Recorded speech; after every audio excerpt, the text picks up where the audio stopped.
The Adventures of Huckleberry Finn by Mark Twain. Chapter 1. You don't know about me without you have read a book by the name of The Adventures of Tom Sawyer, but that ain't no matter. That book was made by Mr. Mark Twain, and he told the truth mainly. There was things which he stretched, but mainly he told the truth. That is nothing. I never seen anybody but lied one time or another, without it was Aunt Polly, or the widow, or maybe Mary. Aunt Polly, Tom's Aunt Polly she is, and Mary, and the widow Douglas is all told about in that book, which is mostly a true book, with some stretchers, as I said before. Now, the way that the book winds up is this. Tom and me found the money that the robbers hid in the cave, and it made us rich. We got $6,000 apiece, all gold. It was an awful sight of money when it was piled up. Well, Judge Thatcher, he took it and put it out at interest, and it fetched us $1 a day apiece all the year round, more than a body could tell what to do with. The widow Douglas, she took me for her son and allowed she would civilize me, but it was rough living in the house all the time, considering how dismal, regular, and decent the widow was in all her ways, and so when I couldn't stand it no longer, I lit out. I got into my old rags and my sugar hogshead again, and was free and satisfied. But Tom Sawyer, he hunted me up and said he was going to start a band of robbers, and I might join if I would go back to the widow and be respectable. So I went back. The widow, she cried over me and called me a poor lost lamb, and she called me a lot of other names too, but she never meant no harm by it. She put me in them new clothes again, and I couldn't do nothing but sweat and feel all cramped up. Well, then the old thing commenced again. The widow rung a bell for supper, and you had to come to time. When you got to the table, you couldn't go right to eatin', but you had to wait for the widow to tuck down her head and grumble a little over the victuals, though there weren't really anything the matter with 'em. That is, nothing, only everything was cooked by itself. In a barrel of odds and ends, it is different. Things get mixed up, and the juice kind of swaps around, and the things go better. After supper, she got out her book and learned me about Moses and the bulrushers, and I was in a sweat to find out all about him. But by and by, she let it out that Moses had been dead a considerable long time, so then I didn't care no more about him, because I don't take no stock in dead people. Pretty soon I wanted to smoke, and asked the widow to let me, but she wouldn't. She said it was a mean practice and wasn't clean, and I must try not to do it any more. That is just the way with some people. They get down on a thing when they don't know nothing about it. Here she was a-bothering about Moses, which was no kin to her, and no use to anybody, being gone, you see, yet finding a power of fault with me for doing a thing that had some good in it. And she took snuff, too. Of course, that was all right, because she'd done it herself. Her sister, Miss Watson, a tolerable slim old maid with goggles on, had just come to live with her, and took a set at me now with a spelling book. She worked me middlin' hard for about an hour, and then the widow made her ease up. I couldn't stood it much longer. Then, for an hour, it was deadly dull, and I was fidgety. Miss Watson would say, "Don't put your feet up there, Huckleberry, and don't scrunch up like that, Huckleberry. Set up straight." And pretty soon she would say, "Don't gap and stretch like that, Huckleberry. Why don't you try to behave?" Then she told me all about the bad place, and I said I wished I was there. She got mad then, but I didn't mean no harm. All I wanted was to go somewheres. All I wanted was a change. I weren't particular. She said it was wicked to say what I said. Said she wouldn't say it for the whole world. She was going to live so as to go to the good place. Well, I couldn't see no advantage in going where she was going, so I made up my mind I wouldn't try for it. But I never said so, because it would only make trouble and wouldn't do no good. Now, she had got a start, and she went on and told me all about the good place. She said all a body would have to do there was to go around all day long with a harp and sing forever and ever. So I didn't think much of it, but I never said so. I asked her if she reckoned Tom Sawyer would go there, and she said not by a considerable sight. I was glad about that, because I wanted him and me to be together. Miss Watson, she kept pecking at me, and it got tiresome and lonesome. By and by they fetched the niggers in and had prayers, and then everybody was off to bed. I went up to my room with a piece of candle and put it on the table. Then I sat down in a chair by the window and tried to think of something cheerful, but it weren't no use. I felt so lonesome I most wished I was dead.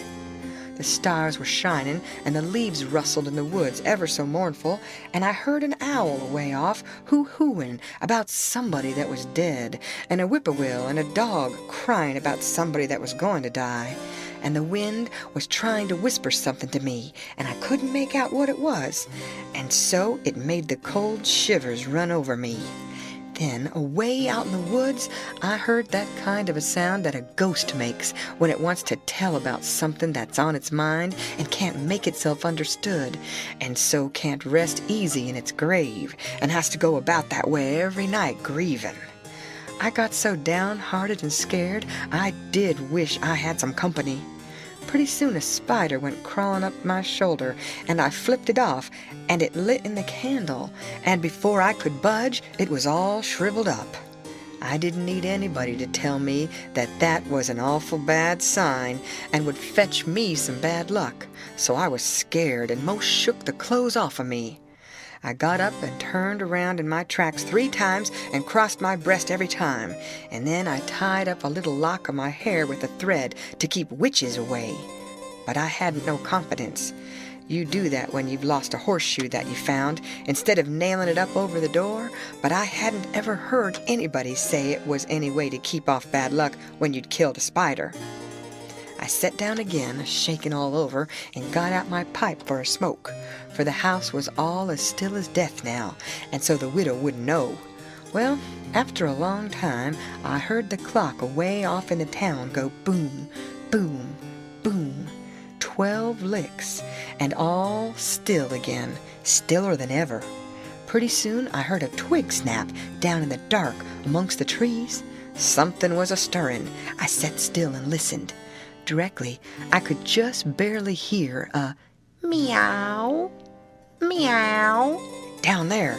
That was good, says I. Meow, meow, as soft as I could, and then I put out the light and scrambled out the window onto the shed. Then I slipped down to the ground and crawled in among the trees, and sure enough, there was Tom Sawyer waiting for me. End of chapter. Read by Lorraine Montgomery for Lit to Go on the web at fcit.usf.edu.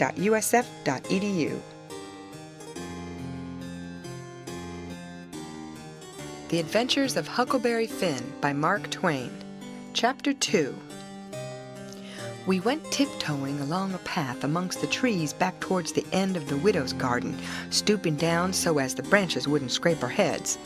When we was passing by the kitchen, I fell over a root and made a noise.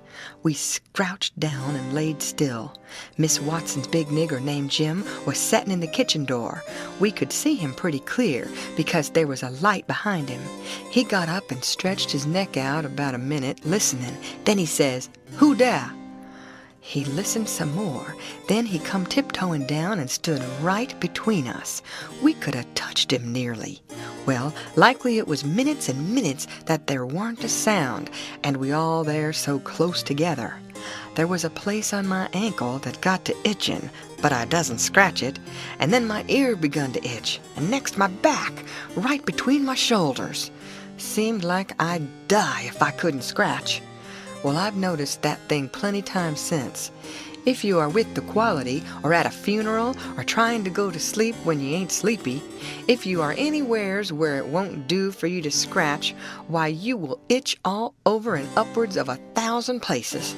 Pretty soon Jim says, "Say, who's you? Where's you?" Dog my cats if I didn't hear something. Well, I know what I's going to do. I's going to set down here and listen till I hears it again. So he set down on the ground betwixt me and Tom. He leaned his back up against a tree and stretched his legs out till one of them most touched one of mine. My nose begun to itch. It itched till the tears come into my eyes, but I doesn't scratch. Then it begun to itch on the inside. Then I got to itching underneath. I didn't know how I was going to set still. This miserableness went on as much as 6 or 7 minutes, but it seemed a sight longer than that. I was itching in 11 different places now. I reckoned I couldn't stand it more than a minute longer, but I set my teeth hard and got ready to try. Just then, Jim begun to breathe heavy. Next, he begun to snore. And then I was pretty soon comfortable again. Tom, he made a sign to me, kind of a little noise with his mouth, and we went creeping away on our hands and knees. When we was 10 foot off, Tom whispered to me and wanted to tie Jim to the tree for fun, but I said no. He might wake and make a disturbance, and then they'd find out I weren't in. Then Tom said he hadn't got candles enough, and he would slip in the kitchen and get some more. I didn't want him to try. I said Jim might wake up and come, but Tom wanted to risk it, so we slid in there and got 3 candles, and Tom laid 5 cents on the table for pay. Then we got out, and I was in a sweat to get away, but nothing would do Tom but he must crawl to where Jim was, on his hands and knees, and play something on him. I waited, and it seemed a good while. Everything was so still and lonesome. As soon as Tom was back, we cut along the path around the garden fence, and by fetched up on the steep top of the hill the other side of the house. Tom said he slipped Jim's hat off his head and hung it on a limb right over him, and Jim stirred a little, but he didn't wake. Afterwards, Jim said the witches witched him and put him in a trance and rode him all over the state, and then set him under the trees again and hung his hat on a limb to show who done it. And next time Jim told it, he said they rode him down to New Orleans, and after that, every time he told it, he spread it more and more, till by and by, he said they rode him all over the world, and tired him most to death, and his back was all over saddle boils. Jim was monstrous proud about it, and he got so he wouldn't hardly notice the other niggers. Niggers would come miles to hear Jim tell about it, and he was more looked up to than any nigger in that country. Strange niggers would stand with their mouths open and look him all over, same as if he was a wonder. Niggers is always talking about witches in the dark by the kitchen fire, but whenever one was talking and letting on to know all about such things, Jim would happen in and say, "What you know about witches?" And that nigger was corked up and had to take a back seat. Jim always kept that 5-center piece round his neck with a string, and said it was a charm the devil gave to him with his own hands, and told him he could cure anybody with it and fetch witches whenever he wanted to just by saying something to it. But he never told what it was he said to it. Niggers would come from all around there and give Jim anything they had just for a sight of that 5-center piece. But they wouldn't touch it, because the devil had had his hands on it. Jim was most ruined for a servant, because he got stuck up on account of having seen the devil and been rode by witches. Well, when Tom and me got to the edge of the hilltop, we looked away down into the village and could see 3 or 4 lights twinkling, where there was sick folks maybe, and the stars over us was sparkling ever so fine, and down by the village was a river, a whole mile broad and awful still and grand. We went down the hill and found Joe Harper and Ben Rogers and 2 or 3 more of the boys hid in the old tan yard. So we unhitched a skiff and pulled down the river 2.5 miles to the big scar on the hillside and went ashore. We went to a clump of bushes, and Tom made everybody swear to keep the secret, and then showed them a hole in the hill right in the thickest part of the bushes. Then we lit the candles and crawled in on our hands and knees. We went about 200 yards, and then the cave opened up. Tom poked about amongst the passages and pretty soon ducked under a wall where you wouldn't have noticed that there was a hole. We went along a narrow place and got into a kind of room, all damp and sweaty and cold, and there we stopped. Tom says, "Now we'll start this band of robbers and call it Tom Sawyer's gang. Everybody that wants to join has to take an oath and write his name in blood." Everybody was willing, so Tom got out a sheet of paper that he had wrote the oath on and read it.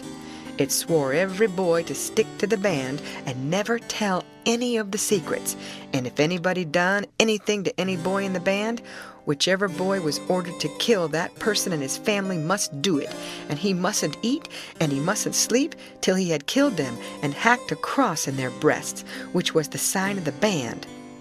And nobody that didn't belong to the band could use that mark, and if he did, he must be sued, and if he done it again, he must be killed. And if anybody that belonged to the band told the secrets, he must have his throat cut, and then have his carcass burnt up and the ashes scattered all around, and his name blotted off of the list with blood and never mentioned again by the gang, but have a curse put on it and be forgot forever. Everybody said it was a real beautiful oath, and asked Tom if he got it out of his own head. He said some of it, but the rest was out of pirate books and robber books, and every gang that was high-toned had it. Some thought it would be good to kill the families of boys that told the secrets. Tom said it was a good idea, so he took a pencil and wrote it in. Then Ben Rogers says, "Here's Huck Finn. He hain't got no family. What you gonna do about him?" "Well, hain't he got a father?" says Tom Sawyer. "Yes, he's got a father, but you can't never find him these days. He used to lay drunk with the hogs in the tanyard, but he hain't been seen in these parts for a year or more." They talked it over, and they was going to rule me out, because they said every boy must have a family or somebody to kill, or else it wouldn't be fair and square for the others. Well, nobody could think of anything to do. Everybody was stumped and set still. I was most ready to cry, but all at once I thought of a way, and so I offered them Miss Watson. They could kill her. Everybody said, "Oh, she'll do. That's all right. Huck can come in." Then they all stuck a pin in their fingers to get blood to sign with, and I made my mark on the paper. "Now," says Ben Rogers, "what's the line of business of this gang?" "Nothing, only robbery and murder," Tom said. "But who are we going to rob? Houses or cattle or stuff? Stealing cattle and such things ain't robbery, it's burglary," says Tom Sawyer. "We ain't burglars. That ain't no sort of style. We are highwaymen. We stop stages and carriages on the road with masks on and kill the people and take their watches and money. Must we always kill the people? Oh, certainly, it's best. Some authorities think different, but mostly it's considered best to kill them, except some that you bring to the cave here and keep them till they're ransomed." "Ransomed? What's that?" "I don't know, but that's what they do. I've seen it in books, and so, of course, that's what we've got to do." "But how can we do it if we don't know what it is?" "Why, blame it all, we've got to do it. Don't I tell you it's in the books? Do you want to go to doing different from what's in the books and get things all muddled up?" "Oh, that's all very fine to say, Tom Sawyer, but how in the nation are these fellows going to be ransomed if we don't know how to do it to them? That's the thing I want to get at. Now, what do you reckon it is?" "Well, I don't know, but perhaps if we keep them till they're ransomed, it means that we keep them till they're dead." "Now, that's something like. That'll answer. Why couldn't you said that before? We'll keep them till they're ransomed to death, and a bothersome lot they'll be, too, eating up everything and always trying to get loose." "How you talk, Ben Rogers. How can they get loose when there's a guard over them ready to shoot them down if they move a peg?" "A guard? Well, that is good. So somebody's got to set up all night and never get any sleep just so as to watch them. I think that's foolishness. Why can't a body take a club and ransom them as soon as they get here?" "Because it ain't in the books, so that's why." "Now, Ben Rogers, do you want to do things regular or don't you? That's the idea. Don't you reckon that the people that made the books knows what's the correct thing to do? Do you reckon you can learn 'em anything?" "Not by a good deal. No, sir. We'll just go on and ransom them in the regular way." "All right, I don't mind, but I say it's a fool way anyhow. Say, do we kill the women too?" "Well, Ben Rogers, if I was as ignorant as you, I wouldn't let on. Kill the women? No, nobody ever saw anything in the books like that. You fetch them to the cave, and you're always as polite as pie to them, and by they fall in love with you and never want to go home any more. Well, if that's the way, I'm agreed, but I don't take no stock in it. Mighty soon we'll have the cave so cluttered up with women and fellows waiting to be ransomed that there won't be no place for the robbers. But go ahead, I ain't got nothing to say. Little Tommy Barnes was asleep now, and when they waked him up, he was scared and cried and said he wanted to go home to his ma and didn't want to be a robber anymore. So they all made fun of him and called him Crybaby, and that made him mad, and he said he would go straight and tell all the secrets. But Tom give him 5 cents to keep quiet and said we would all go home and meet next week and rob somebody and kill some people. Ben Rogers said he couldn't get out much, only Sundays, so he wanted to begin next Sunday. But all the boys said it would be wicked to do it on Sunday, and that settled the thing. They agreed to get together and fix a day as soon as they could, and then we elected Tom Sawyer first captain and Joe Harper second captain of the gang, and so started home. I clumb up the shed and crept into my window just before day was breaking. My new clothes was all greased up and clayey, and I was dog-tired. End of chapter. Read by Lorraine Montgomery for Lit to Go on the web at fcit.usf.edu.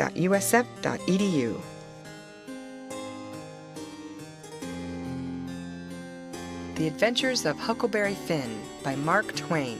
Chapter 3.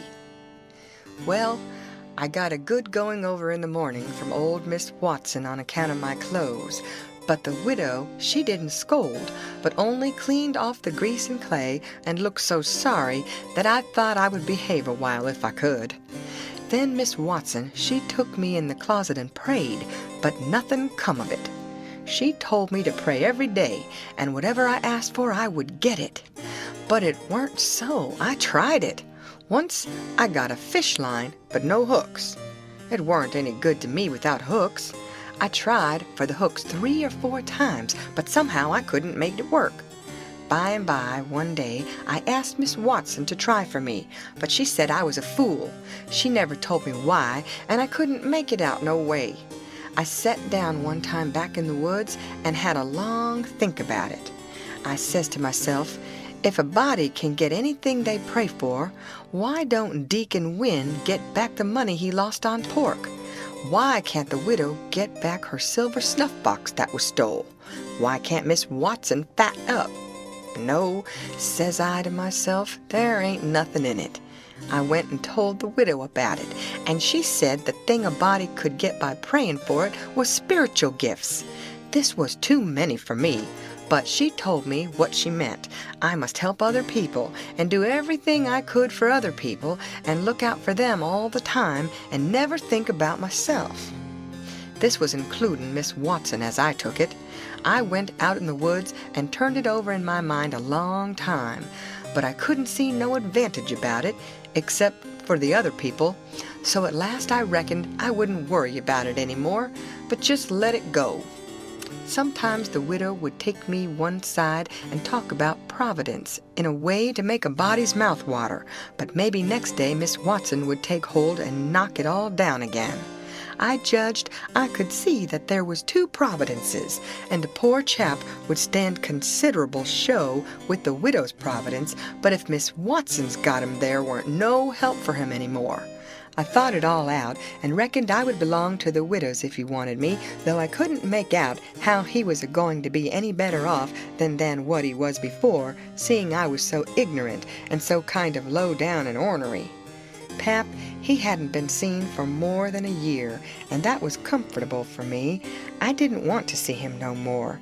He used to always whale me when he was sober and could get his hands on me, though I used to take to the woods most of the time when he was around. Well, about this time he was found in the river drownded, about 12 mile above town, so people said. They judged it was him anyway, said this drownded man was just his size and was ragged and had uncommon long hair, which was all like Pap, but they couldn't make nothing out of the face because it had been in the water so long it weren't much like a face at all. They said he was floating on his back in the water. They took him and buried him on the bank. But I weren't comfortable long, because I happened to think of something. I knowed mighty well that a drownded man don't float on his back, but on his face. So I knowed then that this weren't pap, but a woman dressed up in a man's clothes. So I was uncomfortable again.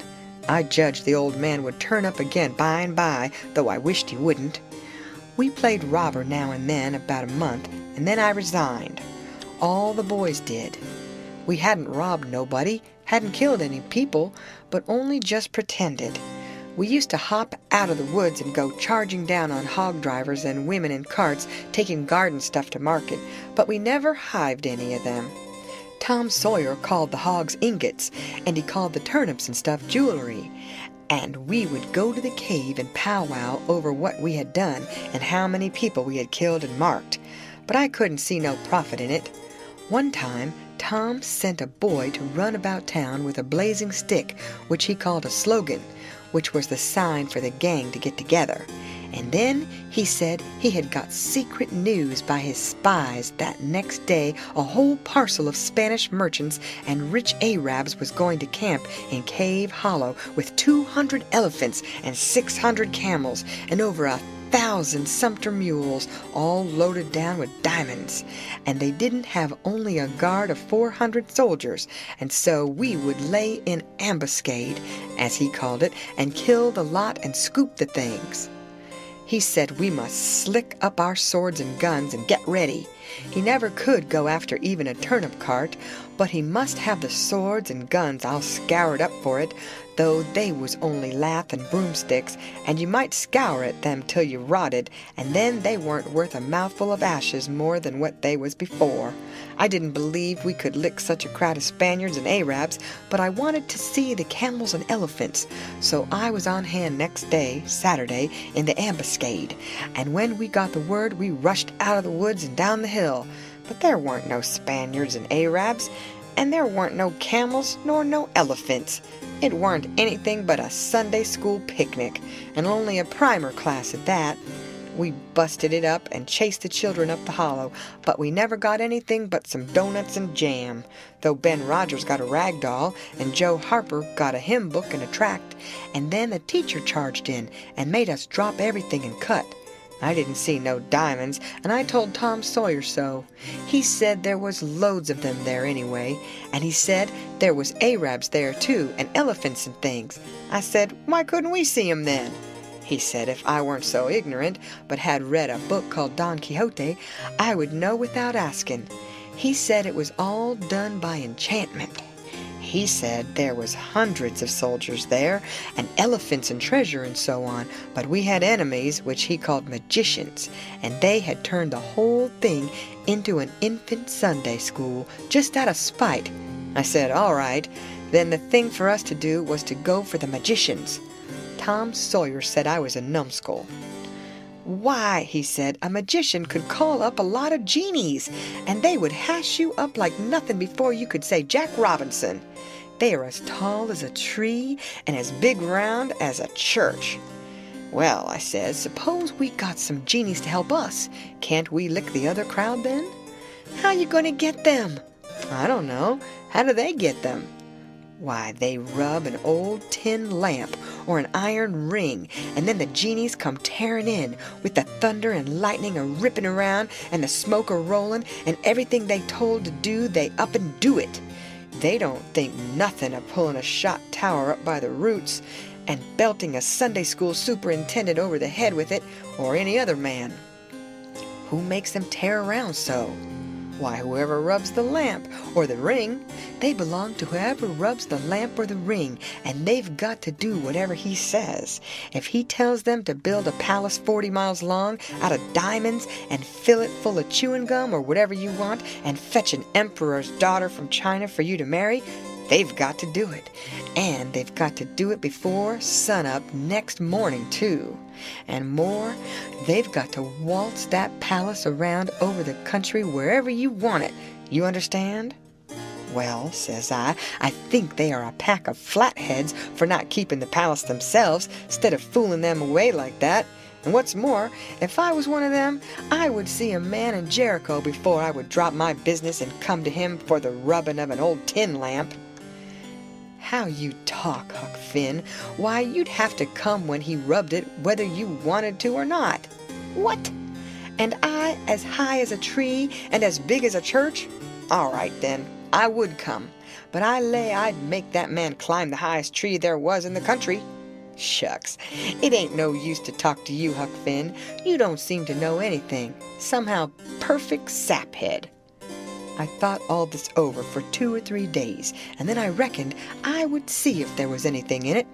I got an old tin lamp and an iron ring and went out in the woods and rubbed till I sweat like an Injun, calculating to build a palace and sell it. But it warn't no use. None of the genies come. So then I judged that all that stuff was only just one of Tom Sawyer's lies. I reckoned he believed in the Arabs and the elephants, but as for me, I think different. It had all the marks of a Sunday school.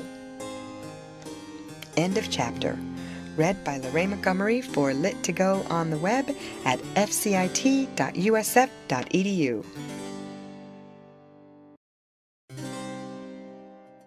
The Adventures of Huckleberry Finn by Mark Twain. Chapter 4. Well, 3 or 4 months run along, and it was well into the winter now. I had been to school most all the time and could spell and read and write just a little, and could say the multiplication table up to 6 times 7 is 35, and I don't reckon I could ever get any further than that if I was to live forever. I don't take no stock in mathematics anyway. At first I hated the school, but by and by I got so I could stand it. Whenever I got uncommon tired, I played hooky, and the hiding I got next day done me good and cheered me up. So the longer I went to school, the easier it got to be. I was getting sort of used to the widow's ways, too, and they weren't so raspy on me. Living in a house and sleeping in a bed pulled on me pretty tight mostly, but before the cold weather I used to slide out and sleep in the woods sometimes, and so that was a rest to me. I liked the old ways best, but I was getting so I liked the new ones too a little bit. The widow said I was coming along slow but sure and doing very satisfactory. She said she weren't ashamed of me. One morning I happened to turn over the salt cellar at breakfast. I reached for some of it as quick as I could to throw over my left shoulder and keep off the bad luck, but Miss Watson was in ahead of me and crossed me off. She says, "Take your hands away, Huckleberry. What a mess you are always making." The widow put in a good word for me, but that weren't going to keep off the bad luck. I knowed that well enough. I started out after breakfast feeling worried and shaky and wondering where it was going to fall on me and what it was going to be. There is ways to keep off some kinds of bad luck, but this wasn't one of them kind, so I never tried to do anything, but just poked along low-spirited and on the watch-out. I went down to the front garden and clumb over the stile where you go through the high board fence. There was an inch of new snow on the ground, and I seen somebody's tracks. They had come up from the quarry and stood around the stile a while and then went on around the garden fence. It was funny they hadn't come in after standing around so. I couldn't make it out. It was very curious somehow. I was going to follow around, but I stooped down to look at the tracks first. I didn't notice anything at first, but next I did. There was a cross in the left boot heel made with big nails to keep off the devil. I was up in a second and shinning down the hill. I looked over my shoulder every now and then, but I didn't see nobody. I was at Judge Thatcher's as quick as I could get there. He said, "Why, my boy, you are all out of breath. Did you come for your interest?" "No, sir," I says. "Is there some for me?" "Oh, yes, a half-yearly is in last night, over $150, quite a fortune for you. You had better let me invest it along with your $6,000, because if you take it, you'll spend it." "No, sir," I says, "I don't want to spend it. I don't want it at all, nor the $6,000 nother. I want you to take it. I want to give it to you, the $6,000 and all." He looked surprised. He couldn't seem to make it out. He says, "Why, what can you mean, my boy?" I says, "Don't you ask me no questions about it, please. You'll take it, won't you?" He says, "Well, I'm puzzled. Is something the matter?" "Please take it," says I, "and don't ask me nothing. Then I won't have to tell no lies." He studied it a while, and then he says, "Oh, ho, ho, I think I see. You want to sell all your property to me, not give it. That's the correct idea." Then he wrote something on a paper and read it over and says, "There, you see it says, 'for a consideration.' That means I have bought it of you and paid you for it. Here's $1 for you. Now you sign it." So I signed it and left. Miss Watson's nigger Jim had a hairball as big as your fist, which had been took out of the fourth stomach of an ox, and he used to do magic with it. He said there was a spirit inside of it, and it knowed everything. So I went to him that night and told him Pap was here again, for I found his tracks in the snow. What I wanted to know was what he was going to do, and was he going to stay? Jim got out his hairball and said something over it, and then he held it up and dropped it on the floor. It fell pretty solid and only rolled about an inch. Jim tried it again and then another time, and it acted just the same. Jim got down on his knees and put his ear against it and listened. But it warn't no use. He said it wouldn't talk. He said sometimes it wouldn't talk without money. I told him I had an old slick counterfeit quarter that warn't no good because the brass showed through the silver a little, and it wouldn't pass nohow, even if the brass didn't show, because it was so slick it felt greasy, and so that would tell on it every time. I reckoned I wouldn't say nothing about the $1 I got from the judge. I said it was pretty bad money, but maybe the hairball would take it, because maybe it wouldn't know the difference. Jim smelt it and bit it and rubbed it, and said he would manage so the hairball would think it was good. He said he would split open a raw Irish potato and stick the quarter in between and keep it there all night, and next morning you couldn't see no brass, and it wouldn't feel greasy no more, and so anybody in town would take it in a minute, let alone a hairball. Well, I knowed a potato would do that before, but I had forgot it. Jim put the quarter under the hairball and got down and listened again. This time he said the hairball was all right. He said it would tell my whole future if I wanted it to. I says, "Go on." So the hairball talked to Jim, and Jim told it to me. He says, "Your old father don't know yet what he's a-going to do. Sometimes he spec he'll go away, and then again he spec he'll stay. The best way is to rest easy and let the old man take his own way. Dey's 2 angels hovering round about him. One of 'em is white and shiny, and the other one is black. The white one gets him to go right a little while, then the black one sail in and bust it all up. A body can't tell yet which one is going to fetch him at the last. But you is all right. You going to have considerable trouble in your life, and considerable joy. Sometimes you're going to get hurt, and sometimes you're going to get sick, but every time you's going to get well again. Dey's 2 gals flying about you in your life. One of 'em's light and the other one is dark. One is rich and the other is poor. You's going to marry the poor one first and the rich one by and by. You wants to keep way from the water as much as you can, and don't run no risk, case it's down in the bills that you's going to get hung." When I lit my candle and went up to my room that night, there sat Pap, his own self. End of chapter. Read by Lorraine Montgomery for Lit to Go on the web at fcit.usf.edu.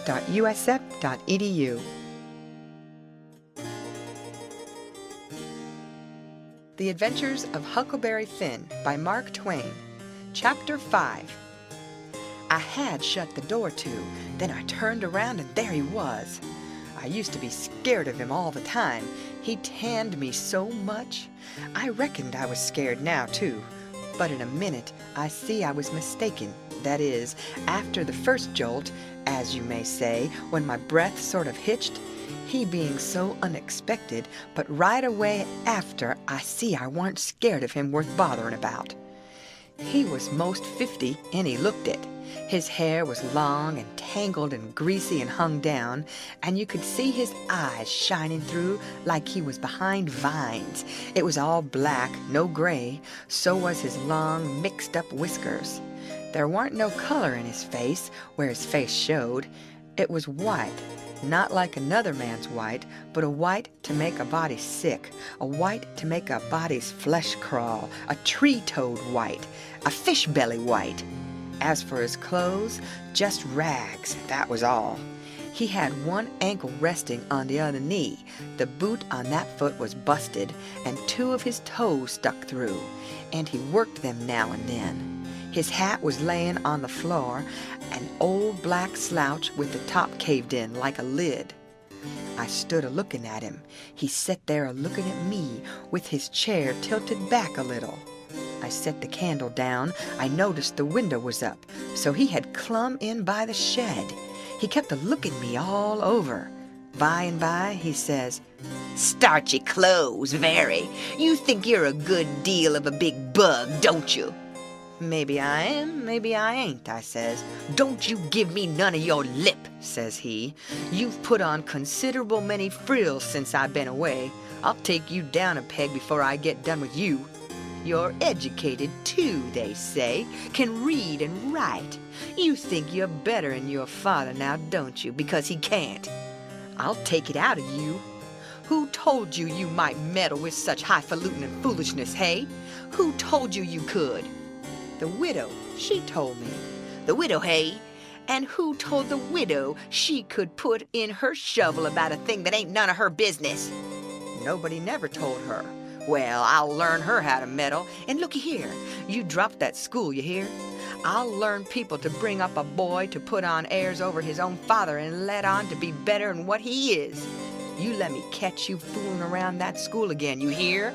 Your mother couldn't read, and she couldn't write nother before she died. None of the family couldn't before they died. I can't. And here you're a-swelling yourself up like this. I ain't the man to stand it, you hear? Say, let me hear you read." I took up a book and begun something about General Washington and the wars. When I'd read about a half a minute, he fetched the book a whack with his hand and knocked it across the house. He says, "It's so. You can do it. I had my doubts when you told me. Now looky here. You stop that putting on frills. I won't have it. I'll lay for you, my smarty, and if I catch you about that school, I'll tan you good. First you know, you'll get religion too. I never see such a son." He took up a little blue and yellow picture of some cows and a boy and says, "What's this?" "It's something they give me for learning my lessons good." He tore it up and says, "I'll give you something better. I'll give you a cowhide."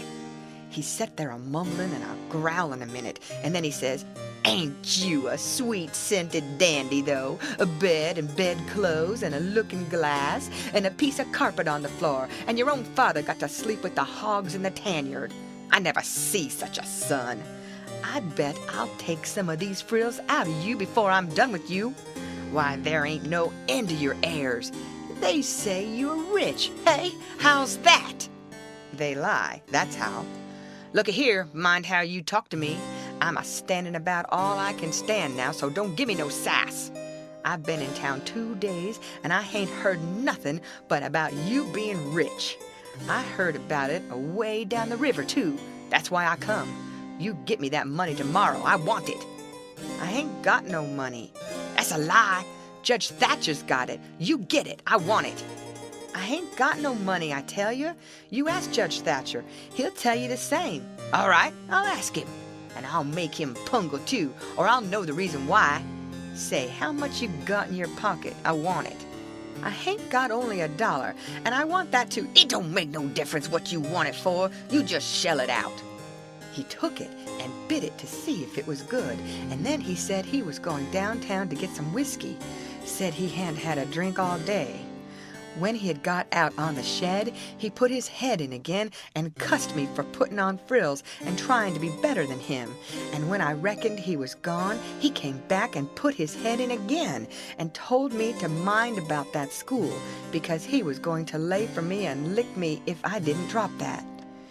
Next day, he was drunk, and he went to Judge Thatcher's and bully-ragged him and tried to make him give up the money, but he couldn't. And then he swore he'd make the law force him. The judge and the widow went to law to get the court to take me away from him and let one of them be my guardian. But it was a new judge that had just come, and he didn't know the old man. So he said courts mustn't interfere and separate families if they could help it. Said he'd rather not take a child away from its father. So Judge Thatcher and the widow had to quit on the business. That pleased the old man till he couldn't rest. He said he'd cowhide me till I was black and blue if I didn't raise some money for him. I borrowed $3 from Judge Thatcher, and Pap took it and got drunk, and went to blowing around and cussing and whooping and carrying on, and he kept it up all over town with a tin pan till most midnight. Then they jailed him, and next day they had him before court and jailed him again for a week. But he said he was satisfied, said he was boss of his son, and he'd make it warm for him. When he got out, the new judge said he was going to make a man of him. So he took him to his own house and dressed him up clean and nice and had him to breakfast and dinner and supper with the family, and was just old pie to him, so to speak. And after supper he talked to him about temperance and such things till the old man cried and said he'd been a fool and fooled away his life, but now he was a-going to turn over a new leaf and be a man nobody wouldn't be ashamed of, and he hoped the judge would help him and not look down on him. The judge said he could hug him for them words, so he cried, and his wife, she cried again. Pap said he'd been a man that had always been misunderstood before, and the judge said he believed it. The old man said that what a man wanted that was down was sympathy, and the judge said it was so they cried again. And when it was bedtime, the old man rose up and held out his hand and says, "Look at it, gentlemen and ladies all. Take a hold of it, shake it. There's a hand that was the hand of a hog, but it ain't so no more. It's the hand of a man that started in on a new life, and'll die before he'll go back. You mark them words. Don't forget I said them. It's a clean hand now. Shake it. Don't be afeard." So they shook it, one after the other, all round, and cried. The judge's wife, she kissed it. Then the old man, he signed a pledge, made his mark. The judge said it was the holiest time on record, or something like that. Then they tucked the old man into a beautiful room, which was the spare room, and in the night sometime he got powerful thirsty and clumb out onto the porch roof and slid down a stanchion and traded his new coat for a jug of 40 rod and clumb back again and had a good old time. And towards daylight he crawled out again, drunk as a fiddler, and rolled off the porch and broke his left arm in 2 places, and was most froze to death when somebody found him after sunup. And when they come to look at that spare room, they had to take soundings before they could navigate it. The judge, he felt kind of sore. He said he reckoned a body could reform the old man with a shotgun maybe, but he didn't know no other way. End of chapter.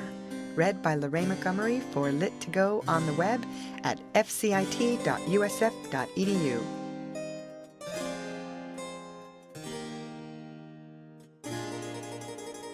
The Adventures of Huckleberry Finn by Mark Twain. Chapter 6. Well, pretty soon the old man was up and around again, and then he went for Judge Thatcher in the courts to make him give up that money, and he went for me too, for not stopping school. He catched me a couple of times and thrashed me, but I went to school just the same and dodged him or outrun him most of the time. I didn't want to go to school much before, but I reckoned I'd go now to spite Pap.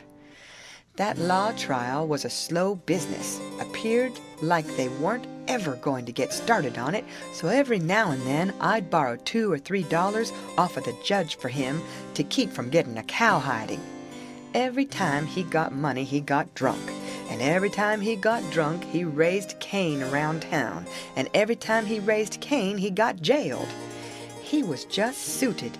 This kind of thing was right in his line. He got to hanging around the widows too much, and so she told him at last that if he didn't quit using around there, she would make trouble for him. Well, wasn't he mad? He said he would show who was Huck Finn's boss. So he watched out for me one day in the spring and catched me, and took me up the river about 3 miles in a skiff, and crossed over to the Illinois shore where it was woody and there weren't no houses but an old log hut in a place where the timber was so thick you couldn't find it if you didn't know where it was.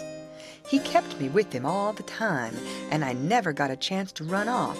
We lived in that old cabin, and he always locked the door and put the key under his head nights. He had a gun, which he had stole, I reckon, and we fished and hunted, and that was what we lived on. Every little while he locked me in and went down to the store 3 miles to the ferry and traded fish and game for whiskey and fetched it home and got drunk and had a good time and licked me. The widow, she found out where I was by and by, and she sent a man over to try to get hold of me, but Pap drove him off with the gun, and it weren't long after that till I was used to being where I was and liked it, all but the cowhide part. It was kind of lazy and jolly, laying off comfortable all day, smoking and fishing, and no books nor study. 2 months or more run along, and my clothes got to be all rags and dirt, and I didn't see how I'd ever got to like it so well at the widow's, where you had to wash and eat on a plate and comb up and go to bed and get up regular and be forever bothering over a book and have old Miss Watson pecking at you all the time. I didn't want to go back no more. I had stopped cussing because the widow didn't like it, but now I took to it again because Pap hadn't no objections. It was pretty good times up in the woods there, take it all around. But by and by, Pap got too handy with his hickory, and I couldn't stand it. I was all over welts. He got to going away so much, too, and locking me in. Once he locked me in and was gone 3 days. It was dreadful lonesome. I judged he had got drowned, and I wasn't ever going to get out any more. I was scared. I made up my mind I would fix up some ways to leave there. I had tried to get out of that cabin many a time, but I couldn't find no way. There weren't a window to it big enough for a dog to get through. I couldn't get up the chimbley. It was too narrow. The door was thick, solid oak slabs. Pap was pretty careful not to leave a knife or anything in the cabin when he was away. I reckon I had hunted the place over as much as 100 times. Well, I was most all the time at it because it was about the only way to put in the time. But this time I found something at last. I found an old rusty wood saw without any handle. It was laid in between a rafter and the clapboards of the roof. I greased it up and went to work. There was an old horse blanket nailed against the logs at the far end of the cabin behind the table to keep the wind from blowing through the chinks and putting the candle out. I got under the table and raised the blanket and went to work to saw a section of the big bottom log out, big enough to let me through. Well, it was a good long job, but I was getting towards the end of it when I heard Pap's gun in the woods. I got rid of the signs of my work and dropped the blanket and hid my saw, and pretty soon Pap come in. Pap weren't in a good humor, so he was his natural self. He said he was downtown and everything was going wrong. His lawyer said he reckoned he would win his lawsuit and get the money if they ever got started on the trial. But then there was ways to put it off a long time, and Judge Thatcher knowed how to do it. And he said people allowed there be any trial to get me away from him and give me to the widow for my guardian, and they guessed it would win this time. This shook me up considerable, because I didn't want to go back to the widow's anymore and be so cramped up and civilized, as they called it. Then the old man got to cussing and cussed everything and everybody he could think of, and then cussed them all over again to make sure he hadn't skipped any. And after that, he polished off with a kind of a general cuss all round, including a considerable parcel of people which he didn't know the names of, and so called them what's-his-name when he got to them, and went right along with his cussing. He said he would like to see the widow get me. He said he would watch out, and if they tried to come any such game on him, he knowed of a place 6 or 7 mile off to stow me in, where they might hunt till they dropped and they couldn't find me. That made me pretty uneasy again, but only for a minute. I reckoned I wouldn't stay on hand till he got that chance. The old man made me go to the skiff and fetch the things he had got. There was a 50-pound sack of cornmeal and a side of bacon, ammunition, and a 4-gallon jug of whiskey, and an old book and 2 newspapers for wadding, besides some tow. I toted up a load and went back and sat down on the bow of the skiff to rest. I thought it all over, and I reckoned I would walk off with the gun and some lines and take to the woods when I run away. I guessed I wouldn't stay in one place, but just tramp right across the country, mostly night times, and hunt and fish to keep alive, and so get so far away that the old man nor the widow couldn't ever find me any more. I judged I would saw out and leave that night if Pap got drunk enough, and I reckoned he would. I got so full of it I didn't notice how long I was staying till the old man hollered and asked me whether I was asleep or drowned. I got the things all up to the cabin, and then it was about dark. While I was cooking supper, the old man took a swig or 2 and got sort of warmed up and went to ripping again. He had been drunk over in town and laid in the gutter all night, and he was a sight to look at. A body would have thought he was Adam.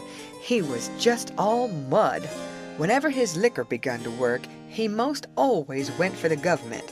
This time he says, "Call this a government? Why, just look at it and see what it's like. Here's the law standing ready to take a man's son away from him, a man's own son, which he has had all the trouble and all the anxiety and all the expense of raising. Yes, just as that man has got that son raised at last and ready to go to work and begun to do something for him and give him a rest, the law up and goes for him. And they call that government. That ain't all nother. The law backs that old Judge Thatcher up and helps him to keep me out of my property.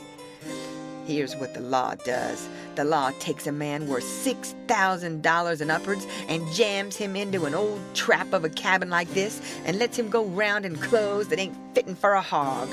They call that government. A man can't get his rights in a government like this. Sometimes I've a mighty notion to just leave the country for good and all. Yes, and I told him so. I told old Thatcher so to his face. Lots of 'em heard me and can tell what I said. Says I, for 2 cents, I'd leave the blamed country and never come a near it again. Them's the very words. I says, look at my hat, if you call it a hat. But the lid raises up, and the rest of it goes down till it's below my chin, and then it ain't rightly a hat at all, but more like my head was shoved up through a jint of stovepipe. Look at it, says I, such a hat for me to wear. One of the wealthiest men in this town if I could get my rights. Oh, yes, this is a wonderful government, wonderful. Why, looky here. There was a free nigger there from Ohio, a mulatto, most as white as a white man. He had the whitest shirt as you ever see, too, and the shiniest hat. And there ain't a man in that town that's got as fine clothes as what he had. And he had a gold watch and chain and a silver-headed cane, the awfulest old gray-headed nabob in the state. And what do you think? They said he was a professor in a college and could talk all kinds of languages and knowed everything. And that ain't the worst. They said he could vote when he was at home. Well, that let me out. Thinks I, what is the country a comin' to? It was 'lection day, and I was just about to go and vote myself if I weren't too drunk to get there. But when they told me there was a state in this country where they'd let that nigger vote, I drawed out. I says, I'd never vote again. Them's the very words I said. They all heard me, and the country may rot for all me. I'll never vote again as long as I live. And to see the cool way of that nigger, why, he wouldn't have given me the road if I hadn't shoved him out of the way. I says to the people, why ain't this nigger put up at auction and sold? That's what I want to know. And what do you reckon they said? Why, they said he couldn't be sold till he'd been in the state 6 months, and he hadn't been there that long yet. There now, that's a specimen. They call that a government that can't sell a free nigger till he's been in the state 6 months. Here's a government that calls itself a government and lets on to be a government and thinks it is a government and yet's got to set stock still for a whole 6 months before it can take a hold of a prowling, thieving, infernal, white-shirted free nigger. And Pap was a-going on, so he never noticed where his old limber legs was taking him to. So he went head over heels over the tub of salt pork and barked both shins, and the rest of his speech was all the hottest kind of language, mostly hove at the nigger and the government, though he give the tub some too all along here and there. He hopped around the cabin considerable, first on one leg and then on the other, holding first one shin and then the other one. And at last he let out with his left foot all of a sudden and fetched the tub a rattling kick. But it weren't good judgment, because that was the boot that had a couple of his toes leaking out of the front end of it. So now he raised a howl that fairly made a body's hair raise, and down he went in the dirt and rolled there and held his toes, and the cussin' he done then laid over anything he had ever done previous. He said so his own self afterwards. He had heard old Sowberry Hagan in his best days, and he said it laid over him too, but I reckon that was sort of piling it on, maybe. After supper, Pap took the jug and said he had enough whiskey there for 2 drunks and 1 delirium tremens. That was always his word. I judged he would be blind drunk in about an hour, and then I would steal the key or saw myself out, one or the other. He drank and tumbled down on his blankets by and by, but luck didn't run my way. He didn't go sound asleep, but was uneasy. He groaned and moaned and thrashed around this way and that for a long time. At last, I got so sleepy I couldn't keep my eyes open all I could do, and so before I knowed what I was about, I was sound asleep and the candle burning. I don't know how long I was asleep, but all of a sudden there was an awful scream and I was up. There was Pap looking wild and skipping around every which way and yelling about snakes. He said they was crawling up his legs, and then he would give a jump and scream and say one had bit him on the cheek, but I couldn't see no snakes. He started and run round and round the cabin hollering, take him off, he's biting me on the neck." I never see a man look so wild in the eyes. Pretty soon he was all fagged out and fell down panting.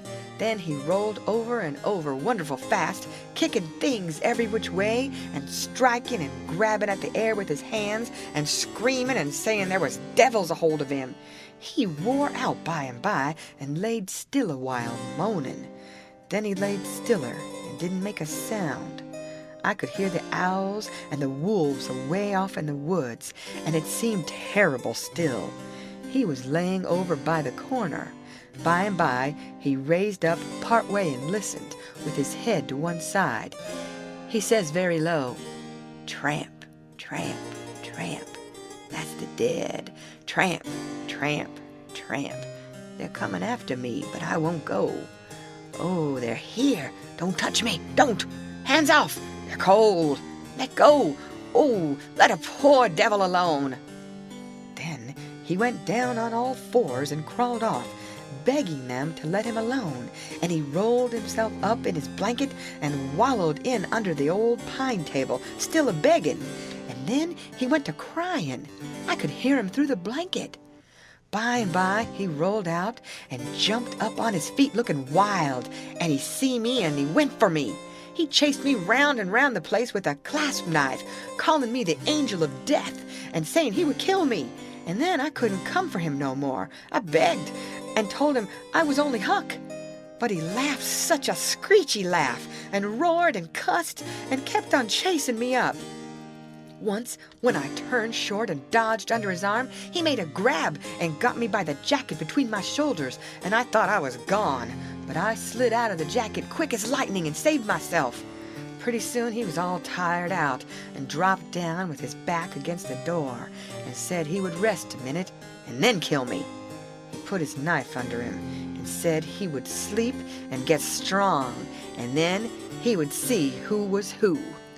So he dozed off pretty soon, By and by, I got the old split-bottom chair and clumb up as easy as I could, not to make any noise, and got down the gun.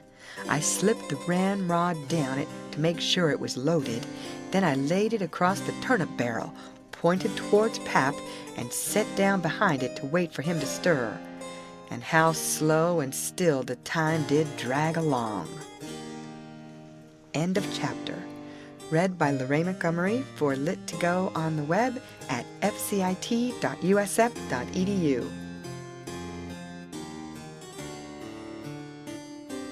The Adventures of Huckleberry Finn by Mark Twain.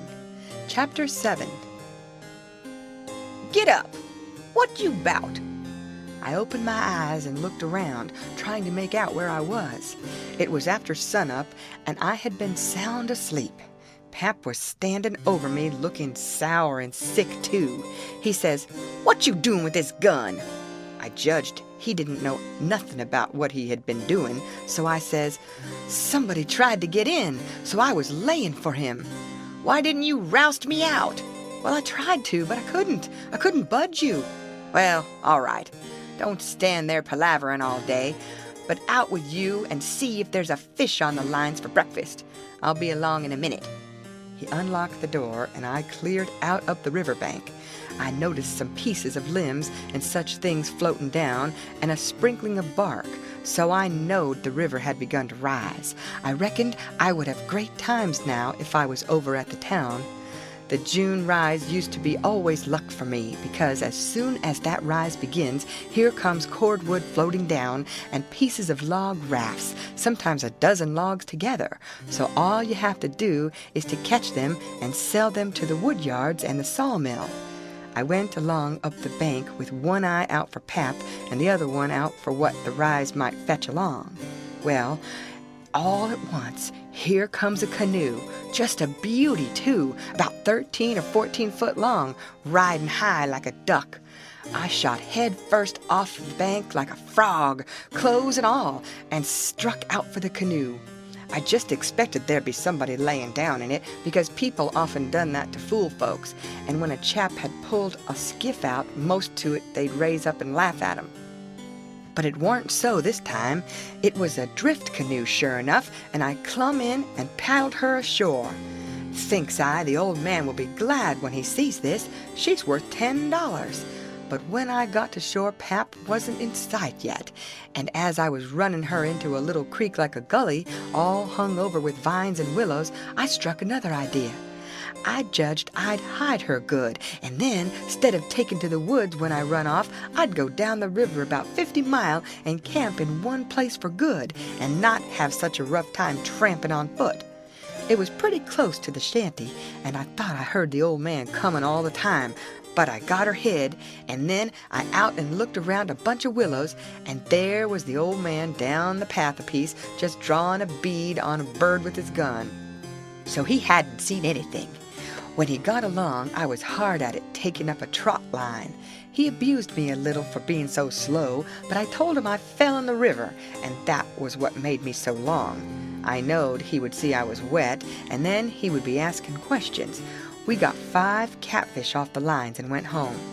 While we laid off after breakfast to sleep up, both of us being about wore out, I got to thinking that if I could fix up some way to keep Pap and the widow from trying to follow me, it would be a certainer thing than trusting to luck to get far enough off before they missed me. You see, all kinds of things might happen. Well, I didn't see no way for a while, but by and by Pap raised up a minute to drink another barrel of water, and he says, "Another time a man comes a-prowling around here, you roust me out, you hear? That man weren't here for no good. I'd shot him. Next time you roust me out, you hear?" Then he dropped down and went to sleep again. But what he had been saying give me the very idea I wanted. I says to myself, I can fix it now so nobody won't think of following me. About 12 o'clock we turned out and went along up the bank. The river was coming up pretty fast, and lots of driftwood going by on the rise. By and by, along comes part of a log raft, 9 logs fast together. We went out with the skiff and towed it ashore. Then we had dinner. Anybody but Pap would have waited and seen the day through so as to catch more stuff, but that weren't Pap's style. 9 logs was enough for one time. He must shove right over to town and sell. So he locked me in and took the skiff and started off towing the raft about 3:30. I judged he wouldn't come back that night. I waited till I reckoned he had got a good start. Then I out with my saw and went to work on that log again. Before he was the other side of the river, I was out of the hole. Him and his raft was just a speck on the water away off yonder. I took the sack of cornmeal and took it to where the canoe was hid and shoved the vines and branches apart and put it in. Then I done the same with the side of bacon, then the whiskey jug. I took all the coffee and sugar there was and all the ammunition. I took the wadding, I took the bucket and gourd, I took a dipper and a tin cup and my old saw and 2 blankets and the skillet and the coffee pot. I took fish lines and matches and other things, everything that was worth a cent. I cleaned out the place. I wanted an axe, but there wasn't any, only the one out at the wood pile, and I knowed why I was going to leave that. I fetched out the gun, and now I was done.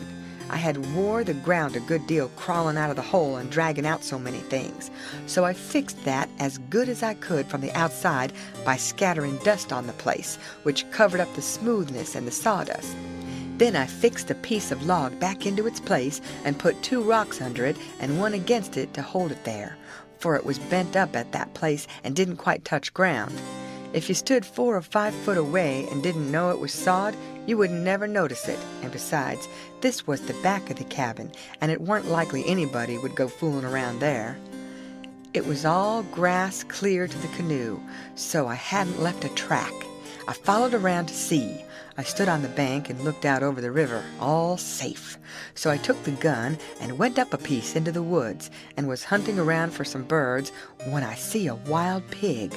Hogs soon went wild in them bottoms after they had got away from the prairie farms. I shot this fellow and took him into camp. I took the axe and smashed in the door. I beat it and hacked it considerable a doing it. I fetched the pig in and took him back nearly to the table and hacked into his throat with the axe and laid him down on the ground to bleed. I say ground because it was ground, hard packed and no boards. Well, next I took an old sack and put a lot of big rocks in it, all I could drag, and I started it from the pig and dragged it to the door and through the woods down to the river and dumped it in, and down it sunk, out of sight. You could easy see that something had been dragged over the ground. I did wish Tom Sawyer was there. I knowed he would take an interest in this kind of business and throw in the fancy touches. Nobody could spread himself like Tom Sawyer in such a thing as that. Well, last I pulled out some of my hair and blooded the axe good, and stuck it on the back side and slung the axe in the corner. Then I took up the pig and held him to my breast with my jacket so he couldn't drip, till I got a good piece below the house and then dumped him into the river. Now I thought of something else, so I went and got the bag of meal and my old saw out of the canoe and fetched them to the house. I took the bag to where it used to stand and ripped a hole in the bottom of it with the saw, for there weren't no knives and forks on the place. Pap done everything with his clasp knife about the cooking. Then I carried the sack about 100 yards across the grass and through the willows east of the house to a shallow lake that was 5 miles wide and full of rushes and ducks, too, you might say, in the season. There was a slough or a creek leading out of it on the other side that went miles away. I don't know where, but it didn't go to the river. The meal sifted out and made a little track all the way to the lake. I dropped Pap's whetstone there, too, so as to look like it had been done by accident. Then I tied up the rip in the meal sack with a string so it wouldn't leak no more, and took it and my saw to the canoe again. It was about dark now, so I dropped the canoe down the river under some willows that hung over the bank and waited for the moon to rise. I made fast to a willow, then I took a bite to eat, and by laid down in the canoe to smoke a pipe and lay out a plan. I says to myself, they'll follow the track of that sack full of rocks to the shore and then drag the river for me. And they'll follow that meal track to the lake and go browsing down the creek that leads out of it to find the robbers that killed me and took the things. They won't ever hunt the river for anything but my dead carcass. They'll soon get tired of that and won't bother no more about me. All right, I can stop anywhere I want to. Jackson's Island is good enough for me. I know that island pretty well, and nobody ever comes there. And then I can paddle over to town nights and slink around and pick up things I want. Jackson's Island's the place. I was pretty tired, and the first thing I knowed I was asleep. When I woke up, I didn't know where I was for a minute. I sat up and looked around, a little scared. Then I remembered. The river looked miles and miles across.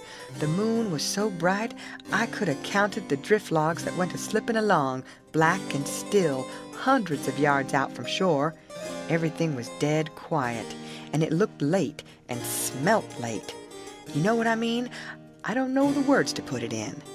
I took a good gap and a stretch and was just going to unhitch and start when I heard a sound away over the water. I listened. Pretty soon I made it out. It was that dull kind of a regular sound that comes from oars working in rowlocks when it's a still night. I peeped out through the willow branches, and there it was, a skiff, away across the water. I couldn't tell how many was in it. It kept a-comin', and when it was abreast of me, I seed there weren't but one man in it. Thinks I, maybe it's Pap, though I weren't expectin' him. He dropped below me with the current, and by he came a-swinging up shore in the easy water, and he went by so close I could have reached out the gun and touched him. Well, it was Pap, sure enough, and sober, too, by the way he laid his oars. I didn't lose no time. The next minute I was a-spinning downstream soft but quick in the shade of the bank. I made 2 miles and a half, and then struck out 1/4 of a mile or more towards the middle of the river, because pretty soon I would be passing the ferry landing, and people might see me and hail me. I got out amongst the driftwood, and then laid down in the bottom of the canoe and let her float. I laid there and had a good rest and a smoke out of my pipe, looking away into the sky, not a cloud in it. The sky looks ever so deep when you lay down on your back in the moonshine. I never knowed it before. And how far a body can hear on the water such nights. I heard people talking at the ferry landing. I heard what they said, too, every word of it. One man said it was getting towards the long days and the short nights now. The other one said this weren't one of the short ones, he reckoned, and then they laughed. And he said it over again, and they laughed again. Then they waked up another fellow and told him and laughed. But he didn't laugh. He ripped out something brisk and said let him alone. The first fellow said he'd load to tell it to his old woman. She would think it was pretty good, but he said that weren't nothing to some things he had said in his time. I heard one man say it was nearly 3 o'clock, and he hoped daylight wouldn't wait more than about a week longer. After that, the talk got further and further away, and I couldn't make out the words any more. But I could hear the mumble, and now and then a laugh, too, but it seemed a long ways off. I was away below the ferry now. I rose up, and there was Jackson's Island, about 2 miles and a half downstream, heavy timbered and standing up out of the middle of the river, big and dark and solid, like a steamboat without any lights. There weren't any signs of the bar at the head. It was all under water now. It didn't take me long to get there. I shot past the head at a ripping rate. The current was so swift, and then I got into the dead water and landed on the side towards the Illinois shore. I run the canoe into a deep dent in the bank that I knowed about. I had to part the willow branches to get in, and when I made fast, nobody could have seen the canoe from the outside. I went up and sat down on a log at the head of the island and looked out on the big river and the black driftwood and away over to the town 3 miles away where there was 3 or 4 lights twinkling.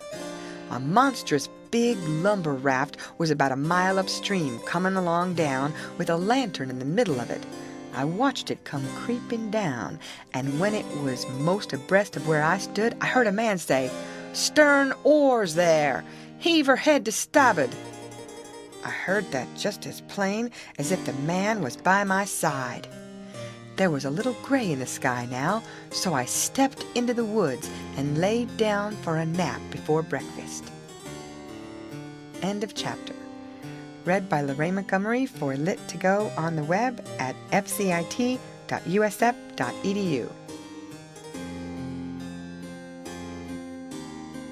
The Adventures of Huckleberry Finn by Mark Twain. Chapter 8. The sun was up so high when I waked that I judged it was after 8 o'clock. I laid there in the grass and the cool shade thinking about things and feeling rested and rather comfortable and satisfied. I could see the sun out at 1 or 2 holes, but mostly it was big trees all about and gloomy in there amongst them. There was freckled places on the ground where the light sifted down through the leaves, and the freckled places swapped about a little, showing there was a little breeze up there. A couple of squirrels sat on a limb and jabbered at me very friendly. I was powerful lazy and comfortable, didn't want to get up and cook breakfast. Well, I was dozing off again when I thinks I hears a deep sound of boom away up the river. I rouses up and rests on my elbow and listens. Pretty soon I hears it again. I hopped up and went and looked out at a hole in the leaves, and I see a bunch of smoke laying on the water a long ways up, about abreast the ferry. And there was the ferry boat full of people floating along down. I knowed what was the matter now. Boom! I see the white smoke squirt out of the ferry boat's side. You see, they was firing cannon over the water, trying to make my carcass come to the top. I was pretty hungry, but it weren't going to do for me to start a fire because they might see the smoke. So I sat there and watched the cannon smoke and listened to the boom.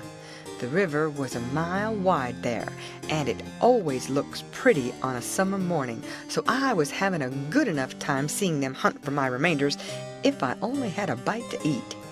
Well, then I happened to think how they always put quicksilver in loaves of bread and float them off, because they always go right to the drowned carcass and stop there.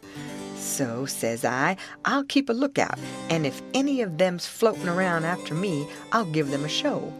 I changed to the Illinois edge of the island to see what luck I could have, and I weren't disappointed. A big double loaf come along, and I most got it with a long stick, but my foot slipped and she floated out further. Of course, I was where the current set in the closest to the shore. I knowed enough for that. But by and by along comes another one, and this time I won. I took out the plug and shook out the little dab of quicksilver and set my teeth in. It was baker's bread, what the quality eat, none of your low-down corn pone. I got a good place amongst the leaves and sat there on a log munching the bread and watching the ferry boat and very well satisfied. And then something struck me. I says, now I reckon the widow or the parson or somebody prayed that this bread would find me, and here it has gone and done it. So there ain't no doubt but there is something in that thing. That is, there's something in it when a body like the widow or the parson prays.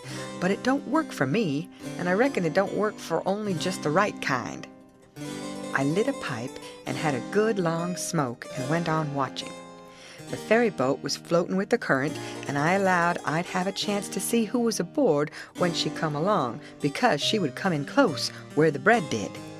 When she'd got pretty well along down towards me, I put out my pipe and went to where I fished out the bread and laid down behind a log on the bank in a little open place. Where the log forked, I could peep through. By and by she come along, and she drifted in so close that they could run out a plank and walked ashore. Most everybody was on the boat. Pap and Judge Thatcher and Bessie Thatcher and Joe Harper and Tom Sawyer and his old Aunt Polly and Sid and Mary and plenty more. Everybody was talking about the murder, but the captain broke in and says, "Look sharp now, the current sets in the closest here, and maybe he's washed ashore and got tangled amongst the brush at the water's edge. I hope so, anyway." I didn't hope so. They all crowded up and leaned over the rails, nearly in my face, and kept still, watching with all their might. I could see them first rate, but they couldn't see me. Then the captain sung out, "Stand away!" and the cannon let off such a blast right before me that it made me deaf with the noise and pretty near blind with the smoke, and I judged I was gone. If they'd had some bullets in, I reckon they'd got the corpse they was after. Well, I see I weren't hurt, thanks to goodness. The boat floated on and went out of sight around the shoulder of the island. I could hear the booming now and then, further and further off, and by, after an hour, I didn't hear it no more. The island was 3 miles long. I judged they had got to the foot and was giving it up. But they didn't yet a while. They turned around the foot of the island and started up the channel on the Missouri side under steam and booming once in a while as they went. I crossed over to that side and watched them. When they got abreast the head of the island, they quit shooting and dropped over to the Missouri shore and went home to the town. I knowed I was all right now. Nobody else would come a-hunting after me. I got my traps out of the canoe and made me a nice camp in the thick woods. I made a kind of a tent out of my blankets to put my things under so the rain couldn't get at them. I catched a catfish and haggled him open with my saw, and towards sundown I started my campfire and had supper. Then I set out a line to catch some fish for breakfast. When it was dark, I sat by my campfire smoking and feeling pretty well satisfied, but by and by it got sort of lonesome, and so I went and sat on the bank and listened to the current swashing along and counted the stars and drift logs and rafts that come down, and then went to bed. There ain't no better way to put in time when you are lonesome. You can't stay so, you soon get over it. And so for 3 days and nights, no difference, just the same thing. But the next day I went exploring around down through the island. I was boss of it. It all belonged to me, so to say, and I wanted to know all about it, but mainly I wanted to put in the time. I found plenty strawberries, ripe and prime, and green summer grapes and green raspberries, and the green blackberries was just beginning to show. They would all come handy by and by, I judged. Well, I went fooling along in the deep woods till I judged I weren't far from the foot of the island. I had my gun along, but I hadn't shot nothing.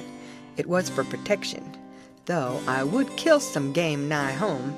About this time, I mighty near stepped on a good-sized snake, and it went sliding off through the grass and flowers, and I after it, trying to get a shot at it. I clipped along, and all of a sudden I bounded right on to the ashes of a campfire that was still smoking. My heart jumped up amongst my lungs. I never waited for to look further, but uncocked my gun and went sneaking back on my tiptoes as fast as ever I could. Every now and then I stopped a second amongst the thick leaves and listened, but my breath come so hard I couldn't hear nothing else. I slunk along another piece further, then listened again, and so on and so on. If I see a stump, I took it for a man. If I trod on a stick and broke it, it made me feel like a person had cut one of my breaths in two, and I only got half, and the short half too. When I got to camp, I weren't feeling very brash. There weren't much sand in my craw, but I says, this ain't no time to be fooling around.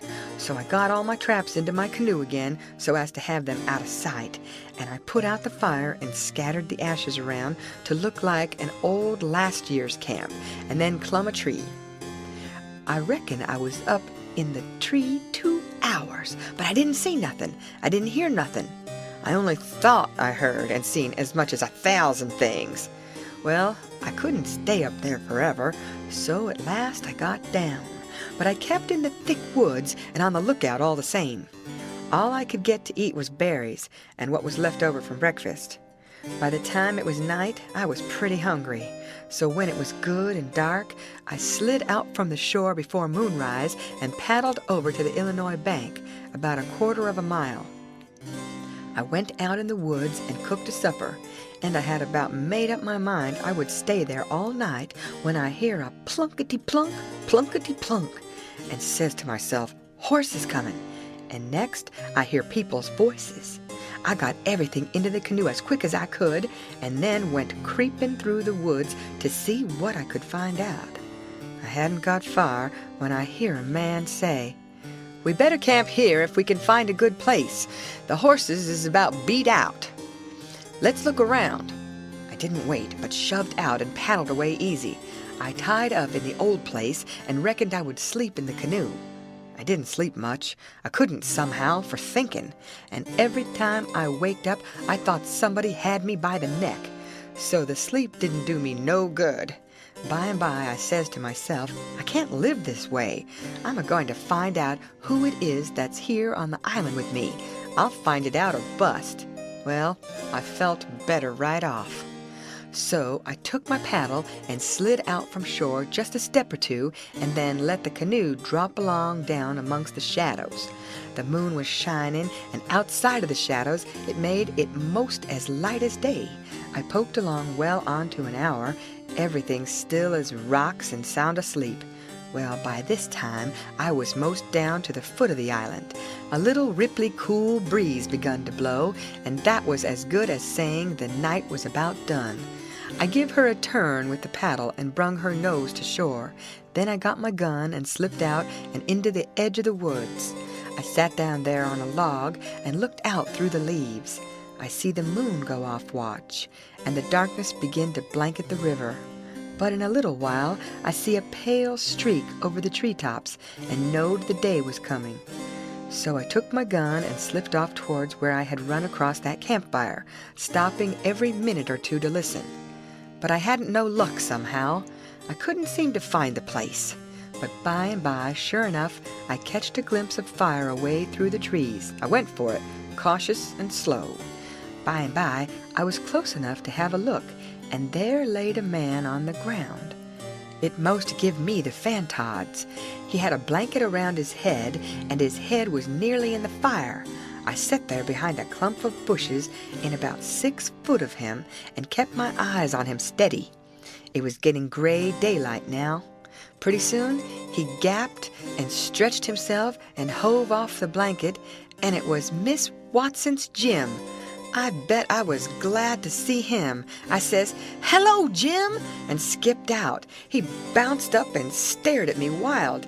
Then he drops down on his knees and puts his hands together and says, "Don't hurt me, don't. I ain't ever done no harm to a ghost. I always liked dead people and done all I could for 'em.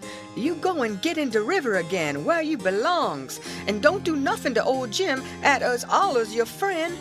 Well, I weren't long making him understand I weren't dead. I was ever so glad to see Jim. I weren't lonesome now. I told him I weren't afraid of him telling the people where I was. I talked along, but he only sat there and looked at me, never said nothing. Then I says, "It's good daylight. Let's get breakfast. Make up your campfire good." What's the use of making up the campfire to cook strawberries in such truck? "But you got a gun, hain't you? Then we can get something better than strawberries." "Strawberries and such truck," I says. "Is that what you live on?" "I couldn't get nothing else," he says. "Why, how long you been on the island, Jim?" "I come here the night arter you's killed." "What, all that time?" "Yes, indeedy." "And ain't you had nothing but that kind of rubbish to eat?" "No, sir, nothing else." "Well, you must be most starved, ain't you?" "I reckon I could eat a hoss. I think I could." "I reckon I could eat a hoss. I think I could." "How long you been on the island?" "Since the night I got killed." "No, why? What has you lived on?" "But you got a gun." "Oh, yes, you got a gun. That's good. Now you kill something and I'll make up the fire."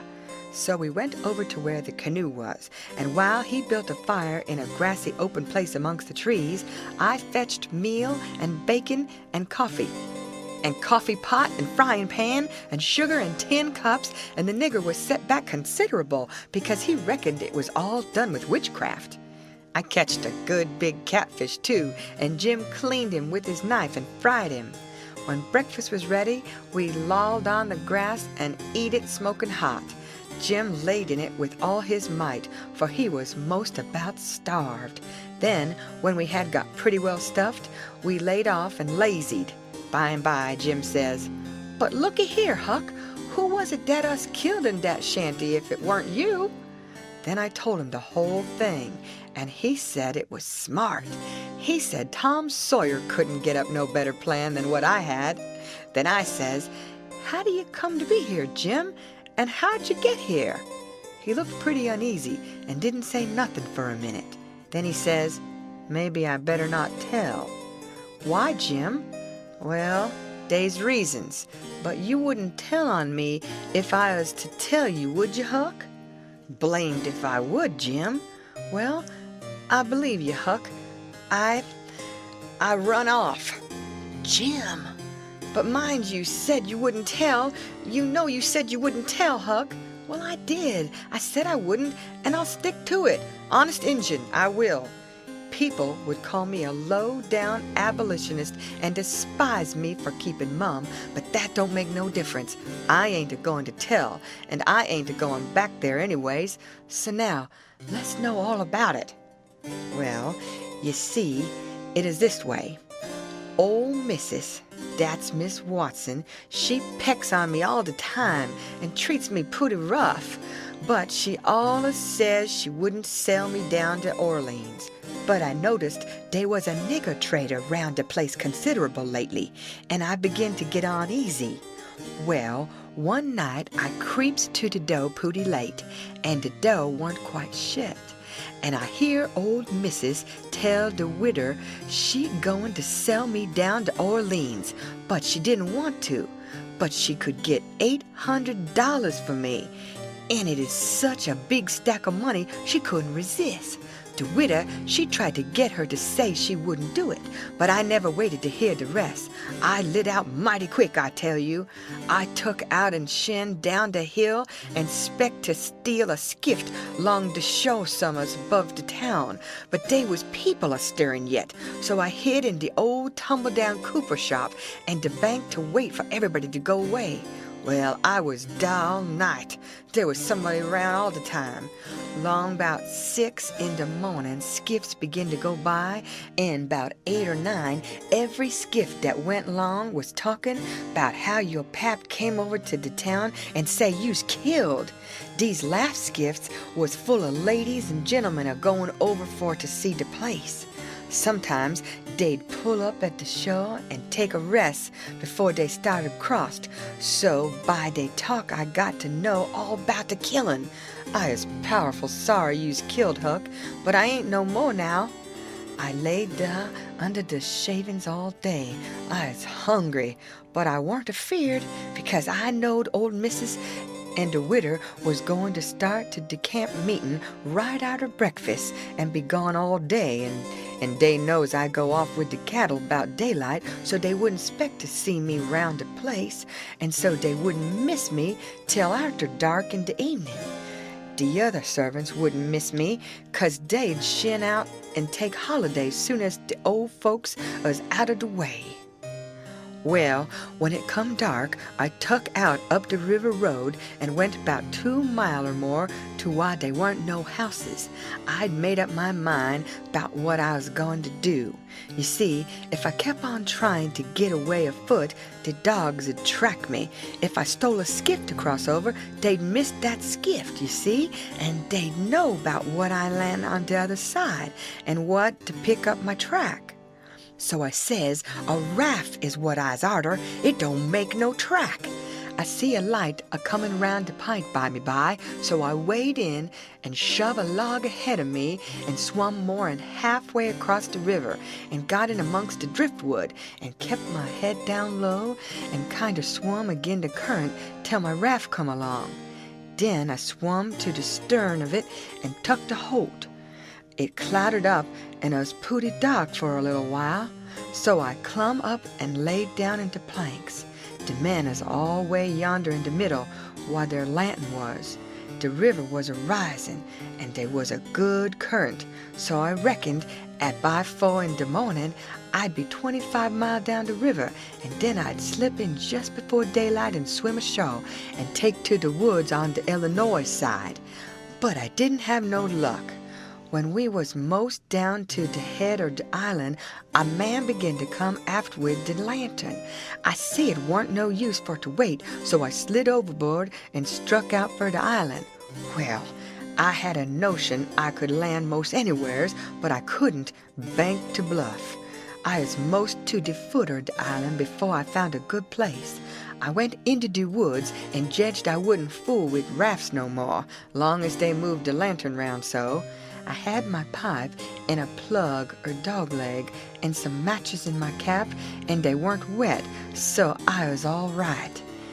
And so you ain't had no meat nor bread to eat all this time? Why didn't you get mud turkles? How you gonna get 'em? You can't slip up on 'em and grab 'em, and how's a body going to hit 'em with a rock?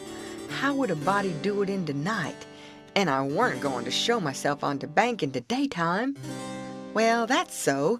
You'd have to keep in the woods all the time, of course. Did you hear 'em shooting the cannon?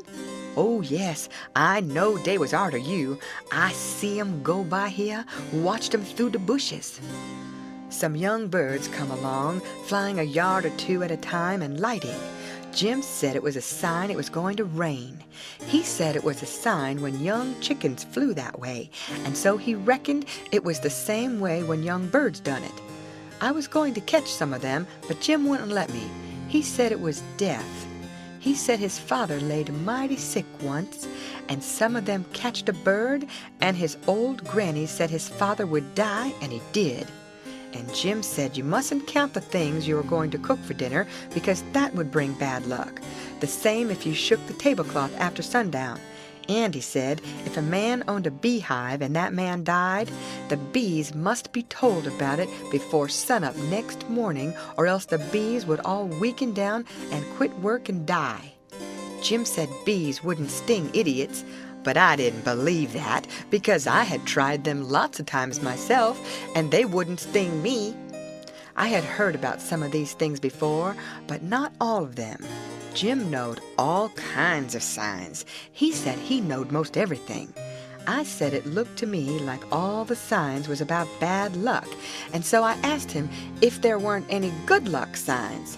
He says, mighty few, and they ain't no use to a body. What you want to know when good luck's comin' for? Want to keep it off?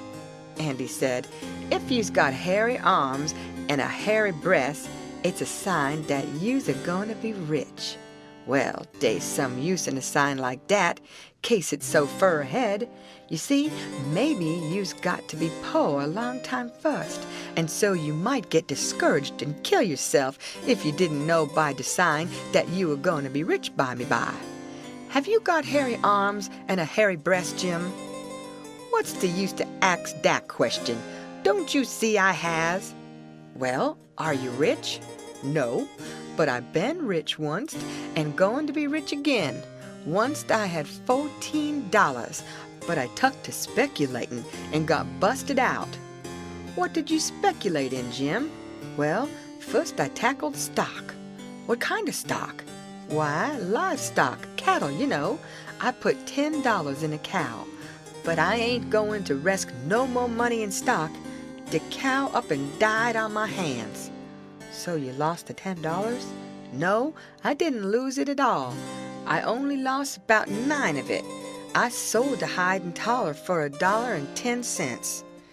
You had $5.10 left? Did you speculate any more? Yes. You know that one-legged nigger that belongs to old Mr. Bradish? Well, he sot up a bank and say anybody that put in $1 would get $4 more at the end of the year. Well, all the niggers went in, but they didn't have much. I was the only one that had much, so I stuck out for more than $4. And I said if I didn't get it, I'd start a bank myself. Well, of course, that nigger want to keep me out of the business because he says they weren't business enough for 2 banks, so he say I could put in my $5 and he pay me $35 at the end of the year. So I done it. Then I reckoned I'd invest the $35 right off and keep things a-moving.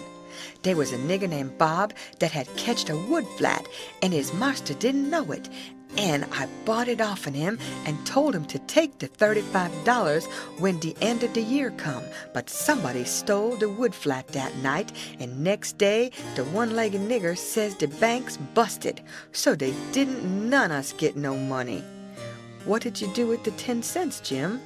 Well, I was gonna spend it, but I had a dream, and the dream told me to give it to a nigger named Ballum. Balaam's ass, they call him for short. He's one of them chuckleheads, you know. But he's lucky, they say, and I see I weren't lucky. The dream say let Balaam invest to 10 cents, and he'd make a raise for me. Well, Balaam, he took the money, and when he was in church, he heard the preacher say that whoever give to the poor, lend to the Lord, and bound to get his money back 100 times. So Balaam, he took and give the 10 cents to the poor, and laid low to see what was going to come of it. Well, what did come of it, Jim? Nothing never come of it. I couldn't manage to collect that money no way, and Balaam he couldn't. I ain't going to lend no more money, doubt I see the security. Bound to get your money back 100 times, the preacher says. If I could get the 10 cents back, I'd call it square and be gladder the chance. Well, it's all right anyway, Jim, as long as you're going to be rich again sometime or other. Yes, and I's rich now, come to look at it. I owns myself, and I's worth $800. I wished I had the money. I wouldn't want no more. End of chapter. Read by Lorraine Montgomery for Lit to Go on the web at fcit.usf.edu.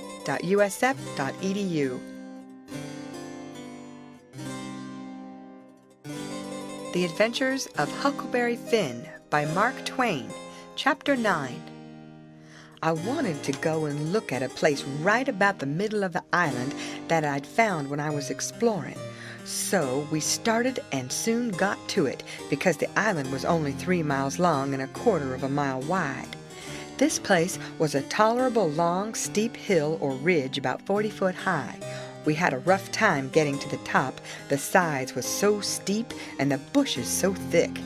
We tramped and clumb around all over it, and by found a good big cavern in the rock, most up to the top on the side towards Illinois.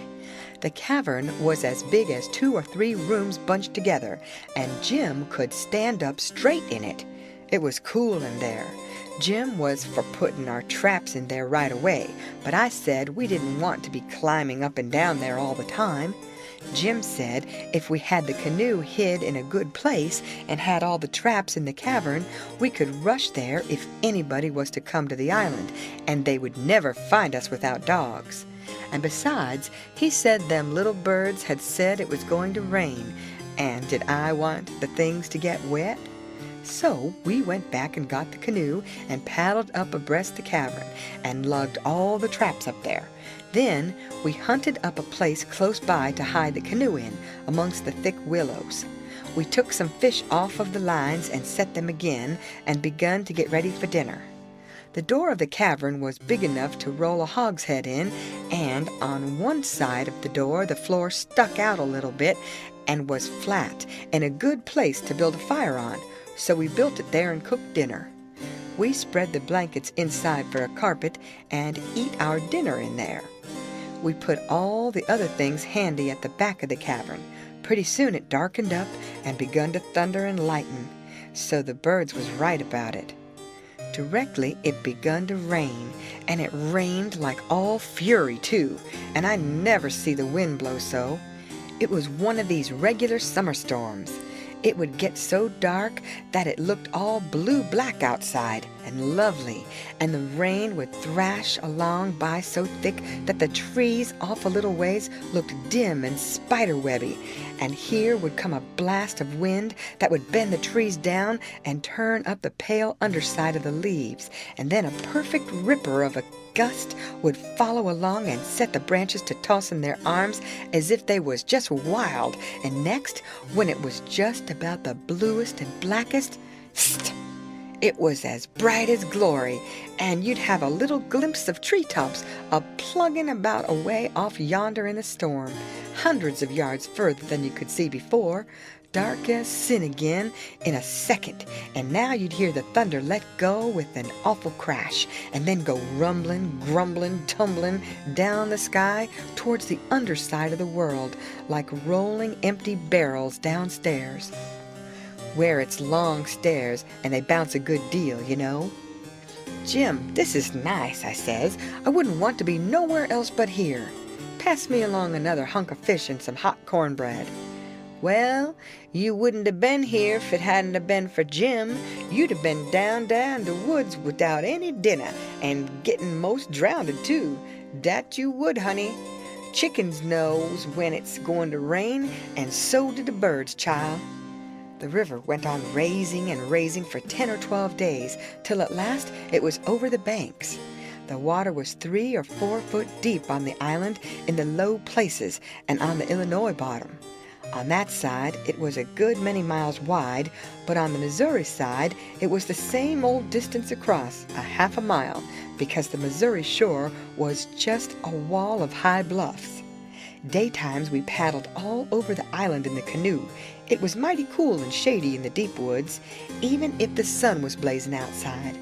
We went winding in and out and amongst the trees, and sometimes the vines hung so thick we had to back away and go some other way.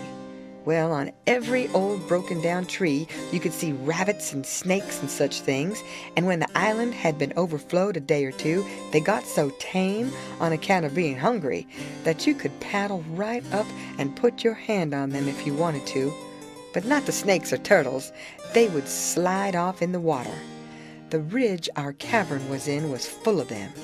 We could have had pets enough if we wanted them. One night we catched a little section of a lumber raft, nice pine planks. It was 12 foot wide and about 15 or 16 foot long, and the top stood above water 6 or 7 inches, a solid level floor. We could see saw logs go by in the daylight sometimes, but we let them go. We didn't show ourselves in daylight. Another night, when we was up at the head of the island just before daylight, here comes a frame house down on the west side. She was a 2-story and tilted over considerable.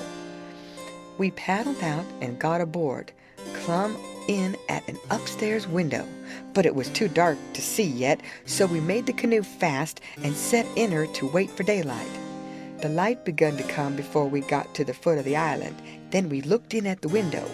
We could make out a bed and a table and 2 old chairs and lots of things around about on the floor, and there was clothes hanging against the wall. There was something laying on the floor in the far corner that looked like a man. So Jim says, "Hello, you!" But it didn't budge, so I hollered again, and then Jim says, "The man ain't asleep, he's dead. You hold still, I'll go and see." He went and bent down and looked and says, "It's a dead man. Yes, indeedy. Naked, too. He's been shot in the back.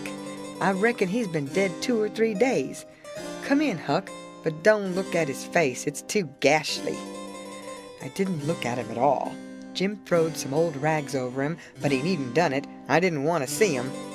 There was heaps of old greasy cards scattered around over the floor, and old whiskey bottles, and a couple of masks made out of black cloth, and all over the walls was the ignorantest kind of words and pictures made with charcoal. There was 2 old dirty calico dresses, and a sunbonnet, and some women's underclothes hanging against the wall, and some men's clothing too. We put the lot into the canoe. It might come good. There was a boy's old speckled straw hat on the floor. I took that too. And there was a bottle that had had milk in it, and it had a rag stopper for a baby to suck. We would have took the bottle, but it was broke. There was a seedy old chest and an old hair trunk with the hinges broke. They stood open, but there weren't nothing left in them that was any account. The way things was scattered about, we reckoned the people left in a hurry and weren't fixed so as to carry off most of their stuff. We got an old tin lantern and a butcher knife without any handle, and a brand new Barlow knife worth 2 bits at any store, and a lot of tallow candles, and a tin candlestick, and a gourd, and a tin cup, and a ratty old bedquilt off the bed, and a reticule with needles and pins and beeswax and buttons and thread and all such truck in it, and a hatchet and some nails and a fish line as thick as my little finger with some monstrous hooks on it, and a roll of buckskin and a leather dog collar and a horseshoe, and some vials of medicine that didn't have no label on them. And just as we was leaving, I found a tolerable good curry comb, and Jim, he found a ratty old fiddle bow and a wooden leg. The straps was broken off of it, but barring that, it was a good enough leg, though it was too long for me and not long enough for Jim, and we couldn't find the other one, though we hunted all around. And so, take it all around, we made a good haul. When we was ready to shove off, we was 1/4 of a mile below the island, and it was pretty broad day.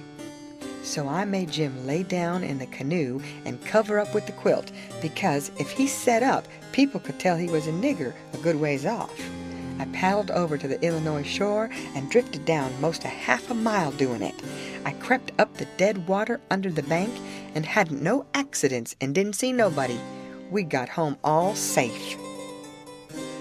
End of chapter. Read by Lorraine Montgomery for Lit to Go on the web at fcit.usf.edu.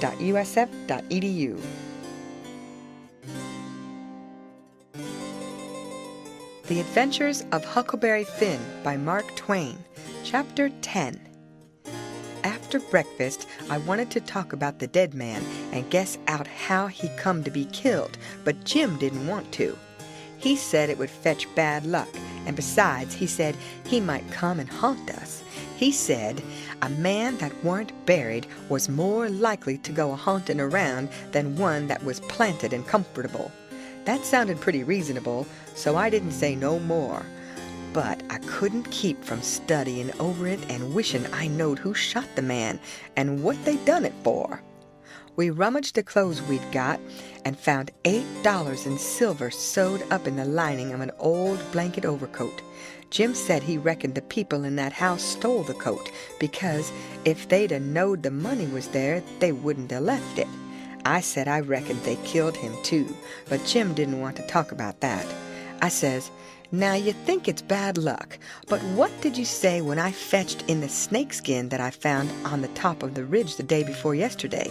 You said it was the worst bad luck in the world to touch a snakeskin with my hands. Well, here's your bad luck. We've raked in all this truck and $8 besides. I wish we could have some bad luck like this every day, Jim." "Never you mind, honey, never you mind. Don't you get too pert. It's a-comin'. Mind, I tell you, it's a-comin'." It did come, too. It was a Tuesday that we had that talk. Well, after dinner Friday, we was laying around in the grass at the upper end of the ridge and got out of tobacco. I went to the cavern to get some and found a rattlesnake in there. I killed him and curled him up on the foot of Jim's blanket, ever so natural, thinking there'd be some fun when Jim found him there. Well, by night I forgot all about the snake, and when Jim flung himself down on the blanket while I struck a light, the snake's mate was there and bit him. He jumped up yelling, and the first thing the light showed was the varmint curled up and ready for another spring. I laid him out in a second with a stick, and Jim grabbed Pap's whiskey jug and begun to pour it down. He was barefooted, and the snake bit him right on the heel. That all comes of my being such a fool as to not remember that wherever you leave a dead snake, its mate always comes there and curls around it. Jim told me to chop off the snake's head and throw it away, and then skin the body and roast a piece of it. I done it, and he eat it and said it would help cure him. He made me take off the rattles and tie them around his wrists, too. He said that would help. Then I slid out quiet and throwed the snakes clear away amongst the bushes, for I weren't going to let Jim find out it was all my fault, not if I could help it. Jim sucked and sucked at the jug, and now and then he got out of his head and pitched around and yelled, but every time he come to himself, he went to sucking at the jug again. His foot swelled up pretty big, and so did his leg, but by and by the drunk begun to come, and so I judged he was all right, but I'd druther been bit with a snake than Pap's whiskey.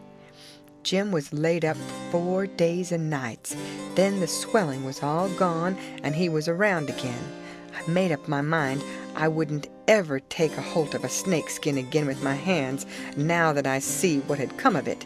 Jim said he reckoned I would believe him next time, and he said that handling a snakeskin was such awful bad luck that maybe we hadn't got to the end of it yet.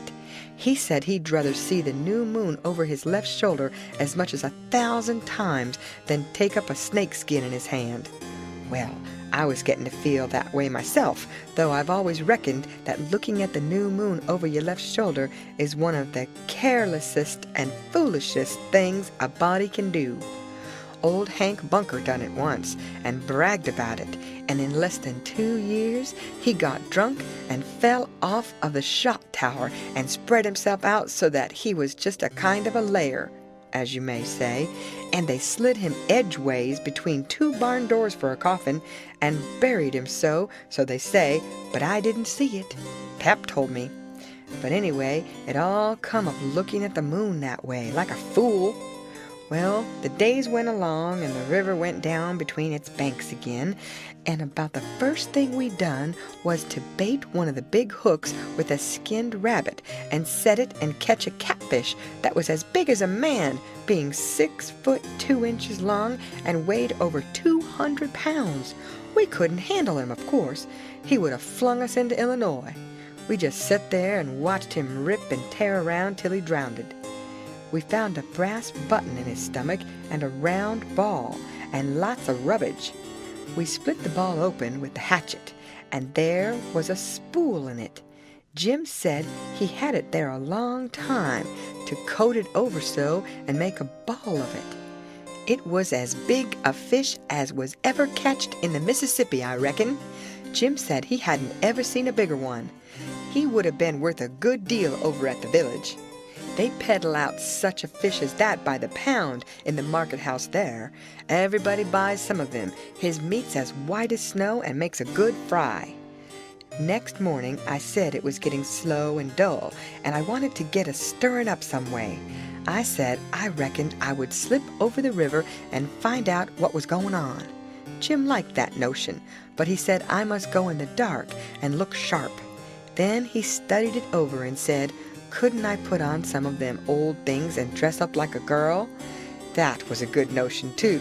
So we shortened up one of the calico gowns, and I turned up my trouser legs to my knees and got into it. Jim hitched it behind with the hooks, and it was a fair fit.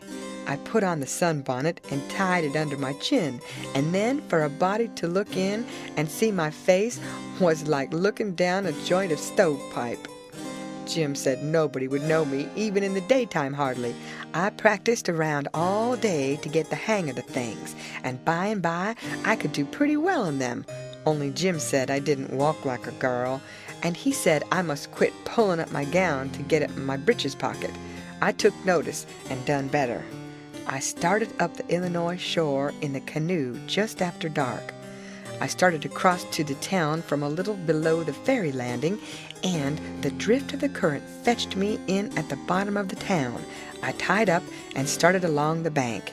There was a light burning in a little shanty that hadn't been lived in for a long time, and I wondered who had took up quarters there. I slipped up and peeped in at the window. There was a woman about 40-year-old in there knitting by a candle that was on a pine table. I didn't know her face. She was a stranger, for you couldn't start a face in that town that I didn't know. Now this was lucky, because I was weakening. I was getting afraid I had come. People might know my voice and find me out. But if this woman had been in such a little town 2 days, she could tell me all I wanted to know. So I knocked at the door and made up my mind I wouldn't forget I was a girl. End of chapter. Read by Lorraine Montgomery for Lit2Go on the web at fcit.usf.edu.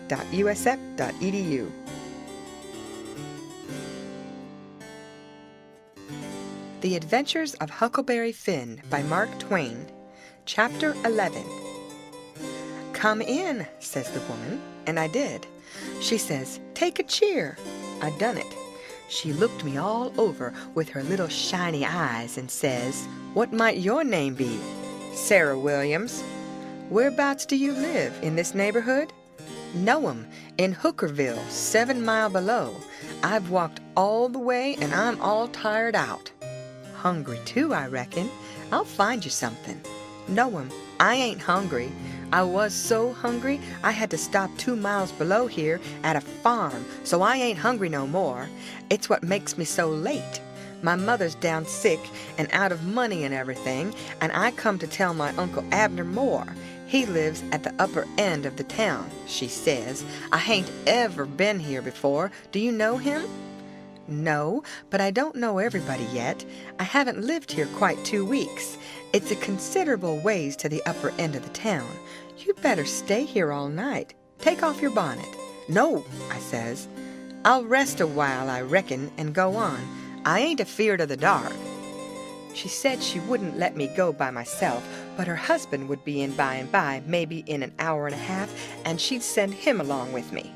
Then she got to talking about her husband and about her relations up the river and her relations down the river and about how much better off they used to was and how they didn't know but they'd made a mistake coming to our town instead of letting well alone, and so on, till I was afeard I had made a mistake coming to her to find out what was going on in the town. But by and by she dropped on to Pap and the murder, and then I was pretty willing to let her clatter right along. She told about me and Tom Sawyer finding the $6,000, only she got it 10, and all about Pap, and what a hard lot he was, and what a hard lot I was, and at last she got down to where I was murdered. I says, "Who done it?" We've heard considerable about these goings-on down in Hookerville, but we don't know who 'twas that killed Huck Finn. Well, I reckon there's a right smart chance of people here that'd like to know who killed him. Some think old Finn done it himself. No, is that so? Most everybody thought it at first. He'll never know how nigh he come to getting lynched. But before night they changed around and judged it was done by a runaway nigger named Jim. Why, I stopped. I reckoned I better keep still. She run on and never noticed I had put in at all. The nigger run off the very night Huck Finn was killed, so there's a reward out for him, $300. And there's a reward out for old Finn, too, $200. You see, he come to town the morning after the murder and told about it, and was out with him on the ferry boat hunt, and right away after he up and left. But before night they wanted to lynch him, but he was gone, you see. Well, next day they found out the nigger was gone. They found out he hadn't been seen since 10 o'clock the night the murder was done. So then they put it on him, you see, and while they was full of it, next day back comes old Finn and went boo-hooing to Judge Thatcher to get money to hunt for the nigger all over Illinois with. The judge gave him some, and that evening he got drunk and was around till after midnight with a couple of mighty hard-looking strangers, and then went off with them. Well, he hain't come back since, and they ain't looking for him back till this thing blows over a little, for people thinks now that he killed his boy and fixed things so folks would think robbers done it, and then he'd get Huck's money without having to bother a long time with a lawsuit. People do say he weren't any too good to do it. Oh, he's sly, I reckon. If he don't come back for a year, he'll be all right. You can't prove anything on him, you know. Everything will be quieted down then, and he'll walk in Huck's money as easy as nothing. Yes, I reckon so, Em. I don't see nothing in the way of it. Has everybody quit thinking the nigger done it? Oh, no, not everybody. A good many thinks he done it. But they'll get the nigger pretty soon now, and maybe they can scare it out of him. Why are they after him yet? Well, you're innocent, ain't you? Does $300 lay around every day for people to pick up? Some folks think the nigger ain't far from here. I'm one of them. But I hain't talked it around. A few days ago, I was talking with an old couple that lives next door in the log shanty, and they happened to say hardly anybody ever goes to that island over yonder that they call Jackson's Island. Don't anybody live there? Says I. No, nobody, says they. I didn't say any more, but I'd done some thinking. I was pretty near certain I'd seen smoke over there about the head of the island a day or two before that, so I says to myself, like as not that nigger's hiding over there. Anyway, says I, it's worth the trouble to give the place a hunt. I hain't seen any smoke since, so I reckon maybe he's gone, if it was him. But husband's going over to see him and another man. He was gone up the river, but he got back today, and I told him as soon as he got here 2 hours ago. I had got so uneasy I couldn't sit still. I had to do something with my hands, so I took up a needle off of the table and went to threading it. My hands shook, and I was making a bad job of it. When the woman stopped talking, I looked up, and she was looking at me pretty curious and smiling a little. I put down the needle and thread and let on to be interested, and I was too, and says, $300 is a power of money. I wish my mother could get it. Is your husband going over there tonight? Oh, yes. He went uptown with the man I was telling you of to get a boat and see if they could borrow another gun. They'll go over after midnight. Couldn't they see better if they was to wait till daytime? Yes, and couldn't the nigger see better too? After midnight, he'll likely be asleep, and they can slip around through the woods and hunt up his campfire all the better for the dark, if he's got one. I didn't think of that. The woman kept looking at me pretty curious, and I didn't feel a bit comfortable. Pretty soon she says, "What did you say your name was, honey?" Mary Williams." Somehow it didn't seem to me that I said it was Mary before, so I didn't look up. Seemed to me I said it was Sarah. So I felt sort of cornered, and was afeared maybe I was looking it too. I wished the woman would say something more. The longer she sat still, the uneasier I was. But now she says, "Honey, I thought you said it was Sarah when you first come in."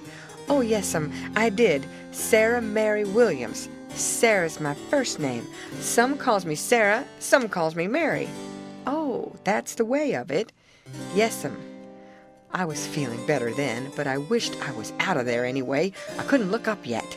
Well, the woman fell to talking about how hard times was, and how poor they had to live, and how the rats was as free as if they owned the place, and so forth and so on, and then I got easy again. She was right about the rats. You'd see one stick his nose out of a hole in the corner every little while. She said she had to have things handy to throw at them when she was alone, or they wouldn't give her no peace.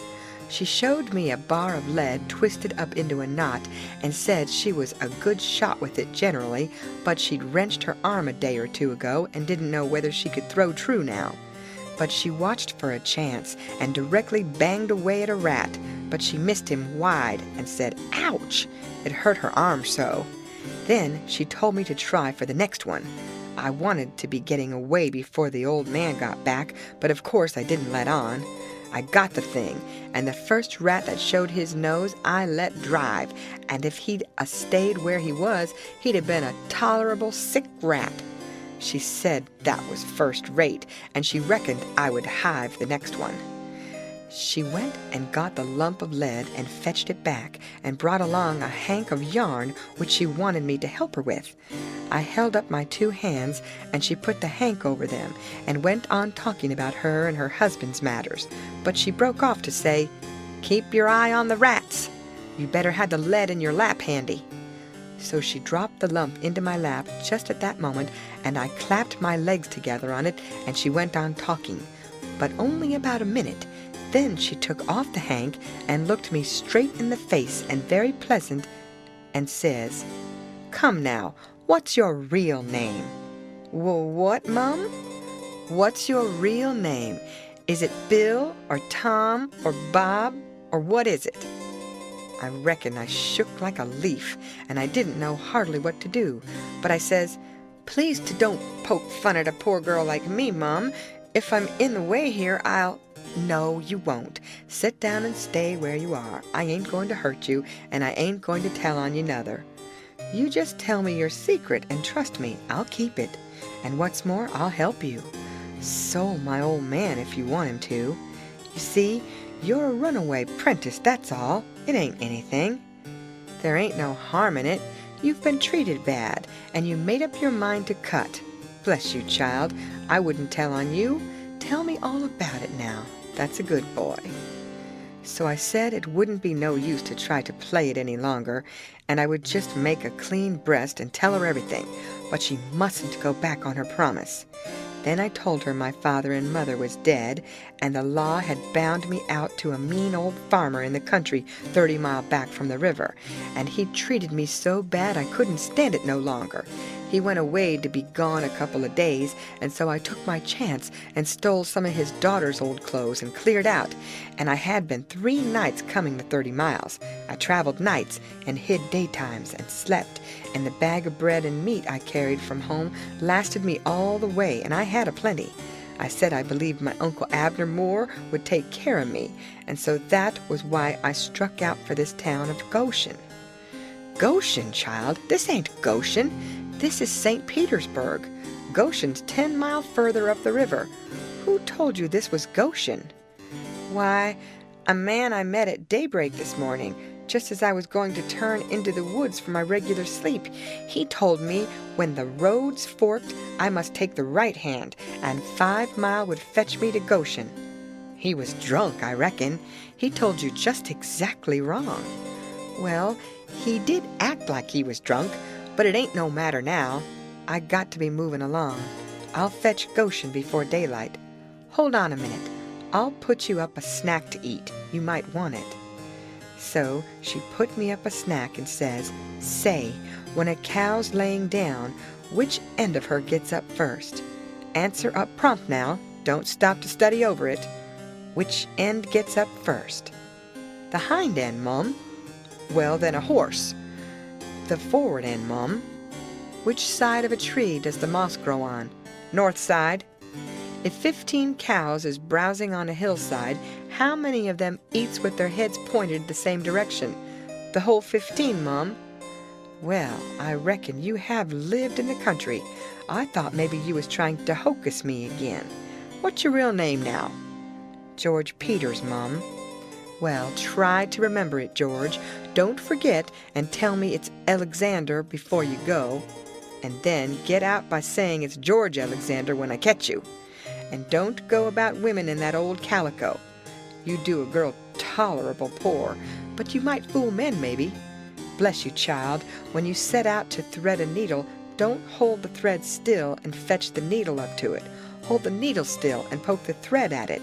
That's the way a woman most always does, but a man always does it the other way. And when you throw at a rat or anything, hitch yourself up a tiptoe and fetch your hand up over your head as awkward as you can, and miss your rat about 6 or 7 foot. Throw stiff arm from the shoulder, like there was a pivot there for it to turn on, like a girl, not from the wrist and elbow, with your arm out to one side like a boy. And mind you, when a girl tries to catch anything in her lap, she throws her knees apart. She don't clap them together the way you did when you catch the lump of lead. Why, I spotted you for a boy when you was threading the needle, and I contrived the other things just to make certain. Now trot along to your uncle, Sarah Mary Williams George Alexander Peters, and if you get into trouble, you send word to Mrs. Judith Loftus, which is me, and I'll do what I can to get you out of it. Keep the river road all the way, and next time you tramp, take shoes and socks with you. The river road's a rocky one, and your feet'll be in a condition when you get to Goshen, I reckon. I went up the bank about 50 yards, and then I doubled on my tracks and slipped back to where my canoe was, a good piece below the house. I jumped in and was off in a hurry. I went upstream far enough to make the head of the island and then started across. I took off the sunbonnet, for I didn't want no blinders on then. When I was about the middle, I heard the clock begin to strike, so I stops and listens. The sound come faint over the water, but clear, 11. When I struck the head of the island, I never waited to blow, though I was most winded, but I shoved right into the timber where my old camp used to be and started a good fire there on a high and dry spot. Then I jumped in the canoe and dug out for our place, 1.5 miles below, as hard as I could go. I landed and sloped through the timber and up the ridge and into the cavern. There Jim laid, sound asleep on the ground. I roused him out and says, "Get up and hump yourself, Jim. There ain't a minute to lose. They're after us." Jim never asked no questions. He never said a word, but the way he worked for the next half an hour showed about how he was scared. By that time, everything we had in the world was on our raft, and she was ready to be shoved out from the willow cove where she was hid. We put out the campfire at the cavern the first thing and didn't show a candle outside after that. I took the canoe out from the shore a little piece and took a look, but if there was a boat around I couldn't see it, for stars and shadows ain't good to see by. Then we got out the raft and slipped along down in the shade past the foot of the island dead still, never saying a word. End of chapter. Read by Lorraine Montgomery for Lit to Go on the web at fcit.usf.edu.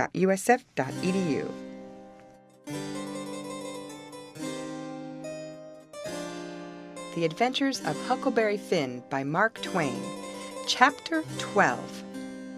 It must have been close on to 1 o'clock when we got below the island at last, and the raft did seem to go mighty slow. If a boat was to come along, we was going to take to the canoe and break for the Illinois shore. And it was well a boat didn't come, for we hadn't ever thought to put the gun in the canoe, or a fishing line, or anything to eat. We was in rather too much of a sweat to think of so many things. It warn't good judgment to put everything on the raft. If the men went to the island, I just expect they found the campfire I built and watched it all night for Jim to come. Anyways, they stayed away from us, and if my building the fire never fooled them, it warn't no fault of mine. I played it as low down on them as I could. When the first streak of day began to show, we tied up to a towhead in a big bend on the Illinois side and hacked off cottonwood branches with the hatchet and covered up the raft with them so she looked like there had been a cave-in the bank there. A towhead is a sandbar that has cottonwoods on it as thick as harrow teeth.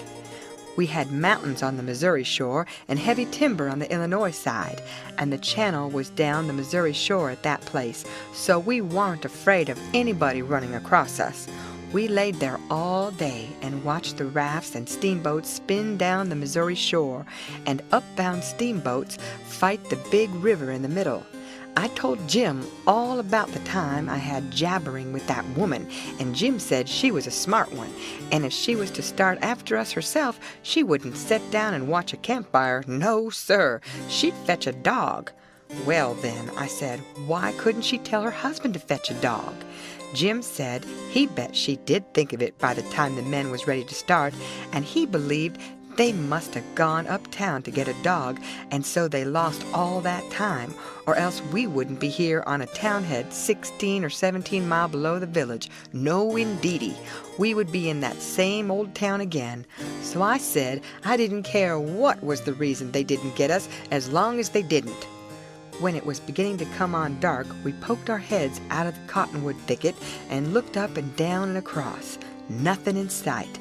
So Jim took up some of the top planks of the raft and built a snug wigwam to get under in blazing weather and rainy, and to keep the things dry. Jim made a floor for the wigwam and raised it a foot or more above the level of the raft, so now the blankets and all the traps was out of reach of steamboat waves. Right in the middle of the wigwam, we made a layer of dirt about 5 or 6 inches deep, with a frame around it for to hold it to its place. This was to build a fire on in sloppy weather or chilly. The wigwam would keep it from being seen. We made an extra steering oar, too, because one of the others might get broke on a snag or something. We fixed up a short, forked stick to hang the old lantern on, because we must always light the lantern whenever we see a steamboat coming downstream to keep from getting run over. But we wouldn't have to light it for upstream boats unless we see we was in what they call a crossing, for the river was pretty high yet, very low banks being still a little underwater, so upbound boats didn't always run the channel, but hunted easy water. This second night we run between 7 and 8 hours with a current that was making over 4 miles an hour. We catched fish and talked, and we took a swim now and then to keep off sleepiness. It was kind of solemn, drifting down the big, still river, laying on our backs looking up at the stars, and we didn't ever feel like talking loud, and it weren't often that we laughed, only a little kind of a low chuckle. We had mighty good weather as a general thing, and nothing ever happened to us at all, that night, nor the next, nor the next. Every night we passed towns, some of them away up on black hillsides, nothing but just a shiny bed of lights, not a house could you see. The fifth night we passed St. Louis, and it was like the whole world lit up. In St. Petersburg, they used to say there was 20 or 30,000 people in St. Louis, but I never believed it till I see that wonderful spread of lights at 2 o'clock that still night. There weren't a sound there. Everybody was asleep. Every night now I used to slip ashore towards 10 o'clock at some little village and buy 10 or 15 cents worth of meal or bacon or other stuff to eat, and sometimes I lifted a chicken that weren't roosting comfortable and took him along. Pap always said, take a chicken when you get a chance, because if you don't want 'em yourself, you can easy find somebody that does, and a good deed ain't ever forgot. I never see Pap when he didn't want the chicken himself, but that is what he used to say anyway. Mornings before daylight, I slipped into cornfields and borrowed a watermelon, or a mushmelon, or a pumpkin, or some new corn, or things of that kind. Pap always said it warn't no harm to borrow things if you was meaning to pay them back sometime. But the widow said it warn't anything but a soft name for stealing, and no decent body would do it. Jim said he reckoned the widow was partly right and Pap was partly right. So the best way would be for us to pick out 2 or 3 things from the list and say we wouldn't borrow them any more.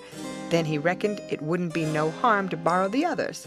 So we talked it over all one night, drifting along down the river, trying to make up our minds whether to drop the watermelons or the cantaloupes or the mushmelons or what.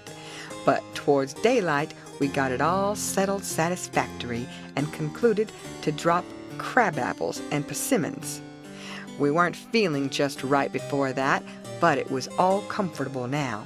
I was glad the way it come out, too, because cran apples ain't ever good, and the persimmons wouldn't be ripe for 2 or 3 months yet. We shot a waterfowl now and then that got up too early in the morning or didn't go to bed enough in the evening. Take it all round, we lived pretty high. The 5th night below St. Louis, we had a big storm after midnight, with the power of thunder and lightning, and the rain poured down in a solid sheet. We stayed in the wigwam and let the raft take care of itself. When the lightning glared out, we could see a big, straight river ahead and high, rocky bluffs on both sides. By and by, says I, "Hello, Jim, looky yonder." It was a steamboat that had killed herself on a rock. We was drifting straight down for her. The lightning showed her very distinct. She was leaning over, with part of her upper deck above water, and you could see every little chimney guy clean and clear, and a chair by the big bell, with an old slouch hat hanging on the back of it when the flashes come. Well, it being away in the night and stormy and all so mysterious-like, I felt just the way any other boy would have felt when I see that wreck laying there so mournful and lonesome in the middle of the river. I wanted to get aboard of her and slink around a little and see what there was there. So I says, "Let's land on her, Jim." But Jim was dead against it at first. He says, "I don't want to go fooling longer on no wrack. We's doing blame well, and we better let blame well alone, as the good book says. Like as not dey's a watchman on dat rack." "Watchman your grandmother," I says. "There ain't nothing to watch but the Texas and the pilot house. And do you reckon anybody's going to risk his life for a Texas and a pilot house such a night as this, when it's likely to break up and wash off down the river any minute?" Jim couldn't say nothing to that, so he didn't try. "And besides," I says, "we might borrow something worth having out of the captain's stateroom. Cigars, I bet you, and cost 5 cents apiece solid cash. Steamboat captains is always rich and get $60 a month, and they don't care a cent what a thing costs, you know, long as they want it. Stick a candle in your pocket, I can't rest, Jim, till we give her a rummaging. Do you reckon Tom Sawyer would ever go buy this thing? Not for pie he wouldn't. He'd call it an adventure. That's what he'd call it, and he'd land on that wreck if it was his last act. And wouldn't he throw style into it? Wouldn't he spread himself nor nothing? Why, you'd think it was Christopher Columbus discovering kingdom come. I wish Tom Sawyer was here. Jim, he grumbled a little, but give in. He said we mustn't talk any more than we could help, and then talk mighty low. The lightning showed us the wreck again just in time, and we fetched the starboard derrick and made fast there. The deck was high out here. We went sneaking down the slope of it to larboard in the dark towards the Texas, feeling our way slow with our feet and spreading our hands out to fend off the guys, for it was so dark we couldn't see no sign of them.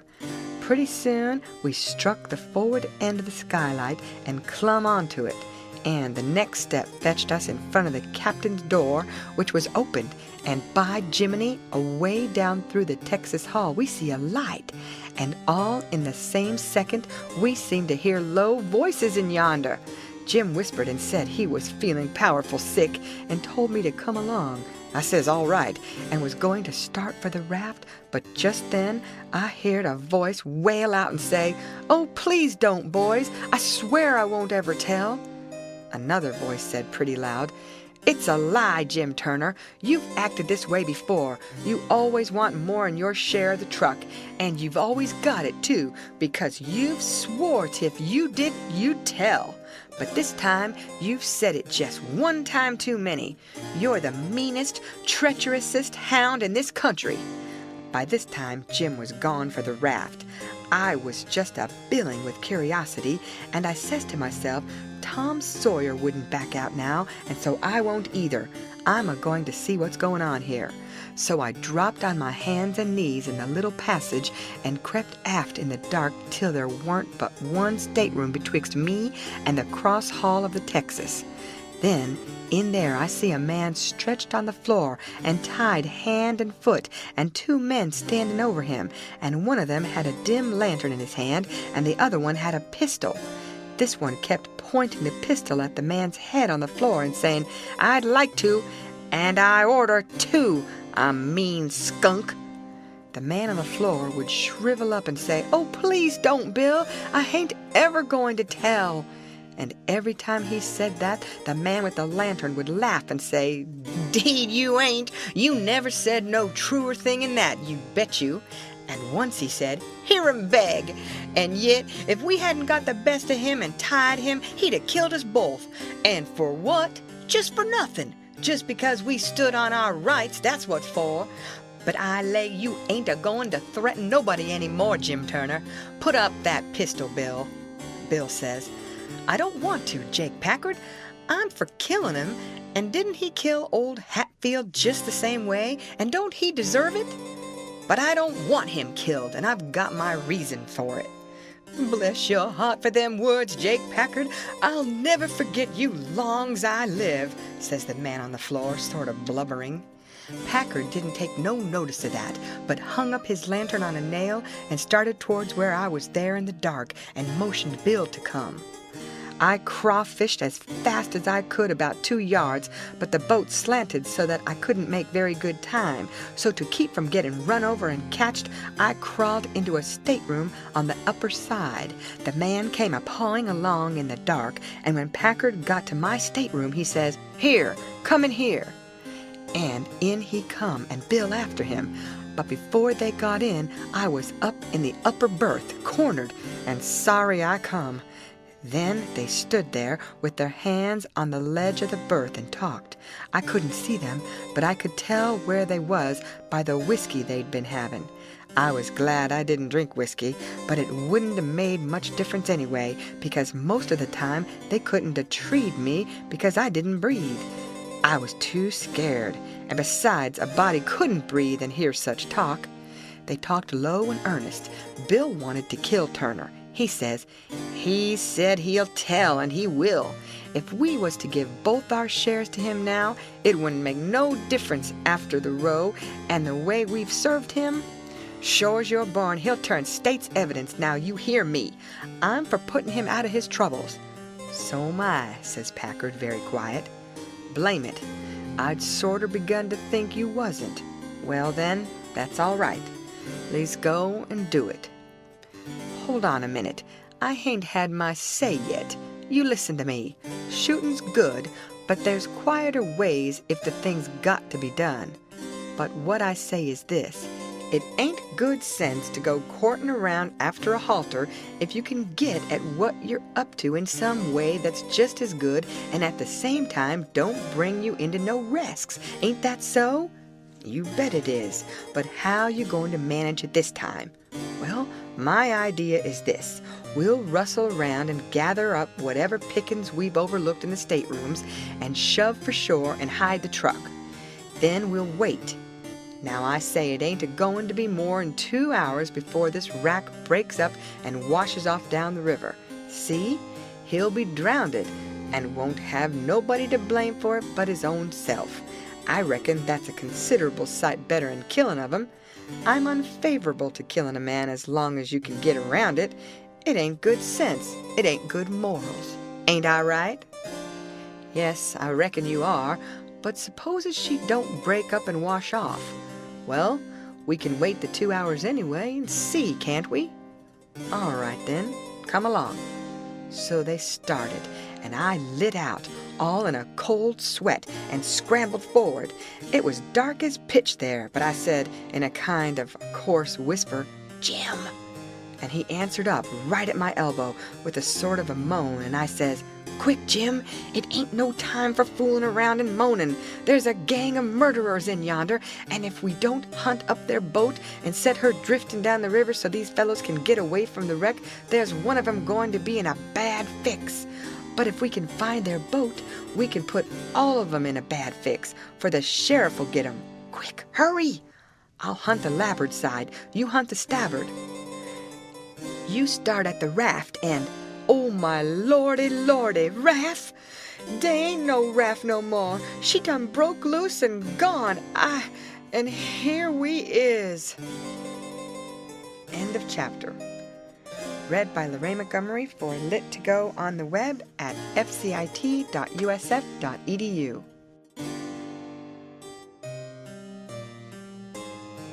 The Adventures of Huckleberry Finn by Mark Twain. Chapter 13. Well, I catched my breath and most fainted, shut up on a wreck with such a gang as that. But it warn't no time to be sentimentering. We'd got to find that boat now, had to have it for ourselves. So we went a quaking and shaking down the starboard side, and slow work it was, too. Seemed a week before we got to the stern. No sign of a boat. Jim said he didn't believe he could go any further. So scared, he hadn't hardly any strength left, he said. But I said, "Come on. If we get left on this wreck, we are in a fix sure." So on we prowled again. We struck for the stern of the Texas and found it, and then scrabbled along forwards on the skylight, hanging on from shutter to shutter, for the edge of the skylight was in the water. When we got pretty close to the cross-hall door, there was the skiff sure enough. I could just barely see her. I felt ever so thankful. In another second, I would have been aboard of her, but just then the door opened. One of the men stuck his head out only about a couple of foot from me, and I thought I was gone. But he jerked it in again and says, "Heave that blame lantern out of sight, Bill." He flung a bag of something into the boat, and then got in himself and sat down. It was Packard. Then Bill, he come out and got in. Packard says in a low voice, "All ready, shove off." I couldn't hardly hang on to the shutters, I was so weak, but Bill says, "Hold on, did you go through him?" "No, didn't you?" "No, so he's got his share of the cash yet." "Well, then, come along, no use to take truck and leave money." "Say, won't he suspicion what we're up to?" "Maybe he won't, but we got to have it anyway, come along." So they got out and went in. The door slammed to because it was on the careen side, and in a half-second I was in the boat and Jim come tumbling after me. I out with my knife and cut the rope, and away we went. We didn't touch an oar, and we didn't speak nor whisper, nor hardly even breathe. We went gliding swift along, dead silent, past the tip of the paddle box and past the stern.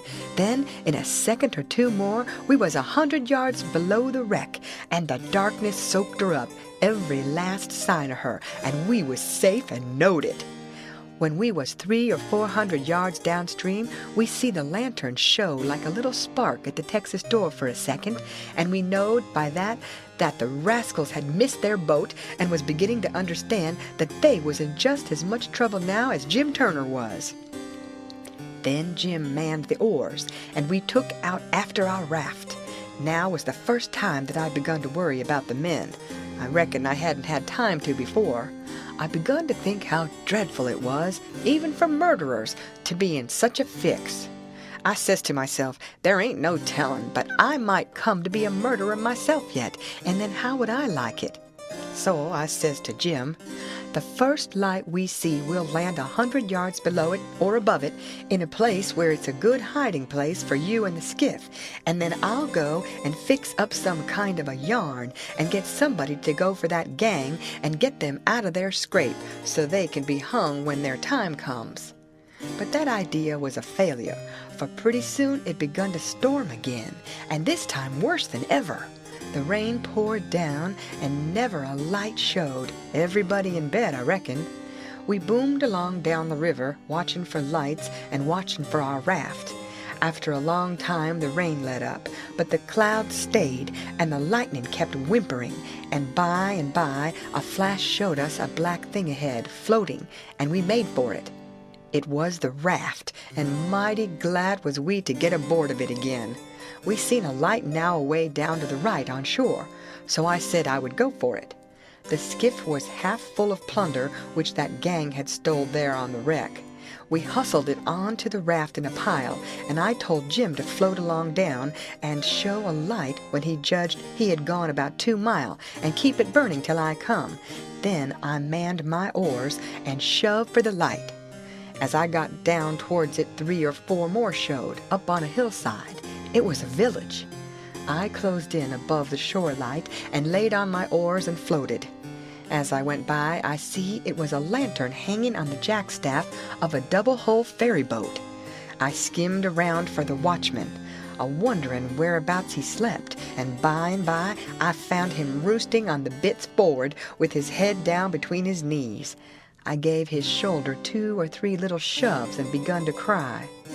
He stirred up in a kind of a startlish way, but when he see it was only me, he took a good gap and stretch, and then he says, "Hello, what's up? Don't cry, bub. What's the trouble?" I says, "Pap and Mam and Sis and—" Then I broke down.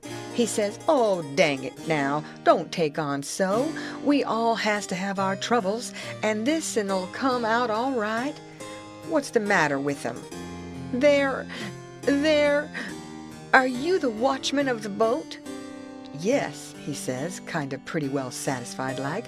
"I'm the captain and the owner and the mate and the pilot and watchman and head deckhand. And sometimes I'm the freight and passengers. I ain't as rich as old Jim Hornback, and I can't be so blamed generous and good to Tom, Dick, and Harry as what he is, and slam around money the way he does, but I've told him a many a time I wouldn't trade places with him, for says I, a sailor's life's the life for me, and I'm derned if I'd live 2 mile out of town where there ain't nothing ever going on, not for all his spondulics, and as much more on top of it," says I. I broke in and says, "They're in an awful peck of trouble, and—" "Who is?" "Why, Pap and Mam and Sis and Miss Hooker, and if you take your ferry boat and go up there—" "Up where? Where are they?" "On the wreck." "What wreck?" "Why, there ain't but one." "What? You don't mean the Walter Scott?" "Yes." "Good land, what are they doing there, for gracious sakes?" "Well, they didn't go there a purpose." "I bet they didn't. Why, great goodness, there ain't no chance for 'em if they don't get off mighty quick. Why, how in the nation did they ever get into such a scrape?" "Easy enough. Miss Hooker was a-visiting up there to the town." Yes, Booth's Landing. Go on. She was a-visiting there at Booth's Landing, and just in the edge of the evening she started over with her nigger woman in the horse ferry to stay all night at her friend's house, Miss Whatchamacaller. I disremember her name. And they lost their steering oar and swung around and went a-floating down stern first about 2 mile and saddle-bagsed on the wreck. And the ferryman and the nigger woman and the horses was all lost. But Miss Hooker, she made a grab and got aboard the wreck. Well, about an hour after dark we come along down in our trading scow, and it was so dark we didn't notice the wreck till we was right on it, and so we saddlebagsed. But all of us was saved but Bill Whipple, and oh, he was the best creature. I most wished it had been me, I do. My George, it's the beatin'est thing I ever struck. And then, what did you all do? Well, we hollered and took on, but it's so wide there we couldn't make nobody hear. So Pap said somebody got to get ashore and get help somehow. I was the only one that could swim, so I made a dash for it. And Miss Hooker, she said if I didn't strike help sooner, come here and hunt up her uncle and he'd fix the thing.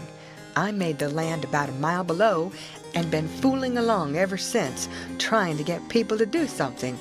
But they said, "What, in such a night and such a current? There ain't no sense in it. Go for the steam ferry." Now, if you'll go and... By Jackson, I'd like to, and blame it, I don't know but I will. But who in the dignation's a-going to pay for it? Do you reckon your Pap? Why, that's all right. Miss Hooker, she told me particular that her uncle Hornback... Great guns, is he her uncle? Looky here, you break for that light over yonder way and turn out west when you get there. And about a quarter of a mile out, you'll come to the tavern. Tell him to dart you out to Jim Hornback's, and he'll foot the bill. And don't you fool around any, because he'll want to know the news. Tell him I'll have his niece all safe before he can get to town. Hump yourself now. I'm a-going up around the corner here to roust out my engineer. I struck for the light, but as soon as he turned the corner, I went back and got into my skiff and bailed her out, and then pulled up shore in the easy water about 600 yards and tucked myself in among some wood boats, for I couldn't rest easy till I could see the ferry boat start. But take it all around, I was feeling rather comfortable on account of taking all this trouble for that gang, for not many would have done it. I wished the widow knowed about it. I judged she would be proud of me for helping these rapscallions, because rapscallions and deadbeats is the kind the widow and good people takes the most interest in. Well, before long, here comes the wreck, dim and dusky, sliding along down. A kind of cold shiver went through me, and then I struck out for her. She was very deep, and I see in a minute there weren't much chance for anybody being alive in her. I pulled all around her and hollered a little, but there wasn't any answer. All dead still. I felt a little bit heavy-hearted about the gang, but not much, for I reckoned if they could stand it, I could.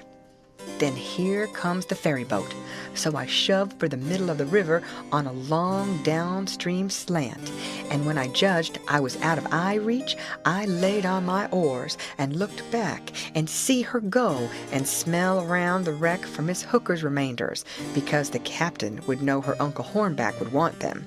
And then pretty soon the ferry boat give it up and went for the shore, and I laid into my work and went a-booming down the river.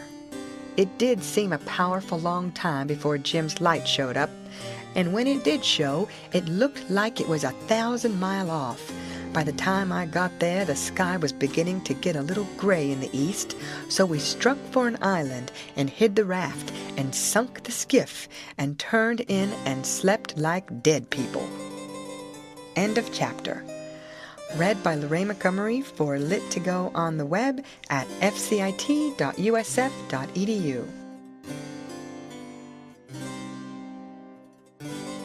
The Adventures of Huckleberry Finn by Mark Twain.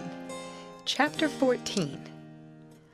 By and by, when we got up, we turned over the truck the gang had stole off of the wreck and found boots and blankets and clothes and all sorts of other things and a lot of books and a spyglass and 3 boxes of cigars.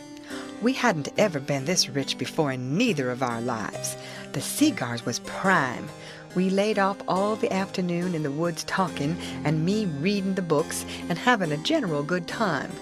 I told Jim all about what happened inside the wreck and at the ferry boat, and I said these kinds of things was adventures, but he said he didn't want no more adventures.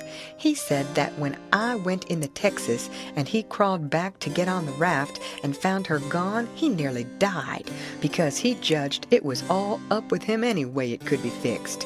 For if he didn't get saved, he would get drowned, and if he did get saved, whoever saved him would send him back home so as to get the reward, and then Miss Watson would sell him south sure.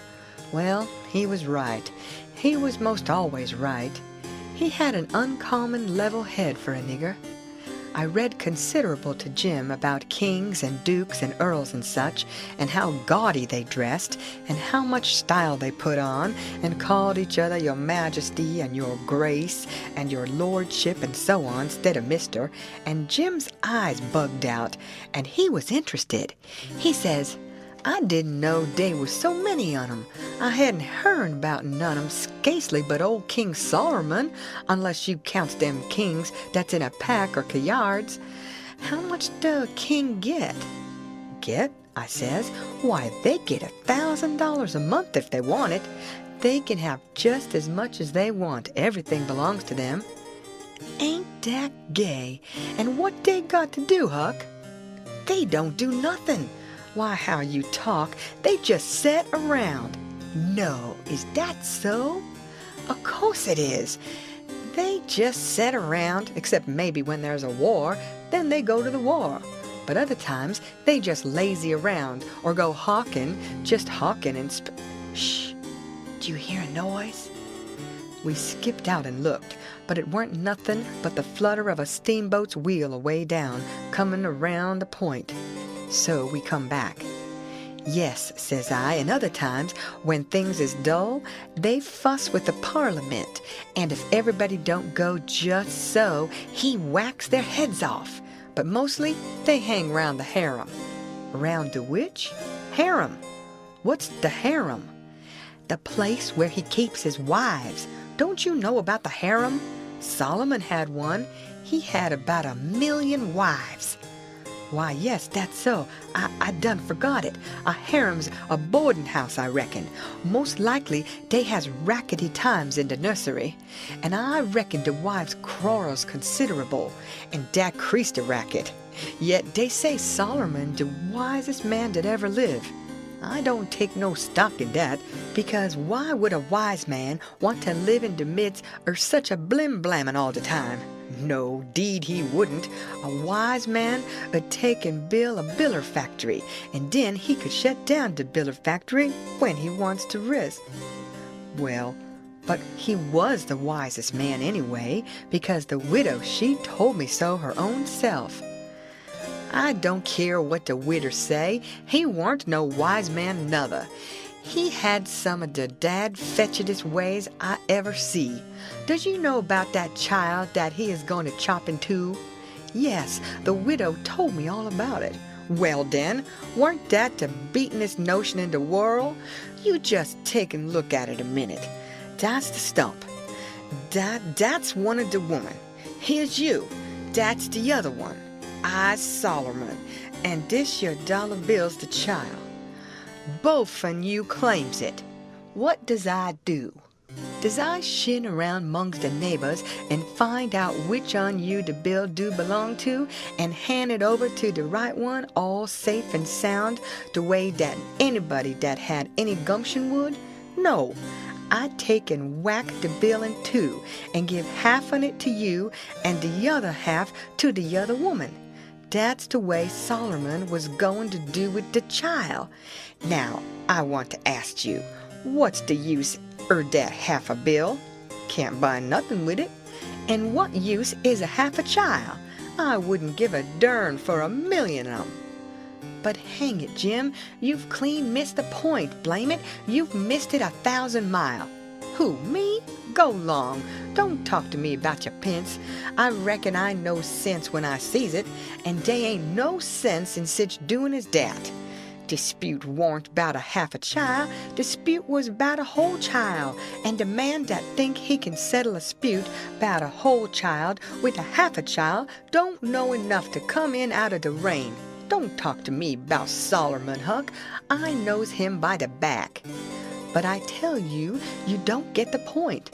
Blame the point. I reckon I knows what I knows. And mind you, the real point is down further. It's down deeper. It lays in the way Solomon was raised. You take a man that's got only 1 or 2 children, is that man going to be wasteful of children? No, he ain't. He can't afford it. He know how to value 'em.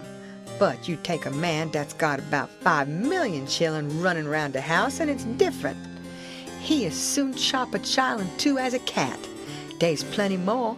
A child or 2, more or less, warn't no consequence to Solomon. Dat fetch him. I never see such a nigger. If he got a notion in his head once, there weren't no getting it out again. He was the most down on Solomon of any nigger I ever see. So I went to talking about other kings and let Solomon slide. I told about Louis XVI that got his head cut off in France long time ago, and about his little boy the Dolphin that would have been a king, but they took and shut him up in jail, and some say he died there. Poor little chap. But some says he got out and got away and come to America. That's good. But he'll be pretty lonesome. They ain't no kings here, is they, Huck? No. Den he can't get no situation. What he going to do? Well, I don't know. Some of them gets on the police, and some of them learns people how to talk French. Why, Huck, don't the French people talk the same way he does? No, Jim, you couldn't understand a word they say, not a single word. Well now, I'd be ding busted. How did that come? I don't know, but it's so. I got some of their jabber out of a book. Suppose a man was to come to you and say, "Parlez-vous français?" What would you think? I wouldn't think nothing. I'd take him, bust him over the head, that is, if he weren't white. I wouldn't low no nigger to call me dat. Shucks, it ain't calling you anything. It's only saying, do you know how to talk French? Well then, why couldn't he say it? Why, he is a-saying it. That's a Frenchman's way of saying it. Well, it's a blame ridiculous way, and I don't want to hear no more about it. There ain't no sense in it. Looky here, Jim, does a cat talk like we do? No, a cat don't. Well, does a cow? No, a cow don't nuther. Does a cat talk like a cow, or a cow talk like a cat? No, they don't. It's natural and right for 'em to talk different from each other, ain't it? Course. And ain't it natural and right for a cat and a cow to talk different from us? Why, most surely it is. Well then, why ain't it natural and right for a Frenchman to talk different from us? You answer me that. Is a cat a man, Huck? No. Well then, they ain't no sense in a cat talking like a man. Is a cow a man? Or is a cow a cat? No, she ain't either of them. Well, then she ain't got no business to talk like either one or the other of 'em. Is a Frenchman a man? Yes. Well then, dad blame it, why don't he talk like a man? You answer me that. I see it weren't no use wasting words. You can't learn a nigger to argue, so I quit. End of chapter. Read by Lorraine Montgomery for Lit to Go on the web at fcit.usf.edu.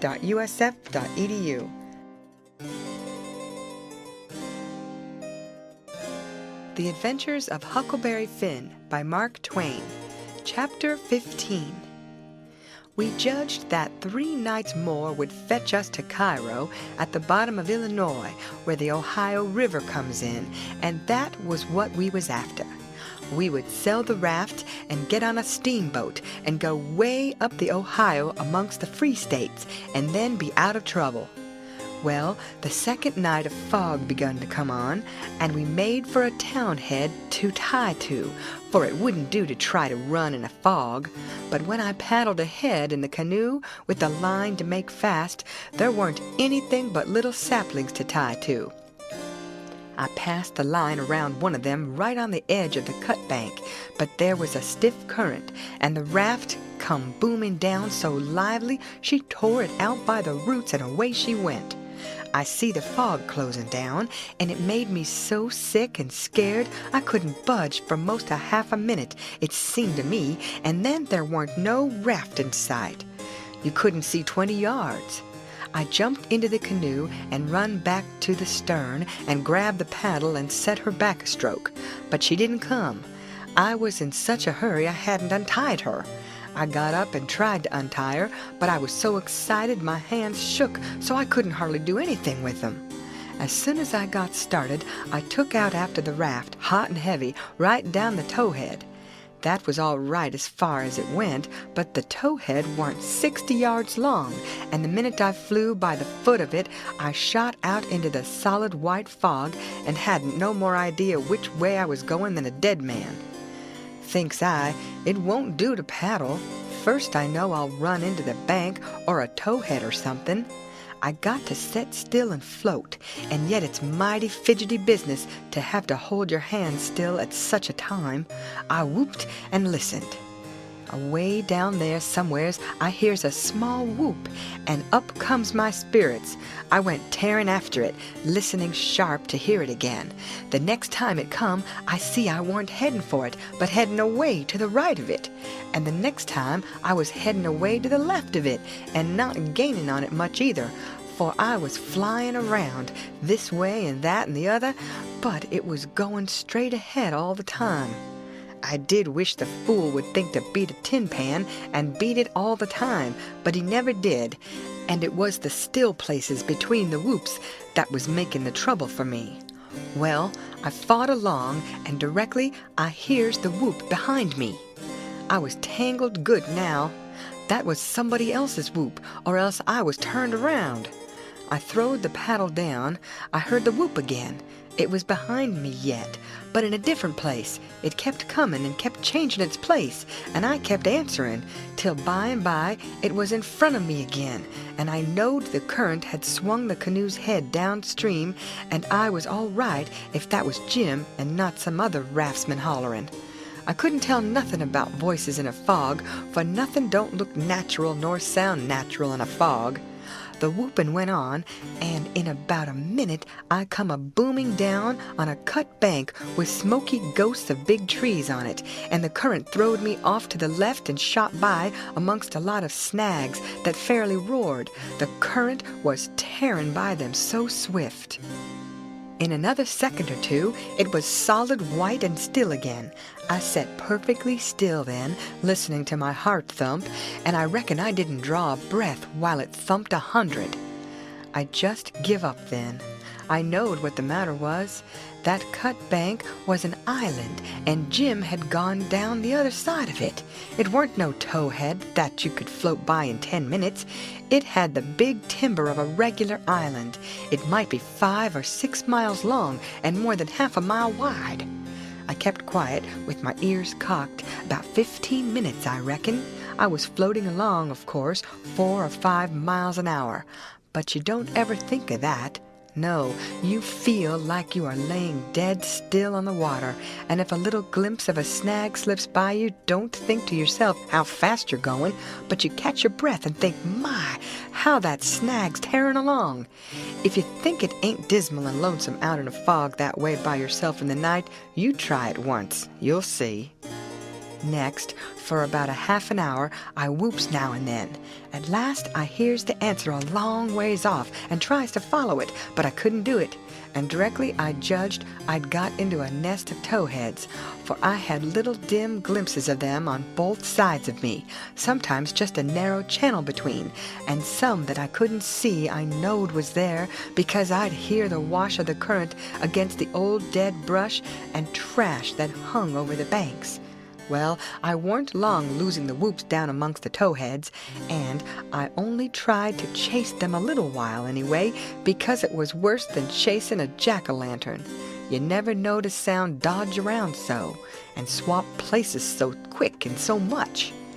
I had to claw away from the bank pretty lively 4 or 5 times to keep from knocking the islands out of the river, and so I judged the raft must be buttling into the bank every now and then, or else it would get further ahead and clear out of hearing. It was floating a little faster than I was. Well, I seemed to be in the open river again by and by, but I couldn't hear no sign of a whoop nowheres. I reckon Jim had fetched up on a snag, maybe, and it was all up with him. I was good and tired, so I laid down in the canoe and said I wouldn't bother no more. I didn't want to go to sleep, of course, but I was so sleepy I couldn't help it. So I thought I would take just one little cat nap.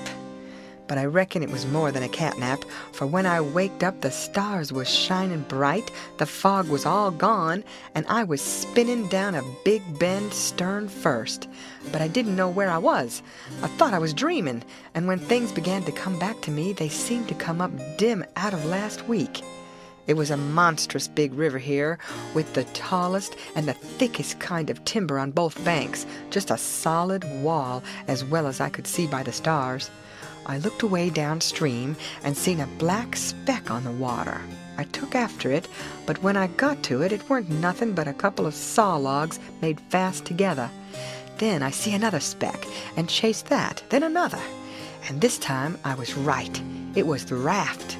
When I got to it, Jim was setting there with his head down between his knees, asleep, with his right arm hanging over the steering oar. The other oar was smashed off, and the raft was littered up with leaves and branches and dirt, so she'd had a rough time. I made fast and laid down under Jim's nose on the raft and began to gap and stretch my fists out against Jim and says, "Hello, Jim, have I been asleep? Why didn't you stir me up?" "Goodness gracious, is that you, Huck? And you ain't dead? You ain't drownded? You's back again? It's too good for true, honey. It's too good for true. Let me look at you, child. Let me feel you. No, you ain't dead. You's back again, live and sound, just as the same old Huck, the same old Huck, thanks to goodness. What's the matter with you, Jim? You been a-drinking? Drinking? Has I been a-drinking? Has I had a chance to be a-drinking? Well then, what makes you talk so wild? How does I talk wild? How? Why, hain't you been talking about my coming back and all that stuff as if I'd been gone away? Huck Finn, you look me in the eye. You look me in the eye. Hain't you been gone away? Gone away? Why, what in the nation do you mean? I hain't been gone anywheres. Where would I go to? Well, looky here, boss. There's something wrong, they is. Is I me, or who is I? Is I here, or where is I? Now that's what I want to know. Well, I think you're here plain enough, but I think you're a tangle-headed old fool, Jim. I is I? Well, you answer me this. Didn't you tote out the line in the canoe for to make fast to the towhead? No, I didn't. What towhead? I hain't seen no towhead. You hain't seen no towhead? Looky here. Didn't the line pull loose on the raft, go a-humming down the river, and leave you in the canoe behind in the fog? What fog? Why, the fog! The fog that's been round all night. And didn't you whoop? And didn't I whoop? Till we got mixed up into islands, and one of us got lost, and the other one was just as good as lost, case he didn't know where he was. And didn't I bust up again a lot of dim islands and have a terrible time and Moss get drowned? Now ain't that so, boss? Ain't it so? You answer me that. Well, this is too many for me, Jim. I hain't seen no fog, nor no islands, nor no troubles, nor nothing. I've been setting here talking with you all night till you went to sleep about 10 minutes ago, and I reckon I done the same. You couldn't have got drunk in that time, so of course you've been dreaming. Dad fetch it, how is I going to dream all that in 10 minutes? Well, hang it all, you did dream it, because there didn't any of it happen. "But, Huck, it's all just as plain to me as—" "It don't make no difference how plain it is. There ain't nothing in it. I know because I've been here all the time." Jim didn't say nothing for about 5 minutes, but sit there studying over it. Then he says, "Well, then I reckon I did dream it, Huck. But dog my cats if it ain't the powerfulest dream I ever see, and I hain't ever had no dream before that's tired me like this one." "Oh, well, that's all right, because a dream does tire a body like everything sometimes, but this one was a stabbing dream." "Tell me about it, Jim." So Jim went to work and told me the whole thing right through, just as it happened, only he painted it up considerable. Then he said he must start in and interpret it, because it was sent for a warning. He said the first towhead stood for a man that would try to do us some good, but the current was another man that would get us away from him. The whoops was warning that would come to us every now and then, and if we didn't try hard to make out to understand them, they'd just take us into bad luck, 'stead of keeping us out of it. The lot of towheads was troubles we was going to get into with quarrelsome people and all kinds of mean folks, but if we minded our business and didn't talk back and aggravate them, we would pull through and get out of the fog and into the big clear river, which was the Free States, and wouldn't have no more trouble. It had clouded up pretty dark just after I got onto the raft, but it was clearing up again now. "Oh, well, that's all interpreted well enough as far as it goes, Jim," I says, "but what does these things stand for?" It was the leaves and rubbish on the raft and the smashed oar.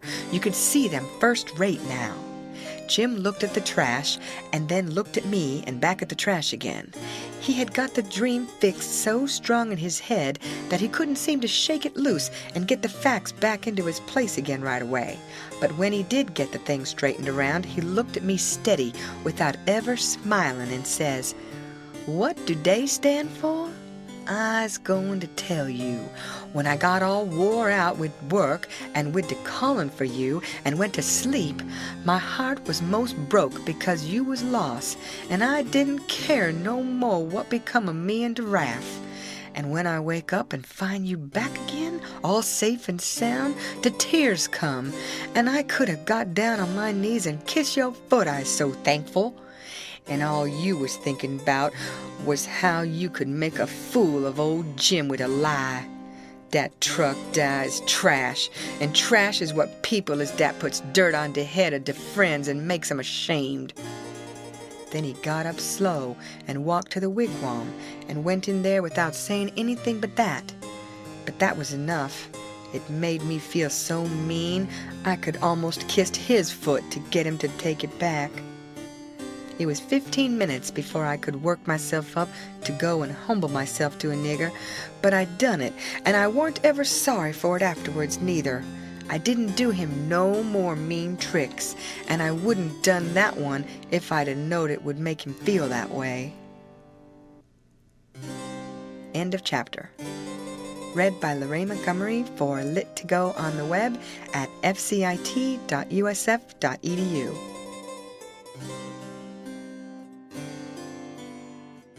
The Adventures of Huckleberry Finn by Mark Twain. Chapter 16. We slept most all day and started out at night a little ways behind a monstrous long raft that was as long going by as a procession. She had 4 long sweeps at each end, so we judged she carried as many as 30 men likely. She had 5 big wigwams aboard, wide apart, and an open campfire in the middle, and a tall flagpole at each end. There was a power of style about her. It amounted to something being a raftsman on such a craft as that.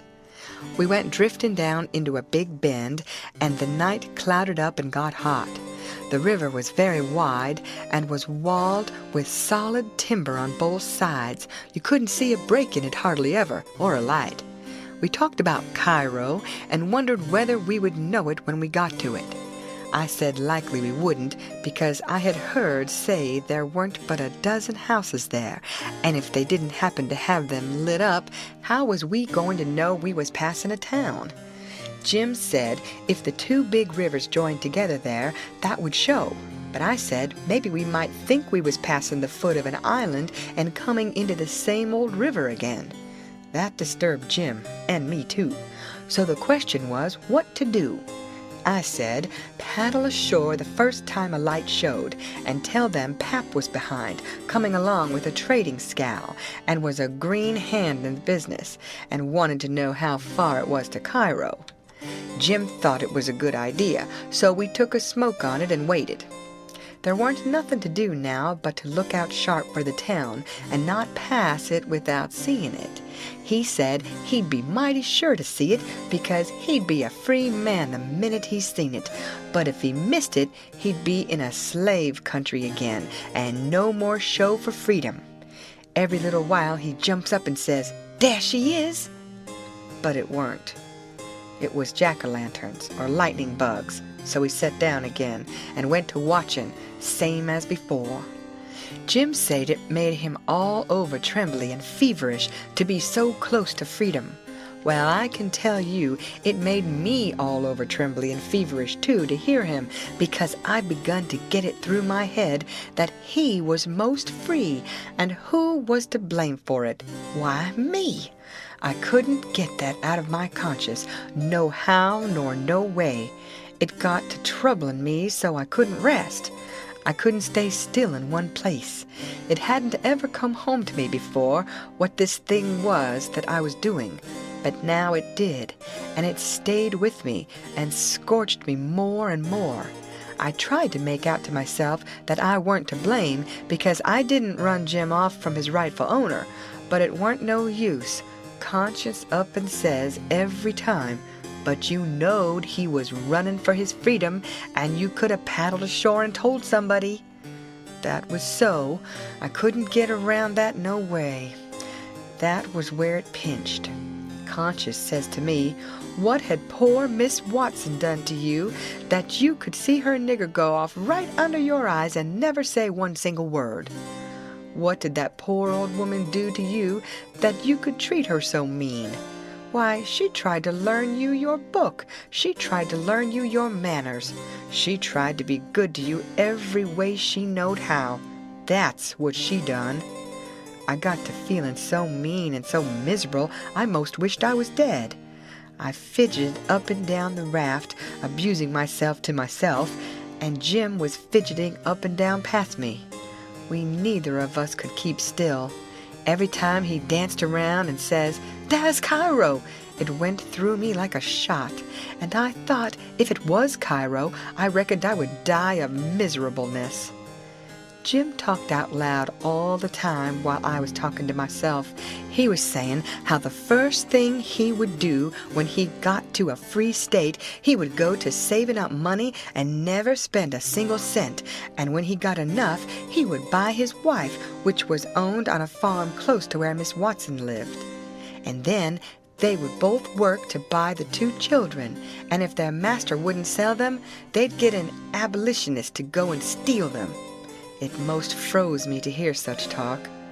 He wouldn't ever dared to talk such talk in his life before. Just see what a difference it made in him the minute he judged he was about free. It was according to the old saying, "Give a nigger an inch and he'll take an ell." Thinks I, this is what comes of my not thinking. Here was this nigger, which I had as good as helped to run away, coming right out flat-footed and saying he would steal his children that belonged to a man I didn't even know, a man that hadn't ever done me no harm. I was sorry to hear Jim say that. It was such a lowering of him. My conscience got to stirring me up hotter than ever, until at last I says to it, "Let up on me. It ain't too late yet. I'll paddle ashore at the first light and tell." I felt easy and happy and light as a feather right off. All my troubles was gone. I went to looking out sharp for a light and sort of singing to myself. By and by one showed. Jim sings out, "We safe, Huck, we safe! Jump up and crack your heels! That's the good old Cairo at last, I just knows it!" I says, "I'll take the canoe and go see, Jim. It mightn't be, you know." He jumped and got the canoe ready and put his old coat in the bottom for me to set on and give me the paddle, and as I shoved off, he says, "Pretty soon I'll be a-shouting for joy, and I'll say it's all on accounts of Huck. I's a free man, and I couldn't ever been free if it hadn't been for Huck. Huck done it. Jim won't ever forget you, Huck. You's the best friend Jim's ever had, and you's the only friend old Jim's got now." I was paddling off, all in a sweat, to tell on him, but when he says this, it seemed to kind of take the tuck all out of me.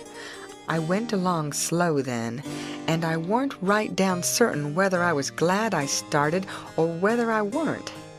When I was 50 yards off, Jim says, "Dar you goes, the old true Huck, the only white gentleman that ever kept his promise to old Jim." Well, I just felt sick, but I says, "I got to do it. I can't get out of it." Right then, along comes a skiff with 2 men in it with guns, and they stopped and I stopped. One of them says, "What's that yonder?" "A piece of raft," I says. "Do you belong on it?" "Yes, sir." "Any men on it?" "Only one, sir." "Well, there's 5 niggers run off tonight up yonder above the head of the bend. Is your man white or black?" I didn't answer up prompt. I tried to, but the words wouldn't come. I tried for a second or two to brace up and out with it, but I weren't man enough. Hadn't the spunk of a rabbit. I see I was weakening, so I just give up trying and up and says, "He's white." "I reckon we'll go and see for ourselves." "I wish you would," says I, "because it's Pap that's there, and maybe you'd help me tow the raft ashore where the light is. He's sick, and so is Ma'am and Mary Ann." "Oh, the devil! We're in a hurry, boy, but I suppose we've got to. Come, buckle to your paddle and let's get along." I buckled to my paddle, and they laid to their oars. When we had made a stroke or two, I says, "Pap'll be mighty much obleeged to you, I can tell you. Everybody goes away when I want them to help me tow the raft ashore, and I can't do it by myself." "Well, that's infernal mean. Odd, too. Say, boy, what's the matter with your father?" "It's well, it ain't anything much." They stopped pulling. It weren't but a mighty little ways to the raft now. One says, "Boy, that's a lie. What is the matter with your pap? Answer up square now, and it'll be the better for you." "I will, sir, I will, honest. But don't leave us, please. It's the gentleman. If you'll only pull ahead and let me heave you the headline, you won't have to come near the raft. Please do." "Set her back, John, set her back," says one. They backed water. "Keep away, boy. Keep to the leeward." Confound it, I just expect the wind has blowed it to us. Your pap's got the smallpox, and you know it precious well. Why didn't you come out and say so? Do you want to spread it all over?" "Well," says I, a-blubbering, "I've told everybody before, and they just went away and left us." Poor devil, there's something in that. We are right down sorry for you, but well, hang it, we don't want the smallpox, you see. Look here, I'll tell you what to do. Don't you try to land by yourself, or you'll smash everything to pieces. You float along down about 20 miles, and you'll come to a town on the left-hand side of the river. It will be long after sunup then, and when you ask for help, you tell them your folks are all down with chills and fever. Don't be a fool again, and let people guess what is the matter. Now, we're trying to do you a kindness, so you just put 20 miles between us. That's a good boy. It wouldn't do any good to land yonder where the light is. It's only a wood yard. Say, I reckon your father's poor, and I'm bound to say he's in pretty hard luck. Here, I'll put a $20 gold piece on this board, and you get it when it floats by. I feel mighty mean to leave you, but my kingdom, it won't do to fool with smallpox, don't you see?" "Hold on, Parker," says the other man. "Here's a 20 to put on the board for me. Goodbye, boy. You do as Mr. Parker told you, and you'll be all right." "That's so. My boy, goodbye. Goodbye. If you see any runaway niggers, you get help and nab them, and you can make some money by it." "Goodbye, sir," says I. "I won't let no runaway niggers get by me if I can help it." They went off, and I got aboard the raft, feeling bad and low, because I knowed very well I had done wrong, and I see it warn't no use for me to try to learn to do right. A body that don't get started right when he's little ain't got no show. When the pinch comes, there ain't nothing to back him up and keep him to his work, and so he gets beat. Then I thought a minute, and says to myself, hold on, suppose you'd have done right and give Jim up. Would you felt better than what you do now?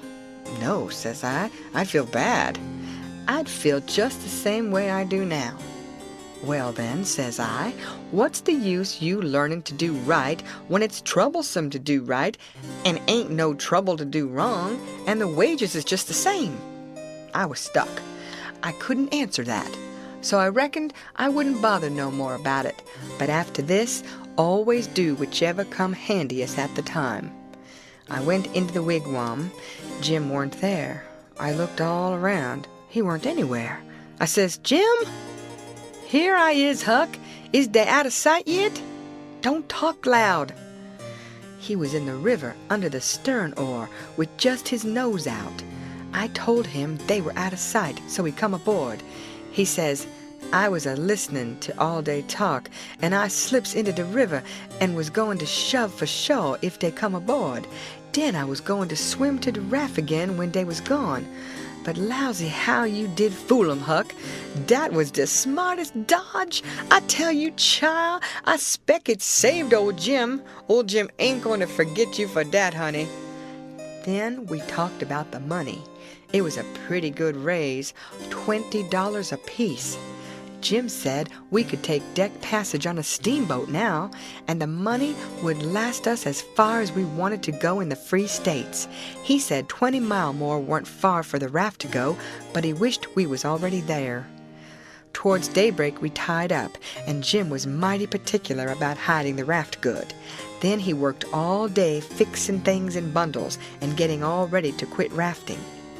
That night, about 10, we hove in sight of the lights of a town away down in a left-hand bend. I went off in the canoe to ask about it. Pretty soon I found a man out in the river with a skiff, setting a trot line. I ranged up and says, Mister, is that town Cairo? Cairo? No, you must be a blame fool. What town is it, mister? If you want to know, go and find out. If you stay here bothering around me for about a half a minute longer, you'll get something you won't want. I paddled to the raft. Jim was awful disappointed, but I said never mind, Cairo would be the next place I reckoned.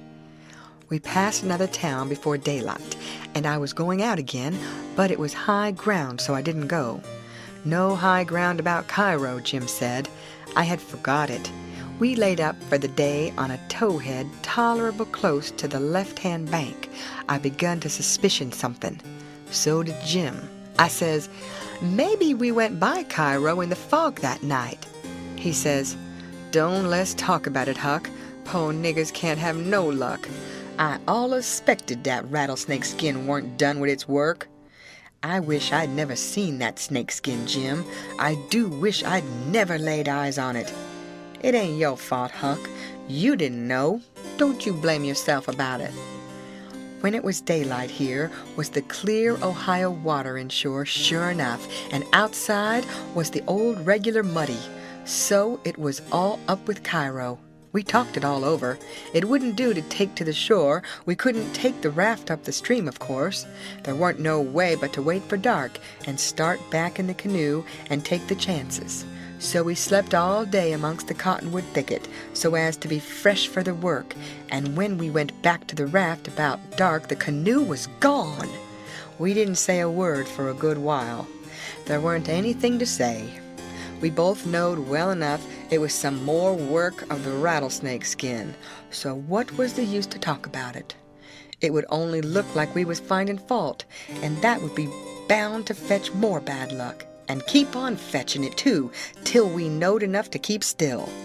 By and by, we talked about what we better do, and found there warn't no way but just to go along down with the raft till we got a chance to buy a canoe to go back in. We weren't going to borrow it when there weren't anybody around, the way Pap would do, for that might set people after us. So we shoved out after dark on the raft. Anybody that don't believe yet that it's foolishness to handle a snakeskin after all that snakeskin done for us will believe it now if they read on and see what more it done for us. The place to buy canoes is off of rafts laying up at shore, but we didn't see no rafts laying up, so we went along during 3 hours and more. Well, the night got gray and rather thick, which is the next meanest thing to fog. You can't tell the shape of the river, and you can't see no distance. It got to be very late and still, and then along comes a steamboat up the river. We lit the lantern and judged she would see it. Upstream boats didn't generally come close to us. They go out and follow the bars and hunt for easy water under the reefs, but nights like this they bull right up the channel against the whole river. We could hear her pounding along, but we didn't see her good till she was close. She aimed right for us. Often they do that and try to see how close they can come without touching. Sometimes the wheel bites off a sweep, and then the pilot sticks his head out and laughs and thinks he's mighty smart. Well, here she comes, and we said she was going to try and shave us, but she didn't seem to be shearing off a bit. She was a big one, and she was coming in a hurry too, looking like a black cloud with rows of glowworms around it. But all of a sudden she bulged out big and scary, with a long row of wide open furnace doors shining like red-hot teeth, and her monstrous bows and guards hanging right over us. There was a yell at us, and a jingling of bells to stop the engine, a powwow of cussing and whistling of steam, and as Jim went overboard on one side and I on the other, she come smashing straight through the raft. I dived, and I aimed to find the bottom too, for a 30-foot wheel had got to go over me, and I wanted it to have plenty of room. I could always stay underwater a minute. This time I reckon I stayed under a minute and a half.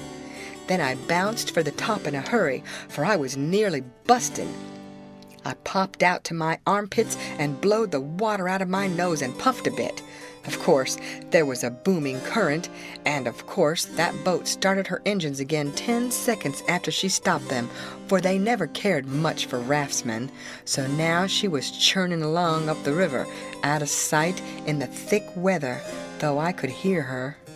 I sung out for Jim about a dozen times, but I didn't get any answer, so I grabbed a plank that touched me while I was treading water and struck out for the shore, shoving it ahead of me. But I made out to see that the drift of the current was towards the left-hand shore, which meant that I was in a crossing, so I changed off and went that way. It was one of these long, slanting 2-mile crossings, so I was a good long time in getting over. I made a safe landing and clumb up the bank. I couldn't see but a little ways, but I went poking along over rough ground for 1/4 mile or more, and then I run across a big, old-fashioned double log house before I noticed it. I was going to rush by and get away, but a lot of dogs jumped out and went to howling and barking at me, and I knowed better than to move another peg. End of chapter. Read by Lorraine Montgomery for Lit to Go on the web at fcit.usf.edu.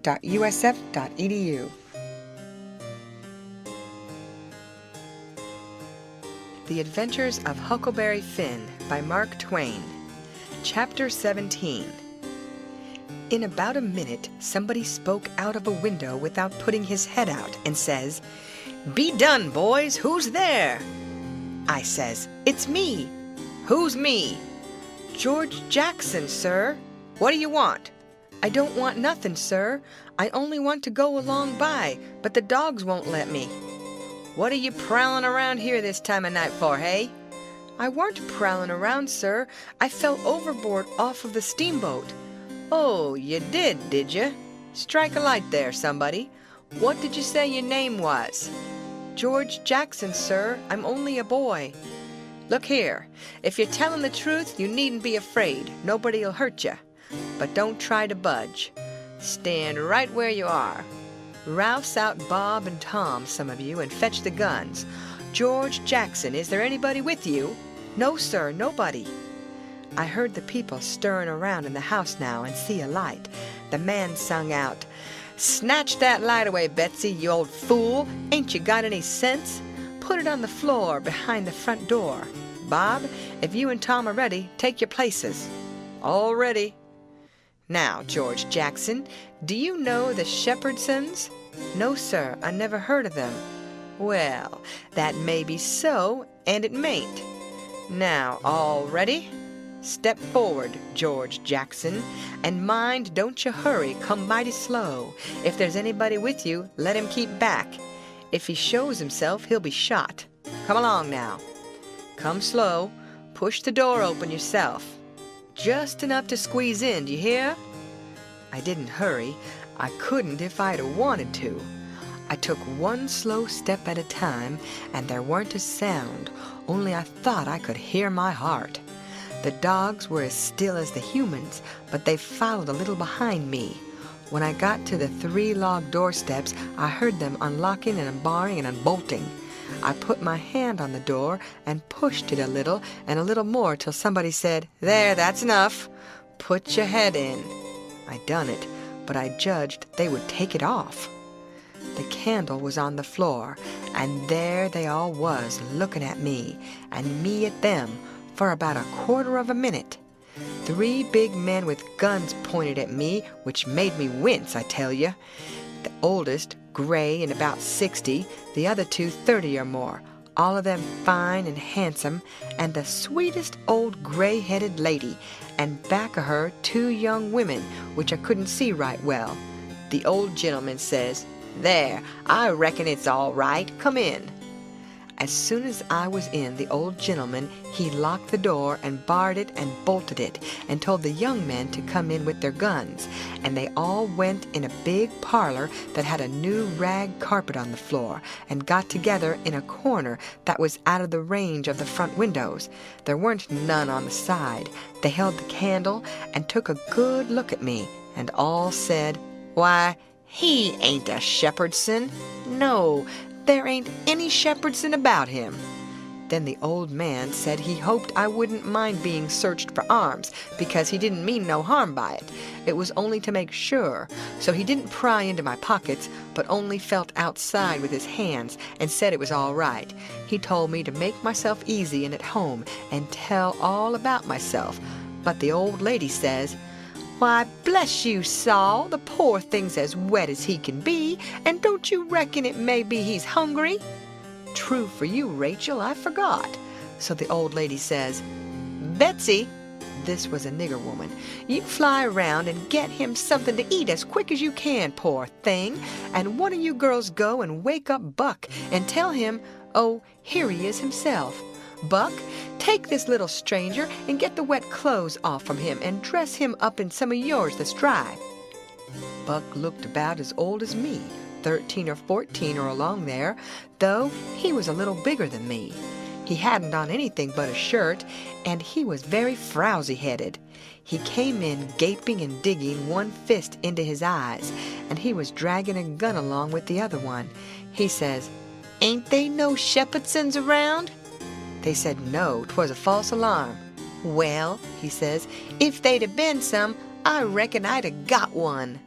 They all laughed, and Bob says, "Why, Buck, they might have scalped us all. You've been so slow in coming." "Well, nobody come after me, and it ain't right I'm always kept down. I don't get no show." "Never mind, Buck, my boy," says the old man. "You'll have show enough, all in good time. Don't you fret about that. Go along with you now and do as your mother told you." When we got upstairs to his room, he got me a coarse shirt and a roundabout and pants of his, and I put them on. While I was at it, he asked me what my name was, but before I could tell him, he started to tell me about a blue jay and a young rabbit he had catched in the woods day before yesterday, and he asked me where Moses was when the candle went out. I said I didn't know. I hadn't heard about it before, no way. Well, guess, he says. How am I going to guess, says I, when I never heard tell of it before? But you can guess, can't you? It's just as easy. Which candle, I says. Why, any candle, he says. I don't know where he was, says I. Where was he? Why, he was in the dark. That's where he was. Well, if you knowed where he was, what did you ask me for? Why, blame it, it's a riddle, don't you see? Say, how long are you going to stay here? You got to stay always? We can just have booming times. They don't have no school now. Do you own a dog? I've got a dog, and he'll go in the river and bring out chips that you throw in. Do you like to comb up Sundays and all that kind of foolishness? You bet I don't, but Ma, she makes me. Confound these old britches. I reckon I'd better put 'em on, but I'd rather not, it's so warm. Are you all ready? All right, come along, old hoss. Cold corn pone, cold corned beef, butter and buttermilk. That is what they had for me down there, and there ain't nothing better that I've ever come across yet.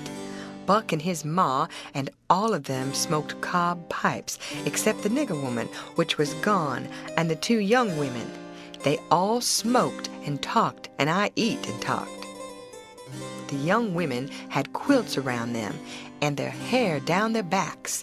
They all asked me questions, and I told them how Pap and me and all the family was living on a little farm down at the bottom of Arkansas, and my sister Mary Ann run off and got married and never was heard of no more, and Bill went to hunt them, and he weren't heard of no more, and Tom and Mort died, and then there weren't nobody but just me and Pap left, and he was just trimmed down to nothing on account of his troubles. So when he died, I took what there was left, because the farm didn't belong to us, and started up the river, deck passage, and fell overboard. And that was how I come to be here. So they said I could have a home there as long as I wanted it. Then it was most daylight, and everybody went to bed, and I went to bed with Buck. And when I waked up in the morning, drat it all, I had forgot what my name was. So I laid there about an hour trying to think, and when Buck waked up, I says, "Can you spell, Buck?" "Yes," he says. "I bet you can't spell my name," says I. "I bet you what you dare I can," says he. "All right," says I, "go ahead." Georgejackson. There now, he says. "Well," says I, "you done it, but I didn't think you could. It ain't no slouch of a name to spell, right off without studying." I set it down private because somebody might want me to spell it next, and so I wanted to be handy with it and rattle it off like I was used to it. It was a mighty nice family and a mighty nice house, too. I hadn't seen no house out in the country before that was so nice and had so much style. It didn't have an iron latch on the front door, nor a wooden one with a buckskin string, but a brass knob to turn, the same as houses in town. There weren't no bed in the parlor, nor a sign of a bed, but heaps of parlors in towns has beds in them. There was a big fireplace that was bricked on the bottom, and the bricks was kept clean and red by pouring water on them and scrubbing them with another brick. Sometimes they washed them over with red water paint that they call Spanish brown, same as they do in town. They had a big brass dog irons that could hold up a saw log. There was a clock on the middle of the mantelpiece with a picture of a town painted on the bottom half of the glass front, and a round place in the middle of it for the sun, and you could see the pendulum swinging behind it. It was beautiful to hear that clock tick, and sometimes when one of these peddlers had been along and scoured her up and got her in good shape, she would start in and strike 150 before she got tuckered out. They wouldn't took any money for her. Well, there was a big, outlandish parrot on each side of the clock, made out of something like chalk and painted up gaudy. But one of the parrots was a cat made of crockery, and a crockery dog by the other, and when you pressed down on them they squeaked, but it didn't open their mouths nor look different nor interested. They squeaked through underneath. There was a couple of big wild turkey wing fans spread out behind those things. On the table in the middle of the room was a kind of a lovely crockery basket that had apples and oranges and peaches and grapes piled up in it, which was much redder and yellower and prettier than the real ones is, but they weren't real because you could see where pieces had got chipped off and showed the white chalk or whatever it was underneath. This table had a cover made out of beautiful oilcloth with a red and blue spread eagle painted on it and a painted border all around. It come all the way from Philadelphia, they said. There were some books, too, piled up perfectly exact on each corner of the table. One was a big family Bible full of pictures. One was Pilgrim's Progress about a man that left his family. It didn't say why. I read considerable in it now and then. The statements was interesting but tough. Another was Friendship's Offering, full of beautiful stuff and poetry, but I didn't read the poetry. Another was Henry Clay's Speeches, and another was Dr. Gunn's Family Medicine, which told you all about what to do if a body was sick or dead. There was a hymn book and a lot of other books. And there was nice split-bottom chairs, and perfectly sound, too, not bagged down in the middle and busted like an old basket. They had pictures hung on the walls, mainly Washingtons and Lafayettes and battles and Highland Marys, and one called Singing the Declaration. There was some that they called crayons, which one of the daughters, which was dead, made her own self when she was only 15 years old. They was different from any pictures I ever see before, blacker mostly than is common. One was a woman in a slim black dress, belted small under the armpits, with bulges like a cabbage in the middle of the sleeves, and a large black scoop shovel bonnet with a black veil, and white slim ankles crossed about with black tape, and very wee black slippers like a chisel, and she was leaning pensive on a tombstone on her right elbow under a weeping willow, and her other hand hanging down her side holding a white handkerchief and a reticule, and underneath the picture it said, "Shall I never see thee more, alas." Another one was a young lady with her hair all combed up straight to the top of her head and knotted there in front of a comb like a chair back, and she was crying into a handkerchief and had a dead bird laying on its back in her other hand with its heels up, and underneath the picture it said, "I shall never hear thy sweet chirrup more, alas."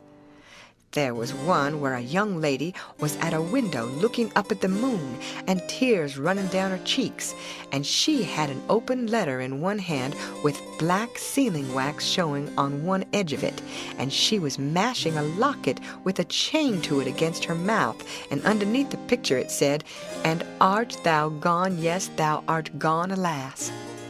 These was all nice pictures, I reckon, but I didn't somehow seem to take to them, because if ever I was down a little, they always give me the fantods.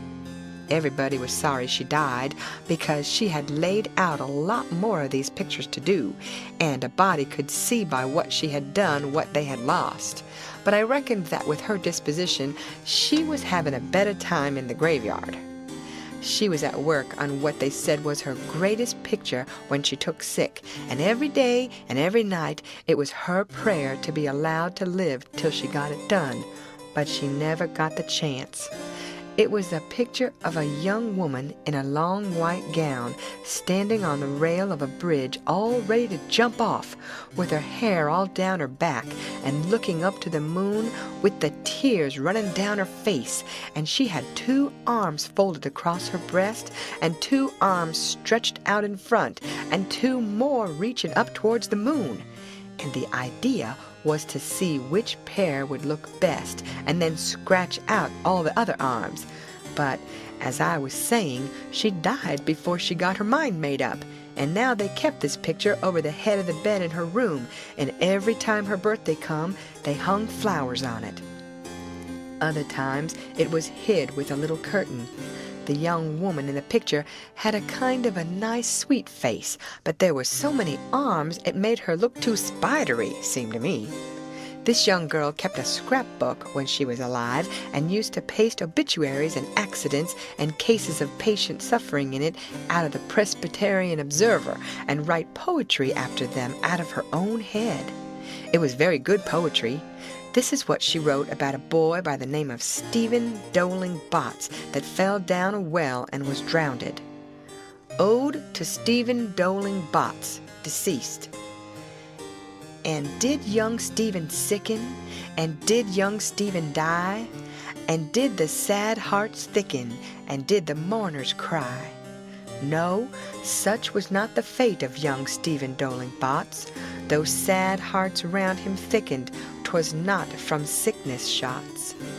No whooping cough did rack his frame, nor measles drear with spots. Not these impaired the sacred name of Stephen Dowling Botts. Despised love struck not with woe that head of curly knots, nor stomach troubles laid him low, young Stephen Dowling Botts. Oh no, then list with tearful eye, whilst I his fate do tell, his soul did from this cold world fly by falling down a well. They got him out and emptied him, alas, it was too late. His spirit was gone for to sport aloft in the realms of the good and great. If Emmeline Grangerford could make poetry like that before she was 14, there ain't no tellin' what she could have done by and by. Buck said she could rattle off poetry like nothing. She didn't ever have to stop and think. He said she would slap down a line, and if she couldn't find anything to rhyme with it, would just scratch it out and slap down another one and go ahead. She weren't particular. She could write about anything you choose to give her to write about, just so it was sadful. Every time a man died, or a woman died, or a child died, she would be on hand with her tribute before he was cold. She called them tributes.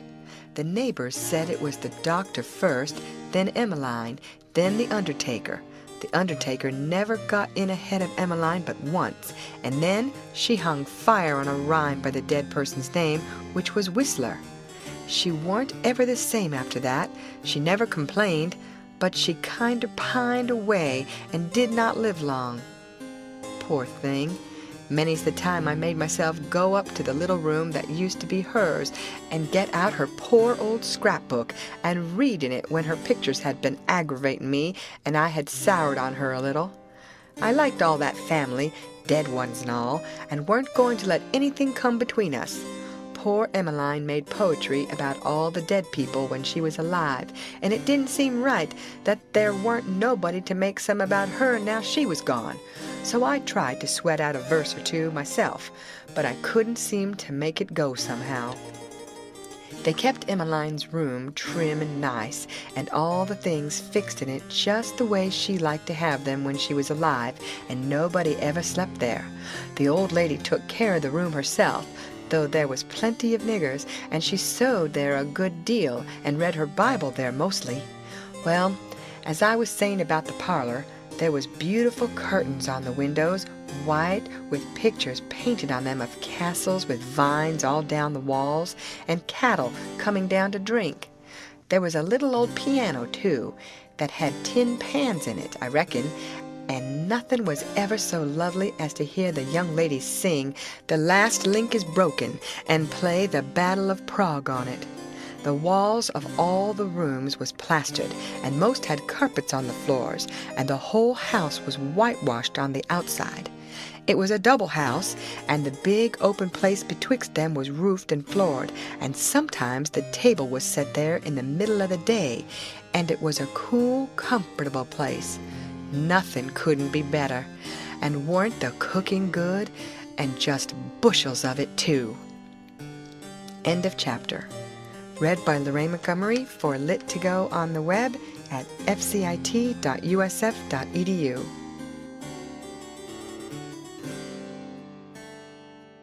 The Adventures of Huckleberry Finn by Mark Twain. Chapter 18. Colonel Grangerford was a gentleman, you see. He was a gentleman all over, and so was his family. He was well born, as the saying is, and that's worth as much in a man as it is in a horse, so the widow Douglas said, and nobody ever denied that she was of the first aristocracy in our town. And Pap, he always said it too, though he weren't no more quality than a mud cat himself. Colonel Grangerford was very tall and very slim, and had a darkish, paly complexion, not a sign of red in it anywheres. He was clean-shaved every morning all over his thin face, and he had the thinnest kind of lips, and the thinnest kind of nostrils, and a high nose, and heavy eyebrows, and the blackest kind of eyes, sunk so deep back that they seemed like they was looking out of caverns at you, as you may say. His forehead was high, and his hair was black and straight and hung to his shoulders.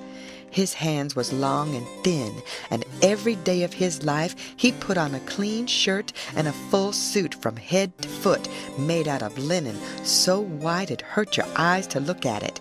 And on Sundays he wore a blue tailcoat with brass buttons on it. He carried a mahogany cane with a silver head to it. There weren't no frivolousness about him, not a bit, and he weren't ever loud.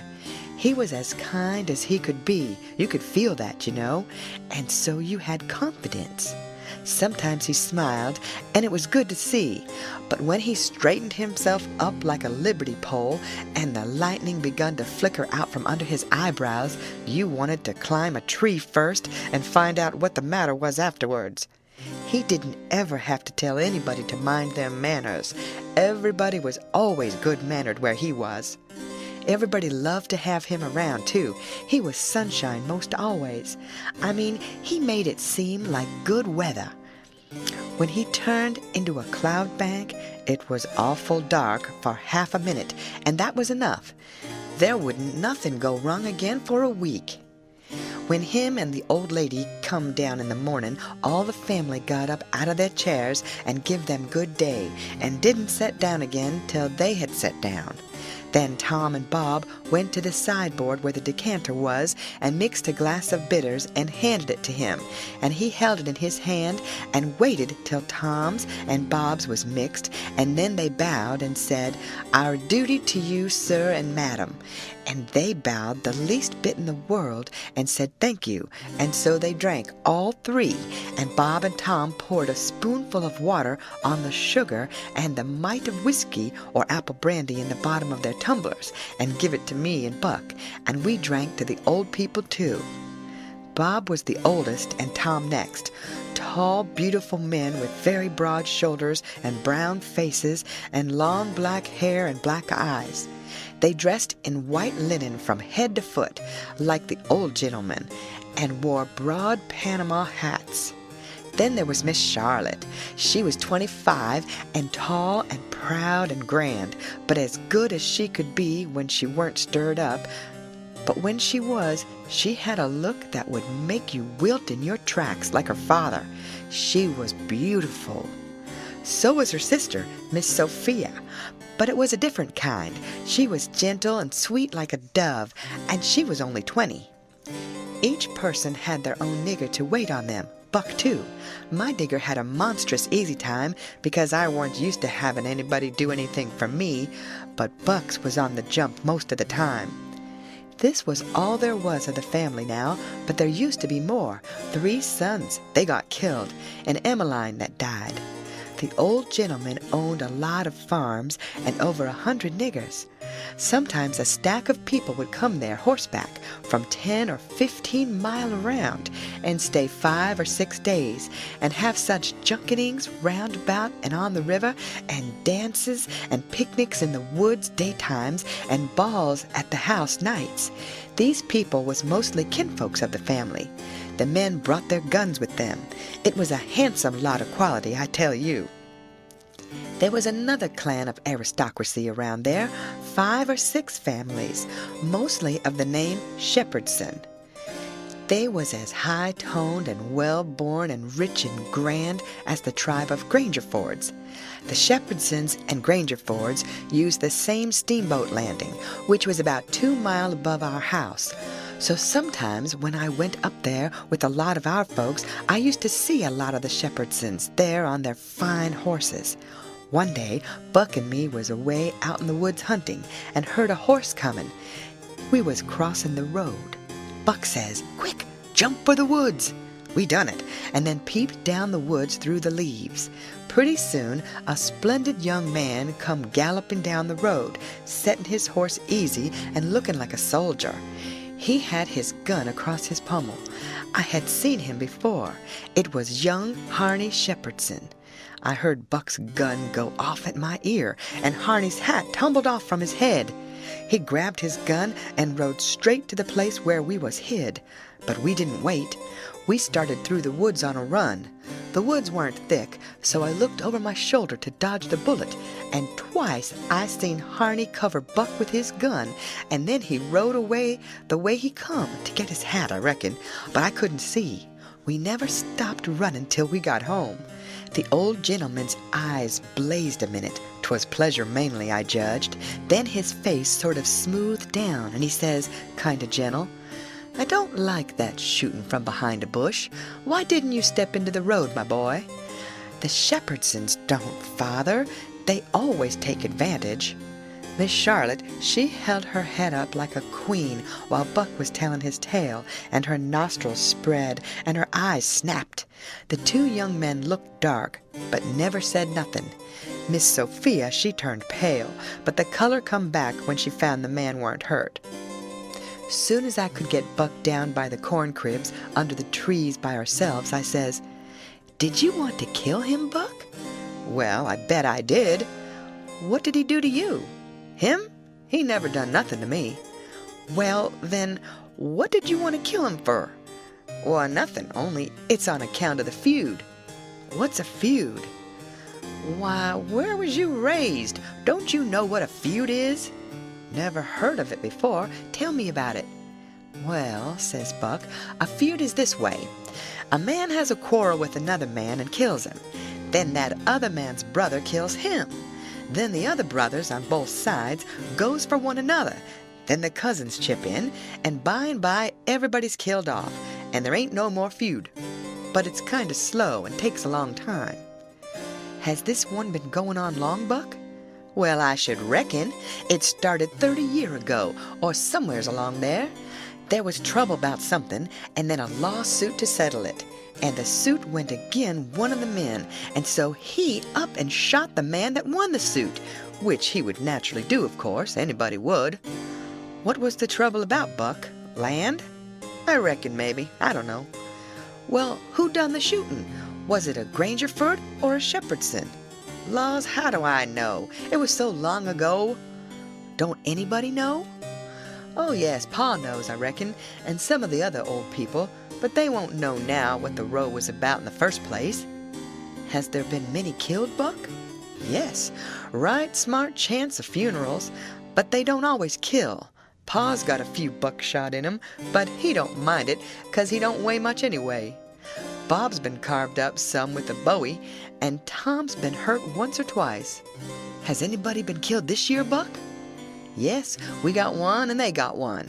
About 3 months ago, my cousin Bud, 14-year-old, was riding through the woods on the other side of the river and didn't have no weapon with him, which was blame foolishness. And in a lonesome place, he hears a horse a-comin' behind him and sees old Baldy Shepherdson a-linking after him with his gun in his hand and his white hair a-flying in the wind. Instead of jumping off and taking to the brush, Bud knowed he could outrun him. So they had it nip and tuck for 5 miles or more, the old man a-gaining all the time. So at last, Bud seen it weren't any use, so he stopped and faced around so as to have the bullet holes in front, you know, and the old man, he rode up and shot him down. But he didn't get much chance to enjoy his luck, for inside of a week, our folks laid him out." "I reckon that old man was a coward, Buck." "I reckon he weren't a coward, not by a blame sight. There ain't a coward amongst them Shepherdsons, not a one. and there ain't no cowards amongst the Grangerfords either. Why, that old man kept up his end in a fight one day for half an hour against 3 Grangerfords and come out winner. They was all a horseback. He lit off of his horse and got behind a little wood pile and kept his horse before him to stop the bullets. But the Grangerfords stayed on their horses and capered around the old man and peppered away at him, and he peppered away at them. Him and his horse both went home pretty leaky and crippled, but the Grangerfords had to be fetched home, and one of 'em was dead, and another died the next day. No, sir, if a body's out hunting for cowards, he don't want to fool away any time amongst them Shepherdsons, because they don't breed any of that kind. Next Sunday we all went to church about 3 mile, everybody a horseback. The men took their guns along, so did Buck, and kept them between their knees or stood them handy against the wall. The Shepherdsons done the same. It was pretty ornery preaching, all about brotherly love and such like tiresomeness, but everybody said it was a good sermon, and they all talked it over going home, and had such a powerful lot to say about faith and good works and free grace and pre-foreordestination and I don't know what all, that it did seem to me to be one of the roughest Sundays I had run across yet. About an hour after dinner, everybody was dozing around, some in their chairs and some in their rooms, and it got to be pretty dull. Buck and a dog was stretched out on the grass in the sun, sound asleep. I went up to our room and judged I would take a nap myself. I found that sweet Miss Sophia standing in her door, which was next to ours, and she took me in her room and shut the door very soft and asked me if I liked her, and I said I did. And she asked me if I would do something for her and not tell anybody, and I said I would. Then she said she'd forgot her Testament and left it in the seat at church between 2 other books, and would I slip out quiet and go there and fetch it to her and not say nothing to nobody. I said I would. So I slid out and slipped off up the road, and there weren't anybody at the church except maybe a hog or 2, for there weren't any lock on the door, and hogs likes a punchin' floor in summertime because it's cool. If you noticed, most folks don't go to church only when they've got to, but a hog is different. Says I to myself, something's up. It ain't natural for a girl to be in such a sweat about a testament. So I give it a shake, and out drops a little piece of paper with 2:30 wrote on it with a pencil. I ransacked it, but couldn't find anything else. I couldn't make anything out of that, so I put the paper in the book again, and when I got home and upstairs, there was Miss Sophia in her door waiting for me. She pulled me in and shut the door. Then she looked in the Testament till she found the paper, and as soon as she read it, she looked glad. And before a body could think, she grabbed me and give me a squeeze and said I was the best boy in the world and not to tell anybody. She was mighty red in the face for a minute, and her eyes lighted up, and it made her powerful pretty. I was a good deal astonished, but when I got my breath, I asked her what the paper was about, and she asked me if I had read it, and I said no, and she asked me if I could read writing, and I told her no, only coarse hand, and then she said the paper weren't anything but a bookmark to keep her place, and I might go and play now. I went off down to the river, studying over this thing, and pretty soon I noticed that my nigger was following along behind. When we was out of sight of the house, he looked back and around a second, and then comes a-running and says, "Mars George, if you come down to de swamp, I'll show you a whole stack of water moccasins." Thinks I, that's mighty curious. He said that yesterday. He ought to know a body don't love water moccasins enough to go around hunting for them. What is he up to anyway? So I says, "All right, trot ahead." I followed a half a mile. Then he struck out over the swamp and waded ankle deep as much as another half mile. We come to a little flat piece of land which was dry and very thick with trees and bushes and vines, and he says, "You shove right in dar just a few steps, Mars George. Dar's what dey is. I seed 'em before. I don't care to see 'em no more." Then he slopped right along and went away, and pretty soon the trees hit him. I poked into the place a ways and come to a little open patch as big as a bedroom, all hung around with vines, and found a man laying there asleep. And by jings, it was my old Jim! I waked him up, and I reckoned it was going to be a grand surprise to him to see me again, but it weren't. He nearly cried, he was so glad, but he weren't surprised. Said he swum along behind me that night and heard me yell every time, but he doesn't answer because he didn't want nobody to pick him up and take him into slavery again. Says he, I got hurt a little and couldn't swim fast, so I was a considerable ways behind you towards the last. When you landed, I reckoned I could catch up with you on the land without having to shout at you. But when I see that house, I begin to go slow. I is off too fur to hear what they say to you. I was afraid of the dogs. But when it was all quiet again, I knowed you's in the house, so I struck out for the woods to wait for day. Early in the morning, some of the niggers come along, going to the fields, and they took me in, showed me this place, where the dogs can't track me on account of the water, and they brings me truck to eat every night, and tells me how you's a getting along. Why didn't you tell my Jack to fetch me here sooner, Jim? Well, 'twarn't no use to disturb you, Huck, till we could do something. But we's all right now. I been a-buying pots and pans and victuals as I got a chancet, and a-patching up the raft nights when— What raft, Jim? Our old raft. You mean to say our old raft weren't smashed all to flinders? No, she weren't. She was tore up a good deal, one end of her was, but they weren't no great harm done. Only our traps was most all lost.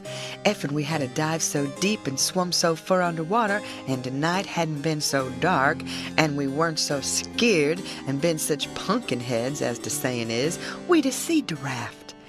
But it's just as well we didn't, case now she's all fixed up again most as good as new, and we's got a new lot of stuff in the place of what was lost. Why, how did you get hold of the raft again, Jim? Did you catch her? How I going to catch her and I out in the woods?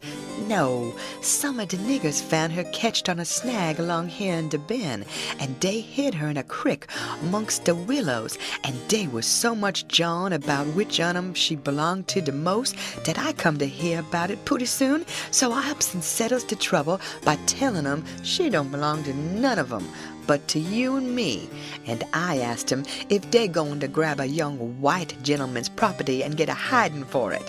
And then I get 'em 10 cents apiece, and they is mighty well satisfied and wish some more rafts had come along to make 'em rich again. They's mighty good to me, these niggers is, and whatever I wants 'em to do for me, I don't have to ask 'em twice, honey. That Jack's a good nigger and pretty smart. Yes, he is. He ain't ever told me you was here, told me to come, and he'd show me a lot of water moccasins. If anything happens, he ain't mixed up in it. He can say he never seen us together, and it'll be the truth. I don't want to talk much about the next day. I reckon I'll cut it pretty short. I waked up about dawn and was going to turn over and go to sleep again when I noticed how still it was. Didn't seem to be anybody stirring. That weren't usual. Next I noticed that Buck was up and gone. Well, I gets up, a-wondering, and goes downstairs, nobody around. Everything as still as a mouse, just the same outside. Thinks I, what does it mean? Down by the woodpile, I comes across my Jack and says, What's it all about? Says he, Don't you know, Mars George? No, says I don't. Well, then, Miss Sophia's run off. 'Deed she has. She run off in the night sometime. Nobody don't know just when. Run off to get married to that young Harney Shepherdson, you know, leastways, so they spec. The family found it out about half an hour ago, maybe a little more, and I tell you they weren't no time lost. Sich another hurrying up guns and hosses you never see. The women folks has gone to stir up the relations, and old Ma saw, and the boys tucked their guns and rode up the river road for to try to catch that young man and kill him, for he can get across the river with Miss Sophia. I reckon they's going to be mighty rough times. Buck went out without waking me up." "Well, I reckon he did. They weren't going to mix you up in it. Mars Buck, he loaded up his gun, and load, he's going to fetch home a Shepherdson or bust.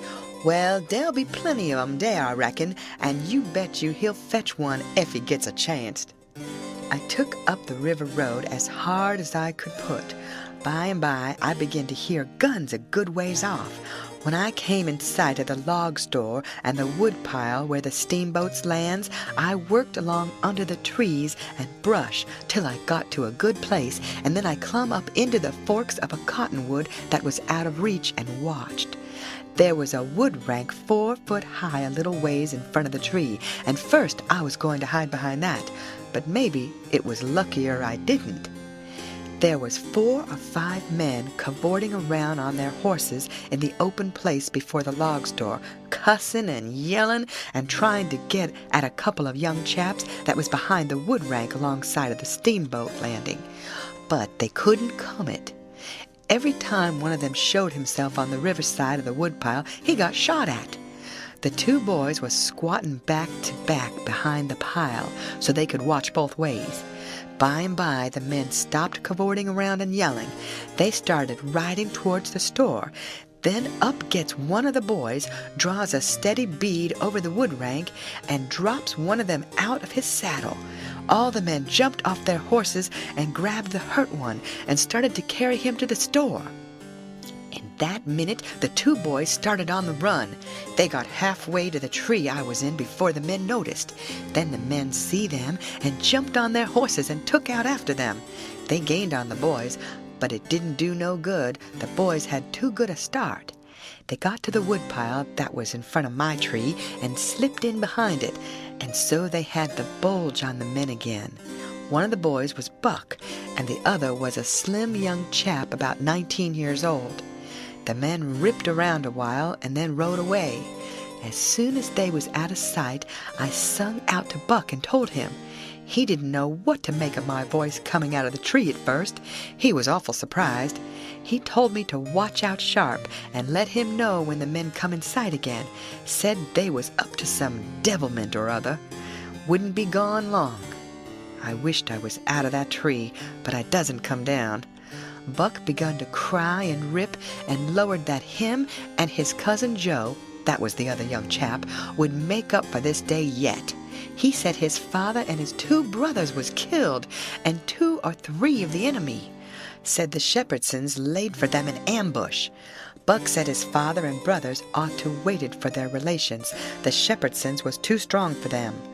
I asked him what was become of young Harney and Miss Sophia. He said they'd got across the river and was safe. I was glad of that. But the way Buck did take on, because he didn't manage to kill Harney that day he shot at him, I hain't ever heard anything like it. All of a sudden, bang, bang, bang, goes 3 or 4 guns. The men had slipped around through the woods and come in from behind without their horses. The boys jumped for the river, both of them hurt, and as they swum down the current, the men run along the bank, shooting at them and singing out, "Kill them! Kill them!" It made me so sick, I most fell out of the tree. I ain't a-going to tell all that happened. It would make me sick again if I was to do that. I wished I hadn't ever come ashore that night to see such things. I ain't ever going to get shut of them. Lots of times I dream about them. I stayed in the tree till it begun to get dark, afraid to come down. Sometimes I heard guns away off in the woods, and twice I seen little gangs of men gallop past the log store with guns, so I reckoned the trouble was still a-going on. I was mighty downhearted, so I made up my mind I wouldn't ever go near that house again, because I reckoned I was to blame somehow. I judged that that piece of paper meant that Miss Sophia was to meet Harney somewheres at 2:30 and run off, and I judged I ought to told her father about that paper and the curious way she acted, and then maybe he would have locked her up and this awful mess wouldn't ever happened. When I got down out of the tree, I crept along down the riverbank a piece and found the two bodies laying in the edge of the water and tugged at them till I got them ashore. Then I covered up their faces and got away as quick as I could. I cried a little when I was covering up Buck's face, for he was mighty good to me. It was just dark now. I never went near the house, but struck through the woods and made for the swamp. Jim weren't on his island, so I tramped off in a hurry for the creek and crowded through the willows, red hot to jump aboard and get out of that awful country. The raft was gone. My souls, but I was scared. I couldn't get my breath for most a minute.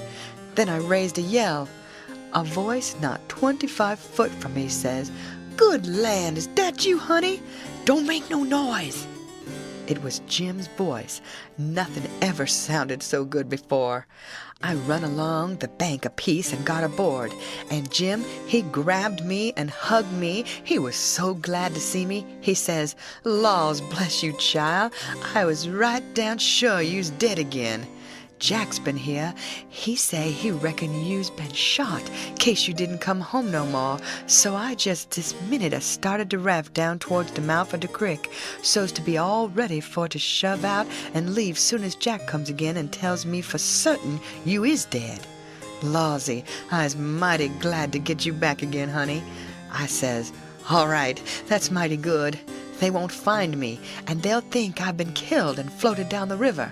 There's something up there that'll help them think so. So don't you lose no time, Jim, but just shove off for the big water as fast as ever you can." I never felt easy till the raft was 2 miles below there and out in the middle of the Mississippi. Then we hung up our signal lantern and judged that we was free and safe once more. I hadn't had a bite to eat since yesterday, so Jim, he got out some corn dodgers and buttermilk and pork and cabbage and greens. There ain't nothing in the world so good when it's cooked right. And whilst I eat my supper, we talked and had a good time. I was powerful glad to get away from the feuds, and so was Jim to get away from the swamp. We said there weren't no home like a raft after all. Other places do seem so cramped up and smothery, but a raft don't. You feel mighty free and easy and comfortable on a raft. End of chapter. Read by Lorraine Montgomery for Lit to Go on the web at fcit.usf.edu.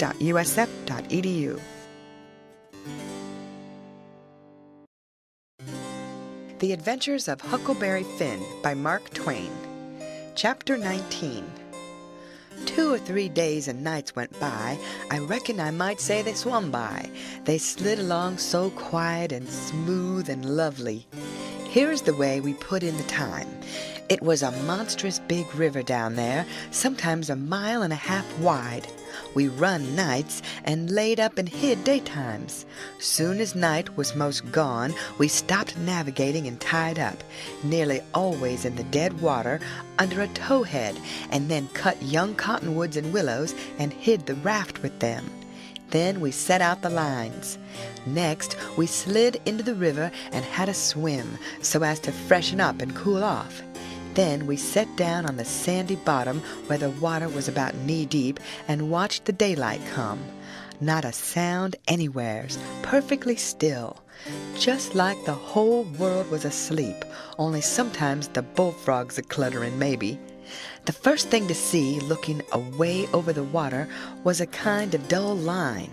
That was the woods on the other side. You couldn't make nothing else out. Then a pale place in the sky, then more paleness spreading around. Then the river softened up a way off and weren't black any more, but gray. You could see little dark spots drifting along ever so far away, trading scows and such things, and long black streaks, rafts. Sometimes you could hear a sweep squeaking or jumbled up voices, it was so still, and sounds come so far, and by you could see a streak on the water, which you know by the look of the streak that there's a snag there in a swift current which breaks on it and makes that streak look that way. And you see the mist curl up off of the water, and the east reddens up, and the river, and you make out a log cabin in the edge of the woods, away away on the bank on the other side of the river, being a wood yard likely, and piled by them cheats so you can throw a dog through it anywheres.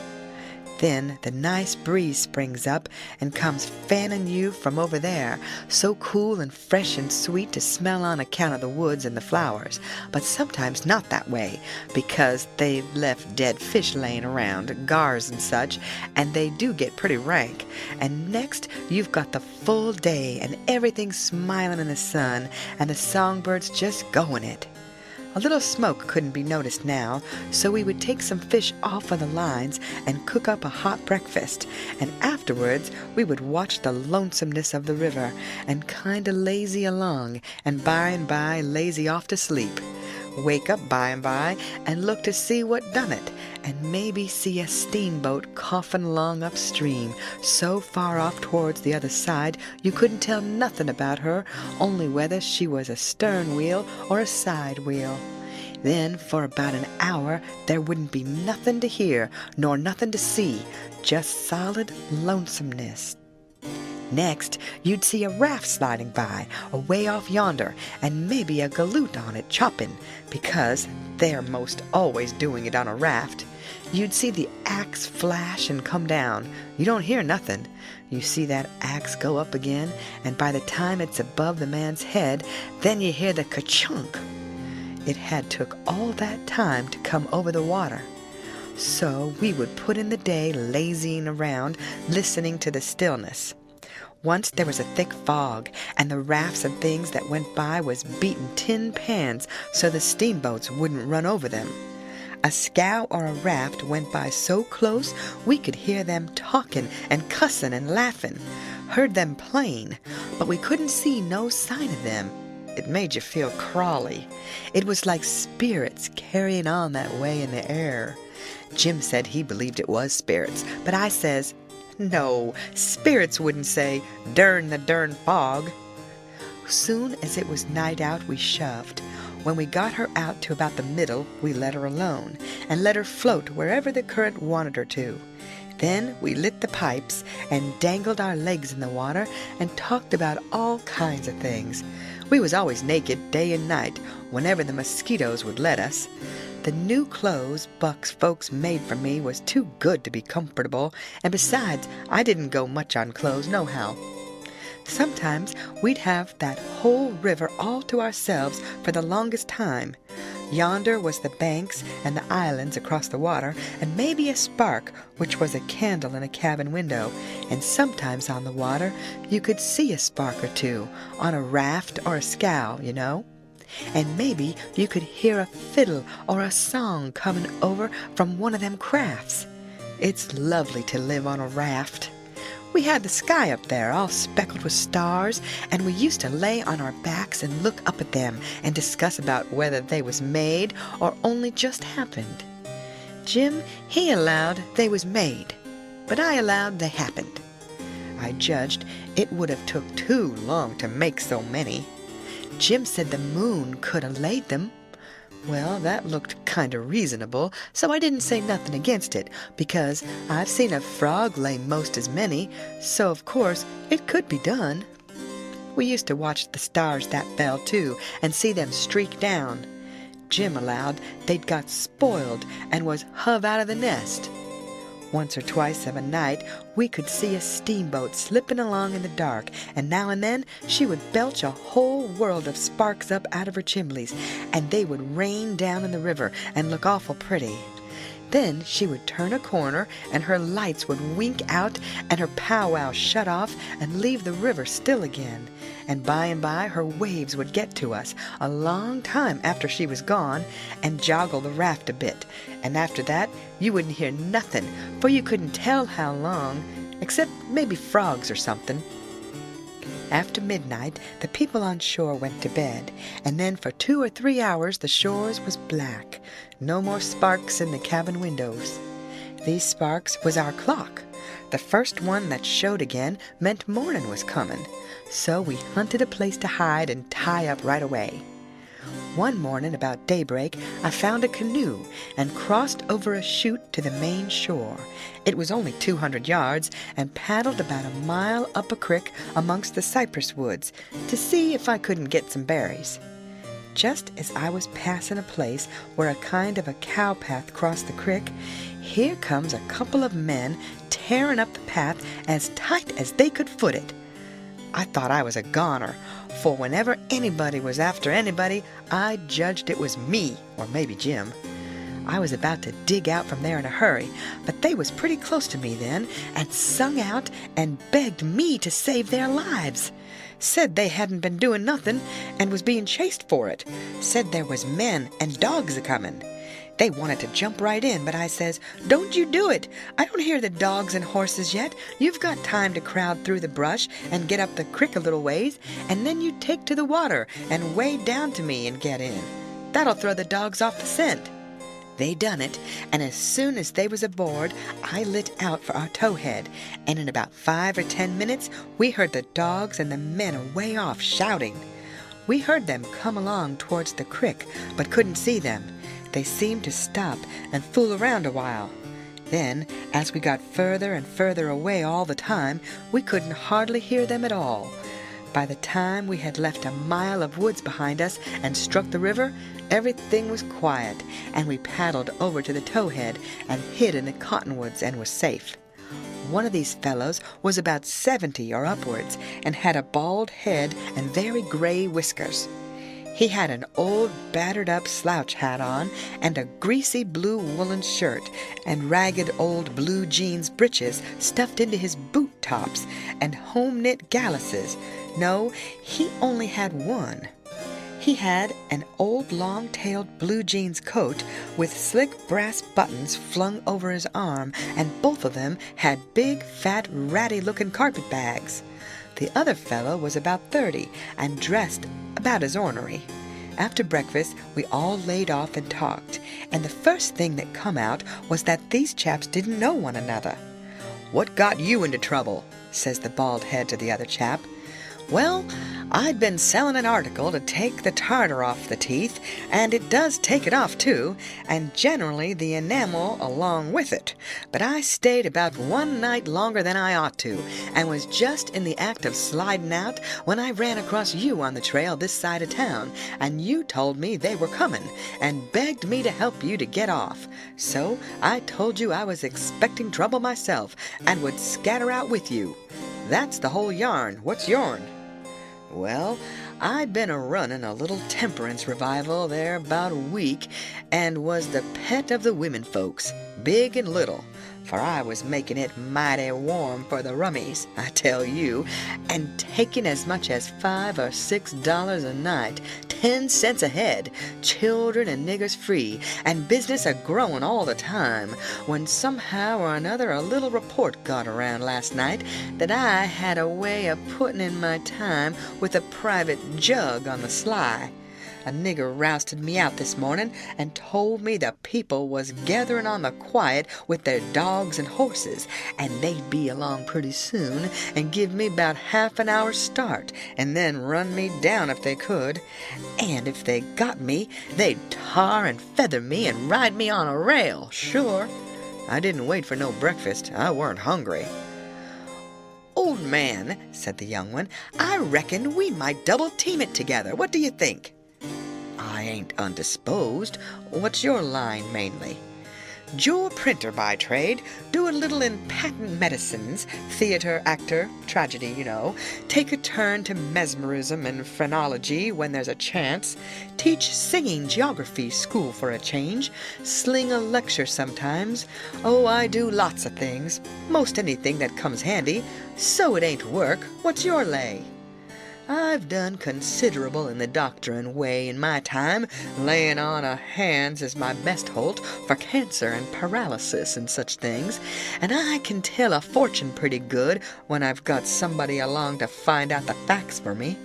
Preachin's my line, too, and working camp meetin's and missionarying around."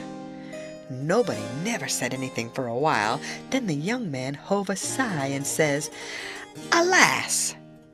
"What are you a-lassing about?" says the bald head.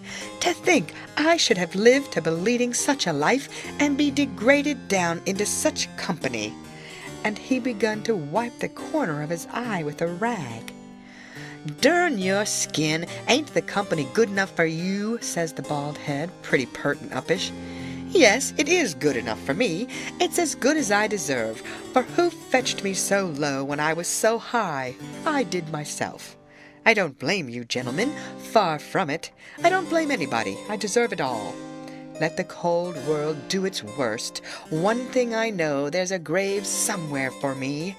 The world may go on just as it's always done, and take everything from me, loved ones, property, everything, but it can't take that.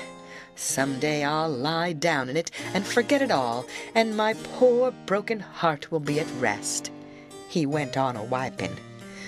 "Drat your poor broken heart," says the bald head. "What are you heaving your poor broken heart at us for? We hain't done nothing." "No, I know you haven't. I ain't blaming you, gentlemen. I brought myself down. Yes, I did it myself. It's right I should suffer, perfectly right. I don't make any moan." "Brought you down from where? Where was you brought down from?" "Ah, you would not believe me. The world never believes. Let it pass. 'Tis no matter. The secret of my birth." "The secret of your birth? Do you mean to say—" "Gentlemen," says the young man, very solemn, "I will reveal it to you, for I feel I may have confidence in you. By rights, I am a duke." Jim's eyes bugged out when he heard that, and I reckon mine did too. Then the bald head says, "No, you can't mean it." "Yes, my great-grandfather, eldest son of the Duke of Bridgewater, fled to this country about the end of the last century to breathe the pure air of freedom, married here and died, leaving a son, his own father dying about the same time. The second son of the late Duke seized the titles and estates. The infant real Duke was ignored. I am the lineal descendant of that infant.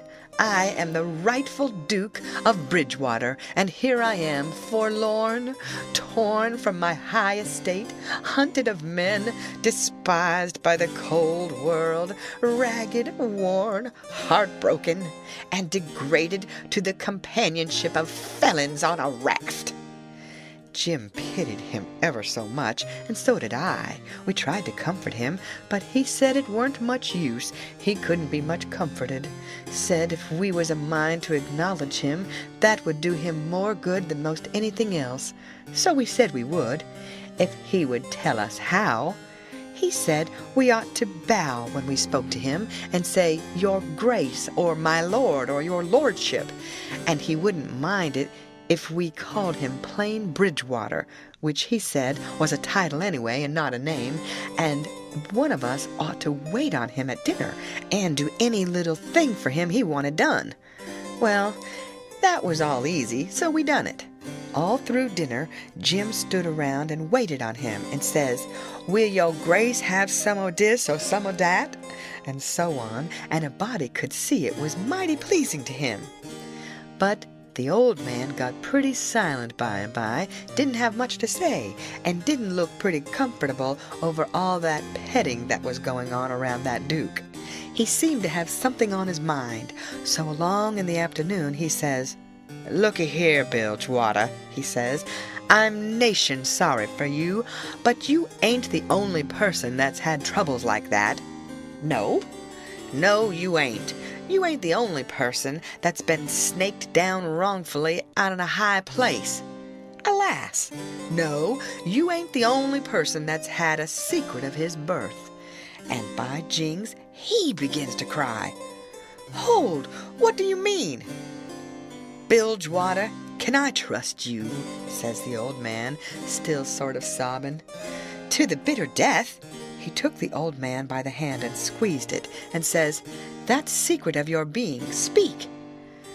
"Bilgewater, I am the late Dauphin." You bet you Jim and me stared this time. Then the Duke says, "You are what?" Yes, my friend, it is too true. Your eyes is looking at this very moment on the poor disappeared dauphin, Louis XVII, son of Louis XVI and Mary Antoinette. You? At your age? No! You mean you're the late Charlemagne. You must be 600 or 700 years old at the very least. Trouble has done it, Bilgewater. Trouble has done it. Trouble has brung these gray hairs and this premature multitude. Yes, gentlemen, you see before you in blue jeans and misery the wandering, exiled, trampled on, and suffering rightful King of France. Well, he cried and took on so that me and Jim didn't know hardly what to do. We were so sorry and so glad and proud we'd got him with us too. So we set in like we done before with the Duke and tried to comfort him. But he said it warn't no use. Nothing but to be dead and done with it all could do him any good, though he said it often made him feel easier and better for a while if people treated him according to his rights and got down on one knee to speak to him and always called him your Majesty and waited on him first at meals and didn't set down in his presence till he asked them. So Jim and me set to majestying him, and doing this and that and the other for him, and standing up till he told us we might set down. This done him heaps of good, and so he got cheerful and comfortable. But the Duke kind of soured on him, and didn't look a bit satisfied with the way things was going. Still, the king acted real friendly towards him, and said the Duke's great-grandmother and all the other Dukes of Bilgewater was a good deal thought of by his father, and was allowed to come to the palace considerable. But the Duke stayed huffy a good while, till by and by the king says, "Like as not we got to be together a blamed long time on this here raft, Bilgewater, and so what's the use of your being sour? It only makes things uncomfortable. It ain't my fault I weren't born a duke. It ain't your fault you weren't born a king. So what's the use to worry? Make the best of things the way you find 'em, says I. That's my motto. This ain't no bad thing that we've struck here. Plenty grub and an easy life. Come, give us your hand, Duke, and let's all be friends." The Duke done it, and Jim and me was pretty glad to see it. It took away all the uncomfortableness, and we felt mighty good over it, because it would have been a miserable business to have any unfriendliness on the raft, for what you want above all things on a raft is for everybody to be satisfied and feel right and kind towards the others. It didn't take me long to make up my mind that these liars weren't no kings nor dukes at all, but just low-down humbugs and frauds. But I never said nothing, never let on, kept it to myself. It's the best way. Then you don't have no quarrels, and don't get into no trouble. If they wanted us to call them kings and dukes, I hadn't no objections, long as it would keep peace in the family, and it weren't no use to tell Jim, so I didn't tell him. If I never learned nothing else out of Pap, I learnt that the best way to get along with his kind of people is to let them have their own way. End of chapter. Read by Lorraine Montgomery for Lit to Go on the web at fcit.usf.edu.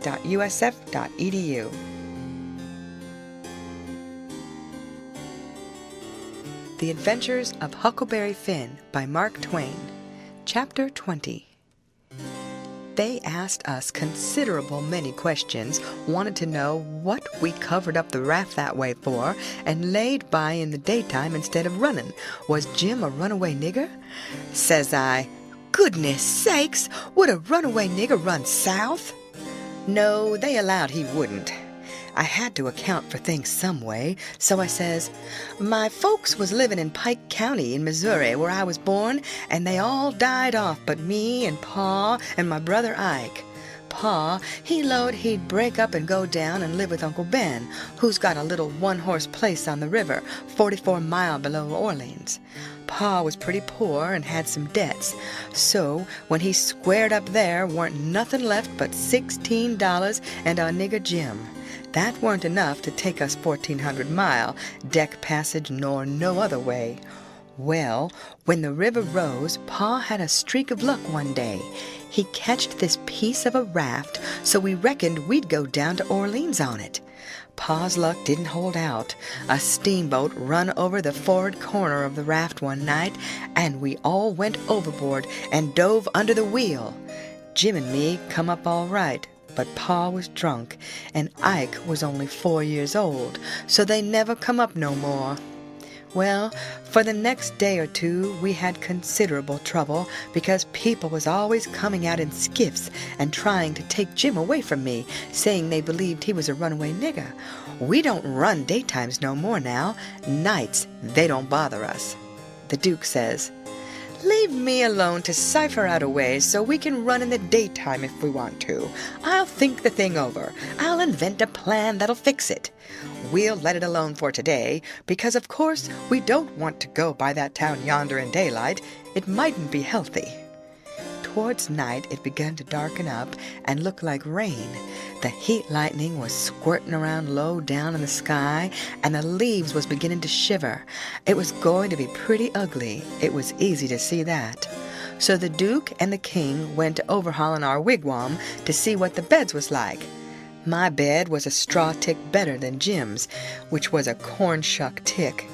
There's always cobs around about in a shuck tick, and they poke into you and hurt. And when you roll over, the dry shucks sound like you was rolling over in a pile of dead leaves. It makes such a rustling that you wake up. Well, the Duke allowed he would take my bed, but the King allowed he wouldn't. He says, "I should reckon the difference in rank would have suggested to you that a corn shuck bed weren't just fitting for me to sleep on. Your Grace'll take the shuck bed yourself." Jim and me was in a sweat again for a minute, being afraid there was going to be some more trouble amongst them, so we was pretty glad when the Duke says, "'Tis my fate to be always ground into the mire under the iron heel of oppression. Misfortune has broken my once haughty spirit. I yield. I submit. 'Tis my fate. I'm alone in the world. Let me suffer. Can bear it." We got away as soon as it was good and dark. The King told us to stand well out towards the middle of the river and not show a light till we got a long ways below the town. We come in sight of the little bunch of lights by and by. That was the town, you know, and slid by about a half a mile out all right. When we was 3/4 of a mile below, we hoisted up our signal lantern, and about 10 o'clock it come on to rain and blow and thunder and lighten like everything. So the King told us to both stay on watch till the weather got better. Then him and the Duke crawled into the wigwam and turned in for the night. It was my watch below till 12, but I wouldn't have turned in anyway if I'd had a bed, because a body don't see such a storm as that every day in the week, not by a long sight. My souls, how the wind did scream along, and every second or two there'd come a glare that lit up the white caps for a half a mile around, and you'd see the islands looking dusty through the rain, and the trees thrashing around in the wind. Then comes a whack, boom, boom, boom, boom, boom, boom, boom, boom, boom, boom, and the thunder would go rumbling and grumbling away and quit. And then, rip comes another flash and another sockdologer. The waves most washed me off the raft sometimes, but I hadn't any clothes on and didn't mind. We didn't have no trouble about snags. The lightning was glaring and flittering around so constant that we could see them plenty soon enough to throw her head this way or that and miss them. I had the middle watch, you know, but I was pretty sleepy by that time, so Jim, he said he would stand the first half of it for me. He was always mighty good that way, Jim was. I crawled into the wigwam, but the King and the Duke had their legs sprawled around so there weren't no show for me, so I laid outside. I didn't mind the rain because it was warm, and the waves weren't running so high now. About 2 they come up again, though, and Jim was going to call me, but he changed his mind because he reckoned they weren't high enough yet to do any harm, but he was mistaken about that, for pretty soon, all of a sudden, along comes a regular ripper and washed me overboard. It most killed Jim a-laughing. He was the easiest nigger to laugh that ever was anyway. I took the watch, and Jim he laid down and snored away, and by the storm let up for good and all, and the first cabin light that showed I rousted him out, and we slid the raft into hiding quarters for the day. The king got out an old ratty deck of cards after breakfast, and him and the Duke played 7-up a while, 5 cents a game. Then they got tired of it and allowed they would lay out a campaign, as they called it. The Duke went down into his carpet bag and fetched up a lot of little printed bills and read them out loud. One bill said, "The celebrated Dr. Armand de Montauban of Paris would lecture on the science and phrenology at such and such a place on the blank day of blank at 10 cents admission, and furnish charts of character at 25 cents apiece." The Duke said that was him. In another bill, he was the world-renowned Shakespearean tragedian, Garrick the Younger of Drury Lane, London. In other bills, he had a lot of other names and done other wonderful things, like finding water and gold with the divining rod, dispatching witch spells, and so on. By and by, he says, "But the histrionic muse is the darling. Have you ever trod the boards, royalty?" "No," says the king. "You shall then, before you're 3 days older, fallen grandeur," says the Duke. "The first good town we come to, we'll hire a hall, and do the sword fight in Richard III, and the balcony scene in Romeo and Juliet. How does that strike you?" "I'm in, up to the hub, for anything that will pay, Bilgewater. But, you see, I don't know nothing about play acting, and hain't ever seen much of it. I was too small when Pap used to have 'em at the palace. Do you reckon you can learn me?" "Easy." "All right. I'm just a-freezing for something fresh anyway. Let's commence right away." So the Duke, he told him all about who Romeo was and who Juliet was, and said he was used to being Romeo, so the king could be Juliet. "But if Juliet's such a young gal, Duke, my peeled head and my white whiskers is going to look uncommon odd on her, maybe." "No, don't you worry. These country jakes won't ever think of that. Besides, you know, you'll be in costume, and that makes all the difference in the world. Juliet's in a balcony, enjoying the moonlight before she goes to bed, and she's got on her nightgown and her ruffled nightcap. Here are the costumes for the parts." He got out 2 or 3 curtain calico suits, which he said was medieval armor for Richard III, and the other chap, and a long white cotton nightshirt and a ruffled nightcap to match. The king was satisfied, so the Duke got out his book and read the parts over in the most splendid spread-eagle way, prancing around and acting at the same time to show how it had got to be done. Then he gave the book to the king and told him to get his part by heart. There was a little one-horse town about 3 miles down the bend, and after dinner the Duke said he had ciphered out his idea about how to run in daylight without it being dangersome for Jim, so he allowed he would go down to the town and fix that thing. The king allowed he would go too, and see if he couldn't strike something. We was out of coffee, so Jim said I better go along with them in the canoe and get some. When we got there weren't nobody stirring, streets empty, and perfectly dead and still, like Sunday. We found a sick nigger sunning himself in a backyard, and he said everybody that weren't too young or too sick or too old was gone to camp meeting about 2 miles back in the woods. The king got the directions and allowed he'd go and work that camp meeting for all it was worth, and I might go too. The Duke said what he was after was a printing office. We found it a little bit of concern up over a carpenter's shop. Carpenters and printers all gone to the meeting and no doors locked. It was a dirty, littered-up place and had ink marks and handbills with pictures of horses and runaway niggers on them all over the walls. The Duke shed his coat and said he was all right now, so me and the king lit out for the camp meeting. We got there in about a half an hour fairly dripping, for it was a most awful hot day. There was as much as 1,000 people there from 20 miles round. The woods was full of teams and wagons hitched everywheres, feeding out of the wagon troughs and stomping to keep off the flies. There were sheds made out of poles and roofed over with branches, where they had lemonade and gingerbread to sell, and piles of watermelons and green corn and such like truck. The preaching was going on under the same kinds of sheds, only they was bigger and held crowds of people. The benches was made out of outside slabs of logs, with holes bored in the round side to drive sticks into for legs. They didn't have no backs.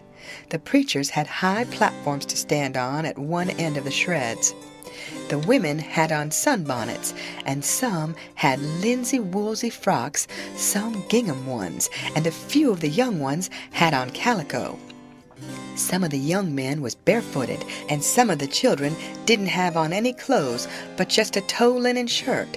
Some of the old women was knitting, and some of the young folks was courting on the sly. The first shed we come to, the preacher was lining out a hymn. He lined out 2 lines. Everybody sung it, and it was kind of grand to hear it. There was so many of them, and they done it in such a rousing way. Then he lined out 2 more for them to sing, and so on. The people woke up more and more, and sung louder and louder, and towards the end, some begun to groan, and some begun to shout. Then the preacher begun to preach, and begun in earnest too, and went weaving first to one side of the platform, and then the other, and then a leaning down over the front of it, with his arms and his body going all the time, and shouting his words out with all his might. And every now and then he would hold up his Bible and spread it open, and kind of pass it around this way and that, shouting, "It's the brazen serpent in the wilderness. Look upon it and live." And people would shout, "Glory, amen." And so he went on, and the people groaning and crying and saying amen. "Oh, come to the mourner's bench, come black with sin. Amen. Come sick and sore. Amen. Come lame and halt and blind. Amen. Come poor and needy, sunk in shame. Amen. Come all that's worn and soiled and suffering. Come with a broken spirit. Come with a contrite heart. Come in your rags and sin and dirt. The waters that cleanse is free. The door of heaven stands open. Oh, enter in and be at rest. Amen. Glory, glory, hallelujah." And so on. You couldn't make out what the preacher said anymore on account of the shouting and crying. Folks got up everywheres in the crowd and worked their way just by main strength to the mourner's bench, with the tears running down their faces. And when all the mourners had got up there to the front benches in a crowd, they sung and shouted and flung themselves down on the straw, just crazy and wild. Well, the first I knowed, the king got a-going, and you could hear him over everybody. And next, he went a-charging up onto the platform, and the preacher, he begged him to speak to the people, and he done it. He told them he was a pirate, been a pirate for 30 years out in the Indian Ocean, and his crew was thinned out considerable last spring in a fight, and he was home now to take out some fresh men, and thanks to goodness he'd been robbed last night and put ashore off of a steamboat without a cent, and he was glad of it. It was the blessedest thing that ever happened to him, because he was a changed man now, and happy for the first time in his life, and poor as he was going to start right off and work his way back to the Indian Ocean and put in the rest of his life trying to turn the pirates into the true path, for he could do it better than anybody else, being acquainted with all pirate crews in that ocean. And though it would take him a long time to get there without money, he would get there anyway, and every time he convinced a pirate, he would say to him, "Don't you thank me, don't you give me no credit. It all belongs to them dear people in Pokeville Camp Meeting, natural brothers and benefactors of the race, and that dear preacher there, the truest friend a pirate ever had." And then he busted into tears, and so did everybody. Then somebody sings out, "Take up a collection for him! Take up a collection!" Well, a half a dozen made a jump to do it, but somebody sings out, "Let him pass the hat around." Then everybody said it, the preacher too. So the king went all through the crowd with his hat swabbing his eyes and blessing the people and praising them and thanking them for being so good to the poor pirates away off there. And every little while the prettiest kind of girls with their tears running down their cheeks would up and ask him would he let them kiss him for to remember him by, and he always done it. And some of them he hugged and kissed as many as 5 or 6 times, and he was invited to stay a week, and everybody wanted him to live in their houses and said they'd think it was an honor. But he said as this was the last day of the camp meeting, he couldn't do no good. And besides, he was in a sweat to get to the Indian Ocean right off and go to work on the pirates. When we got back to the raft and he come to count up, he found he had collected $87.75. And then he had fetched away a 3-gallon jug of whiskey too, that he found under a wagon when he was starting home through the woods. The king said, take it all around, it laid over any day he'd ever put in the missionarying line. He said it weren't no use talking. Heathens don't amount to shucks alongside of pirates to work a camp meeting with. The Duke was thinking he'd been doing pretty well till the king come to show up, but after that he didn't think so much. He had set up and printed off 2 little jobs for farmers in that printing office, horse bills, and took the money, $4. And he had got in $10 worth of advertisement for the paper, which he said he would put in for $4 if they would pay in advance. So they done it. The price of the paper was $2 a year, but he took in 3 subscriptions for half $1 apiece on condition of them paying him in advance. They were going to pay in cordwood and onions as usual, but he said he had just bought the concern and knocked down the price as low as he could afford it, and was going to run it for cash. He set up a little piece of poetry, which he made himself, out of his own head, 3 verses, kind of sweet and saddish. The name of it was, "Yes, crush cold world this breaking heart," and he left that all set up and ready to print in the paper, and didn't charge nothing for it. Well, he took in $9.50 and said he'd done a pretty square day's work for it. Then he showed us another little job he'd printed and hadn't charged for because it was for us. It had a picture of a runaway nigger with a bundle on a stick over his shoulder and $200 reward under it. The reading was all about Jim and just described him to a dot. It said he run away from St. Jacques Plantation, 40 miles below New Orleans last winter, and likely went north, and whoever would catch him and send him back, he could have the reward and expenses. "Now," says the Duke, "after tonight, we can run in the daytime if we want to. Whenever we see anybody coming, we can tie Jim hand and foot with a rope and lay him in the wigwam and show this handbill and say we captured him up the river and were too poor to travel on a steamboat, so we got this little raft on credit from our friends and are going down to get the reward.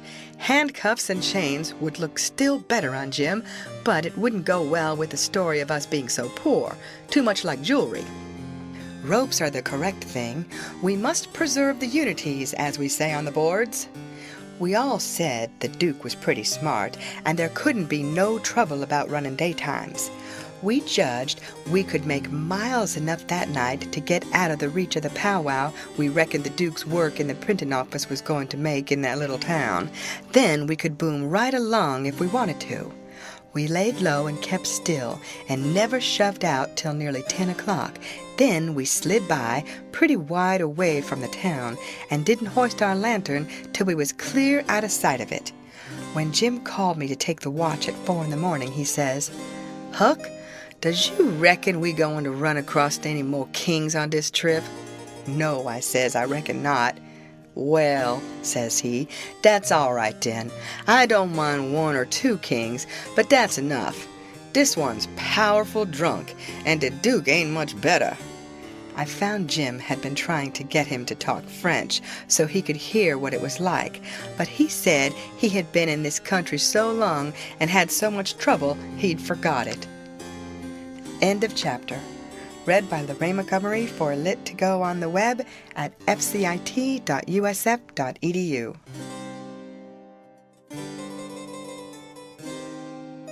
The Adventures of Huckleberry Finn by Mark Twain. Chapter 21.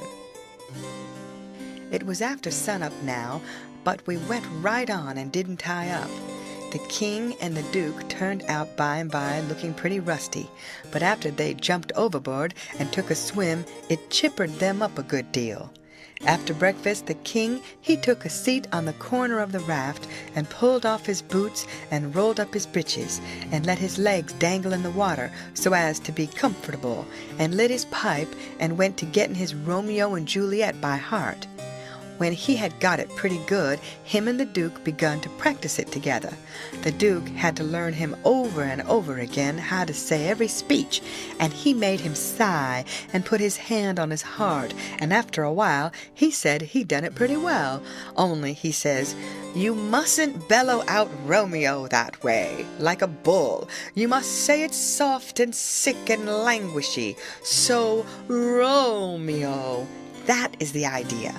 For Juliet's a dear, sweet, mere child of a girl, you know, and she doesn't bray like a jackass. Well, next they got out a couple of long swords that the Duke made out of oak laths and begun to practice the sword fight. The Duke called himself Richard III, and the way they laid on and pranced around the raft was grand to see. But by and by the king tripped and fell overboard, and after that they took a rest and had a talk about all kinds of adventures they'd had in other times along the river.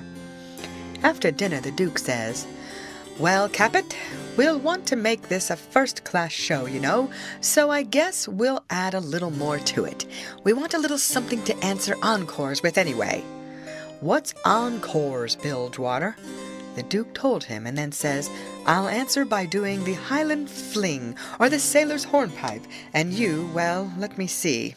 Oh, I've got it. You can do Hamlet's Soliloquy." "Hamlet's which?" "Hamlet's Soliloquy, you know, the most celebrated thing in Shakespeare. Ah, it's sublime, sublime, always fetches the house. I haven't got it in the book. I've only got one volume, but I reckon I can piece it out from memory. I'll just walk up and down a minute and see if I can call it back from Recollection's vaults." So he went to marching up and down, thinking and frowning horrible every now and then. Then he would hoist up his eyebrows. Next he would squeeze his hand on his forehead and stagger back and kind of moan. Next he would sigh, and next he'd let on to drop a tear. It was beautiful to see him. By and by he got it. He told us to give attention. Then he strikes a most noble attitude, with one leg shoved forwards and his arms stretched away up and his head tilted back, looking up at the sky. And then he begins to rip and rave and grit his teeth. And after that, all through his speech, he howled and spread around and swelled up his chest and just knocked the spots out of any acting ever I see before. This is the speech. I learned it, easy enough, while he was learning it to the king. "To be or not to be, that is the bare bodkin that makes calamity of so long life. For who would fardels bear till Burnham wood do come to Dunsinane? But that the fear of something after death murders the innocent sleep, great nature's second course, and makes us rather sling the arrows of outrageous fortune than fly to others that we know not of. There's the respect must give us pause. Wake, Duncan, with thy knocking.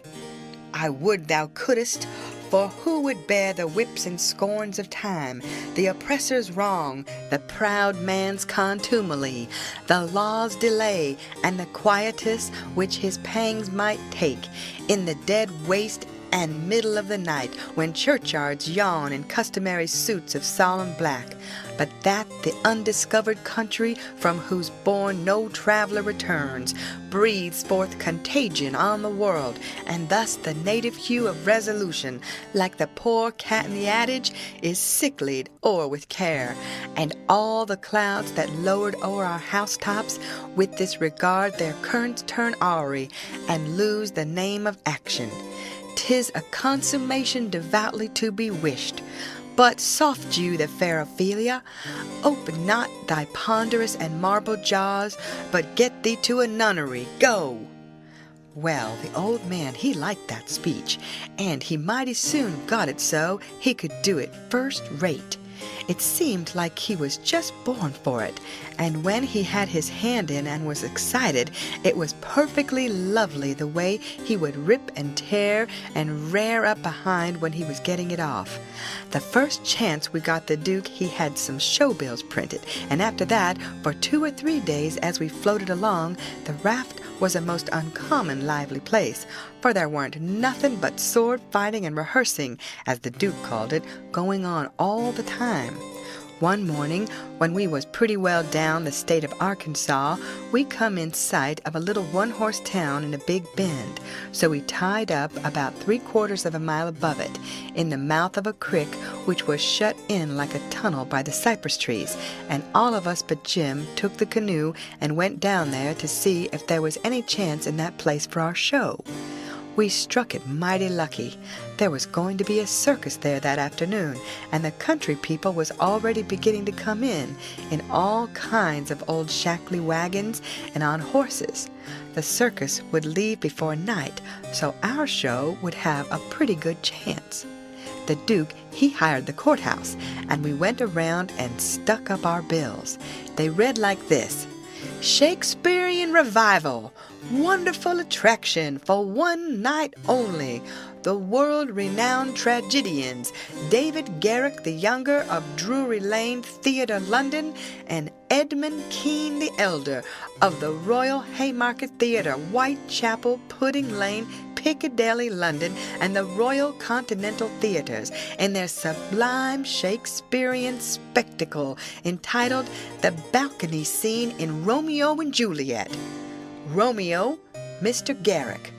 Juliet, Mr. Kean, assisted by the whole strength of the company. New costumes, new scenes, new appointments. Also, the thrilling, masterly, and blood-curdling broadsword conflict in Richard III. Richard III, Mr. Garrick. Richmond, Mr. Kean. Also, by special request, Hamlet's immortal soliloquy by the illustrious Kean, done by him 300 consecutive nights in Paris, for one night only, on account of imperative European engagements. Admission 25 cents, children and servants 10 cents. Then we went loafing around town. The stores and houses was most all old, shackly, dried-up frame concerns that hadn't ever been painted. They was set up 3 or 4 foot above ground on stilts, so as to be out of reach of the water when the river was overflowed. The houses had little gardens around them, but they didn't seem to raise hardly anything in them but chimps and weeds and sunflowers and ash piles and old curled-up boots and shoes and pieces of bottles and rags and played-out tinware. The fences was made of different kinds of boards, nailed on at different times, and they leaned every which way and had gates that didn't generally have but one hinge, a leather one. Some of the fences had been whitewashed some time or another, but the Duke said it was in Columbus time, like enough. There was generally hogs in the garden and people driving them out. All the stores was along one street. They had white domestic awnings in front, and the country people hitched their horses to the awning posts. There was empty dry goods boxes under the awnings, and loafers roosting on them all day long, whittling them with their Barlow knives, and chawing tobacco, and gaping and yawning and stretching, a mighty ornery lot. They generally had on yellow straw hats, and most as wide as an umbrella, but didn't wear no coats nor waistcoats. They called one another Bill and Buck and Hank and Joe and Andy, and talked lazy and drawly, and used considerable many cuss words. There was as many as one loafer leaning up against every awning post, and he most always had his hands in his breeches pockets, except when he fetched them out to lend a chaw of tobacco or scratch.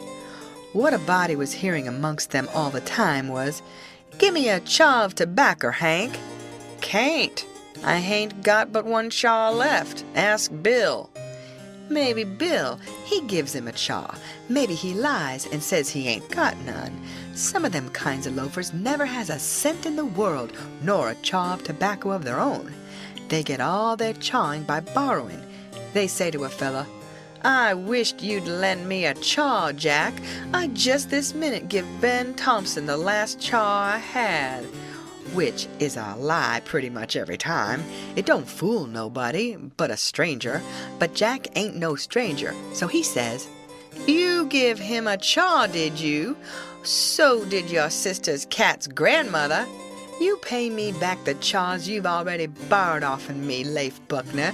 Then I'll loan you 1 or 2 ton of it, and won't charge you no back interest nother."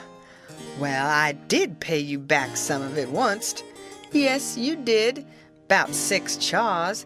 You borrowed store tobacco and paid back niggerhead."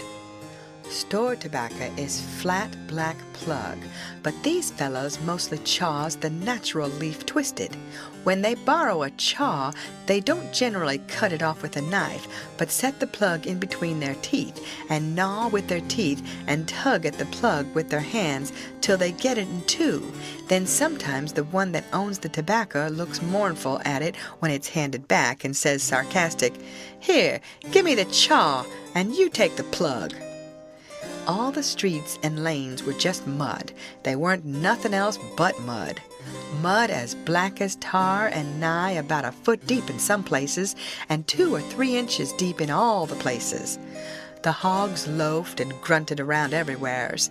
You'd see a muddy sow and a litter of pigs come lazying along the street and wallop herself right down in the way where folks had to walk around her, and she'd stretch out and shut her eyes and wave her ears whilst the pigs was milking her, and look as happy as if she was on salary. And pretty soon you'd hear a loafer sing out, "Hi, so boy, sick 'em, tag!" And away the sow would go, squealing most horrible, with a dog or 2 swinging to each ear, and 3 or 4 dozen more a-coming, and then you would see all the loafers get up and watch the thing out of sight, and laugh at the fun, and look grateful for the noise. Then they'd settle back again till there was a dog fight. There couldn't anything wake them up all over and make them happy all over like a dog fight, unless it might be putting turpentine on a stray dog and setting fire to him, or tying a tin pan to his tail and see him run himself to death. On the riverfront, some of the houses was sticking out over the bank, and they was bowed and bent and about ready to tumble in. The people had moved out of them. The bank was caved away under one corner of some others, and that corner was hanging over. People lived in them yet, but it was dangersome because sometimes a strip of land as wide as a house caves in at a time. Sometimes a belt of land 1/4 of a mile deep will start in and cave along till it all caves into the river in one summer. Such a town as that has to be always moving back and back and back because the river's always gnawing at it. The nearer it got to noon that day, the thicker and thicker was the wagons and horses in the streets, and more coming all the time. Families fetched their dinners with them from the country and eat them in the wagons. There was considerable whiskey drinking going on, and I seen 3 fights. By and by somebody sings out, "Here comes old Boggs, in from the country for his little old monthly drunk. Here he comes, boys." All the loafers looked glad. I reckoned they was used to having fun out of Boggs. One of them says, "Wonder who's he's a-goin' to chaw up this time. If he'd a chawed up all the men he's been a-goin' to chaw up in the last 20 year, he'd have considerable reputation now." Another one says, "I wished old Boggs had threatened me, 'cause then I'd know I weren't going to die for 1,000 year." Boggs comes a-tearing along on his horse, whooping and yelling like an Injun and singing out, "Clear the track there, I'm on the warpath, and the price our coffins are going to raise." He was drunk and weaving about in his saddle. He was over 50-year-old and had a very red face. Everybody yelled at him and laughed at him and sassed him, and he sassed back and said he'd attend to them and lay them out in their regular turns. But he couldn't wait now, because he'd come to town to kill old Colonel Sherburne, and his motto was, "Meat first and spoon victuals to top off on." He see me and rode up and says, "Where'd you come from, boy? You prepared to die?" Then he rode on. I was scared, but a man says, "He don't mean nothing. He's always a-carrying on like that when he's drunk. He's the best naturedest old fool in Arkansas. Never hurt nobody, drunk nor sober." Boggs rode up before the biggest store in town and bent his head down so he could see under the curtain of the awning, and yells, "Come out here, Sherburne. Come out and meet the man you've swindled. You're the hound I'm after, and I'm a-going to have you too." And so he went on, calling Sherburne everything he could lay his tongue to, and the whole street packed with people, listening and laughing and going on. By and by, a proud-looking man about 55, and he was a heap the best-dressed man in that town, too, steps out of the store, and the crowd drops back on each side to let him come. He says to Boggs, mighty calm and slow, he says, "I'm tired of this, but I'll endure it till 1 o'clock. Till 1 o'clock, mind, no longer. If you open your mouth against me only once after that time, you can't travel so far but I will find you." Then he turns and goes in. The crowd looked mighty sober. Nobody stirred, and there weren't no more laughing. Boggs rode off Blackguard and Sherburne as loud as he could yell, all down the street, and pretty soon back he comes and stops before the store, still keeping it up. Some men crowded around him and tried to get him to shut up, but he wouldn't. They told him it would be 1 o'clock in about 15 minutes, and so he must go home. He must go right away. But it didn't do no good. He cussed away with all his might and throwed his hat down in the mud and rode over it, and pretty soon away he went a-raging down the street again, with his gray hair a-flying. Everybody that could get a chance at him tried their best to coax him off of his horse so they could lock him up and get him sober, but it warn't no use. Up the street he would tear again and give Sherburne another cussing. By and by somebody says, "Go for his daughter! Quick, go for his daughter! Sometimes he'll listen to her. If anybody can persuade him, she can." So somebody started on a run. I walked down street a ways and stopped. In about 5 or 10 minutes, here comes Boggs again, but not on his horse. He was a-reeling across the street towards me, bareheaded, with a friend on both sides of him, a-hold of his arms and hurrying him along.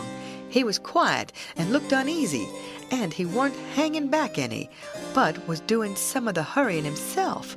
Somebody sings out, "Boggs!"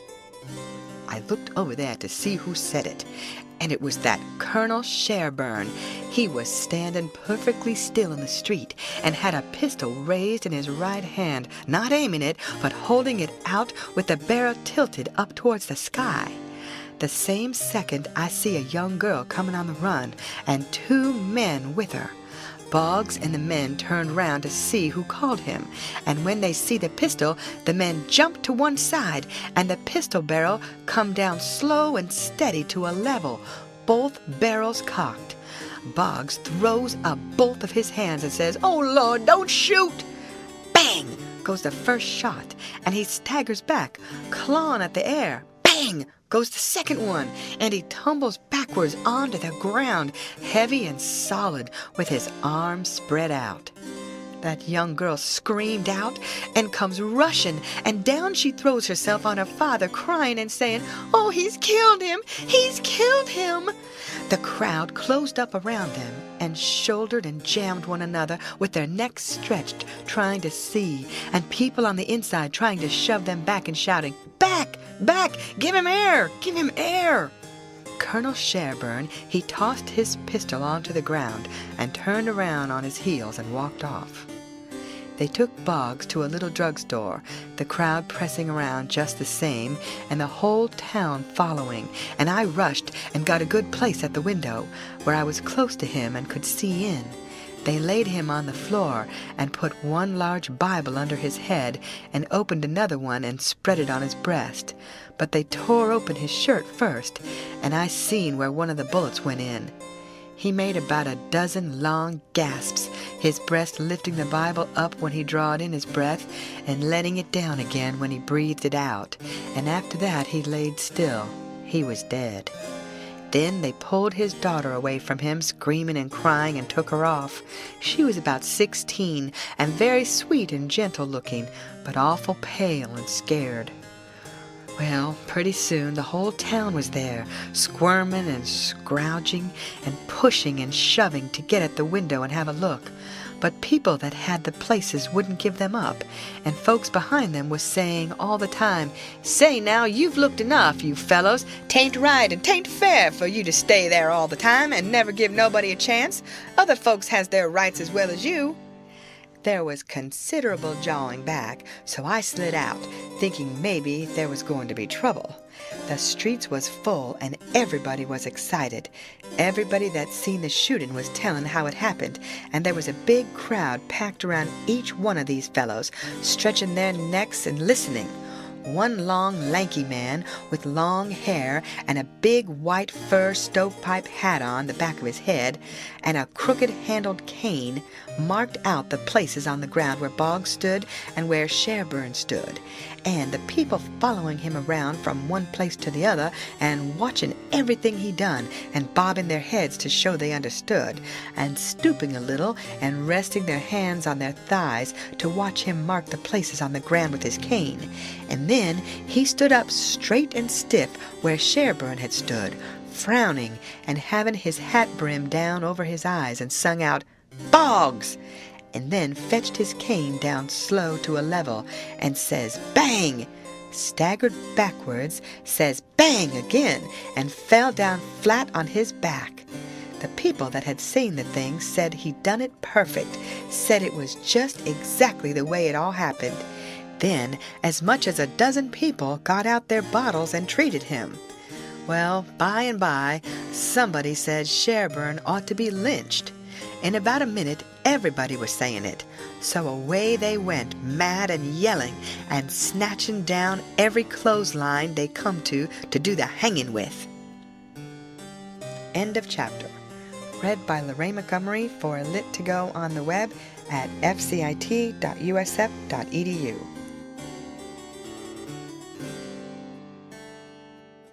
The Adventures of Huckleberry Finn by Mark Twain. Chapter 22.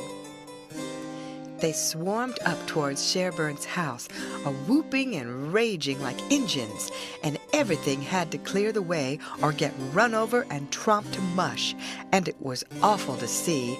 Children was heeling it ahead of the mob, screaming and trying to get out of the way, and every window along the road was full of women's heads, and there was nigger boys in every tree, and bucks and wenches looking over every fence.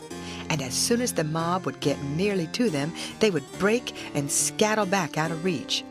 Lots of the women and girls was crying and taking on, scared most to death. They swarmed up in front of Sherburne's palings, as thick as they could jam together, and you couldn't hear yourself think for the noise. It was a little 20-foot yard. Some sung out, "Tear down the fence! Tear down the fence!" Then there was a racket of ripping and tearing and smashing, and down she goes, and the front wall of the crowd begins to roll in like a wave. Just then, Sherburne steps out onto the roof of his little front porch with a double-barreled gun in his hand and takes his stand, perfectly calm and deliberate, not saying a word. The racket stopped and the waves sucked back. Sherburne never said a word, just stood there looking down. The stillness was awful creepy and uncomfortable. Sherburne run his eyes slow along the crowd, and wherever it struck, the people tried a little to outgaze him, but they couldn't. They dropped their eyes and looked sneaky. Then, pretty soon, Sherburne sort of laughed. Not the pleasant kind, but the kind that makes you feel like when you are eating bread that's got sand in it. Then he says, slow and scornful, "The idea of you lynching anybody. It's amusing. The idea of you thinking you had pluck enough to lynch a man. Because you're brave enough to tar and feather poor, friendless, cast-out women that come along here. Did that make you think you had grit enough to lay your hands on a man? Why, a man's safe in the hands of 10,000 of your kind, as long as it's daytime and you're not behind him. Do I know you? I know you clear through was born and raised in the South, and I've lived in the North. So I know the average all around. The average man's a coward. In the North, he lets anybody walk over him that wants to, and goes home and prays for a humble spirit to bear it. In the South, one man all by himself has stopped a stage full of men in the daytime and robbed the lot. Your newspapers call you a brave people so much that you think you are braver than any other people, whereas you're just as brave and no braver. Why don't your juries hang murderers? Because they're afraid the man's friends will shoot them in the back in the dark, and it's just what they would do. So they always acquit, and then a man goes in the night with 100 masked cowards at his back and lynches the rascal. Your mistake is that you didn't bring a man with you. That's one mistake, and the other is that you didn't come in the dark and fetch your masks. You brought part of a man, Buck Harkness, there, and if you hadn't had him to start you, you'd have taken it out in blowing. You didn't want to come. The average man don't like trouble and danger. You don't like trouble and danger. But if only half a man like Buck Harkness there shouts, "Lynch him! Lynch him!" you're afraid to back down, afraid you'll be found out to be what you are, cowards. And so you raise a yell and hang yourselves onto that half a man's coattail and come raging up here, swearing what big things you're going to do. The pitifulest thing out is a mob. That's what any army is, a mob. They don't fight with courage that's born in them, but with courage that's borrowed from their mass and from their officers. But a mob without any man at the head of it is beneath pitifulness. Now the thing for you to do is to droop your tails and go home and crawl in a hole. If any real lynching's going to be done, it will be done in the dark, Southern fashion. And when they come, they'll bring their masks and fetch a man along. Now leave, and take your half a man with you. Tossing his gun up across his left arm and cocking it when he says this. The crowd washed back sudden and then broke all apart and went tearing off every which way, and Buck Harkness, he heeled it after them, looking tolerable cheap. I could have stayed if I wanted to, but I didn't want to. I went to the circus and loafed around the backside till the watchman went by, and then dived in under the tent. I had my $20 gold piece and some other money, but I reckoned I'd better save it, because there ain't no telling how soon you're going to need it, away from home and amongst strangers that way. You can't be too careful. I ain't opposed to spending money on circuses when there ain't no other way, but there ain't no use in wasting it on them. It was a real bully circus. It was the splendidest sight that ever was, when they all come riding in 2 and 2, a gentleman and lady side by side, the men just in their drawers and undershirts, and no shoes nor stirrups, and resting their hands on their thighs easy and comfortable. There must have been 20 of them, and every lady with a lovely complexion and perfectly beautiful, and looking just like a gang of real sure-enough queens, and dressed in clothes that cost millions of dollars, and just littered with diamonds. It was a powerful fine sight. I never seen anything so lovely. And then, one by one, they got up and stood, and went a-weaving around the ring, so gentle and wavy and graceful, the men looking ever so tall and airy and straight, with their heads bobbing and skimming along, away up there under the tent roof, and every lady's rose-leafy dress flapping soft and silky around her hips, and she looking like the most loveliest parasol. And then faster and faster they went, all of them dancing, first one foot out in the air and then the other, the horses leaning more and more, and the ringmaster going round and round the center pole, cracking his whip and shouting, "Hey, hey!" and the clown cracking jokes behind him, and by all hands dropped the reins, and every lady put her knuckles on her hips, and every gentleman folded his arms, and then how the horses did lean over and hump themselves, and so one after the other they all skipped off into the ring, and made the sweetest bow I ever see, and then scampered out, and everybody clapped their hands and went just about wild. Well, all through the circus they'd done the most astonishing things, and all the time that clown carried on so it most killed the people. The ringmaster couldn't ever say a word to him, but he was back at him quick as a wink with the funniest things a body ever said, and how he ever could think of so many of them, and so sudden and so pat, was what I couldn't no way understand. Why, I couldn't have thought of them in a year, and by a drunk man tried to get into the ring, said he wanted to ride, said he could ride as well as anybody that ever was. They argued and tried to keep him out, but he wouldn't listen, and the whole show come to a standstill. Then the people begun to holler at him and make fun of him, and that made him mad, and he begun to rip and tear. So that stirred up the people, and a lot of men began to pile down off of the benches and swarm towards the ring, saying, "Knock him down! Throw him out!" And one or two women begun to scream. So then the ringmaster, he made a little speech, and said he hoped there wouldn't be no disturbance, and if the man would promise he wouldn't make no more trouble, he would let him ride if he thought he could stay on the horse. So everybody laughed and said all right, and the man got on. The minute he was on, the horse begun to rip and tear and jump and cavort around, with two circus men hanging onto his bridle trying to hold him, and the drunk man hanging onto his neck, and his heels flying in the air every jump, and the whole crowd of people standing up, shouting and laughing till tears rolled down, and at last, sure enough, all the circus men could do, the horse broke loose, and away he went like the very nation, round and round the ring, with that sot laying down on him and hanging to his neck, with first one leg hanging most to the ground on one side, and then the other one on the other side, and the people just crazy. It weren't funny to me, though. I was all of a tremble to see his danger. But pretty soon he struggled up a straddle and grabbed the bridle, a-reeling this way and that, and the next minute he sprung up and dropped the bridle and stood, and the horse a-going like a house afire too. He just stood up there, a-sailing around as easy and comfortable as if he weren't ever drunk in his life, and then he begun to pull off his clothes and sling them. He shed them so thick they kind of clogged up the air, and altogether he shed 17 suits.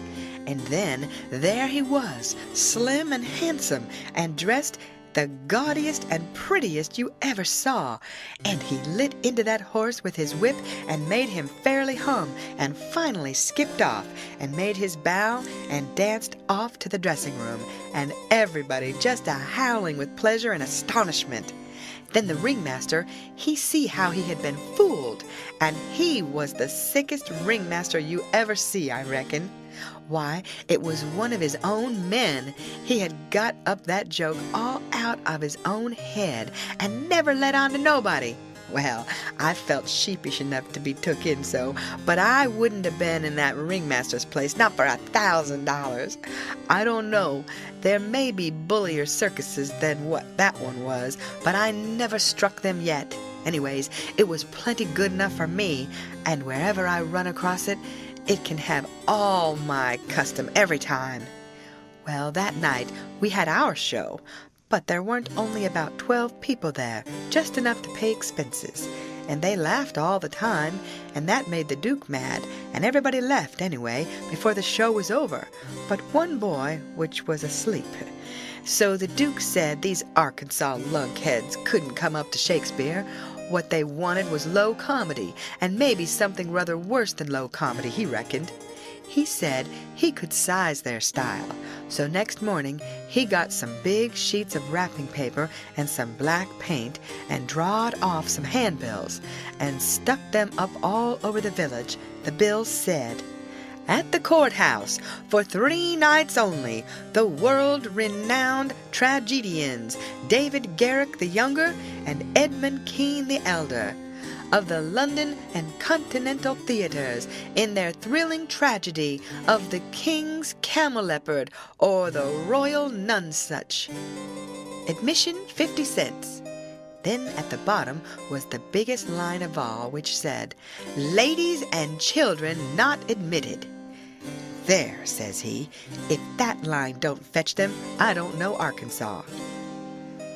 End of chapter. Read by Lorraine Montgomery for Lit to Go on the web at fcit.usf.edu.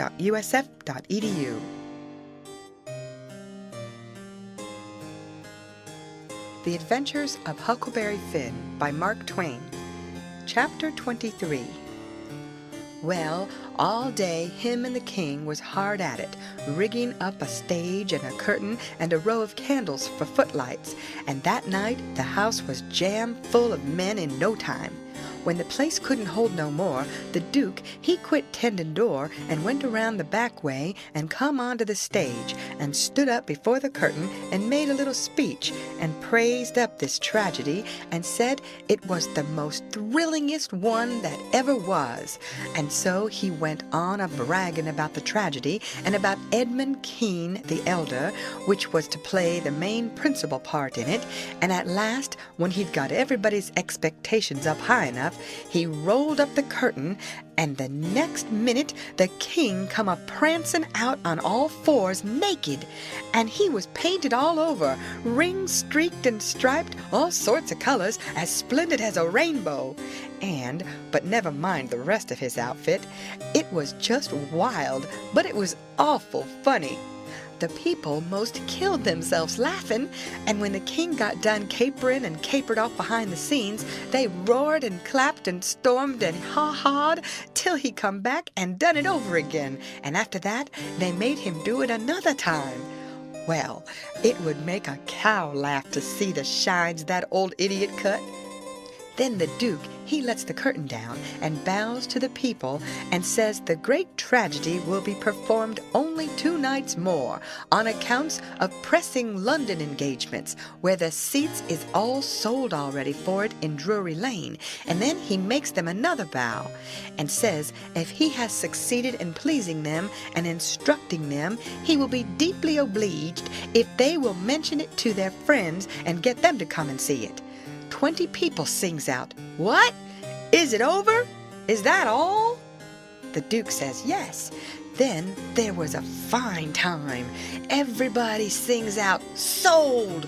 and rose up mad and was a-going for that stage and them tragedians. But a big, fine-looking man jumps up on a bench and shouts, "Hold on! Just a word, gentlemen." They stop to listen. "We are sold, mighty badly sold, but we don't want to be the laughingstock of this whole town, I reckon, and never hear the last of this thing as long as we live. No! What we want is to go out of here quiet and talk this show up and sell the rest of the town. Then we'll all be in the same boat. Ain't that sensible?" "You bet it is. The judge is right," everybody sings out. "All right then, not a word about any sell. Go along home and advise everybody to come and see the tragedy." Next day you couldn't hear nothing around that town but how splendid that show was. House was jammed again that night, and we sold this crowd the same way. When me and the king and the duke got home to the raft, we all had a supper, and by, about midnight, they made Jim and me back her out and float her down the middle of the river, and fetch her in and hide her about 2 miles below town. The third night the house was crammed again, and they weren't newcomers this time, but people that was at the show the other 2 nights. I stood by the Duke at the door, and I see that every man that went in had his pockets bulging or something muffled up under his coat, and I see it weren't no perfumery neither, not by a long sight. I smelled sickly eggs by the barrel and rotten cabbages and such things, and if I know the signs of a dead cat being around, and I bet I do, there was 64 of them went in. I shoved in there for a minute, but it was too various for me. I couldn't stand it. Well, when the place couldn't hold no more people, the Duke, he give a fellow a quarter and told him to tend door for him a minute. And then he started around for the stage door, I after him. But the minute we turned the corner and was in the dark, he says, "Walk fast now till you get away from the houses, and then shin for the raft like the Dickens was after you." I done it, and he done the same. We struck the raft at the same time, and in less than 2 seconds we was gliding downstream, all dark and still, and edging towards the middle of the river, nobody saying a word. I reckoned the poor king was in for a gaudy time of it with the audience, but nothing of the sort. Pretty soon he crawls out from under the wigwam and says, "Well, how'd the old thing pan out this time, Duke?" He hadn't been uptown at all. We never showed a light till we was about 10 miles below the village. Then we lit up and had a supper, and the king and the duke fairly laughed their bones loose over the way they'd served them people. The duke says, "Greenhorns, flatheads. I knew the first house would keep mum and let the rest of the town get roped in, and I knew they'd lay for us the third night and consider it was their turn now. Well, it is their turn, and I'd give something to know how much they'd take for it. I would just like to know how they're putting in their opportunity. They can turn it into a picnic if they want to. They brought plenty provisions." Them rapscallions took in $465 in that 3 nights. I never see money hauled in by the wagon load like that before. By and by, when they was asleep and snoring, Jim says, "Don't it s'prise you the way dem kings carries on, Huck?" "No," I says, "it don't." "Why don't it, Huck?" "Well, it don't because it's in the breed. I reckon they're all alike." "But, Huck, these kings of ourn is regular rapscallions. That's just what they is. They's regular rapscallions." "Well, that's what I'm a-sayin'. All kings is mostly rapscallions, as fur as I can make out." "Is that so?" "You read about them once, you'll see. Look at Henry VIII. This'n is a Sunday school superintendent to him. And look at Charles II, and Louis XIV, and Louis XV, and James II, and Edward II, and Richard III, and 40 more. Besides, all them Saxon heptarchies that used to rip around so in old times and raise Cain. My, you ought to seen old Henry VIII when he was in bloom. He was a blossom. He used to marry a new wife every day and chop off her head next morning. And he would do it just as indifferent as if he was ordering up eggs. 'Fetch up Nell Gwynn,' he says. They'd fetch her up. Next morning, chop off her head, and they chop it off. 'Fetch up Jane Shore,' he says, and up she comes. Next morning, chop off her head, and they chop it off. 'Ring up Fair Rosamond.' Fair Rosamond answers the bell. Next morning, chop off her head. And he made every one of them tell him a tale every night, and he kept that up till he had hogged 1,001 tales that way, and then he put them all in a book and called it Doomsday Book, which was a good name and stated the case. You don't know kings, Jim, but I know them, and this old rip of ourn is one of the cleanest I've struck in history. Well, Henry, he takes a notion he wants to get up some trouble with this country. How does he go at it? Give notice? Give the country a show? No. All of a sudden, he heaves all the tea in Boston Harbor overboard and whacks out a Declaration of Independence and dares them to come on. That was his style. He never give anybody a chance. He had suspicions of his father, the Duke of Wellington. Well, what did he do? Ask him to show up? No. Drowned him in a butt of Mamsie like a cat. Suppose people left money laying around where he was. What did he do? He collared it. Suppose he contracted to do a thing and you paid him and didn't sit down there and see that he done it. What did he do? He always done the other thing. Suppose he opened his mouth, what then? If he didn't shut it up powerful quick, he'd lose a lie every time. That's the kind of a bug Henry was, and if we'd a had him along 'stead of our kings, he'd a fooled that town a heap worse than ourn done. I don't say that ourn is lambs, because they ain't, when you come right down to the cold facts, but they ain't nothing to that old ram anyway. All I say is kings, and you got to make allowances. Take them all around, they're a mighty ornery lot. It's the way they're raised. But this one do smell so like the nation, Huck. Well, they all do, Jim. We can't help the way a king smells. History don't tell no way. Now the Duke, he's a tolerable likely man in some ways. Yes, a duke's different, but not very different. This one's a middlin' hard lot for a duke. When he's drunk, there ain't no near-sighted man could tell him from a king. Well, anyways, I don't hanker for no more'n 'em, Huck. These is all I can stand. It's the way I feel too, Jim, but we've got them on our hands, and we got to remember what they are and make allowances. Sometimes I wish we could hear of a country that's out of kings. What was the use to tell Jim these weren't real kings and dukes? It wouldn't have done no good, and besides, it was just as I said, you couldn't tell them from the real kind. I went to sleep, and Jim didn't call me when it was my turn. He often done that. When I waked up just at daybreak, he was sitting there with his head down betwixt his knees, moaning and mourning to himself. I didn't take notice nor let on. I knowed what it was about. He was thinking about his wife and his children away up yonder, and he was low and homesick because he hadn't ever been away from home before in his life, and I do believe he cared just as much for his people as white folk does for their'n. It don't seem natural, but I reckon it's so. He was often moaning and mourning that way nights when he judged I was asleep and saying, "Po' little Elizabeth, po' little Johnny, it's mighty hard. I spec I ain't ever going to see you no more." He was a mighty good nigger, Jim was. But this time I somehow got to talking to him about his wife and young ones, and by he says, "What makes me feel so bad this time is because I hear something over yonder on the bank like a whack or a slam while ago, and it mind me the time I treat my little Elizabeth so ornery. She warn't only about 4-year-old, and she took the scarlet fever and had a powerful rough spell, but she got well, and one day she was a-standing round, and I says to her, I says, 'Shet the door.' She never done it, just stood there, kind of smiling up at me.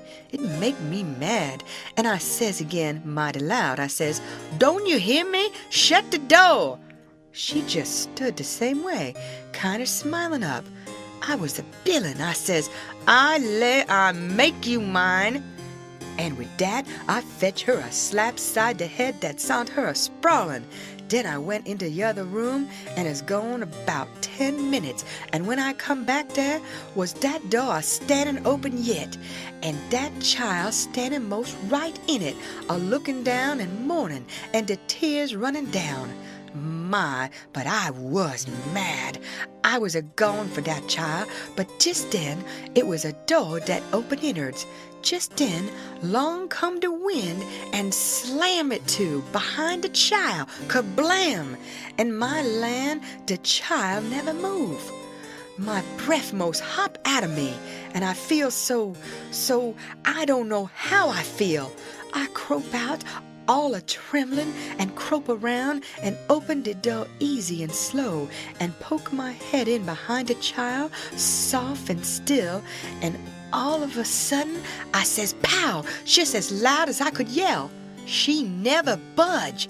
Oh, Huck, I bust out a-crying and grab her up in my arms and say, "Oh, de poor little thing, de Lord God Almighty forgive poor old Jim, 'cause he never going to forgive himself as long as he live."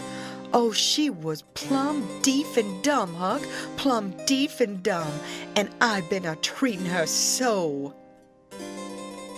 End of chapter. Read by Lorraine Montgomery for Lit2Go on the web at fcit.usf.edu.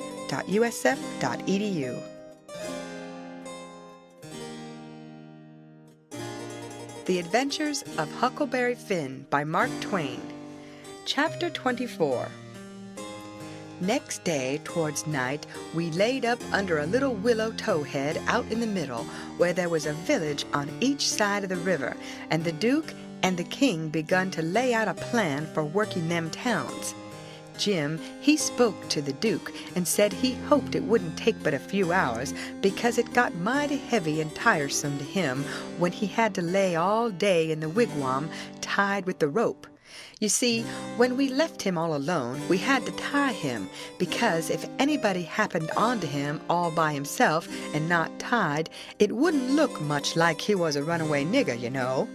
So the Duke said it was kind of hard to have to lay roped all day, and he'd cipher out some way to get around it. He was uncommon bright, the Duke was, and he soon struck it. He dressed Jim up in King Lear's outfit. It was a long curtain calico gown and a white horsehair wig and whiskers, and then he took his theater paint and painted Jim's face and hands and ears and neck all over a dead, dull, solid blue, like a man that's been drowned in 9 days. Blamed if he weren't the horriblest looking outrage I ever see.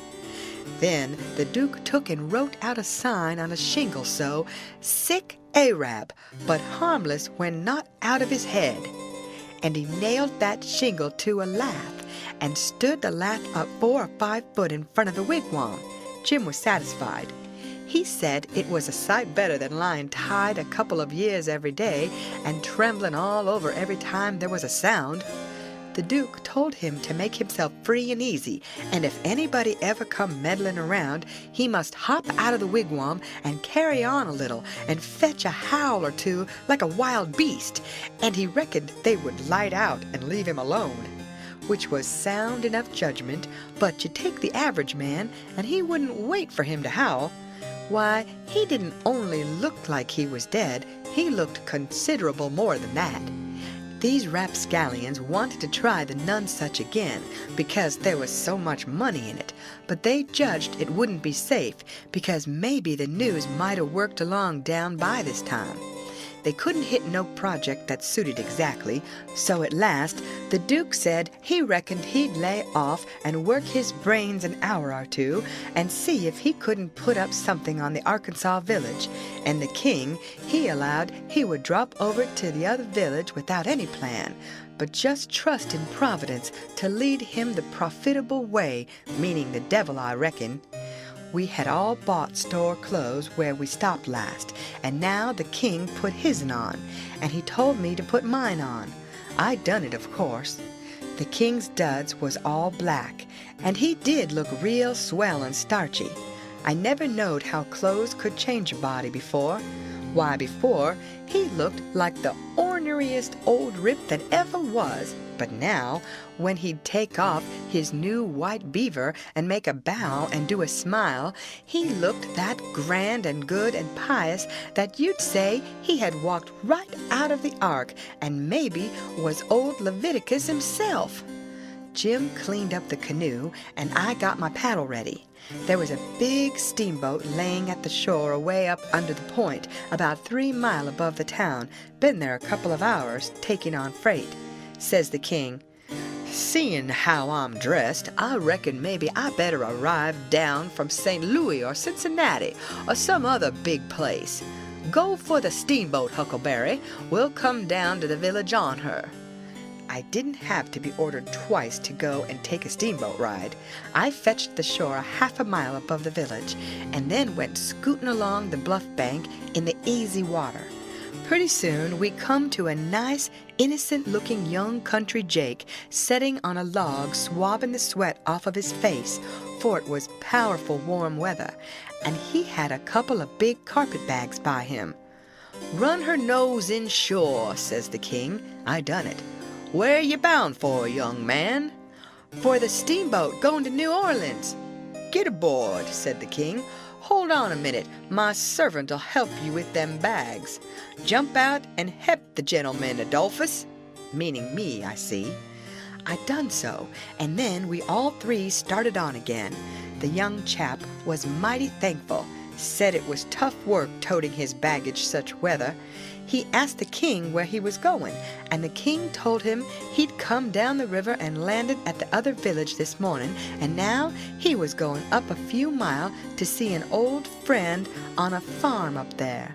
The young fellow says, "When I first see you, I says to myself, 'It's Mr. Wilkes, sure, and he come mighty near getting here in time.'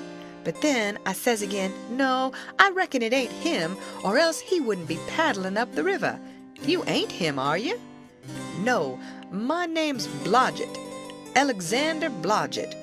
Reverend Alexander Blodgett, I suppose I must say, as I'm one of the Lord's poor servants. But still, I'm just as able to be sorry for Mr. Wilkes for not arriving in time all the same, if he's missed anything by it, which I hope he hasn't."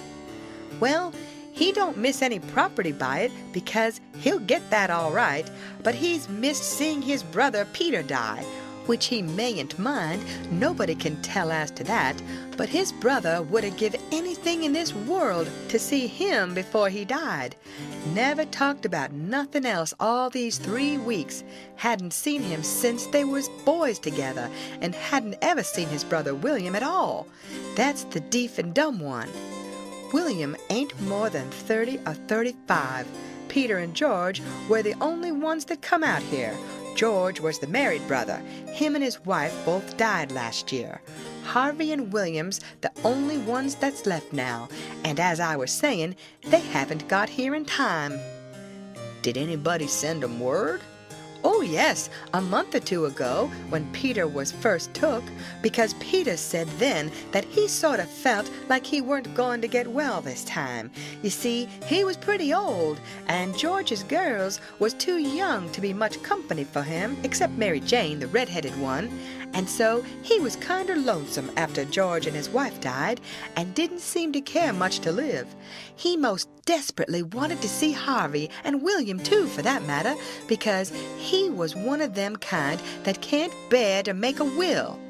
He left a letter behind for Harvey, and said he told in it where his money was hid, and how he wanted the rest of the property divided up so George's girls would be all right, for George didn't leave nothing, and that letter was all they could get him to put a pen to." "Why do you reckon Harvey don't come? Where does he live?" "Oh, he lives in England, Sheffield. Preaches there. Hasn't ever been in this country. He hasn't had any too much time, and besides, he mightn't have got the letter at all, you know."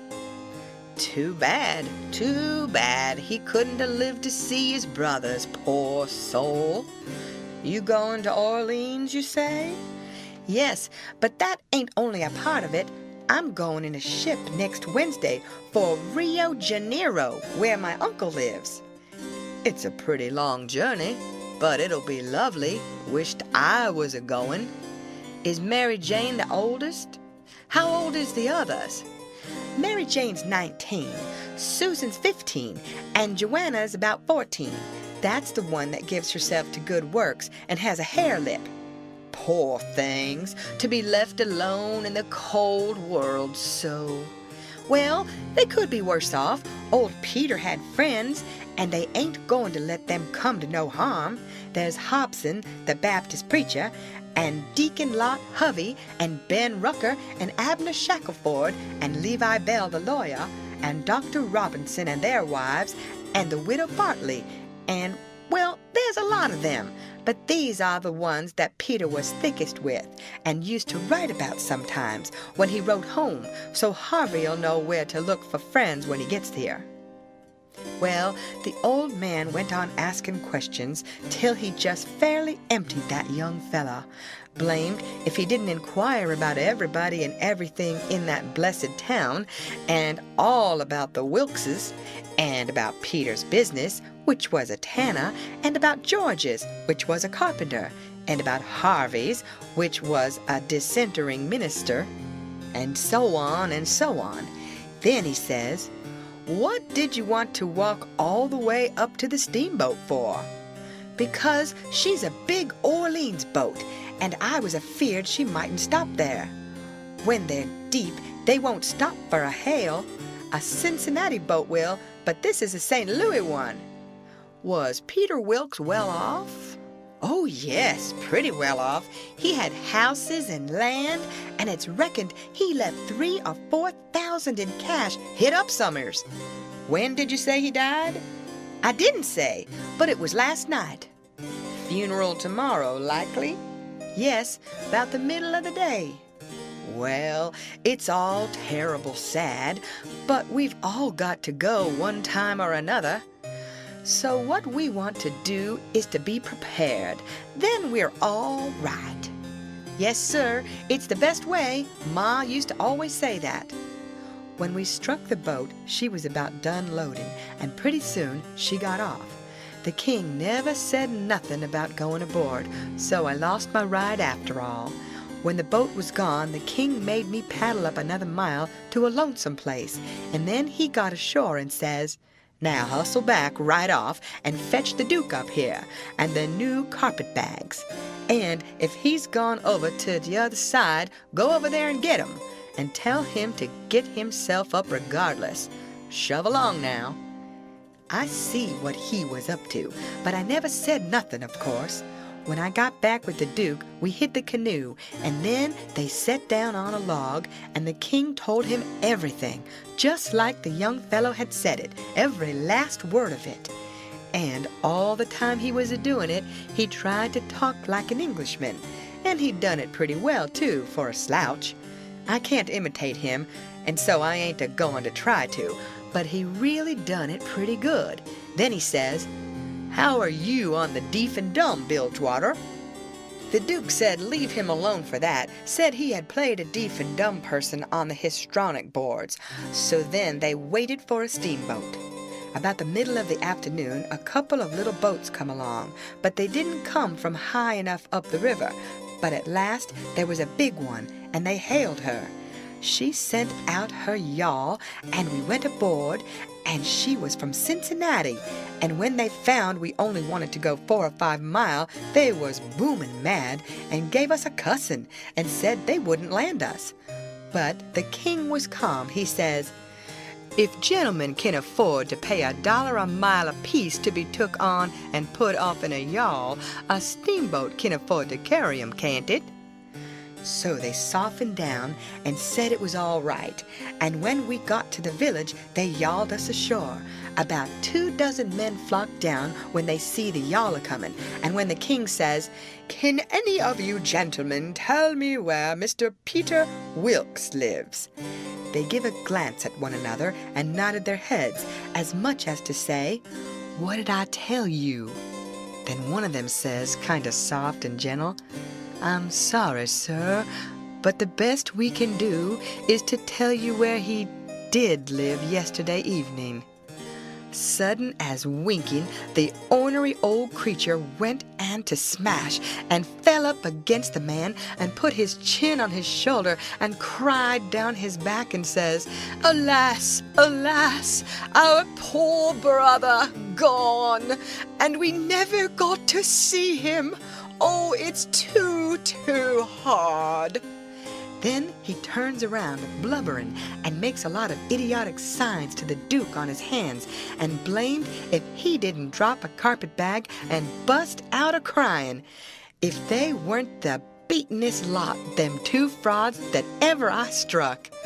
Well, the men gathered around and sympathized with them, and said all sorts of kind things to them, and carried their carpet bags up the hill for them, and let them lean on them and cry, and told the king all about his brother's last moments, and the king, he told it all over again on his hands to the duke, and both of them took on about that dead tanner like they'd lost the 12 disciples.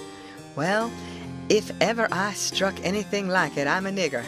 It was enough to make a body ashamed of the human race. End of chapter. Read by Lorraine Montgomery for Lit2Go on the web at fcit.usf.edu.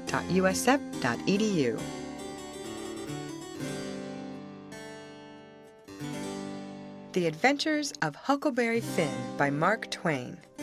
Chapter 25.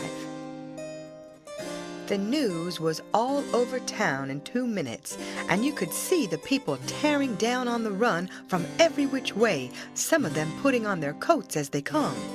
Pretty soon we was in the middle of a crowd, and the noise of the tramping was like a soldier march.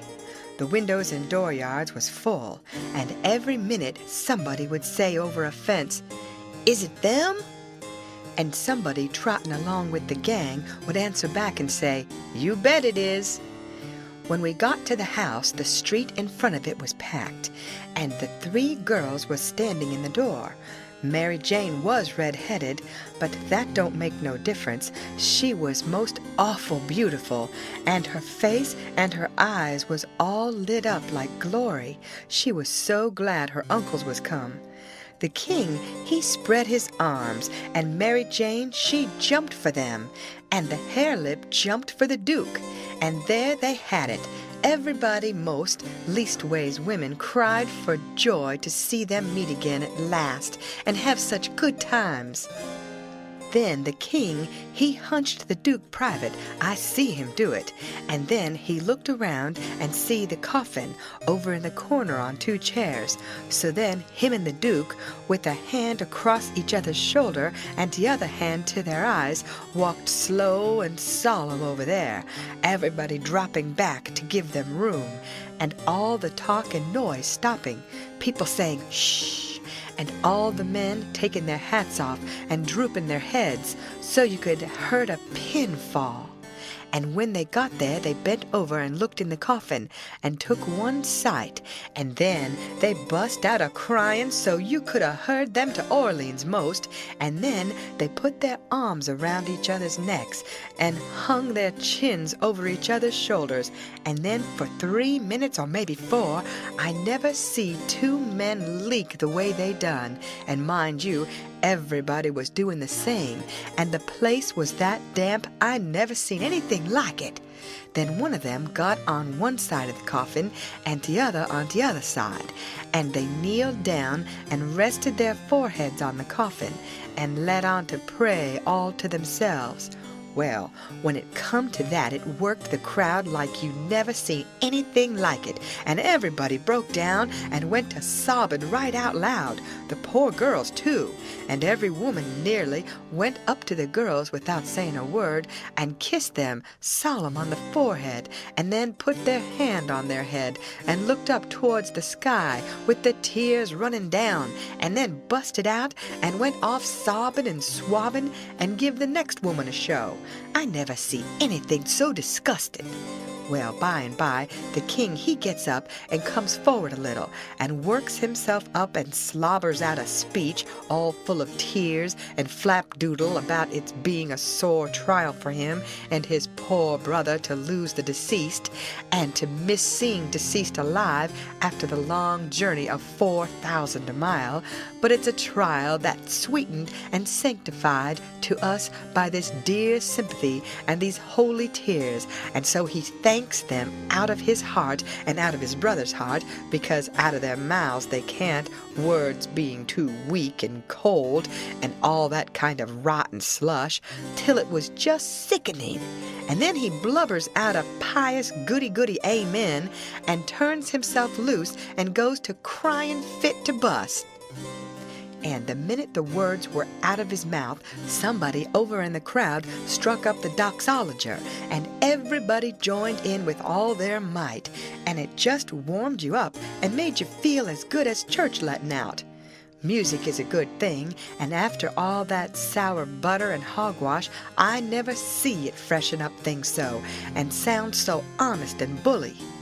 Then the king begins to work his jaw again, and says how him and his nieces would be glad if a few of the main principal friends of the family would take supper here with them this evening, and help set up with the ashes of the deceased, and says if his poor brother laying yonder could speak, he knows who he would name, for they was names that was very dear to him, and mentioned often in his letters, and so he will name the same, to wit, as follows: Videlicet, Reverend Mr. Hobson, and Deacon Lot Hovey, and Mr. Ben Rucker, and Abner Shackelford, and Levi Bell, and Dr. Robinson, and their wives, and the widow Bartley. Reverend Hobson and Dr. Robinson was down to the end of the town a-hunting together. That is, the doctor was shipping a sick man to the other world, and the preacher was pinting him right. Lawyer Bell was away up to Louisville on business, but the rest was on hand, and so they all come and shook hands with the king, and thanked him and talked to him, and then they shook hands with the duke, and didn't say nothing, but just kept a-smiling and bobbing their heads like a passel of sapheads, whilst he made all sorts of signs with his hands, and said goo-goo, goo-goo-goo all the time, like a baby that can't talk. So the king, he blattered along and managed to inquire about pretty much everybody and dog in town by his name, and mentioned all sorts of little things that happened one time or another in the town, or to George's family, or to Peter. And he always let on that Peter wrote him the things, but that was a lie. He got every blessed one of them out of that young flathead that we canoed up to the steamboat. Then Mary Jane, she fetched the letter her father left behind, and the king, he read it out loud and cried over it. It gave the dwelling house and $3,000 gold to the girls, and it gave the tanyard, which was doing a good business, along with some other houses and land worth about $7,000, and $3,000 in gold to Harvey and William, and told where the $6,000 cash was hid down cellar. So these two frauds said they'd go and fetch it up, and have everything square and above board, and told me to come with a candle. We shut the cellar door behind us, and when they found the bag, they split it out on the floor, and it was a lovely sight, all them yaller boys. My, the way the king's eyes did shine. He slaps the duke on the shoulder and says, "Oh, this ain't bully nor nothing. Oh, no, I reckon not. Why, Bilgy, it beats the Nonesuch, don't it?" The duke allowed it did. They pawed the yaller boys, and sifted them through their fingers, and let them jingle down on the floor, and the king says, "It ain't no use talking. Being brothers to a rich dead man, and representatives of furrin heirs that's got left, is the line for you and me, Bilge. This year comes of trusting to Providence. It's the best way in the long run. I've tried 'em all, and there ain't no better way." Most everybody would have been satisfied with the pile, and took it on trust, but no, they must count it. So they counts it, and it comes out $415 short. Says the king, "Darn him! I wonder what he done with that $415. They worried over that a while, and ransacked all around for it. Then the duke says, "Well, he was a pretty sick man, and likely he made a mistake. I reckon that's the way of it. The best way's to let it go, and keep still about it. We can spare it." "Oh, shucks, yes, we can spare it. I don't care nothing about that. It's the count I'm thinking about. We want to be awful square and open and above board here, you know. We want to lug this here money upstairs and count it before everybody. Then there ain't nothing suspicious. But when the dead man says there's $6,000, you know, we don't want to—" "Hold on," says the Duke. "Let's make up the deficit." And he begun to haul out yaller boys out of his pocket. "It's a most amazing good idea, Duke. You have got a rattling clever head on you," says the king. "Blessed if the old none such ain't a-hepping us out again." And he begun to haul out yaller jackets and stack them up. It most busted them, but they made up the 6,000 clean and clear. "Say," says the Duke, "I got another idea. Let's go upstairs and count this money and then take and give it to the girls." "Good land, Duke, let me hug you. It's the most dazzling idea that ever a man struck. You have certainly got the most astonishing head I ever see. Oh, this is the boss dodge. There ain't no mistake about it. Let 'em fetch along their suspicions now if they want to. This'll lay 'em out." When we got upstairs, everybody gathered around the table, and the king, he counted it and stacked it up, $300 in a pile, 20 elegant little piles. Everybody looked hungry at it and licked their chops. Then they raked it into the bag again, and I see the king begin to swell himself up for another speech. He says, "Friends, all my poor brother that lays yonder has done generous by them that's left behind in the vale of sorrows. He has done generous by these, your poor little lambs that he loved and sheltered, and that's left fatherless and motherless. Yes, and we know that knowed him knows that he would have done more generous by 'em if he hadn't been afeard of wounding his dear William and me. Now, wouldn't he? There ain't no question about it in my mind. Well then, what kind of brothers would it be that'd stand in his way at such a time? And what kind of uncles would it be that'd rob, yes, rob such poor sweet lambs as these, that he loved so at such a time? If I know William, and I think I do, well, I'll just ask him." He turns around and begins to make a lot of signs to the Duke with his hands, and the Duke, he looks at him stupid and leather-headed a while. Then all of a sudden he seems to catch his meaning and jumps for the king, goo-gooing with all his might for joy, and hugs him about 15 times before he lets up. Then the king says, "I knowed it. I reckon that'll convince anybody the way he feels about it. Here, Mary Jane, Susan, Joanna, take the money, take it all. It's the gift of him that lays yonder, cold but joyful." Mary Jane, she went for him. Susan and the Harelip went for the Duke, and then such another hugging and kissing I never see yet. And everybody crowded up with tears in their eyes, and most shook the hands off them frauds, saying all the time, "You dear good souls, how lovely! How could you?" Well then, pretty soon all hands got to talking about the deceased again, and how good he was, and what a loss he was, and all that. And before long a big iron-jawed man worked himself in there from outside, and stood a-listening and looking, and not saying anything. And nobody saying anything to him either, because the king was talking, and they was all busy listening. The king was saying, in the middle of something he'd started in on, "They being particular friends of the deceased, that's why they're invited here this evening. But tomorrow we want all to come, everybody, for he respected everybody, he liked everybody, and so it's fitting that his funeral orgies should be public." And so he went a-mooning on and on, liking to hear himself talk, and every little while he fetched in his funeral orgies again, till the Duke, he couldn't stand it no more, so he writes on a little scrap of paper, "Obsequies, you old fool," and folds it up, and goes to goo-gooing and reaching it over people's heads to him. The king, he reads it and puts it in his pocket and says, "Poor William, affected as he is, his heart's all is right. Asks me to invite everybody to come to the funeral, wants me to make 'em all welcome.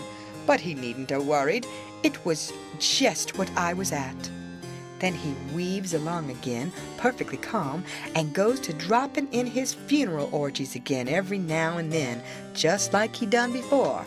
And when he done it the third time, he says, I say orgies not because it's the common term, because it ain't, obsequies being the common term, but because orgies is the right term. Obsequies ain't used in England no more now, it's gone out. We say orgies now in England. Orgies is better because it means the thing you're after more exact. It's a word that's made up out in the Greek orgo, outside, open, abroad, and the Hebrew jism, to plant, cover up, hence inter. So, you see, funeral orgies is an open, public funeral. He was the worst I ever struck. Well, the iron-jawed man, he laughed right in his face. Everybody was shocked. Everybody says, Why, Doctor! And Abner Shackelford says, Why, Robinson, hain't you heard the news? This is Harvey Wilkes. The king, he smiled eager and shoved out his flapper and says, Is it my poor brother's dear good friend and physician? Keep your hands off of me, says the doctor. You talk like an Englishman, don't you? It's the worst imitation I ever heard. You, Peter Wilkes's brother, you're a fraud. That's what you are. Well, how they all took on. They crowded around the doctor and tried to quiet him down and tried to explain to him and tell him how Harvey did showed in 40 ways that he was Harvey and knowed everybody by name and the names of the very dogs and begged him not to hurt Harvey's feelings and the poor girl's feelings and all that. But it weren't no use. He stormed right along and said any man that pretended to be an Englishman and couldn't imitate the lingo no better than what he did was a fraud and a liar.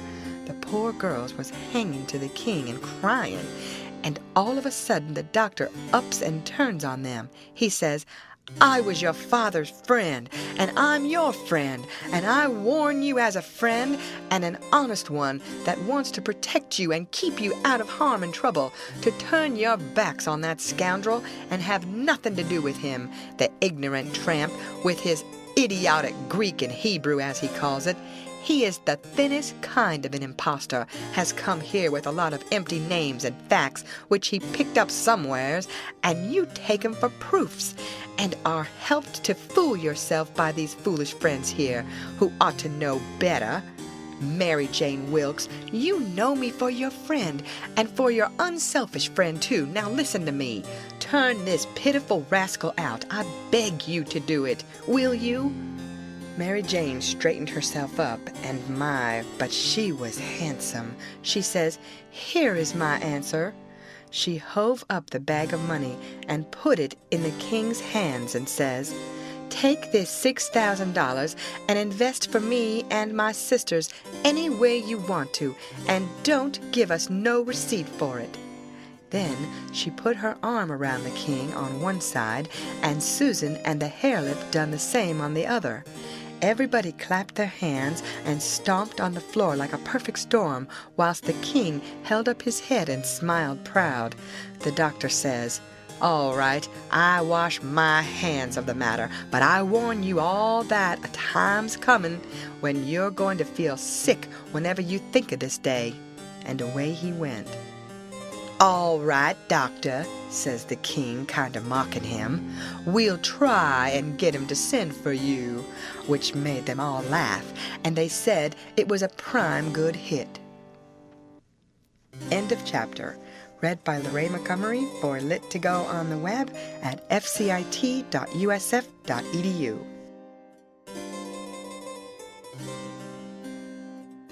The Adventures of Huckleberry Finn by Mark Twain. Chapter 26. Well, when they was all gone, the king, he asked Mary Jane how they was off for spare rooms, and she said she had one spare room, which would do for Uncle William, and she'd give her own room to Uncle Harvey, which was a little bigger, and she would turn into the room with her sisters and sleep on a cot, and up garret was a little cubby with a pallet in it. The king said the cubby would do for his valet, meaning me. So Mary Jane took us up, and she showed them their rooms, which was plain but nice. She said she'd have her frocks and a lot of other traps took out of her room if they was in Uncle Harvey's way, but he said they weren't. The frocks was hung along the wall, and before them was a curtain made out of calico that hung down to the floor. There was an old hair trunk in one corner and a guitar box in another, and all sorts of little knickknacks and gimcracks around, like girls brisking up a room with. The king said it was all the more homely and more pleasanter for these fixins, and so don't disturb them. The duke's room was pretty small, but plenty good enough, and so was my cubby. That night they had a big supper, and all them men and women was there, and I stood behind the king and the duke's chairs and waited on them, and the niggers waited on the rest. Mary Jane, she sat at the head of the table, with Susan alongside of her, and said how bad the biscuits was, and how mean the preserves was, and how ornery and tough the fried chickens was, and all that kind of rot, the way women always do for to force out compliments. And the people all knowed everything was tip-top, and said so, said, how do you get biscuits to brown so nice? And where, for the land's sake, did you get these amazing pickles? And all that kind of humbug talky-talk, just the way people always does at a supper, you know. And when it was all done, me and the harelip had supper in the kitchen off of the leavings, whilst the others was helping the niggers clean up the things. The harelip, she got to pumping me about England, and blessed if I didn't think the ice was getting mighty thin sometimes. She says, "Did you ever see the king?" "Who, William IV? Well, I bet I have. He goes to our church." I knowed he was dead years ago, but I never let on. So when I says he goes to our church, she says, "What, regular?" "Yes, regular. His pew's right over opposite ourn, on the other side of the pulpit." "I thought he lived in London." "Well, he does. Where would he live?" "But I thought you lived in Sheffield." I see I was up a stump. I had to let on to get choked with a chicken bone so as to get time to think how to get down again. Then I says, "I mean, he goes to our church regular when he's in Sheffield. That's only in the summertime, when he comes there to take the sea baths." "Why, how you talk? Sheffield ain't on the sea." "Well, who said it was?" "Why, you did." "I didn't nother." "You did." "I didn't." "You did." "I never said nothing of the kind." "Well, what did you say then?" "Said he come to take the sea baths. That's what I said." "Well, then, how's he going to take the sea baths if it ain't on the sea?" "Looky here," I says, "did you ever see any Congress water?" "Yes." "Well, did you have to go to Congress to get it?" "Why, no." "Well, neither does William IV have to go to the sea to get a sea bath." "How does he get it then?" "Gets it the way people down here gets Congress water, in barrels. There in the palace at Sheffield, they've got furnaces, and he wants his water hot. They can't bile that amount of water away off there at the sea. They haven't got no conveniences for it." "Oh, I see now. You might have said that in the first place and saved time." When she said that, I see I was out of the woods again, and so I was comfortable and glad. Next she says, "Do you go to church too?" "Yes, regular." "Where do you sit?" "Why, in our pew." "Whose pew?" "Why, ourn, your Uncle Harvey's." "His'n? What does he want with a pew?" "Wants it to set in. What did you reckon he wanted with it?" "Why, I thought he'd be in the pulpit." "Rot him. I forgot he was a preacher." I see I was up a stump again, so I played another chicken bone and got another think. Then I says, "Blame it, do you suppose there ain't but one preacher to a church?" "Why, what do they want with more?" "What, to preach before a king? I never did see such a girl as you. They don't have no less than 17. 17? My land! Why, I wouldn't set out such a string as that, not if I never got to glory. It must take 'em a week. Shucks, they don't all of 'em preach the same day, only one of 'em. Well, then, what does the rest of 'em do? Oh, nothing much. Loll around, pass the plate, and one thing or another. But mainly, they don't do nothing. Well, then, what are they for? Why, they're for style. Don't you know nothing?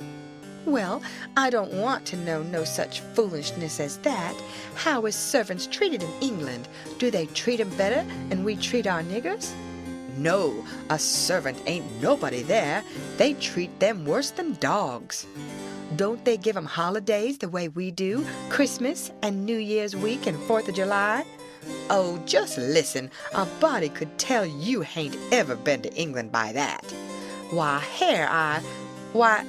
Joanna, they never see a holiday from year's end to year's end. Never go to the circus, nor theater, nor nigger shows, nor nowheres. Nor church? Nor church. But you always went to church. Well, I was gone up again. I forgot I was the old man's servant. But next minute I whirled in on a kind of an explanation how a valley was different from a common servant and had to go to church whether he wanted to or not and set with the family on account of its being the law. But I didn't do it pretty good, and when I got done I see she weren't satisfied. She says, "Honest Injun now, hain't you been telling me a lot of lies?" "Honest Injun," says I. "None of it at all?" "None of it at all, not a lie in it," says I. "Lay your hand on this book and say it." I see it weren't nothing but a dictionary, so I laid my hand on it and said it. So then she looked a little better satisfied and says, "Well then, I'll believe some of it, but I hope to gracious if I'll believe the rest." "What is it you won't believe, Joe?" says Mary Jane, stepping in with Susan behind her. "It ain't right nor kind for you to talk so to him, and him a stranger, and so far from his people. How would you like to be treated so?" "That's always your way, Mame, always sailing in to help somebody before they're hurt. I hain't done nothing to him. He's told some stretchers, I reckon, and I said I wouldn't swallow it all, and that's every bit and grain I did say. I reckon he can stand a little thing like that, can't he?" "I don't care whether 'twas little or whether 'twas big. He's here in our house and a stranger, and it wasn't good of you to say it. If you was in his place, it would make you feel ashamed, and so you oughtn't to say a thing to another person that will make them feel ashamed." "Why, ma'am, he said—" "It don't make no difference what he said. That ain't the thing.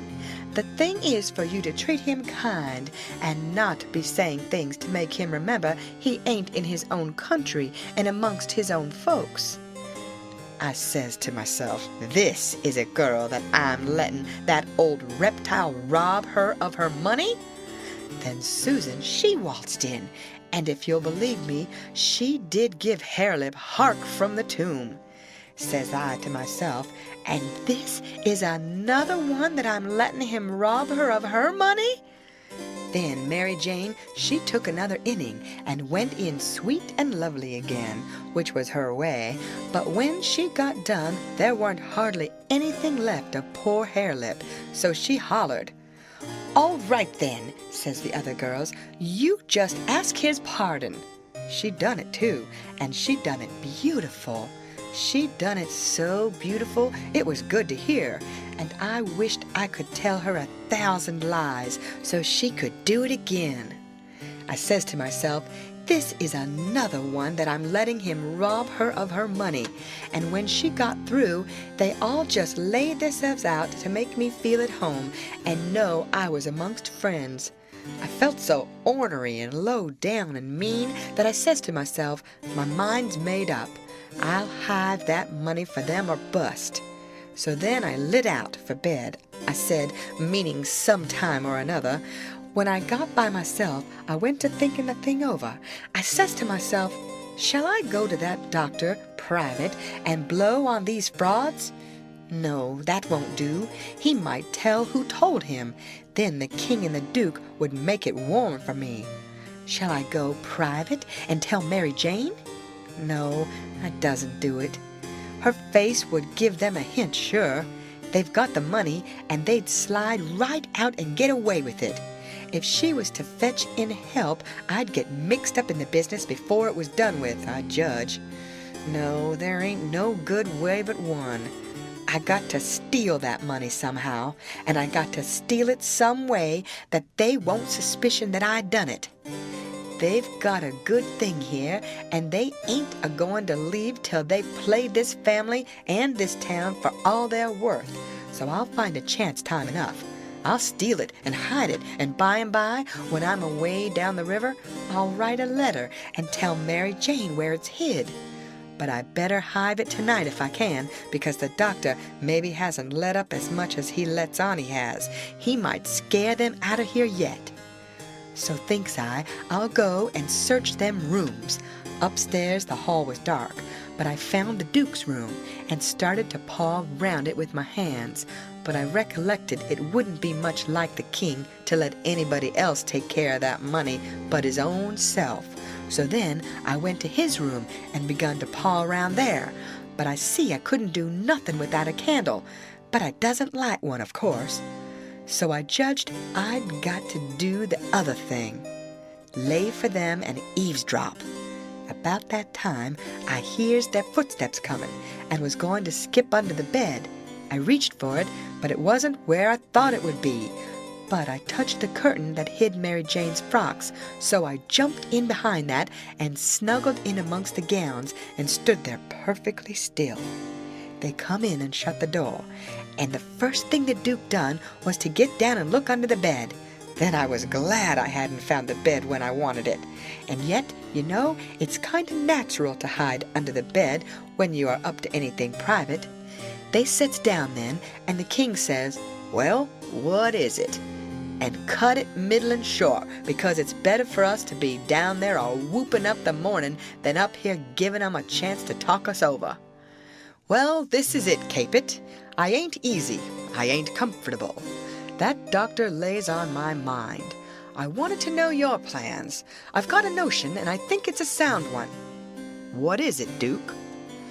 That we better glide out of this before 3 in the morning and clip it down the river with what we've got. Specially seeing we got it so easy, given back to us, flung at our heads, as you may say, when of course we allowed to have to steal it back. I'm for knocking off and lighting out. That made me feel pretty bad. About an hour or two ago, it would have been a little different, but now it made me feel bad and disappointed. The king rips out and says, "What? And not sell out the rest of the property? March off like a passel of fools and leave $8,000 or $9,000 worth of property laying around just suffering to be scooped in? And all good, saleable stuff, too?" The Duke, he grumbled, said the bag of gold was enough, and he didn't want to go no deeper, didn't want to rob a lot of orphans of everything they had. "Why, how you talk," says the king. "We shan't rob 'em of nothing at all but just this money. The people that buys the property is the sufferers, because as soon as it's found out that we didn't own it, which won't be long after we've slid, the sale won't be valid, and it'll all go back to the estate. These here orphans 'll get their house back again, and that's enough for them. They're young and spry and can easy earn a living.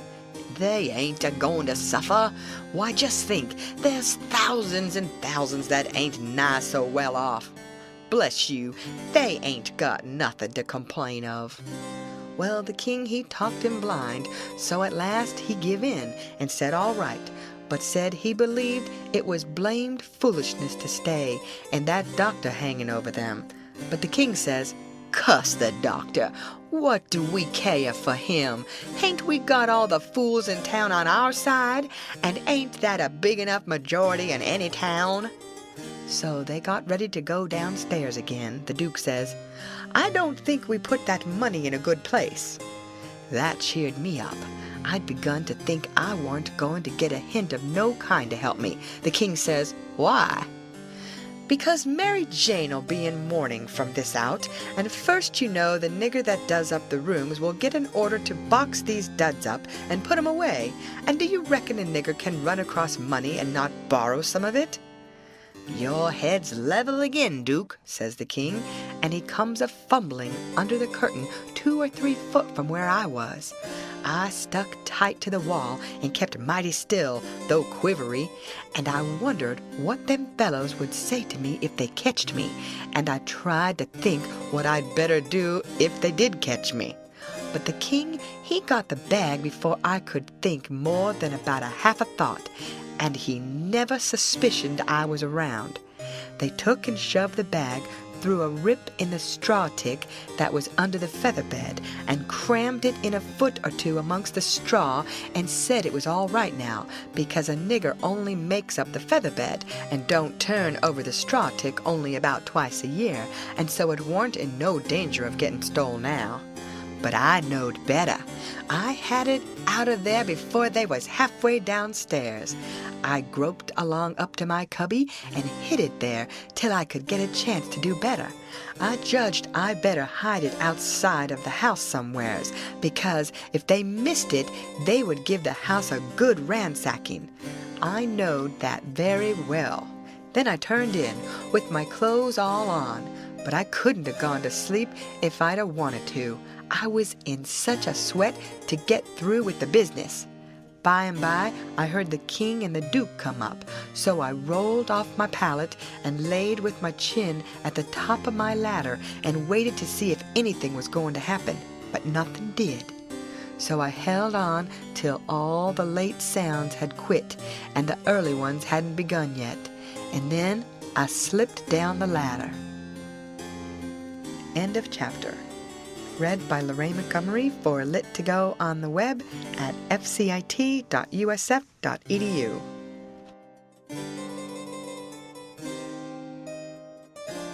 The Adventures of Huckleberry Finn by Mark Twain. Chapter 27. I crept to their doors and listened. They was snoring, so I tiptoed along and got downstairs all right. There weren't a sound anywheres. I peeped through a crack of the dining room door and see the men that was watching the corpse all sound asleep on their chairs. The door was open into the parlor where the corpse was laying, and there was a candle in both rooms. I passed along, and the parlor door was open, but I see there weren't nobody in there but the remainders of Peter, so I shoved on by. But the front door was locked, and the key wasn't there. Just then I heard somebody coming down the stairs, back behind me. I run in the parlor and took a swift look around, and the only place I see to hide the bag was in the coffin. The lid was shoved along about a foot, showing the dead man's face down in there, with a wet cloth over it, and his shroud on. I tucked the money bag in under the lid, just down beyond where his hands was crossed, which made me creep. They were so cold, and then I run back across the room and in behind the door. The person coming was Mary Jane. She went to the coffin very soft and kneeled down and looked in. Then she put up her handkerchief, and I see she begun to cry, though I couldn't hear her, and her back was to me. I slid out, and as I passed the dining room, I thought I'd make sure them watchers hadn't seen me, so I looked through the crack, and everything was all right. They hadn't stirred. I slipped up to bed feeling rather blue on accounts of the thing playing out that way after I had took so much trouble and run so much risk about it. Says I, if it could stay where it is, all right, because when we get down the river 100 miles or two, I could write back to Mary Jane, and she could dig him up again and get it. But that ain't the thing that's going to happen. The thing that's going to happen is the money'll be found when they come to screw on the lid. Then the king'll get it again, and it'll be a long day before he gives anybody another chance to smouch it from him. Of course, I wanted to slide down and get it out of there, but I doesn't try it. Every minute it was getting earlier now, and pretty soon some of them watchers would begin to stir, and I might get catched with $6,000 in my hands that nobody hadn't hired me to take care of. I don't wish to be mixed up in no such business as that, I says to myself.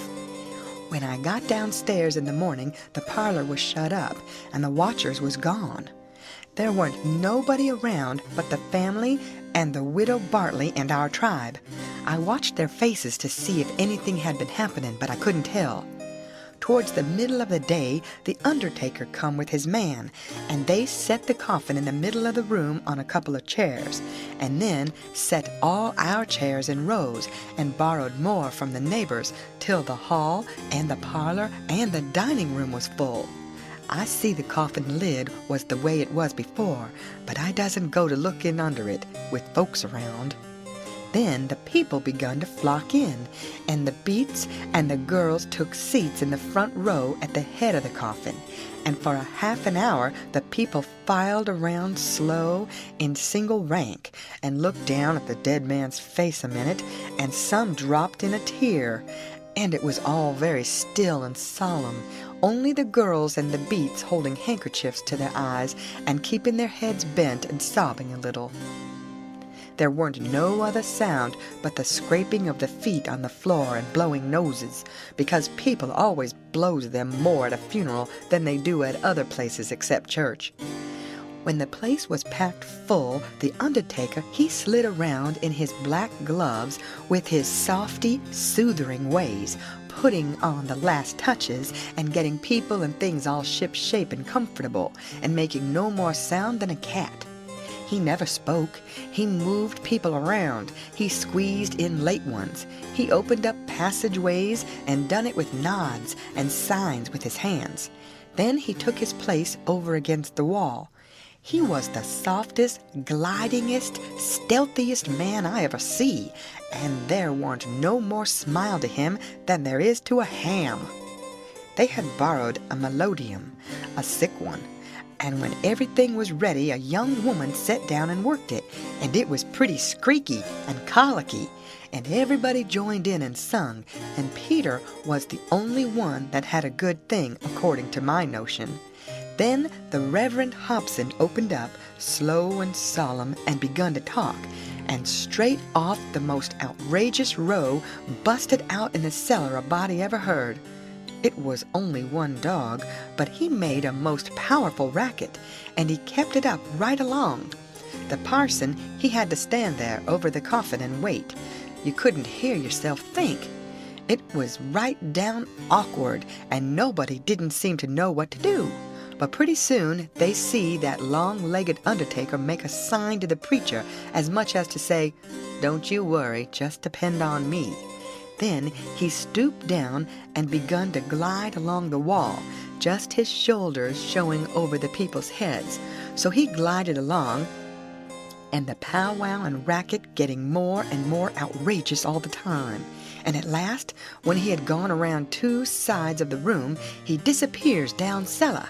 Then, in about 2 seconds, we heard a whack, and the dog, he finished up with the most amazing howl or two.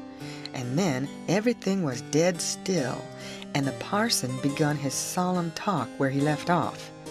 In a minute or two, here comes this undertaker's back and shoulders gliding along the wall again, and so he glided and glided around 3 sides of the room, and then rose up and shaded his mouth with his hands, and stretched his neck out towards the preacher, over the people's heads, and says, in a kind of a coarse whisper, "He had a rat." Then he drooped down and glided along the wall again to his place. You could see it was a great satisfaction to the people, because naturally they wanted to know. A little thing like that don't cost nothing, and it's just the little things that makes a man to be looked up to and liked. There weren't no more popular man in town than what that undertaker was. Well, the funeral sermon was very good, but p'ison long and tiresome. And then The king, he shoved in and got off some of his usual rubbish, and at last the job was through, and the undertaker begun to sneak up on the coffin with his screwdriver. I was in a sweat then, and watched him pretty keen, but he never meddled at all, just slid the lid along as soft as mush and screwed it down tight and fast. So there I was. I didn't know whether the money was in there or not. So, says I, suppose somebody has hogged that bag on the sly. Now how do I know whether to write to Mary Jane or not? Suppose she dug him up and didn't find nothing. What would she think of me? Blame it, I says, I might get hunted up and jailed. I'd better lay low and keep dark and not write at all. The thing's awful mixed now. Trying to better it, I've worsened it 100 times, and I wish to goodness I'd just let it alone. Dad fetched the whole business. They buried him, and we come back home, and I went to watching faces again. I couldn't help it, and I couldn't rest easy, but nothing come of it. The faces didn't tell me nothing. The king, he visited around in the evening and sweetened everybody up and made himself ever so friendly, and he give out the idea that his congregation over in England would be in a sweat about him, so he must hurry and settle up the estate right away and leave for home. He was very sorry he was so pushed, and so was everybody. They wished he could stay longer, but they said they could see it couldn't be done. And he said of course him and William would take the girls home with them, and that pleased everybody too, because then the girls would be well fixed and amongst their own relations, and it pleased the girls too, tickled them so they clean forgot they ever had a trouble in the world, and told him to sell out as quick as he wanted to. They would be ready. Them poor things was that glad and happy it made my heart ache to see them getting fooled and lied to so. But I didn't see no safe way for me to chip in and change the general tune. Well, blamed if the king didn't build the house and the niggers and all the property for auction straight off. Sale 2 days after the funeral, but anybody could buy private beforehand if they wanted to. So the next day after the funeral, along about noontime, the girls' joy got the first jolt. A couple of nigger traders come along, and the king sold them the niggers reasonable, for 3-day drafts, as they called it, and away they went, the 2 sons up the river to Memphis, and their mother down the river to Orleans. I thought them poor girls and them niggers would break their hearts for grief. They cried around each other, and took on so it most made me down sick to see it. The girls said they hadn't ever dreamed of seeing the family separated or sold away from the town. I can't ever get it out of my memory, the sight of them poor, miserable girls and niggers hanging around each other's necks and crying. And I reckon I couldn't have stood it all, but would have had to bust out and tell on our gang if I hadn't knowed the sale weren't no account and the niggers would be back home in a week or 2. The thing made a big stir in the town, too, and a good many come out flat-footed and said it was scandalous to separate the mother and the children that way. It injured the fraud some, but the old fool, he bullied right along, spite of all the Duke could say or do, and I tell you the Duke was powerful uneasy. Next day was auction day. About broad day in the morning, the king and the Duke come up in the garret and woke me up, and I see by their look that there was trouble. The king says, "Was you in my room night before last?" "No, your majesty," which was the way I always called him when nobody but our gang weren't around. "Was you in there yesterday or last night?" "No, your majesty." "Honor bright now, no lies." "Honor bright, your majesty, I'm telling you the truth. I hain't been in near your room since Miss Mary Jane took you and the Duke and showed it to you." The Duke says, "Have you seen anybody else go in there?" "No, your grace, not as I remember, I believe." "Stop and think." I studied a while and see my chance. Then I says, "Well, I see the niggers go in there several times." Both of them gave a little jump and looked like they hadn't ever expected it, and then like they had. Then the Duke says, "What, all of them?" "No, leastways not all at once. That is, I don't think I ever see them all come out at once, but just one time." "Hello, when was that?" "It was the day we had the funeral, in the morning. It weren't early because I overslept. I was just starting down the ladder and I see them." "Well, go on. What did they do? How'd they act?" "They didn't do nothing, and they didn't act anyway much, as fur as I see. They tiptoed away, so I seen, easy enough, that they shoved in there to do up your Majesty's room or something, supposing you was up, and found you warn't up, and so they was hoping to slide out of the way of trouble without waking you up, if they hadn't already waked you up."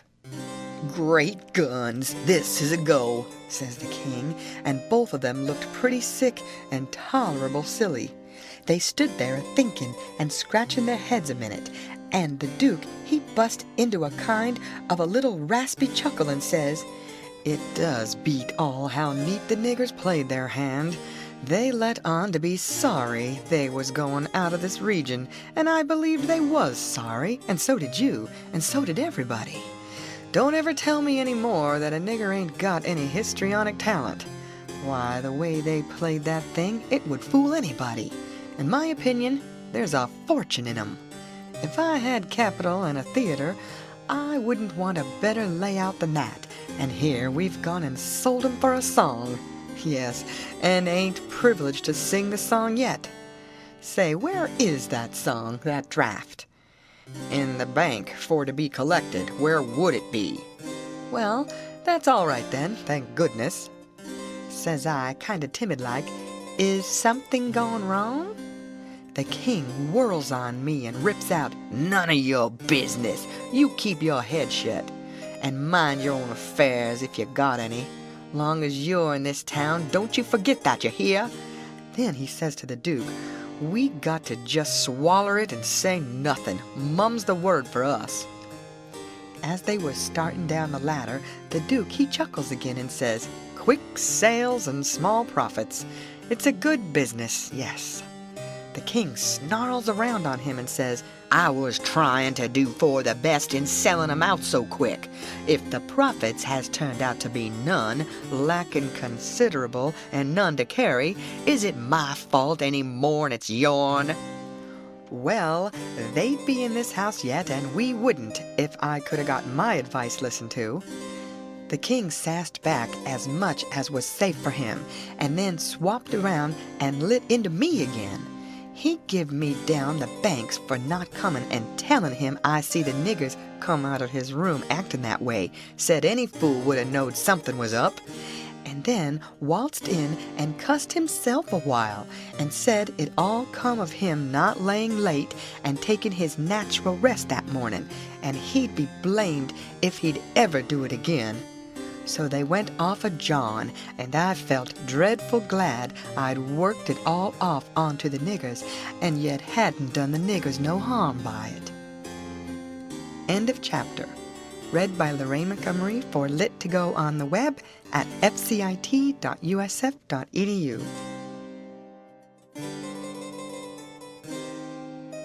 The Adventures of Huckleberry Finn by Mark Twain. Chapter 28. By and by it was getting up time, so I come down the ladder and started for downstairs. But as I come to the girl's room, the door was open, and I see Mary Jane settin' by her old hair trunk, which was open, and she'd been packing things in it, getting ready to go to England. But she had stopped now with the folded gown in her lap, and had her face in her hands crying. I felt awful bad to see it. Of course anybody would. I went in there and says, "Miss Mary Jane, you can't a-bear to see people in trouble, and I can't, most always. Tell me about it." So she done it, and it was the niggers. I just expected it.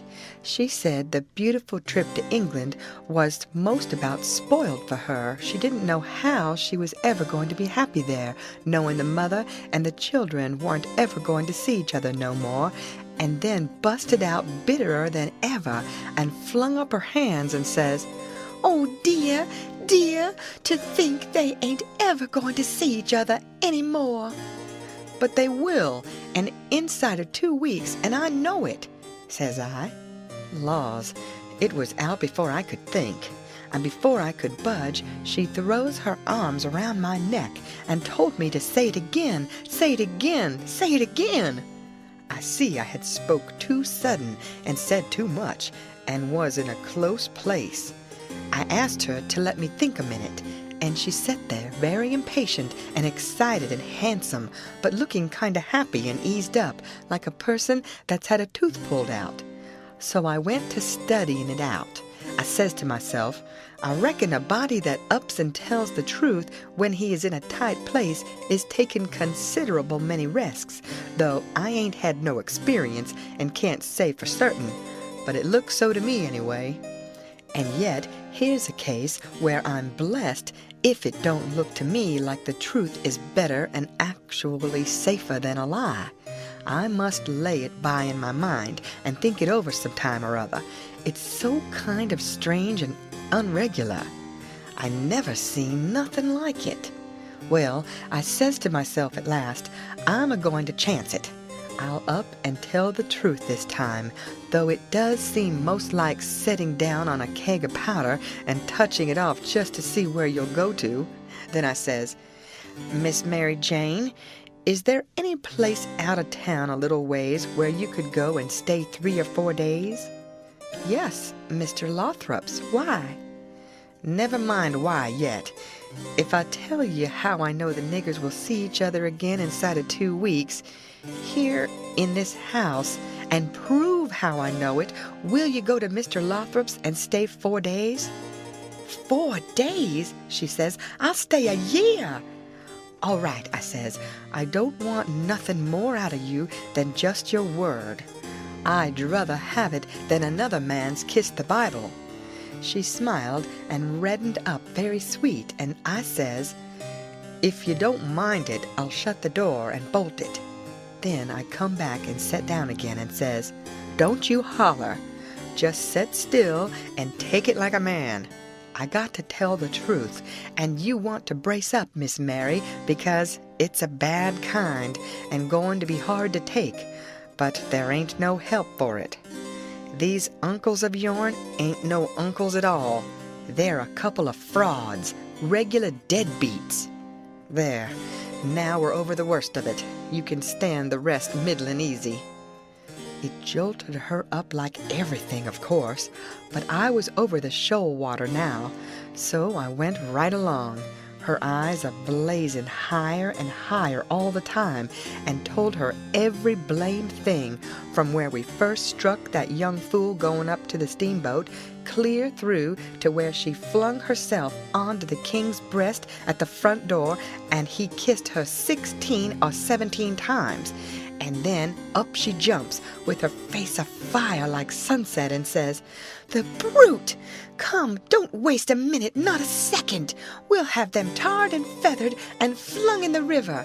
Says I, "Certainly, but do you mean before you go to Mr. Lothrop's, or—" "Oh," she says, "what am I thinking about?" she says, and set right down again. "Don't mind what I said, please don't. You won't now, will you?" Laying her silky hand on mine in that kind of a way that I said I would die first. "I never thought. I was so stirred up," she says. "Now go on, and I won't do so any more. You tell me what to do, and whatever you say, I'll do it." "Well," I says, "it's a rough gang, them 2 frauds, and I'm mixed, so I got to travel with them a while longer, whether I want to or not. I'd druther not tell you why. And if you was to blow on them, this town would get me out of their claws, and I'd be all right. But there'd be another person that you don't know about who'd be in big trouble." "Well, we got to save him, han't we?" "Of course." "Well, then, we won't blow on them." Saying them words put a good idea in my head. I see how maybe I could get me and Jim rid of the frauds, get them jailed here, and then leave.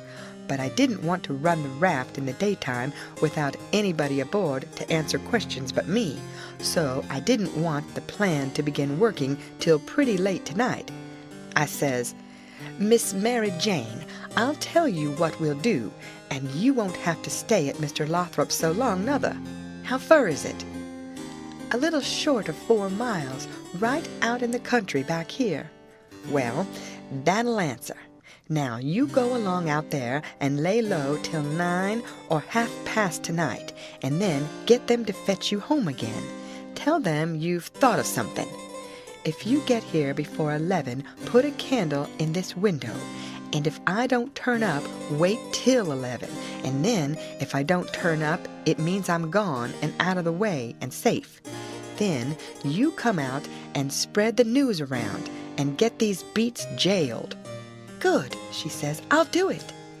"And if it just happens so that I don't get away, but get took up along with them, you must up and say I told you the whole thing beforehand, and you must stand by me all you can."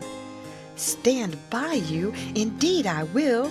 They shan't touch a hair of your head," she says, and I see her nostrils spread and her eyes snap when she said it too. "If I get away, I shan't be here," I says, "to prove these rapscallions ain't your uncles, and I couldn't do it if I was here. I could swear they was beats and bummers, that's all, though that's worth something. Well, there's others can do that better than what I can, and they're people that ain't going to be doubted as quick as I'd be. I'll tell you how to find them. Give me a pencil and a piece of paper. There, Royal Nonesuch, Bricksville. Put it away and don't lose it. When the court wants to find out something about these two, let them send up to Bricksville and say they've got the men that played the Royal Nonesuch, and ask for some witnesses. Why, you'll have that entire town down here before you can hardly wink, Miss Mary, and they'll come a-bilin' too." I judged we had got everything fixed about right now, so I says, "Just let the auction go right along and don't worry.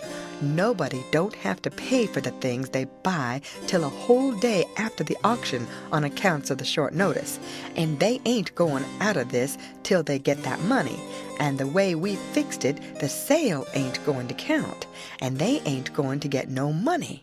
It's just like the way it was with the niggers. It warn't no sale, and the niggers will be back before long. Why, they can't collect the money for the niggers yet. They're in the worst kind of a fix, Miss Mary." "Well," she says, "I'll run down to breakfast now, and then I'll start straight for Mr. Lothrop's." "'Deed, that ain't the ticket, Miss Mary Jane," I says, "by no manner of means. Go before breakfast." "Why? What did you reckon I wanted you to go at all for, Miss Mary?" "Well, I never thought, and come to think, I don't know. What was it?" "Why, it's because you ain't one of these leather-faced people. I don't want no better book than what your face is. A body can set down and read it off like coarse print.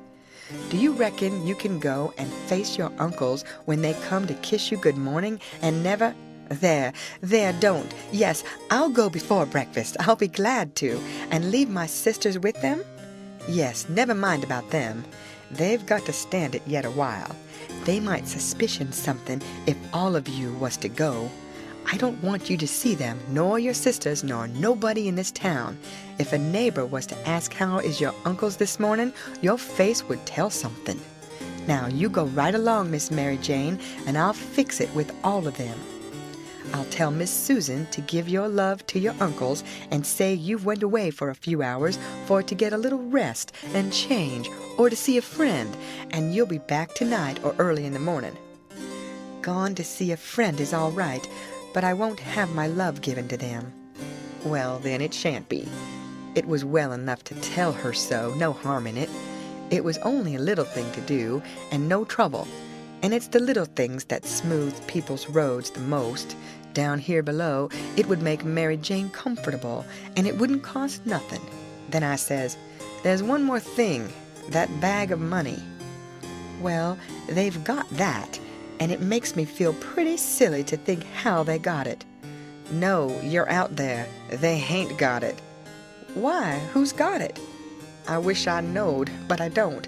I had it because I stole it from them, and I stole it to give to you, and I know where I hid it, but I'm afraid it ain't there no more. I'm awful sorry, Miss Mary Jane. I'm just as sorry as I can be, but I done the best I could. I did, honest. I come nigh getting caught, and I had to shove it into the first place I come to and run, and it weren't a good place. Oh, stop blaming yourself. It's too bad to do it, and I won't allow it.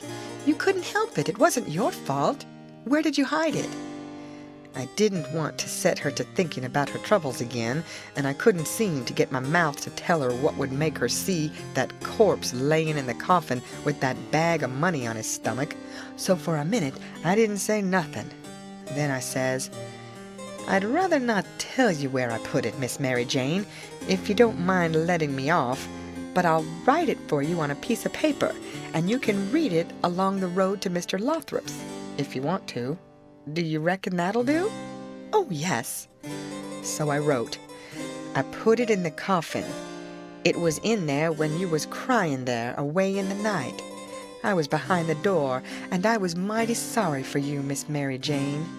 It made my eyes water a little to remember her crying there all by herself in the night, and them devils laying there right under her own roof, shaming her and robbing her. And when I folded it up and give it to her, I see the water come into her eyes too. And she shook me by the hand hard and says, Goodbye. I'm going to do everything just as you've told me, and if I don't ever see you again, I shan't ever forget you, and I'll think of you a many and a many a time, and I'll pray for you too. And she was gone. Pray for me. I reckoned if she knowed me, she'd take a job that was more nearer her size, but I bet she done it just the same. She was just that kind. She had the grit to pray for Judas if she took the notion. There weren't no back down to her, I judge. You may say what you want to, but in my opinion, she had more sand in her than any girl I ever see. In my opinion, she was just full of sand. It sounds like flattery, but it ain't no flattery. And when it comes to beauty and goodness, too, she lays over them all. I hain't ever seen her since that time that I see her go out of that door. No, I hain't ever seen her since, but I reckon I've thought of her a many and a many a million times, and of her saying she would pray for me, and if ever I'd have thought it would do any good for me to pray for her, blamed if I wouldn't have done it or bust. Well, Mary Jane, she lit out the back way, I reckon, because nobody see her go. When I struck Susan and the harelip, I says, What's the name of them people over on the other side of the river that you all goes to see sometimes? They says, There's several, but it's the Proctors mainly. That's the name, I says. I most forgot it. Well, Miss Mary Jane, she told me to tell you she's gone over there in a dreadful hurry, one of them sick. Which one?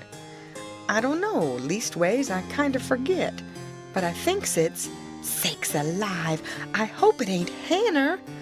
I'm sorry to say it, I says, but Hanner's the very one.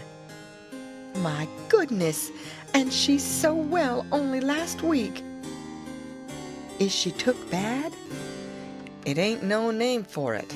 They set up with her all night, Miss Mary Jane said, and they don't think she'll last many hours. Only think of that now. What's the matter with her? I couldn't think of anything reasonable right off that way, so I says, Mumps.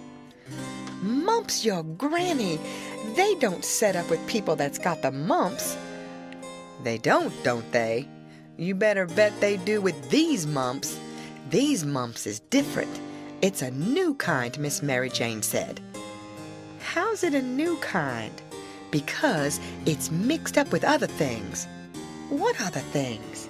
Well, measles and whooping cough and erysipelas and consumption and yaller janders and brain fever and I don't know what all. My land! And they call it the mumps? That's what Miss Mary Jane said. Well, What in the nation do they call it the mumps for? Why, because it is the mumps. That's what it starts with. Well, there ain't no sense in it. A body might stump his toe or take poison and fall down the well and break his neck and bust his brains out, and somebody come along and ask what killed him, and some numbskull up and say, why, he stumped his toe. Would there be any sense in that? No, and there ain't no sense in this nuther. Is it catching? Is it catching? Why, how you talk. Is a harrow catching in the dark? If you don't hitch onto one tooth, you're bound to on another, ain't you? And you can't get away with that tooth without fetching the whole harrow along, can you? Well, these kind of mumps is a kind of a harrow, as you may say, and it ain't no slouch of a harrow nuther. You come to get it hitched on good. Well, it's awful, I think, says the harelip. I'll go to Uncle Harvey and, oh yes, I says, I would. Of course I would. I wouldn't lose no time. Well, why wouldn't you? Just look at it a minute, and maybe you can see. Ain't your uncles obliged to get along home to England as fast as they can? And do you reckon they'd be mean enough to go off and leave you to go all that journey by yourselves? You know they'll wait for you. So fur, so good. Your Uncle Harvey's a preacher, ain't he? Very well, then. Is a preacher going to deceive a steamboat clerk? Is he going to deceive a ship clerk? So as to get them to let Miss Mary Jane go aboard? Now you know he ain't. What will he do, then? Why, he'll say, it's a great pity, but my church matters has got to get along the best way they can, for my niece has been exposed to the dreadful pluribussinum mumps, and so it's my bounden duty to set down here and wait the 3 months it takes to show on her if she's got it. But never mind, if you think it's best to tell your Uncle Harvey. Shucks, and stay fooling around here when we could all be having good times in England whilst we was waiting to find out whether Mary Jane's got it or not? Why, you talk like a muggins. Well, anyway, maybe you'd better tell some of the neighbors. Listen at that now. You do beat all for natural stupidness. Can't you see that they'd go and tell? There ain't no way but just to not tell anybody at all. Well, maybe you're right. Yes, I judge you are right. But I reckon we ought to tell Uncle Harvey she's gone out a while anyway, so he won't be uneasy about her. Yes, Miss Mary Jane, she wanted you to do that. She says, tell them to give Uncle Harvey and William my love and a kiss, and say I've run over the river to see Mr. What is the name of that rich family your Uncle Peter used to think so much of? I mean the one that, why, you must mean the Apthorpes, ain't it? Of course. Bother them kind of names. A body can't ever seem to remember them half the time somehow. Yes, she said, say she has run over for to ask the Apthorpes to be sure and come to the auction and buy this house, because she allowed her Uncle Peter would rather they had it than anybody else. And she's going to stick to them till they say they'll come, and then, if she ain't too tired, she's coming home. And if she is, she'll be home in the morning anyway. She said, don't say nothing about the Proctors, but only about the Apthorpes, which'll be perfectly true, because she is going there to speak about their buying the house. I know it, because she told me so herself. All right, they said, and cleared out to lay for their uncles, and give them the love and the kisses, and tell them the message. Everything was all right now. The girls wouldn't say nothing, because they wanted to go to England, and the king and the duke would rather Mary Jane was off working for the auction than around in reach of Dr. Robinson. I felt very good. I judged I had done it pretty neat. I reckoned Tom Sawyer couldn't have done it no neater himself. Of course, he would have throwed more style into it, but I can't do that very handy, not being brung up to it. Well, they held the auction in the public square along towards the end of the afternoon, and it strung along, and the old man, he was on hand, and looking his level pisonest up there alongside of the auctioneer, and chipping in a little scripture now and then, or a little goody-goody saying of some kind, and the Duke, he was around goo-gooing for sympathy all he knowed how, and just spreading himself generally. But by and by the thing dragged through, and everything was sold, everything but a little old trifling lot in the graveyard. So they'd got to work that off. I never see such a giraffe as the king was for wanting to swallow everything. Well, whilst they was at it, a steamboat landed, and in about 2 minutes up comes a crowd, a-whooping and yelling and laughing and carrying on and singing out, "Here's your opposition line. Here's your 2 sets of heirs to old Peter Wilkes, and you pays your money and you takes your choice." End of chapter. Read by Lorraine Montgomery for Lit to Go on the web at fcit.usf.edu.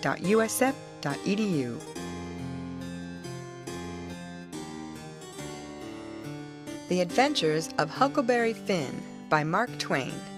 Chapter 29. They was fetching a very nice-looking old gentleman along, and a nice-looking younger one, with his right arm in a sling.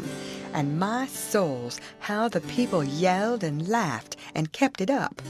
But I didn't see no joke about it, and I judged it would strain the Duke and the King some to see any. I reckoned they'd turn pale, but no, nary a pale did they turn. The Duke, he never let on he suspicioned what was up, but just went a-goo-gooing around, happy and satisfied, like a jug that's googling out buttermilk.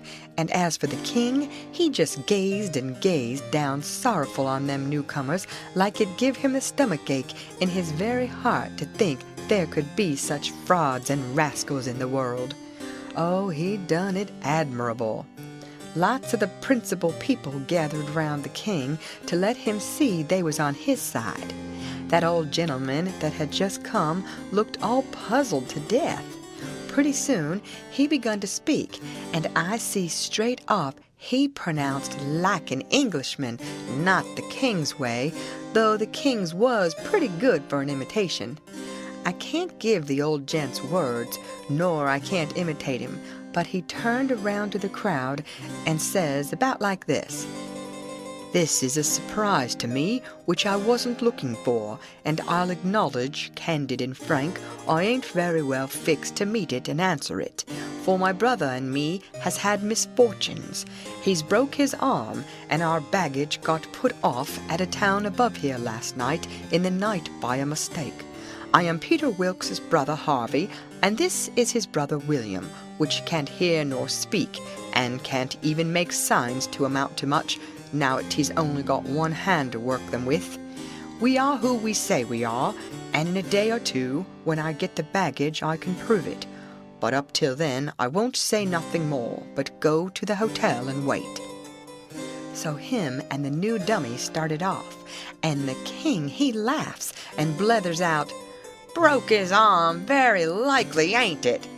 And very convenient, too, for a fraud that's got to make signs and ain't learned how. Lost their baggage. That's mighty good and mighty ingenious under the circumstances."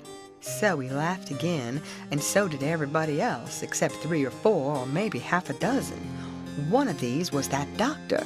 Another one was a sharp-looking gentleman with a carpet bag of the old-fashioned kind made out of carpet stuff that had just come off of the steamboat and was talking to him in a low voice and glancing towards the King now and then and nodding their heads.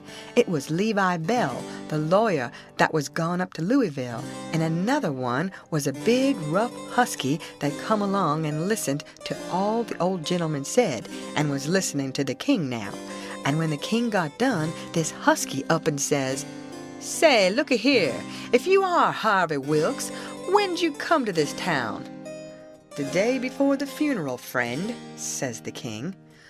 "But what time of day?" "In the evening, about an hour or 2 before sundown." "How'd you come?"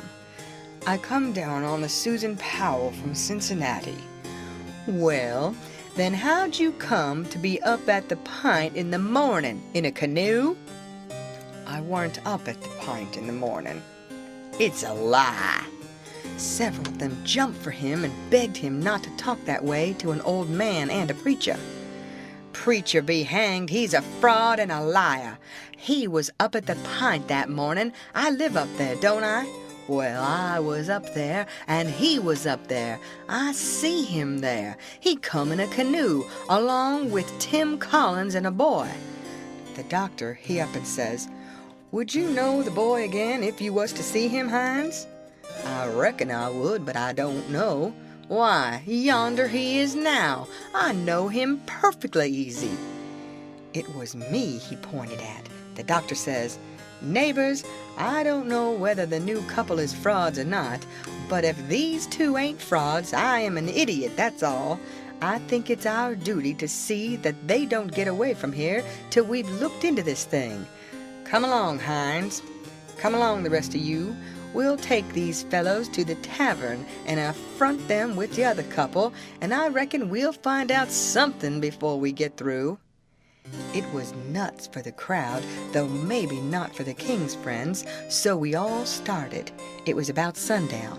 The doctor, he led me along by the hand and was plenty kind enough, but he never let go of my hand.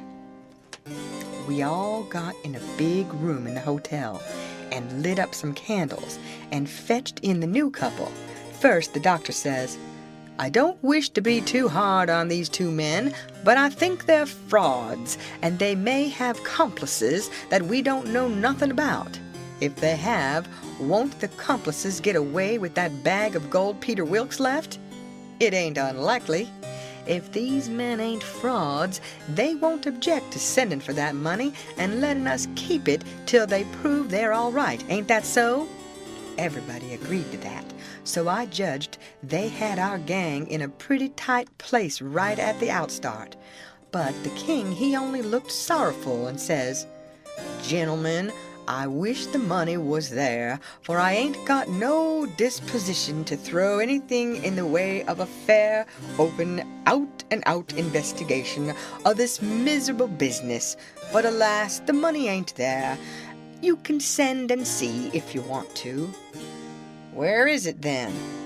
"Well, when my niece give it to me to keep for her, I took and hid it inside of the straw tick of my bed, not wishing to bank it for the few days we'd be here. And considering the bed a safe place, we not being used to niggers, and supposing 'em honest like servants in England.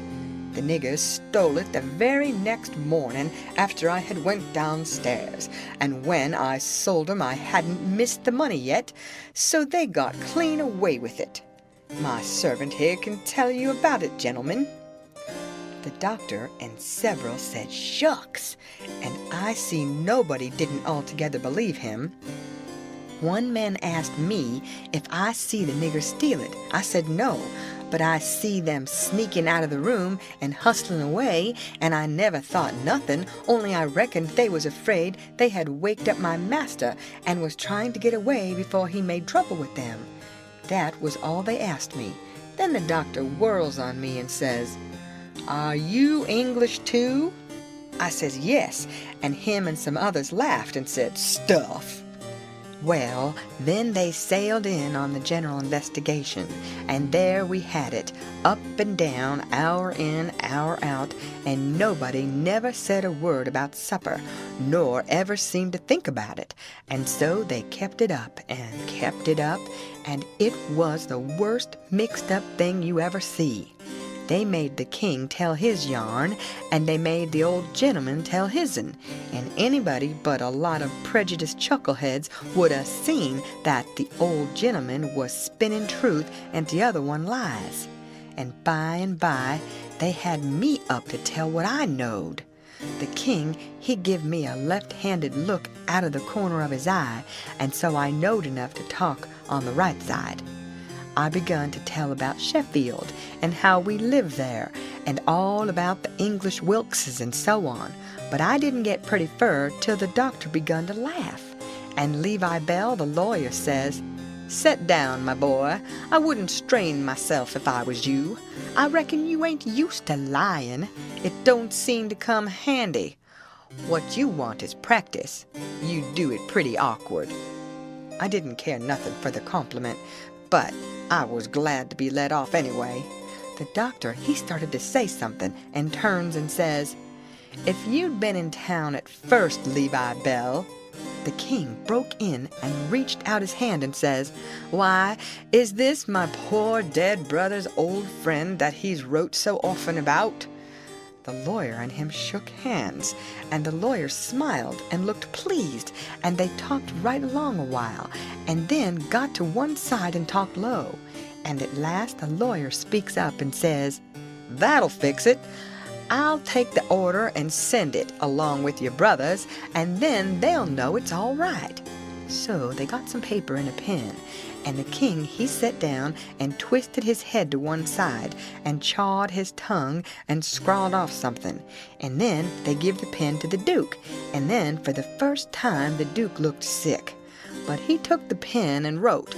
So then the lawyer turns to the new old gentleman and says, "You and your brother please write a line or two and sign your names." The old gentleman wrote, but nobody couldn't read it. The lawyer looked powerful astonished and says, "Well, it beats me," and snaked a lot of old letters out of his pocket and examined them, and then examined the old man's writing, and then them again, and then says, "These old letters is from Harvey Wilkes, and here's these two handwritings, and anybody can see they didn't write them." The king and the duke looked sold and foolish, I tell you, to see how the lawyer had took them in. "And here's this old gentleman's handwriting, and anybody can tell easy enough he didn't write them. Fact is, the scratches he makes ain't properly writing at all. Now, here's some letters from," the new old gentleman says, "if you please, let me explain. Nobody can read my hand but my brother there, so he copies for me. It's his hand you've got there, not mine." "Well," says the lawyer, "this is a state of things.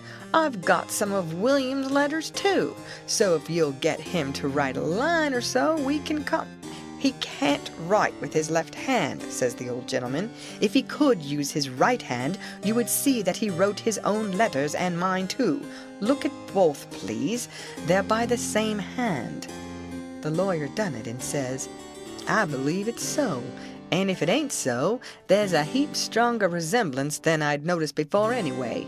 Well, well, well, I thought we was right on the track of a solution, but it's gone to grass partly.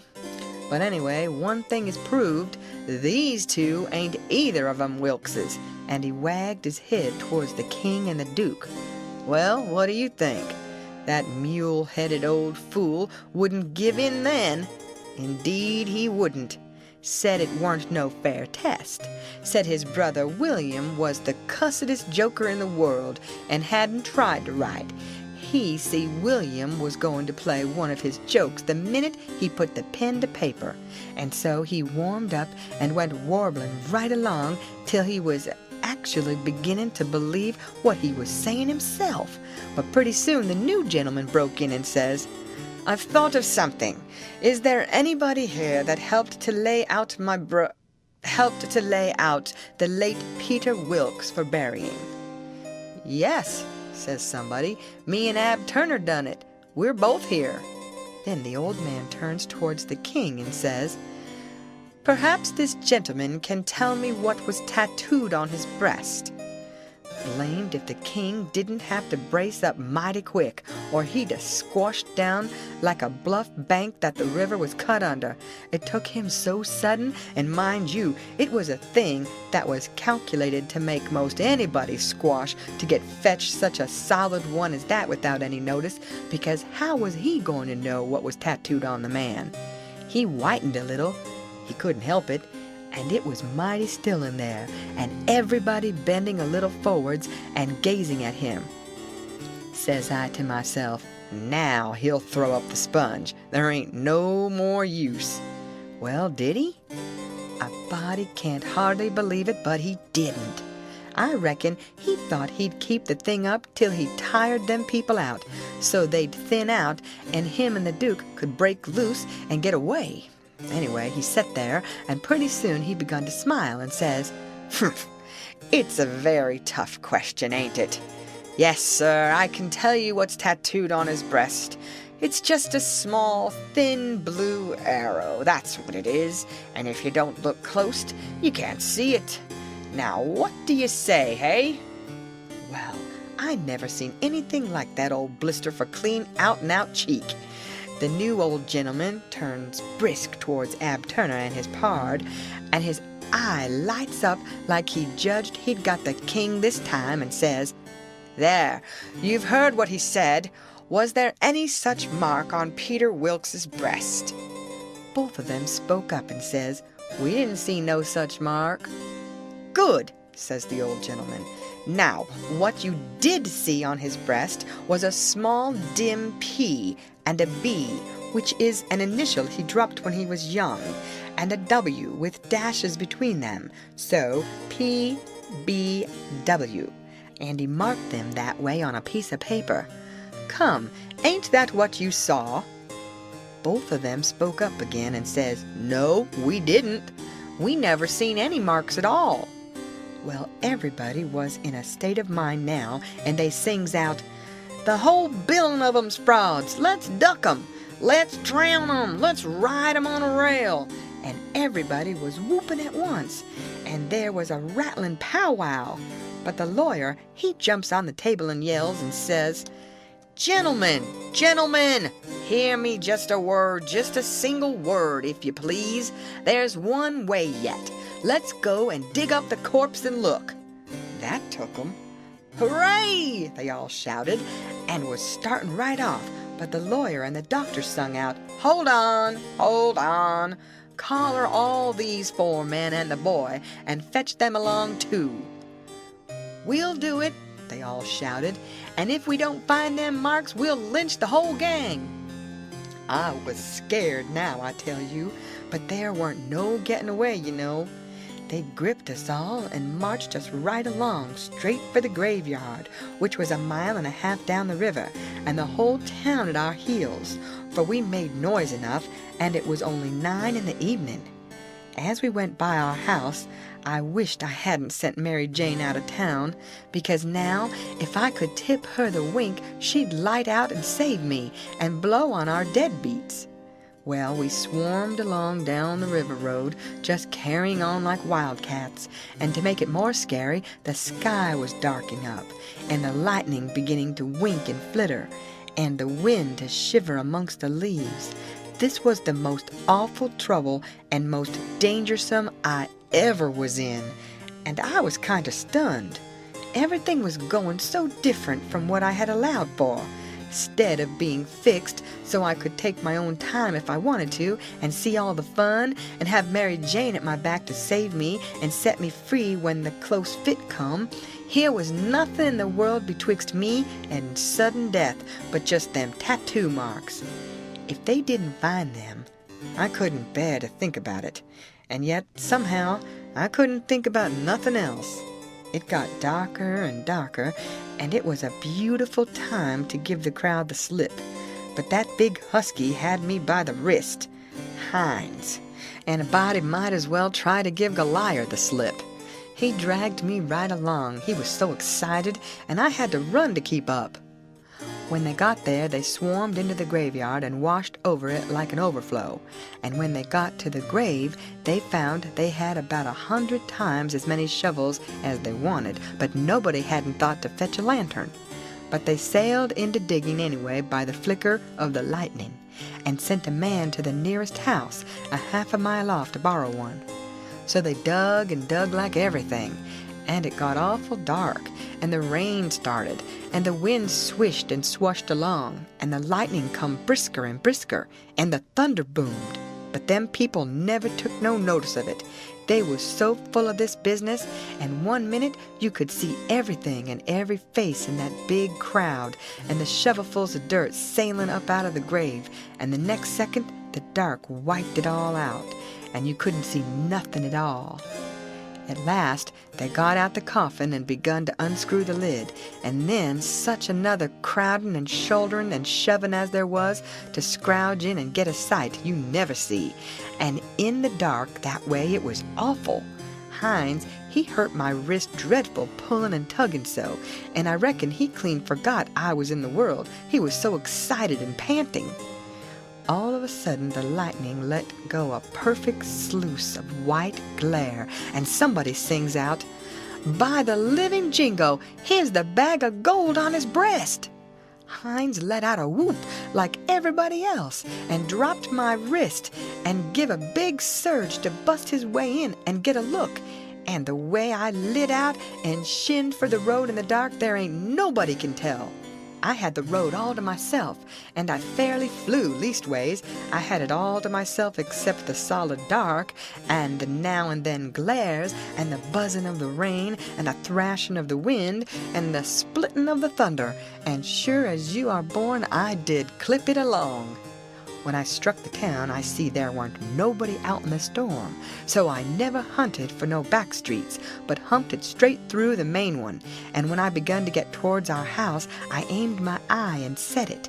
No light there, the house all dark, which made me feel sorry and disappointed. I didn't know why. But at last, just as I was sailing by, flash comes the light in Mary Jane's window, and my heart swelled up sudden like to bust, and the same second the house and all was behind me in the dark, and wasn't ever going to be before me no more in this world. She was the best girl I ever see, and had the most sand. The minute I was far enough above the town to see I could make the towhead, I begun to look sharp for a boat to borrow, and the first time the lightning showed me one that wasn't chained, I snatched it and shoved. It was a canoe, and I weren't fastened with nothing but a rope. The towhead was a rattling big distance off, away out there in the middle of the river, but I didn't lose no time, and when I struck the raft at last, I was so fagged I would have just laid down to blow and gasp if I could have afforded it. But I didn't. As I sprung aboard, I sung out, "Out with you, Jim, and set her loose. Glory be to goodness, we're shut of them." Jim lit out, and was a-comin' for me with both arms spread. He was so full of joy, but when I glimpsed him in the lightning, my heart shot up in my mouth, and I went overboard backwards, for I forgot he was old King Lear, and a drownded Arab all in one, and it most scared the livers and lights out of me. But Jim fished me out, and was going to hug me and bless me and so on. He was so glad I was back, and we was shut of the king and the duke, but I says, "Not now. Have it for breakfast. Have it for breakfast. Cut loose and let her slide." So in 2 seconds away we went a-sliding down the river, and it did seem so good to be free again, and all by ourselves on the big river, and nobody to bother us.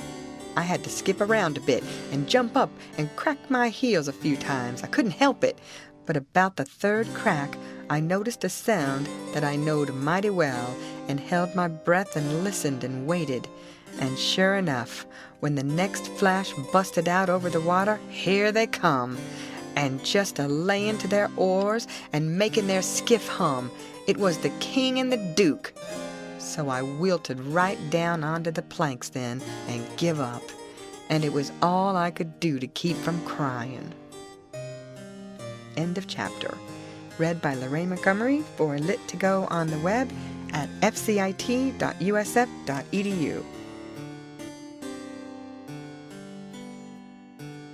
The Adventures of Huckleberry Finn by Mark Twain.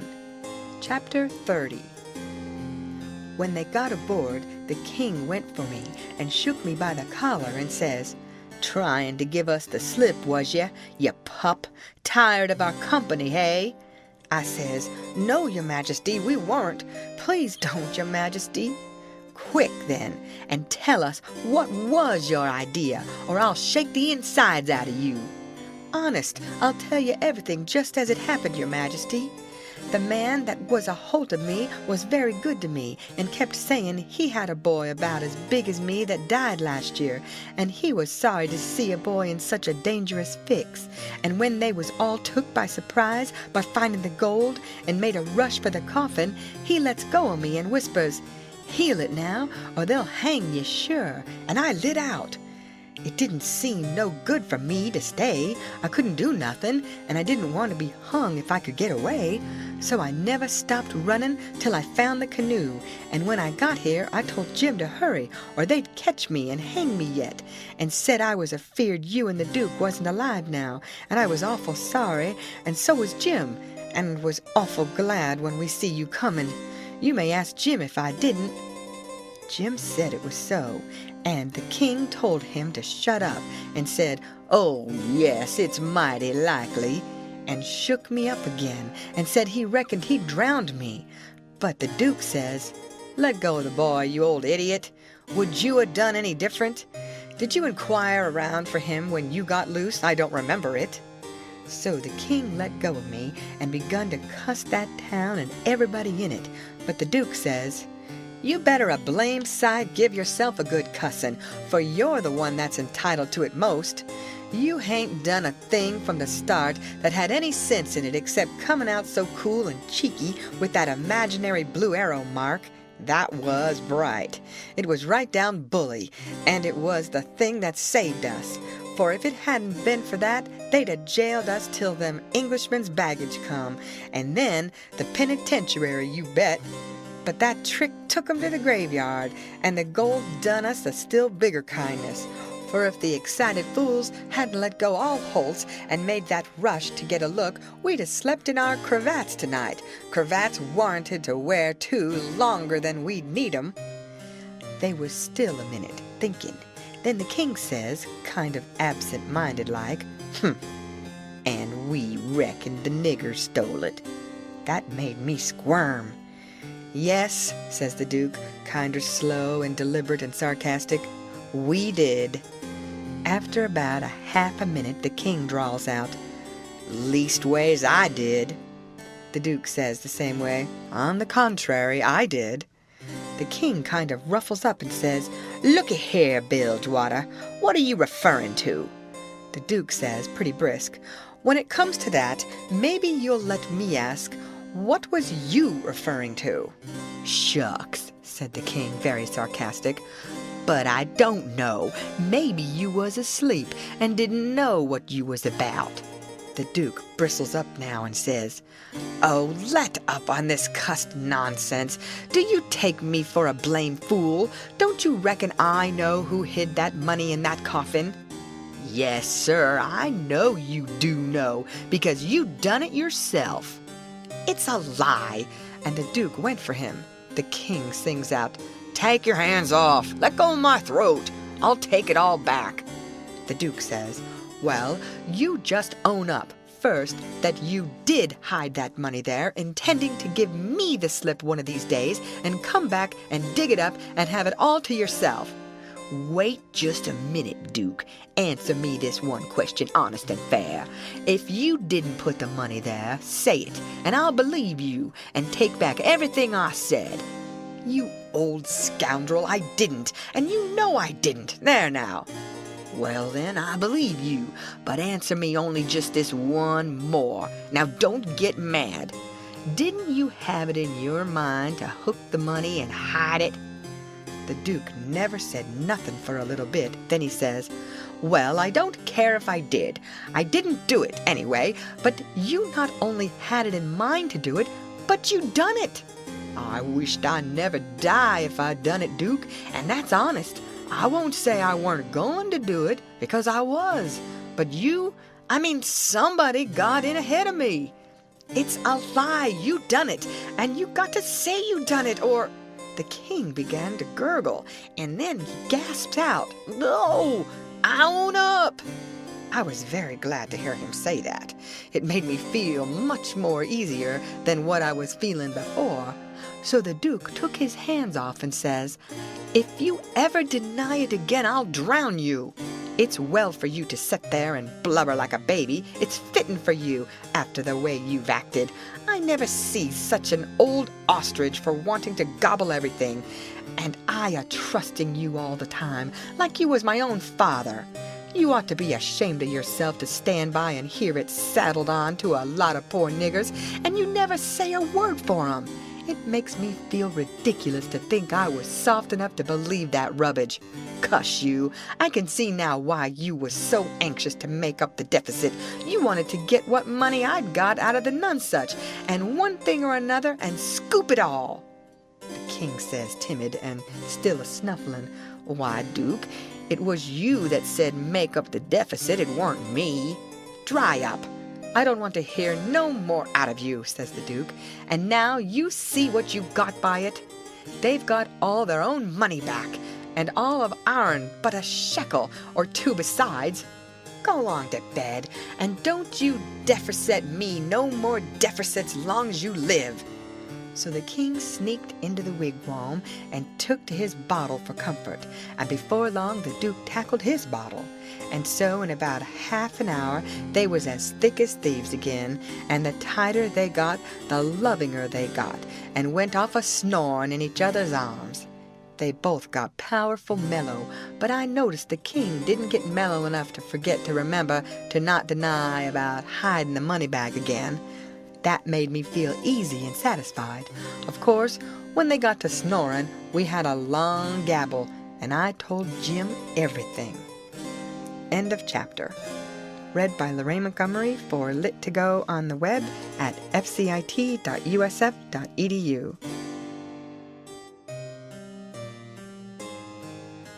The Adventures of Huckleberry Finn by Mark Twain. Chapter 31. We doesn't stop again at any town for days and days, kept right along down the river. We was down south in the warm weather now, and a mighty long ways from home. We begun to come to trees with Spanish moss on them, hanging down from the limbs like long gray beards. It was the first I ever see it growing, and it made the woods look solemn and dismal. So now the frauds reckoned they was out of danger, and they begun to work the villages again. First they done a lecture on temperance, but they didn't make enough for them both to get drunk on. Then in another village they started a dancing school, but they didn't know no more how to dance than a kangaroo does. So the first prance they made, the general public jumped in and pranced them out of town. Another time they tried to go at yellocution, but they didn't yellocute long till the audience got up and give them a solid good cussin' and made them skip out. They tackled missionarying and mesmerizing and doctoring and telling fortunes and a little bit of everything, but they couldn't seem to have no luck. So at last they got just about dead broke and laid around the raft as she floated along, thinking and never saying nothing, by the half a day at a time, and dreadful blue and desperate.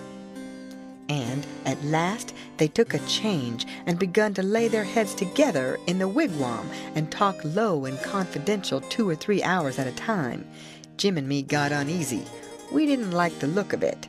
We judged they was studying up some kind of worse deviltry than ever. We turned it over and over, and at last we made up our minds they was going to break into somebody's house or store, or was going into the counterfeit money business or something. So then we was pretty scared and made up an agreement that we wouldn't have nothing in the world to do with such actions, and if we ever got the least show, we would give them the cold shake and clear out and leave them behind. Well, early one morning we hid the raft in a good, safe place about 2 miles below a little bit of a shabby village named Pikesville, and the king he went ashore and told us all to stay hid whilst he went up to town and smelt around to see if anybody had got any wind of the royal nonsense there yet.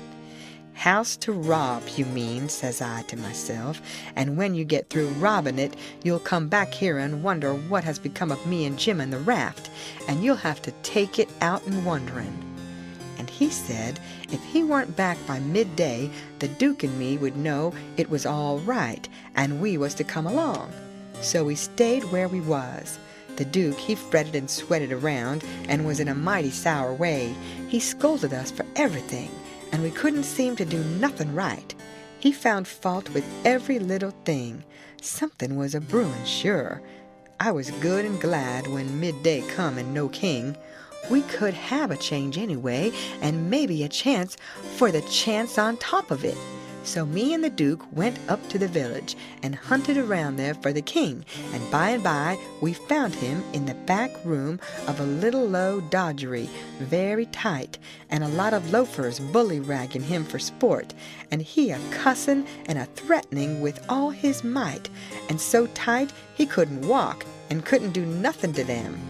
The Duke, he begun to abuse him for an old fool, and the king begun to sass back, and the minute they was fairly at it, I lit out and shook the reefs out of my hind legs and spun down the river road like a deer, for I see our chance, and I made up my mind that it would be a long day before they ever see me and Jim again. I got down there all out of breath, but loaded up with joy and sung out, "Set her loose, Jim, we're all right now." But there weren't no answer, and nobody come out of the wigwam. Jim was gone. I set up a shout, and then another one, and run this way and that in the woods, whooping and screeching, but it weren't no use. Old Jim was gone. Then I sat down and cried. I couldn't help it, but I couldn't set still long. Pretty soon I went out on the road trying to think what I better do, and I run across a boy walking and asked him if he'd seen a strange nigger dressed so-and-so, and he says, "Yes." "Whereabouts?" says I. "Down to Silas Phelps's place, 2 miles below here. He's a runaway nigger, and they've got him. Was you looking for him?" "You bet I ain't. I run across him in the woods about an hour or 2 ago, and he said if I hollered, he'd cut my livers out, and told me to lay down and stay where I was, and I done it. Been there ever since, afeard to come out." "Well," he says, "you needn't be afeard no more, because they've got him. He run off from down south somewheres. It's a good job they got him." "Well, I reckon there's $200 reward on him. It's like picking up money out on the road." "Yes, it is, and I could have had it if I'd been big enough. I seen him first." "Who nailed him?" "It was an old fellow, a stranger, and he sold out his chance in him for $40 because he's got to go up the river and can't wait. Think of that now. You bet I'd wait if it was 7 year. "That's me every time," says I, "but maybe his chance ain't worth no more than that. If he'll sell it so cheap, maybe there's something ain't straight about it." "But it is, though, straight as a string. I see the handbill myself. It tells all about him, to a dot, paints him like a picture, and tells the plantation he's from, below New Orleans. No sirree, Bob, they ain't no trouble about that speculation, you bet you. Say, give me a chaw of tobacco, won't you?" I didn't have none, so we left. I went to the raft and sat down in the wigwam to think, but I couldn't come to nothing. I thought till I wore my head sore, but I couldn't see no way out of the trouble. After all this long journey, and after all we'd done for them scoundrels, here it was all come to nothing. Everything all busted up and ruined because they could have the heart to serve Jim such a trick as that and make him a slave again all his life, and amongst strangers too, for $40 dirty dollars. Once I said to myself it would be 1,000 times better for Jim to be a slave at home where his family was, as long as he'd got to be a slave, and so I'd better write a letter to Tom Sawyer and tell him to tell Miss Watson where he was. But I soon give up that notion for 2 things. She'd be mad and disgusted at his rascality and ungratefulness for leaving her, and so she'd sell him straight down the river again. And if she didn't, everybody naturally despises an ungrateful nigger, and they'd make Jim feel it all the time, and so he'd feel ornery and disgraced. And then, think of me. It would get all around that Huck Finn helped a nigger to get his freedom, and if I was ever to see anybody from that town again, I'd be ready to get down and lick his boots for shame. That's just the way.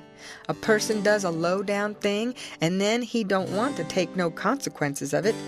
Thinks as long as he can hide, it ain't no disgrace. That was my fix exactly.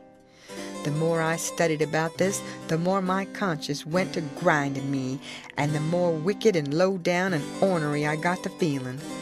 And at last, when it hit me all of a sudden that here was the plain hand of Providence slapping me in the face and letting me know my wickedness was being watched all the time from up there in heaven, whilst I was stealing a poor old woman's nigger that hadn't ever done me no harm, and now was showing me there's one that's always on the lookout, and ain't a-going to allow no such miserable doings to go only just so fur and no further. I most dropped in my tracks, I was so scared. Well, I tried the best I could to kind of soften it up somehow for myself by saying I was brung up wicked, and so I weren't so much to blame, but something inside of me kept saying, there was the Sunday school you could have gone to it, and if you'd have done it, they'd have learnt you there that people that acts as I'd been acting about that nigger goes to everlasting fire. It made me shiver. I about made up my mind to pray and see if I couldn't try to quit being the kind of a boy I was and be better. So I kneeled down. But the words wouldn't come. Why wouldn't they? It weren't no use to try and hide it from him, nor from me neither. I knowed very well why they wouldn't come. It was because my heart weren't right. It was because I weren't square. It was because I was playing double. I was letting on to give up sin, but away inside of me, I was holding on to the biggest one of all. I was trying to make my mouth say I would do the right thing and the clean thing and go and write to that nigger's owner and tell where he was. But deep down in me, I knowed it was a lie, and he knowed it. You can't pray a lie. I found that out. So I was full of trouble, full as I could be, and didn't know what to do. At last, I had an idea, and I says, I'll go and write the letter, and then see if I can pray. Why, it was astonishing, the way I felt as light as a feather right straight off, and my troubles all gone. So I got a piece of paper and a pencil, all glad and excited, and sat down and wrote, Miss Watson, your runaway nigger Jim is down here 2 miles below Pikesville, and Mr. Phelps has got him, and he will give him up for the reward if you send. Huck Finn. I felt good, and all washed clean as sin. For the first time I had ever felt so in my life, and I knowed I could pray now. But I didn't do it straight off, but laid the paper down and sat there thinking how good it was all this happened so, and how near I come to being lost and going to hell. And went on thinking, and got to thinking over our trip down the river, and I see Jim before me all the time, in the day and in the nighttime, sometimes moonlight, sometimes storms, and we floating along, talking and singing and laughing. But somehow I couldn't seem to strike no places to harden me against him, but only the other kind. I'd see him standing my watch on top of his'n, 'stead of calling me, so I could go on sleeping, and see him how glad he was when I come back out of the fog, and when I come to him again in the swamp, up there where the feud was, and such like times, and would always call me honey, and pet me, and do everything he could think of for me, and how good he always was. And at last I struck the time I saved him by telling the men we had smallpox aboard, and he was so grateful and said I was the best friend old Jim ever had in the world, and the only one he's got now. And then I happened to look around and see that paper. It was a close place. I took it up and held it in my hand. I was a-trembling because I'd got to decide forever betwixt two things, and I knowed it. I studied a minute, sort of holding my breath, and then says to myself, all right then, I'll go to hell, and tore it up. It was awful thoughts and awful words, but they was said, and I let them stay said, and never thought no more about reforming. I shoved the whole thing out of my head and said I would take up wickedness again, which was in my line being brung up to it, and the other weren't. And for a starter, I would go to work and steal Jim out of slavery again. And if I could think up anything worse, I would do that too, because as long as I was in, and in for good, I might as well go the whole hog.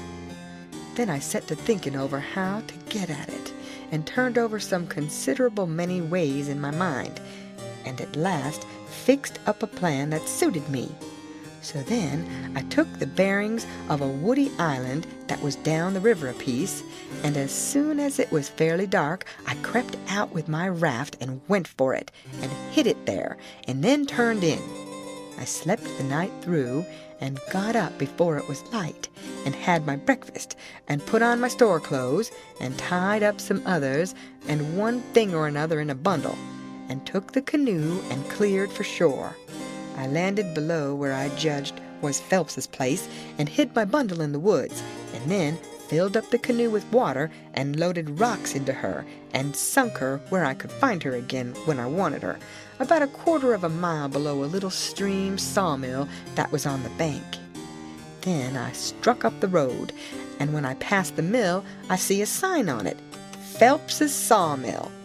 And when I come to the farmhouses, 200 or 300 yards further along, I kept my eyes peeled, but didn't see nobody around, though it was good daylight now.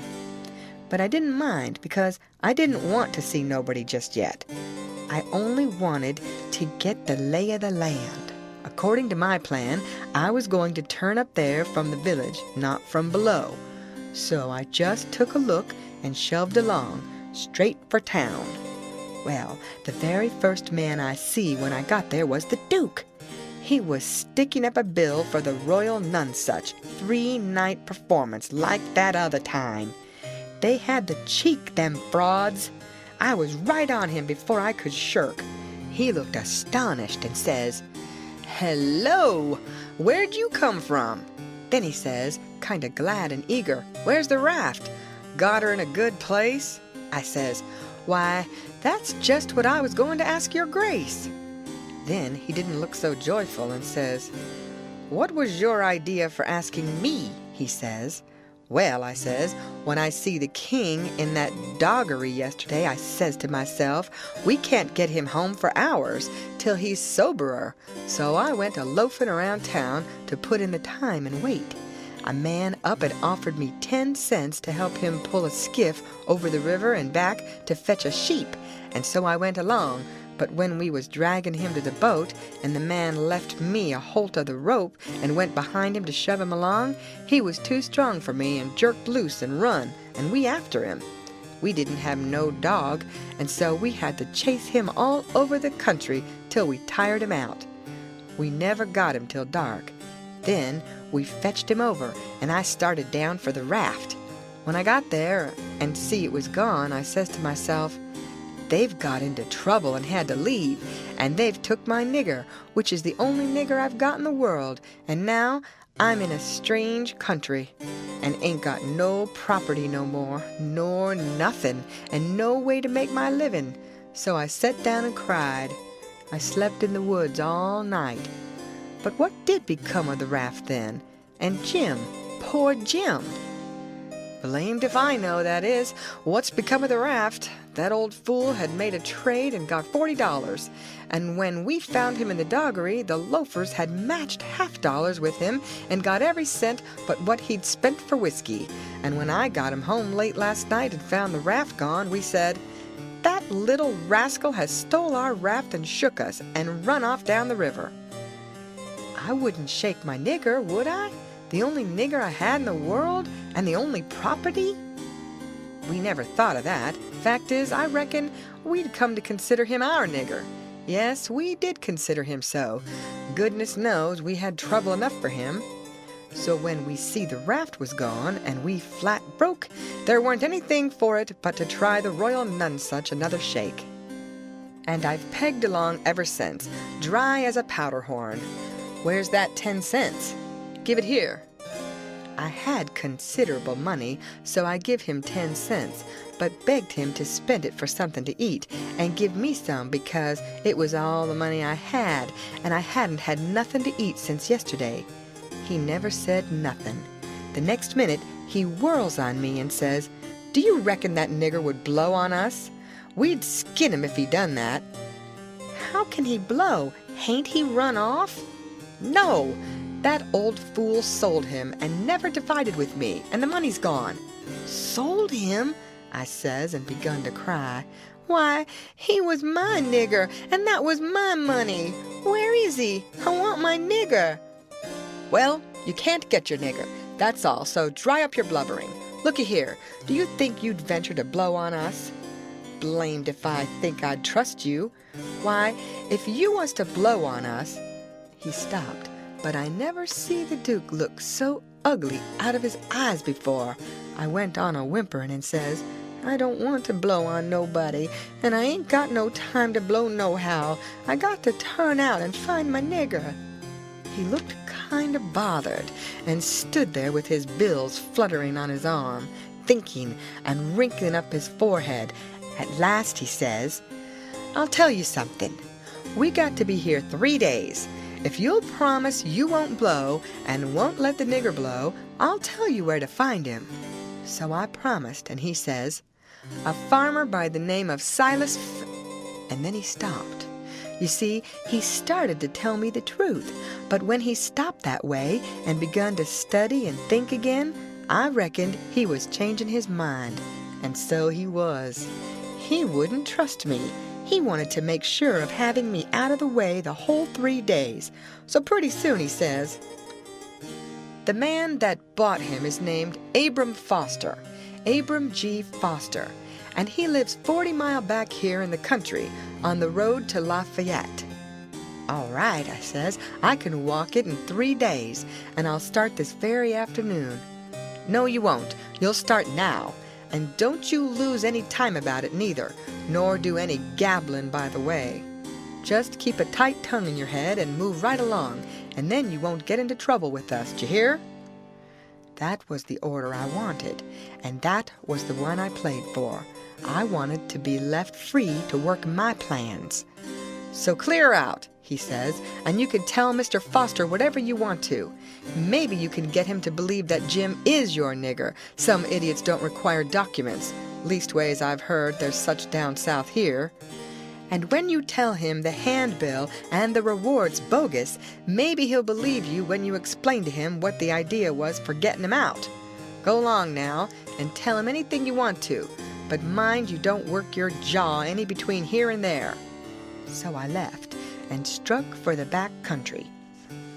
I didn't look around, but I kind of felt like he was watching me. But I knowed I could tire him out at that. I went straight out in the country as much as a mile before I stopped. Then I doubled back through the woods towards Phelps's. I reckoned I'd better start in on my plan straight off without fooling around, because I wanted to stop Jim's mouth till these fellows could get away. I didn't want no trouble with their kind. I'd seen all I wanted to of them, and wanted to get entirely shut of them. End of chapter. Read by Lorraine Montgomery for Lit to Go on the web at fcit.usf.edu.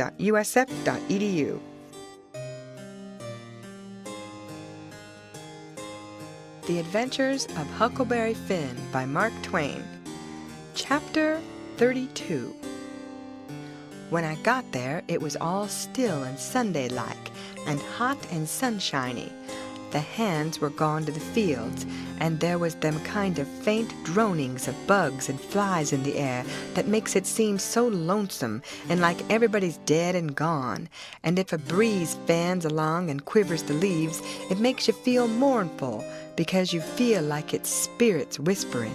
Spirits that's been dead ever so many years, and you always think they're talking about you. As a general thing, it makes a body wish he was dead too and done with it all. Phelps was one of these little one-horse cotton plantations, and they all look alike. a rail fence round a 2-acre yard, a stile made out of logs sawed off and upended in steps like barrels of a different length to climb over the fence with, and for the women to stand on when they are going to jump onto a horse, some sickly grass patches in the big yard, but mostly it was bare and smooth, like an old hat with the nap rubbed off. Big double log house for the white folks, hewed logs with the chinks stopped up with mud or mortar, and these mud stripes been whitewashed some time or another, round log kitchen with a big broad open but roofed passage joining it to the house, log smokehouse back of the kitchen, 3 little log nigger cabins in a row to the other side of the smokehouse, 1 little hut all by itself away down against the back fence, and some outbuildings down a piece the other side, ash hopper and big kettle to bile soap in by the little hut, bench by the kitchen door with bucket of water and a gourd, hound asleep there in the sun, more hounds asleep round about 3 shade trees away off in a corner, some currant bushes and gooseberry bushes in one place by the fence, outside of the fence a garden and a watermelon patch. Then the cotton fields begins, and after the fields the woods. I went around and clumb over the back stile by the ash hopper and started for the kitchen. When I got a little ways, I heard the dim hum of a spinning wheel wailing along up and sinking along down again. And then I knowed for certain I wished I was dead, for that is the lonesomest sound in the whole world. I went right along, not fixing up any particular plan, but just trusting to Providence to put the right words in my mouth when the time come. For I'd noticed that Providence always did put the right words in my mouth if I left it alone. When I got halfway, first one hound and then another got up and went for me, and of course I stopped and faced them and kept still. And such another powwow as they made! In a quarter of a minute I was a kind of a hub of a wheel, as you may say, spokes made out of dogs, circle of 15 of them packed together around me, with their necks and noses stretched up towards me, a barking and howling, and more a comin'. You could see them sailing over fences and around corners from everywheres. A nigger woman come tearing out of the kitchen with a rolling pin in her hand, singing out, "Be gone, you tag! You spot, be gone, sah!" And she fetched first one and then another of them a clip and sent them howling, and then the rest followed. And the next second half of them come back, wagging their tails around me and making friends with me. There ain't no harm in a hound nohow. And behind the woman comes a little nigger girl and 2 little nigger boys without anything on but tow linen shirts, and they hung onto their mother's gown and peeped out from behind her at me, bashful, the way they always do. And here comes the white woman running from the house, about 45 or 50-year-old, bareheaded, and her spinning stick in her hand, and behind her comes her little white children, acting the same way the little niggers was going. She was smiling all over so she could hardly stand, and says, "It's you at last, ain't it?" I out with a yes'm before I thought. She grabbed me and hugged me tight, and then gripped me by both hands and shook, and the tears come in her eyes and run down over, and she couldn't seem to hug and shake enough, and kept saying, "You don't look as much like your mother as I reckoned you would, but law sakes, I don't care for that. I'm so glad to see you. Dear, dear, it does seem like I could eat you up. Children, it's your cousin Tom. Tell him howdy." But they ducked their heads and put their fingers in their mouths and hid behind her. So she run on, "Lizzie, hurry up and get him a hot breakfast right away, or did you get your breakfast on the boat?" I said I had got it on the boat. So then she started for the house, leading me by the hand, and the children tagging after. When we got there, she set me down in a split-bottomed chair and set herself down on a little low stool in front of me, holding both of my hands, and says, "Now I can have a good look at you, and laws o' me, I've been hungry for it a many and a many a time all these long years, and it's come at last. We've been expecting you a couple of days and more. What kept you? Boat get aground?" "Yes'm, she—" "Don't say yes'm, say Aunt Sally." "Where'd she get aground?" I didn't rightly know what to say, because I didn't know whether the boat would be coming up the river or down. But I go a good deal on instinct, and my instinct said she would be coming up from down towards Orleans. That didn't help me much, though, for I didn't know the names of bars down that way. I see I'd got to invent a bar, or forget the name of the one we got aground on. Or, now I struck an idea and fetched it out. "It weren't the grounding. That didn't keep us back but a little. We blowed out a cylinder head." "Good gracious, anybody hurt?" "No'm, killed a nigger." "Well, it's lucky, because sometimes people do get hurt. 2 years ago, last Christmas, your Uncle Silas was coming up from New Orleans on the old Lally Rook, and she blowed out a cylinder head and crippled a man, and I think he died afterwards. He was a Baptist. Your Uncle Silas knowed a family in Baton Rouge that knowed his people very well. Yes, I remember now, he did die. Mortification set in, and they had to amputate him. But it didn't save him. Yes, it was mortification, that was it. He turned blue all over and died in the hope of a glorious resurrection. They say he was a sight to look at. Your uncle's been up to the town every day to fetch you, and he's gone again, not more'n an hour ago. He'll be back any minute now. You must have met him on the road, didn't you? Oldish man with a— "No, I didn't see nobody, Aunt Sally. The boat landed just at daylight, and I left my baggage on the wharf boat and went looking around the town and out a piece in the country to put in the time and not get here too soon, and so I come down the back way." "Who'd you give the baggage to?" "Nobody." "Why, child, it'll be stole." "Not where I hid it, I reckon it won't," I says. "How'd you get your breakfast so early on the boat?"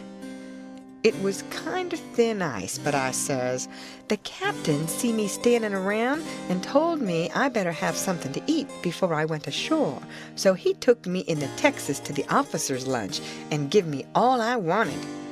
I was getting so uneasy I couldn't listen good. I had my mind on the children all the time. I wanted to get them out to one side and pump them a little and find out who I was. But I couldn't get no show. Mrs. Phelps kept it up and run on so. Pretty soon she made the cold chills streak all down my back, because she says, "But here we're a-running on this way, and you hadn't told me a word about Sis nor any of them. Now I'll rest my works a little, and you start up yourn. Just tell me everything. Tell me all about 'em all, every one of 'em, and how they are, and what they're doing, and what they told you to tell me, and every last thing you can think of." Well, I see I was up a stump, and up it good. Providence had stood by me this fur all right, but I was hard and tight aground now. I see it weren't a bit of use to try to go ahead. I'd got to throw up my hand. So I says to myself, here's another place where I got to resk the truth. I opened my mouth to begin, but she grabbed me and hustled me in behind the bed and says, "Here he comes! Stick your head down lower. There, that'll do. You can't be seen now. Don't you let on you're here. I'll play a joke on him. Children, don't say a word." I see I was in a fix now, but it weren't no use to worry.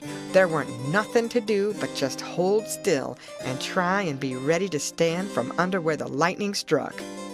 I had just one little glimpse of the old gentleman when he come in, then the bed hit him. Mrs. Phelps, she jumps for him and says, "Has he come?" "No," says her husband. "Goodness gracious," she says, "what in the world can have become of him?" "I can't imagine," says the old gentleman, "and I must say it makes me dreadful uneasy. "Uneasy," she says. "I'm ready to go distracted. He must have come, and you've missed him along the road. I know it's so. Something tells me so." "Why, Sally, I couldn't miss him along the road. You know that."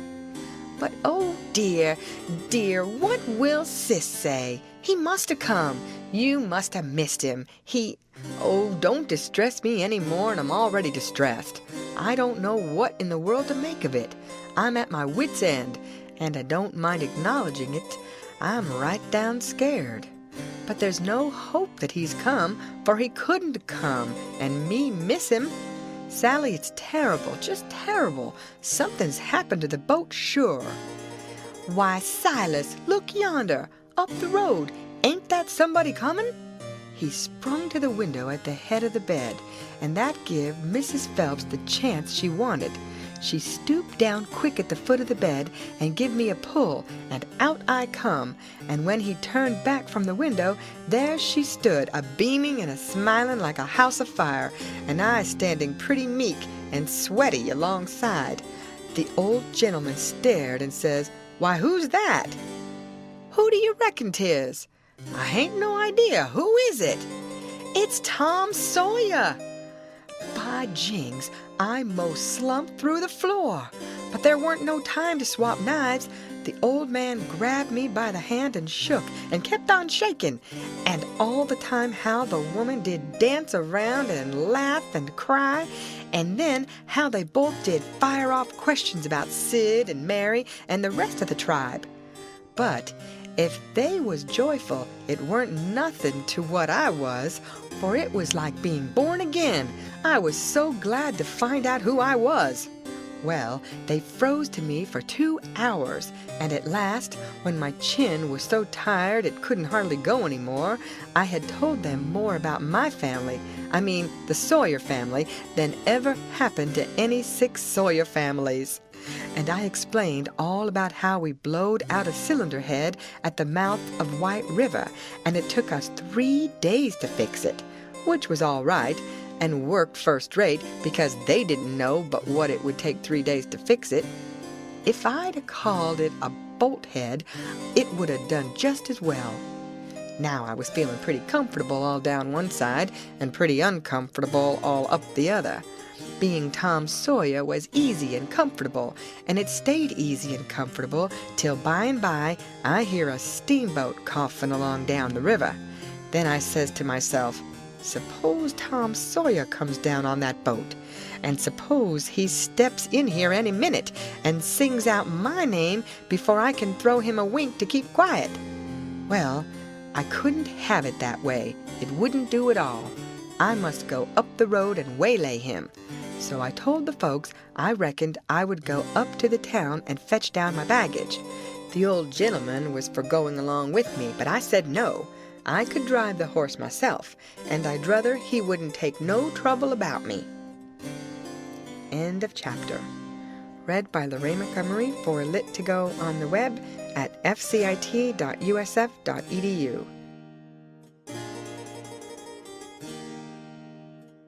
The Adventures of Huckleberry Finn by Mark Twain.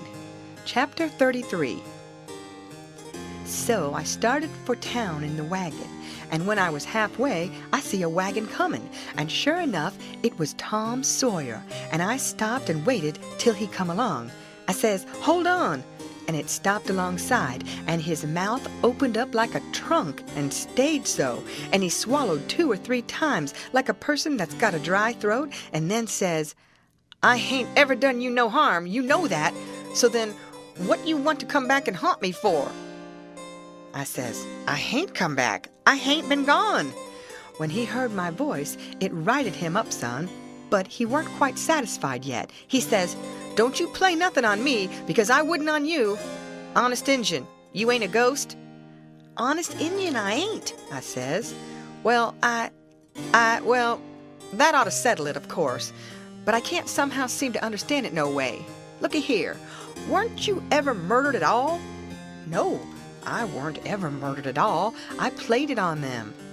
"You come in here and feel of me if you don't believe me." So we done it, and it satisfied him, and he was that glad to see me again he didn't know what to do. And he wanted to know all about it right off, because it was a grand adventure and mysterious, and so it hit him where he lived. But I said leave it alone till by and by, and told his driver to wait, and we drove off a little piece, and I told him the kind of fix I was in, and what did he reckon we better do? He said, let him alone a minute, and don't disturb him. So he thought, and pretty soon he says, it's all right, I've got it. Take my trunk in your wagon and let on it's yourn, and you turn back and fool along slow so as to get to the house about the time you ought to, and I'll go towards town a piece and take a fresh start and get there a quarter or a half an hour after you, and you needn't let on to know me at first. I says, all right, but wait a minute. There's one more thing, a thing that nobody don't know but me, and that is, there's a nigger here that I'm a-trying to steal out of slavery, and his name is Jim, old Miss Watson's Jim. He says, what? Why, Jim is... He stopped and went to studying. I says, I know what you'll say. You'll say it's dirty, low-down business, but what if it is? I'm low-down, and I'm a-going to steal him, and I want you keep mum and not let on. Will you? His eye lit up, and he says, I'll help you steal him. Well, I let go all holts then, like I was shot. It was the most astonishing speech I ever heard, and I'm bound to say Tom Sawyer fell considerable in my estimation, only I couldn't believe it. Tom Sawyer, a nigger stealer? Oh, shucks, I says, you're joking. I ain't joking either. Well, then, I says, joking or no joking, if you hear anything said about a runaway nigger, don't forget to remember that you don't know nothing about him, and I don't know nothing about him. Then we took the trunk and put it in my wagon, and he drove off his way and I drove mine. But of course, I forgot all about driving slow on accounts of being glad and full of thinking. So I got home a heap too quick for that length of a trip. The old gentleman was at the door, and he says, why, this is wonderful. Whoever would have thought it was in that mare to do it? I wished we'd have timed her. And she hain't sweated a hair, not a hair. It's wonderful. Why, I wouldn't take $100 for that horse now. I wouldn't, honest. And yet I'd have sold her for 15 before and thought 'twas all she was worth. That's all he said. He was the innocentest, best old soul I ever see. But it weren't surprising, because he weren't only just a farmer, he was a preacher too, and had a little one-horse log church down back of the plantation, which he built it himself at his own expense for a church and schoolhouse, and never charged nothing for his preaching, and it was worth it too. There was plenty other farm preachers like that, and done the same way down south. In about half an hour, Tom's wagon drove up to the front stile, and Aunt Sally, she see it through the window, because it was only about 50 yards, and says, why, there's somebody come. I wonder who 'tis. Why, I do believe it's a stranger. Jimmy, that's one of the children, run and tell Lizzie to put on another plate for dinner. Everybody made a rush for the front door, because, of course, a stranger don't come every year, and so he lays over the yaller fever for interest when he does come. Tom was over the stile and starting for the house.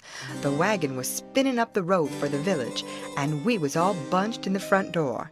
Tom had his store clothes on and an audience, and that was always nuts for Tom Sawyer. In them circumstances, it weren't no trouble to him to throw in an amount of style that was suitable. He weren't a boy to meeky along up that yard like a sheep. No, he come calm and important like the ram. When he got a front of us, he lifts his hat ever so gracious and dainty, like it was the lid of a box that had butterflies asleep in it, and he didn't want to disturb them, and says, Mr. Archibald Nichols, I presume? No, my boy, says the old gentleman. I'm sorry to say your driver has deceived you. Nichols' place is down a matter of 3 mile more. Come in, come in. Tom, he took a look back over his shoulder and says, too late. He's out of sight. Yes, he's gone, my son, and you must come in and eat your dinner with us, and then we'll hitch up and take you down to Nichols." "Oh, I can't make you so much trouble. I couldn't think of it. I'll walk. I don't mind the distance." "But we won't let you walk. It wouldn't be Southern hospitality to do it. Come right in." "Oh, do," says Aunt Sally. "It ain't a bit of trouble to us, not a bit in the world. You must stay. It's a long, dusty 3 mile, and we can't let you walk. And besides, I've already told 'em to put on another plate when I see you coming, so you mustn't disappoint us. Come right in and make yourself at home." So Tom, he thanked them very hearty and handsome, and let himself be persuaded, and come in. And when he was in, he said he was a stranger from Hicksville, Ohio, and his name was William Thompson, and he made another bow. Well, he run on and on and on, making up stuff about Hicksville and everybody in it he could invent, and I getting a little nervous and wondering how this was going to help me out of my scrape, and at last, still talking along, he reached over and kissed Aunt Sally right on the mouth, and then settled back again in his chair comfortable, and was going on talking. But she jumped up and wiped it off with the back of her hand and says, "You audacious puppy!" He looked kind of hurt and says, "I'm surprised at you, ma'am." "You're Why, what do you reckon I am? I've a good notion to take and say, what do you mean by kissing me?" He looked kind of humble and says, "I didn't mean nothing, ma'am. I didn't mean no harm. I thought you'd like it." "Why, you born fool!" She took up the spinning stick, and it looked like it was all she could do to keep from giving him a crack with it. "What made you think I'd like it?" "Well, I don't know, only they told me you would." "They told you I would? Whoever told you's another lunatic? I never heard the beat of it. Who's they?" "Why, everybody. They all said so, ma'am." It was all she could do to hold in, and her eyes snapped, and her fingers worked like she wanted to scratch him, and she says, "Who's everybody? Out with their names, or they'll be an idiot short." He got up and looked distressed, and fumbled his hat and says, "I'm sorry, I weren't expecting it. They told me to. They all told me to. They all said kiss her, and said she'd like it. They all said it, every one of them. But I'm sorry, ma'am, and I won't do it no more. I won't, honest." "You won't you? Well, I should reckon you won't." "No'm, I'm honest about it. I won't ever do it again, till you ask me." "Till I ask you? Well, I'd never see the beat of it in my born days. I lay you'll be the Methuselah numbskull of creation before ever I ask you, or the likes of you." "Well," he says, "it does surprise me so I can't make it out somehow. They said you would, and I thought you would. But—" He stopped and looked around slow, like he wished he could run across a friendly eye somewheres, and fetched up on the old gentleman's and says, "Didn't you think she'd like me to kiss her, sir?" "Why, no, no, I believe I didn't." Then he looks on around the same way to me and says, "Tom, didn't you think Aunt Sally'd open out her arms and say, 'Sid Sawyer'?" "My land," she says, breaking in and jumping for him, "you impudent young rascal, to fool a body so," and was going to hug him, but he fended her off and says, "No, not till you've asked me first." So she didn't lose no time, but asked him and hugged him and kissed him over and over again, and then turned him over to the old man, and he took what was left. And after they got a little quiet again, she says, "Why, dear me, I never see such a surprise. We weren't looking for you at all, but only Tom. Sis never wrote to me about anybody coming but him. It's because it weren't intended for any of us to come but Tom," he says. "But I begged and begged, and at the last minute she let me come too.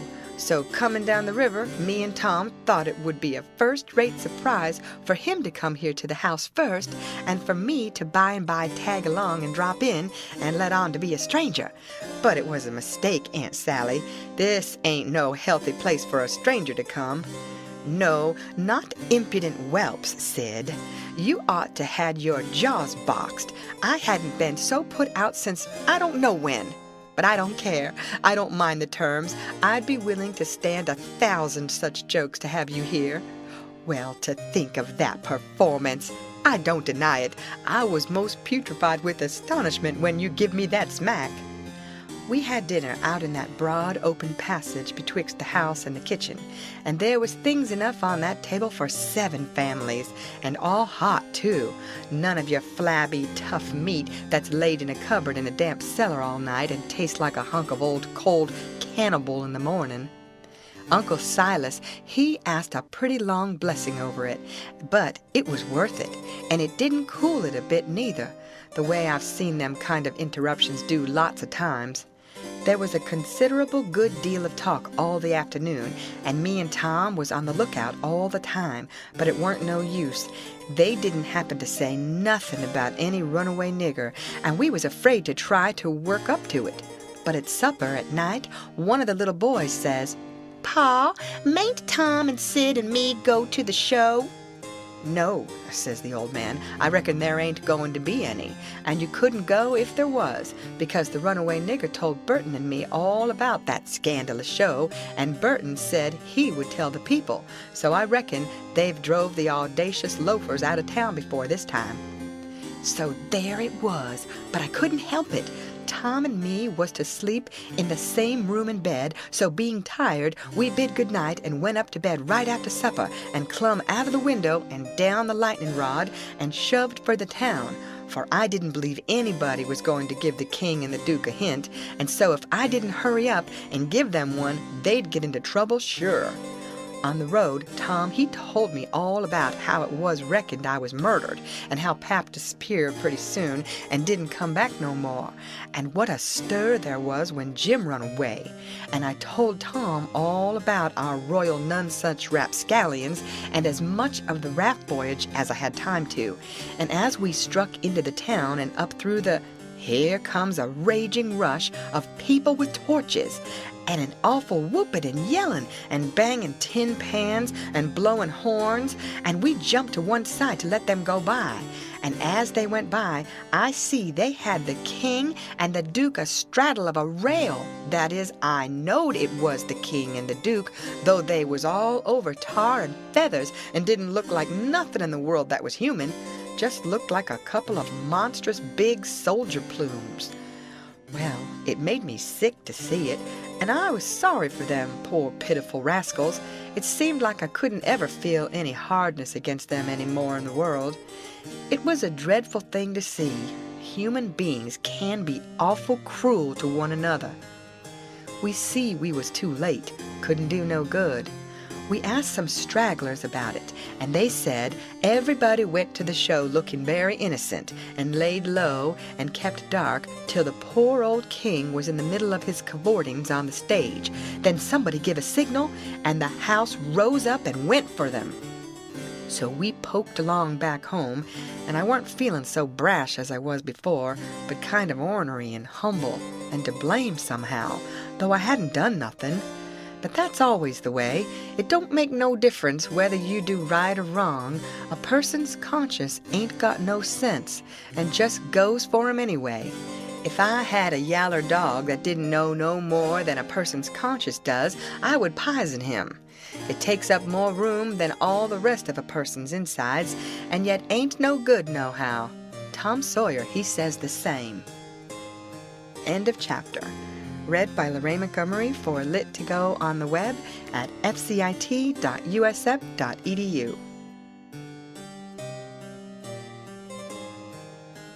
The Adventures of Huckleberry Finn by Mark Twain.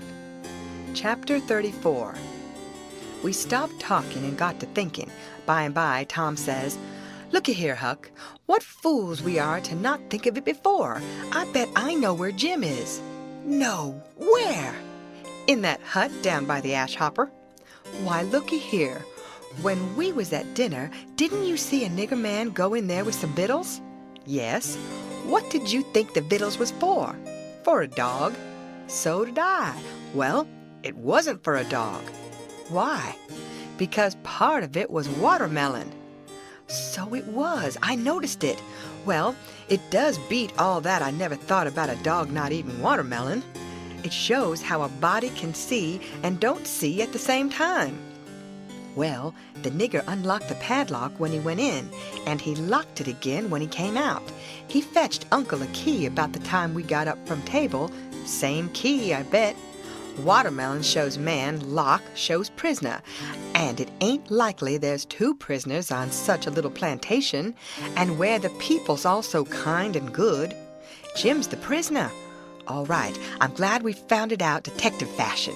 I wouldn't give shucks for any other way. Now, you work your mind and study out a plan to steal Jim, and I will study out one too, and we'll take the one we like best. What a head for just a boy to have. If I had Tom Sawyer's head, I wouldn't trade it off to be a duke, nor mate of a steamboat, nor clown in a circus, nor nothing I can think of. I went to thinking out a plan, but only just to be doing something. I knowed very well where the right plan was going to come from. Pretty soon Tom says, "Ready?" "Yes," I says. "All right, bring it out." "My plan is this," I says. "We can easy find out if it's Jim in there. Then get up my canoe tomorrow night and fetch my raft over from the island. Then, first dark night that comes, steal the key out of the old man's breeches after he goes to bed, and shove off down the river on the raft with Jim, hiding daytimes and running nights, the way me and Jim used to do before. Wouldn't that plan work?" "Work? Why, certainly it would work, like rats a-fightin'.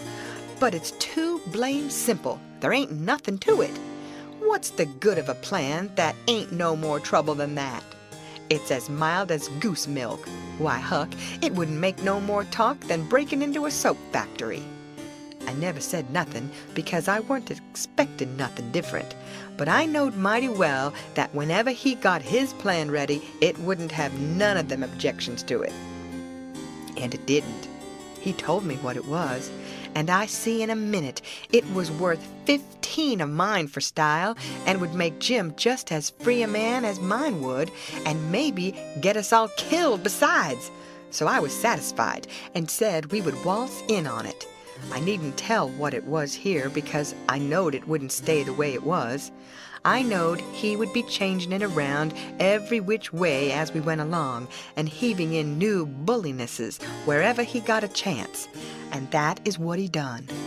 Well, one thing was dead sure, and that was that Tom Sawyer was in earnest, and was actually going to help steal that nigger out of slavery. That was the thing that was too many for me.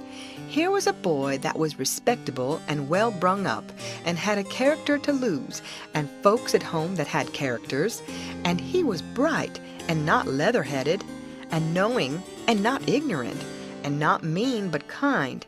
And yet here he was, without any more pride or rightness or feeling than to stoop to this business and make himself ashamed and his family ashamed before everybody. I couldn't understand it no way at all. It was outrageous, and I knowed I ought to just up and tell him so, and so be his true friend, and let him quit the thing right where he was and save himself. And I did start to tell him, but he shut me up and says, "Don't you reckon I know what I'm about? Don't I generally know what I'm about?" "Yes." "Didn't I say I was going to help steal the nigger?" "Yes." "Well, then." That's all he said, and that's all I said. It weren't no use to say any more, because when he said he'd do a thing, he always done it. But I couldn't make out how he was willing to go into this thing, so I just let it go and never bothered no more about it. If he was bound to have it so, I couldn't help it. When we got home, the house was all dark and still, so we went on down to the hut by the ash hopper for to examine it. We went through the yard so as to see what the hounds would do. They knowed us, and didn't make no more noise than country dogs is always doing when anything comes by in the night. When we got to the cabin, we took a look at the front and the two sides, and on the side I weren't acquainted with, which was the north side, we found a square window hole up tolerable high, with just one stout board nailed across it. I says, Here's the ticket. This hole's big enough for Jim to get through if we wrench off the board. Tom says, it's as simple as tit-tat-toe, 3 in a row, and as easy as playing hooky. I should hope we can find a way that's a little more complicated than that, Huck Finn. Well, then, I says, how'll it do to saw him out, the way I done before I was murdered that time? That's more like, he says. It's real mysterious and troublesome and good, he says, but I bet we can find a way that's twice as long. There ain't no hurry. Let's keep on looking around. Betwixt the hut and the fence on the backside was a lean-to that joined the hut at the eaves and was made out of plank. It was as long as the hut, but narrow, only about 6 foot wide. The door to it was at the south end and was padlocked. Tom, he went to the soap kettle and searched around and fetched back the iron thing they lift the lid with. So he took it and prized out one of the staples. The chain fell down, and we opened the door and went in and shut it and struck a match, and see the shed was only built against a cabin and had no connection with it. And there weren't no floor to the shed, nor nothing in it but some old rusty played-out hoes and spades and picks and a crippled plow. The match went out, and so did we, and shoved in the staple again, and the door was locked as good as ever. Tom was joyful. He says, now we're all right. We'll dig him out. It'll take about a week. Then we started for the house, and I went in the back door. You only have to pull a buckskin latch string. They don't fasten the doors, but that weren't romantical enough for Tom Sawyer. No way would do him, but he must climb up the lightning rod. But after he got up halfway about 3 times and missed fire and fell every time, and the last time most busted his brains out, he thought he'd got to give it up. But after he was rested, he allowed he would give her one more turn for luck, and this time he made the trip. In the morning, we was up at break of day and down to the nigger cabins to pet the dogs and make friends with the nigger that fed Jim, if it was Jim that was being fed. The niggers was just getting through breakfast and starting for the fields, and Jim's nigger was piling up a tin pan with bread and meat and things. And whilst the others was leaving, the key come from the house. This nigger had a good-natured, chuckle-headed face, and his wool was all tied up in little bunches with thread. That was to keep witches off. He said the witches was pestering him awful these nights and making him see all kinds of strange things and hear all kinds of strange words and noises, and he didn't believe he was ever witched so long before in his life. He got so worked up and got to running on so about his troubles, he forgot all about what he'd been a-going to do. So Tom says, "What's the victuals for? Going to feed the dogs?" The nigger kind of smiled around gradually over his face, like when you heave a brickbat in a mud puddle, and he says, "Yes, Mars Sid, a dog. Curious dog, too. Does you want to go and look at him?" "Yes." I hunched Tom and whispers, "You going right here in the daybreak? That weren't the plan." "No, it weren't, but it's the plan now." So drat him, we went along, but I didn't like it much. When we got in, we couldn't hardly see anything. It was so dark. But Jim was there, sure enough, and could see us, and he sings out, "Why, Huck, and good land, ain't that Mr. Tom?" I just knowed how it would be. I just expected it. I didn't know nothing to do, and if I had, I couldn't have done it, because that nigger busted in and says, "Why, de gracious sakes, did he know you gentlemen?" We could see pretty well now. Tom, he looked at the nigger, steady and kind of wondering, and says, "Does who know us?" "Why, this year runaway nigger." "I don't reckon he does. But what put that into your head?" "What put it, Dyer? Didn't he just this minute sing out like he knowed you?" Tom says in a puzzled-up kind of way, "Well, that's mighty curious. Who sung out? When did he sing out? What did he sing out?"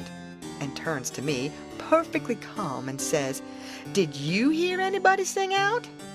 Of course, there weren't nothing to be said but the one thing, so I says, "Nope, I ain't heard nobody say nothing." Then he turns to Jim and looks him over like he never see him before, and says, Did you sing out?" "No, sir," says Jim. "I hain't said nothing, sir." "Not a word?" "No, sir, I hain't said a word." "Did you ever see us before?" "No, sir, not as I knows on." So Tom turns to the nigger, which was looking wild and distressed, and says, kind of severe, "What do you reckon's the matter with you anyway? What made you think somebody sung out?" "Oh, it's the dad blame witches, sir, and I wished I was dead, I do. Dey's allers at it, sir, and dey do most kill me. Dey scares me so. Please, too, don't tell nobody about it, sir, or old Mars Silas, he'll scold me, case he say dey ain't no witches. I just wish to goodness he was here now. Den what would he say? I just bet he couldn't find no way to get around it this time. But it's allers just so. People dat sot stay sot. Dey won't look into nothing and find it out for deyselves, and when you find it out and tell 'em about it, dey don't believe you." Tom give him a dime and said we wouldn't tell nobody, and told him to buy some more thread to tie up his wool with, and then looks at Jim and says, "I wonder if Uncle Silas is going to hang this nigger. If I was to catch a nigger that was ungrateful enough to run away, I wouldn't give him up, I'd hang him." And whilst the nigger stepped to the door to look at the dime and bite it to see if it was good, he whispers to Jim and says, "Don't ever let on to know us, and if you hear any digging going on nights, it's us. We're going to set you free." Jim only had time to grab us by the hand and squeeze it.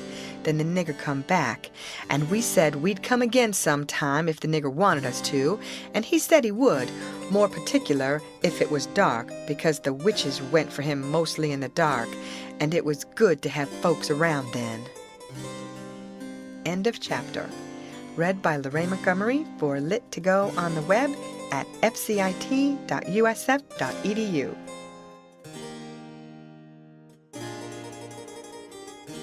The Adventures of Huckleberry Finn by Mark Twain.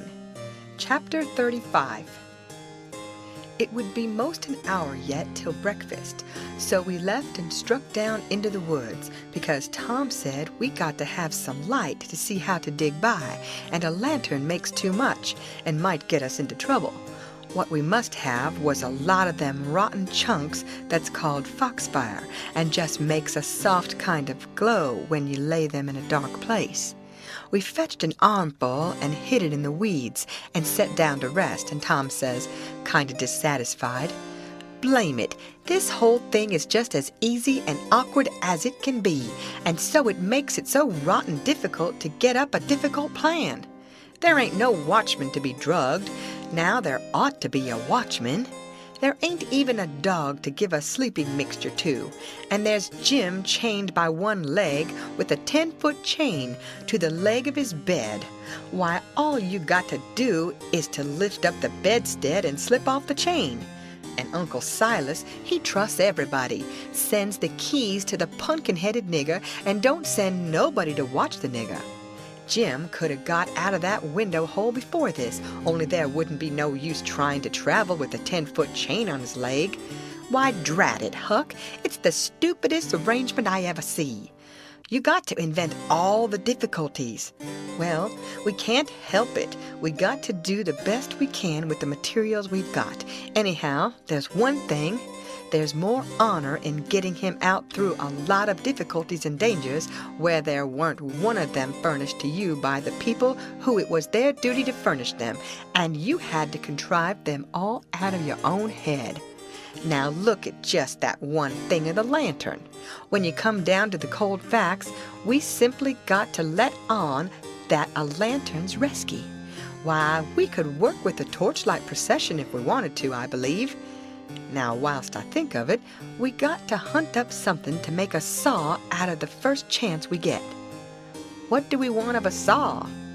What do we want of a saw? Hain't we got to saw the leg of Jim's bed off so as to get the chain loose? Why, you just said a body could lift up the bedstead and slip the chain off. Well, if that ain't just like you, Huck Finn, you can get up the infant schooliest ways of going at a thing. Why, hain't you ever read any books at all? Baron Trenck, nor Casanova, nor Benvenuto Cellini, nor Henry IV, nor none of them heroes? Who ever heard of getting a prisoner loose in such an old maidy way as that? No, the way all the best authorities does is to saw the bed leg in two and leave it just so and swallow the sawdust so it can't be found and put some dirt and grease around the sawed place so the very keenest seneschal can't see no sign of its being sawed and thinks the bed leg is perfectly sound. Then, the night you're ready, fetch the leg a kick. Down she goes, slip off your chain, and there you are. Nothing to do but hitch your rope ladder to the battlements, shin down it, break your leg in the moat, because a rope ladder is 19 foot too short, you know, and there's your horses and your trusty vassals, and they scoop you up and fling you across a saddle, and away you go to your native Languedoc, or Navarre, or wherever it is. It's gaudy, Huck. I wish there was a moat to this cabin. If we get time, the night of the escape, we'll dig one. I says, what do we want of a moat when we're going to snake him out from under the cabin? But he never heard me. He had forgot me and everything else. He had his chin in his hand, thinking. Pretty soon he sighs and shakes his head, then sighs again and says, no, it wouldn't do. There ain't necessity enough for it.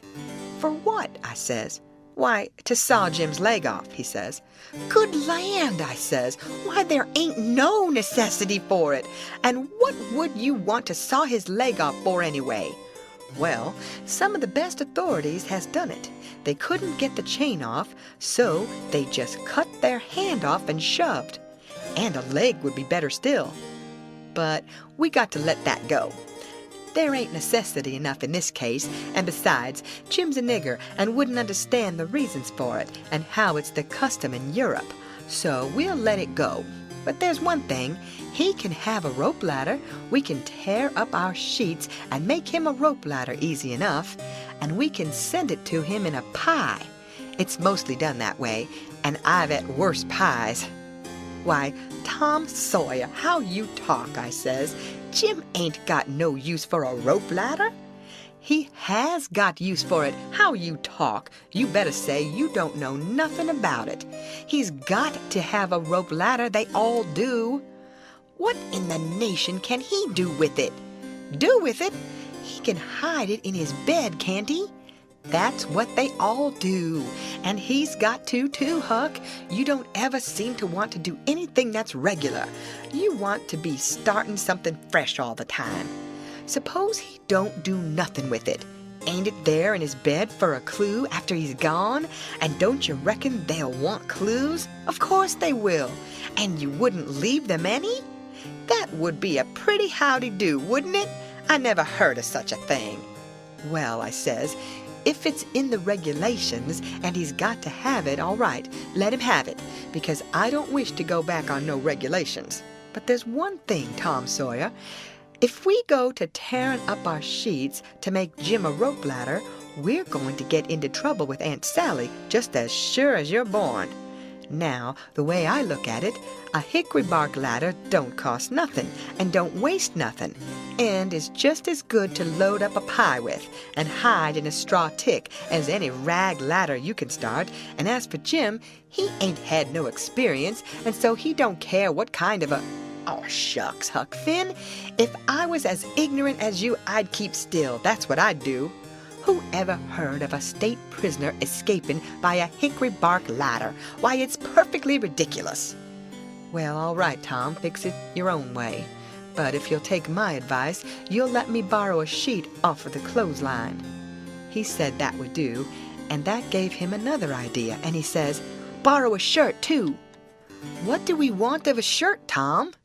Want it for Jim to keep a journal on. Journal your granny. Jim can't write. Suppose he can't write. He can make marks on the shirt, can't he? If we make him a pen out of an old pewter spoon or a piece of an old iron barrel hoop. Why, Tom, we can pull a feather out of a goose and make him a better one and quicker, too. Prisoners don't have geese running around the donjon keep to pull pens out of, you muggins. They always make their pens out of the hardest, toughest, troublesomest piece of old brass candlestick or something like that they can get their hands on. And it takes them weeks and weeks and months to file it out, too, because they've got to do it by rubbing it on the wall. They wouldn't use a goose quill if they had it. It ain't regular. Well, then, what do we make him the ink out of? Many makes it out of iron, rust, and tears, but that's the common sort, and women, the best authorities, uses their own blood.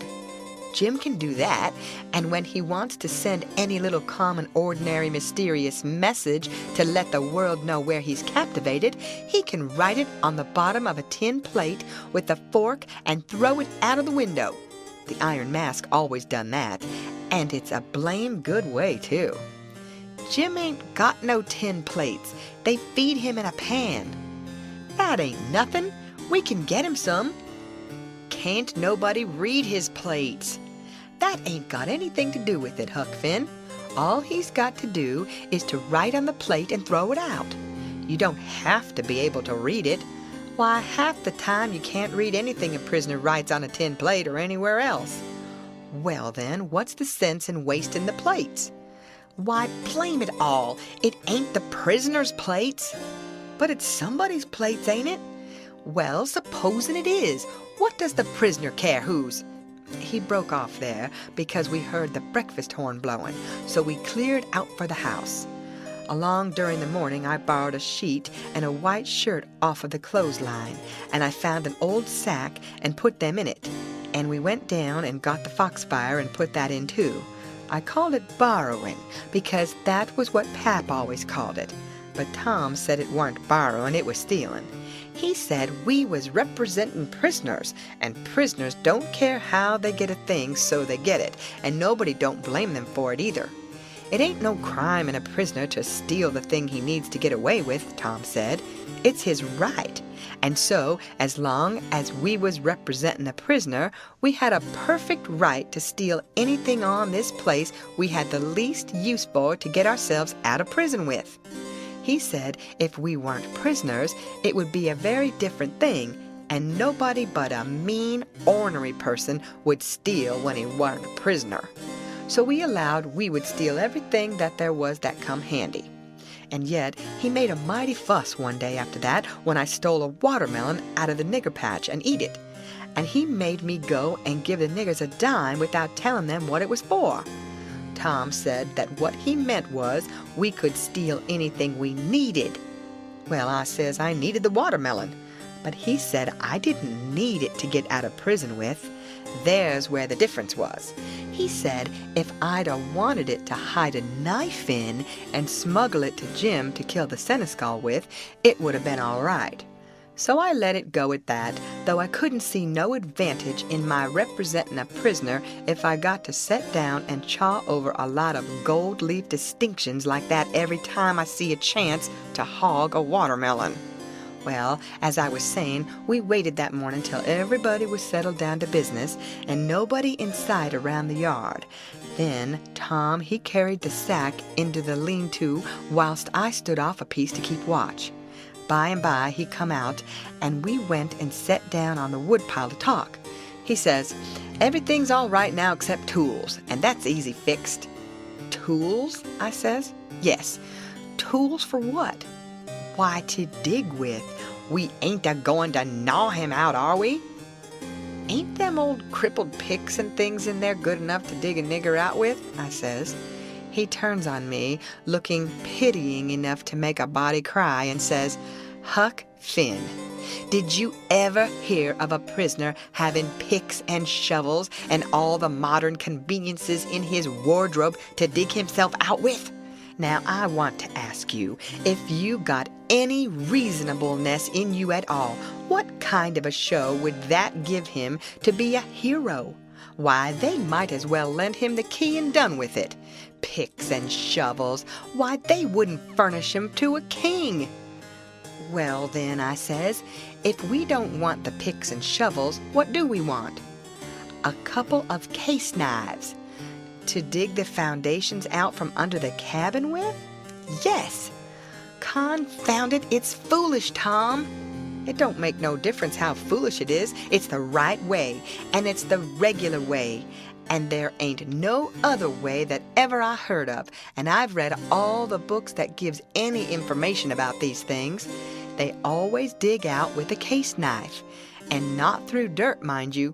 Generally, it's through solid rock, and it takes them weeks and weeks and weeks and forever and ever.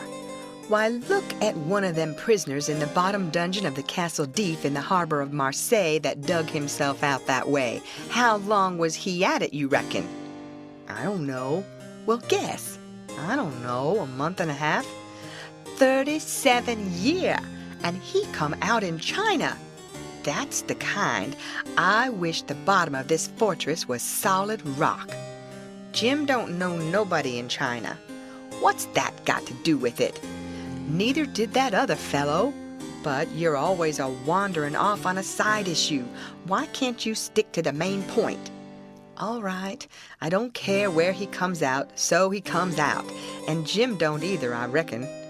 But there's one thing anyway. Jim's too old to be dug out with a case knife. He won't last. Yes, he will last too. You don't reckon it's going to take 37 years to dig out through a dirt foundation, do you? How long will it take, Tom? Well, we can't risk being as long as we ought to, because it mayn't take very long for Uncle Silas to hear from down there by New Orleans. He'll hear Jim ain't from there. Then his next move will be to advertise Jim, or something like that. So we can't risk being as long digging him out as we ought to. By rights, I reckon we ought to be a couple of years, but we can't. Things being so uncertain, what I recommend is this, that we really dig right in as quick as we can, and after that, we can let on to ourselves that we was at it 37 years. Then we can snatch him out and rush him away the first time there's an alarm. Yes, I reckon that'll be the best way. Now there's sense in that, I says. Letting on don't cost nothing, letting on ain't no trouble, and if it's any object, I don't mind letting on we was at it 150 year. It wouldn't strain me none after I got my hand in, so I'll mosey along now and smouch a couple of case knives. Smouch 3, he says. We want one to make a saw out of. Tom, if it ain't unregular and irreligious to suggest it, I says there's an old rusty saw blade around yonder sticking under the weatherboarding behind the smokehouse. He looked kind of weary and discouraged like, and says, "It ain't no use to try to learn you nothing, Huck. Run along and smouch the knives, 3 of them." So I done it. End of chapter. Read by Lorraine Montgomery for Lit2Go on the web at fcit.usf.edu.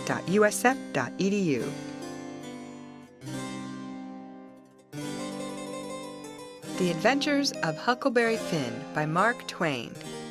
Chapter 36. As soon as we reckoned everybody was asleep that night, we went down the lightning rod and shut ourselves up in the lean-to and got out our pile of foxfire and went to work. We cleared everything out of the way about 4 or 5 foot along the middle of the bottom log. Tom said we was right behind Jim's bed now, and we dig in under it, and when we got through, there couldn't nobody in the cabin ever know there was any hole there, because Jim's counterpin hung down most to the ground, and you'd have to raise it up and look under to see the hole. So we dug and dug with the case knives till most midnight, and then we was dog tired and our hands was blistered, and yet you couldn't see we'd done anything hardly. At last I says, "This ain't no 37-year job. This is a 38-year job, Tom Sawyer."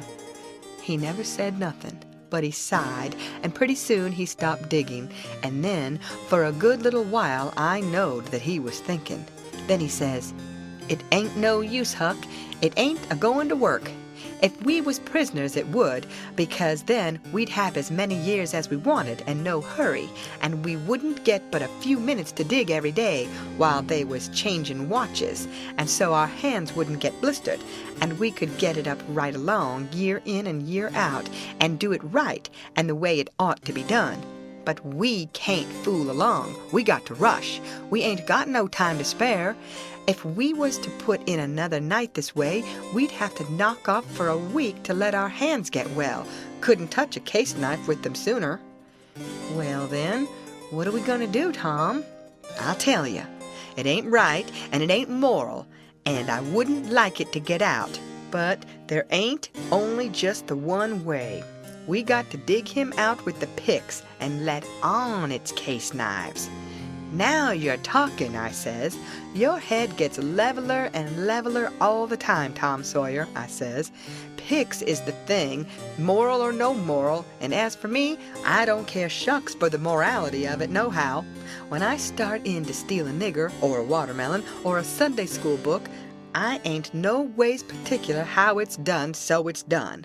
What I want is my nigger, or what I want is my watermelon, or what I want is my Sunday school book. And if a pick's the handiest thing, that's the thing I'm a-gonna dig that nigger, or that watermelon, or that Sunday school book out with. And I don't give a dead rat what the authorities thinks about it nother. Well, he says, there's excuse for picks and letting on in a case like this. If it weren't so, I wouldn't approve of it, nor I wouldn't stand by and see the rules broke, because right is right and wrong is wrong, and a body ain't got no business doing wrong when he ain't ignorant and knows better. It might answer for you to dig Jim out with a pick without any letting on, because you don't know no better, but it wouldn't for me, because I do know better. Give me a case knife. He had his own by him, but I handed him mine. He flung it down and says, "Give me a case knife." I didn't know just what to do, but then I thought. I scratched around amongst the old tools and got a pickaxe and give it to him, and he took it and went to work and never said a word. He was always just that particular, full of principle. So then I got a shovel, and then we picked and shoveled, turnabout, and made the fur fly. We stuck to it about half an hour, which was as long as we could stand up, but we had a good deal of a hole to show for it. When I got upstairs, I looked out at the window and see Tom doing his level best with the lightning rod, but he couldn't come it, his hands were so sore. At last he says, "It ain't no use, it can't be done. What you reckon I better do? Can't you think of no way?" "Yes," I says, "but I reckon it ain't regular. Come up the stairs and let on it's a lightning rod." So he done it. Next day, Tom stole a pewter spoon and a brass candlestick in the house for to make some pens for Jim out of, and 6 tallow candles, and I hung around the nigger cabins and laid for a chance and stole 3 tin plates. Tom says it wasn't enough, but I said nobody wouldn't ever see the plates that Jim throwed out, because they'd fall in the dog fennel and gypsum weeds under the window hole. Then we could tote them back, and he could use them over again. So Tom was satisfied. Then he says, "Now, the thing to study out is how to get the things to Jim." "Take them in through the hole," I says, "when we get it done." He only just looked scornful and said something about nobody ever heard of such an idiotic idea, and then he went to studying. By and by, he said he had ciphered out 2 or 3 ways, but there weren't no need to decide on any of them yet. Said we'd got to post Jim first.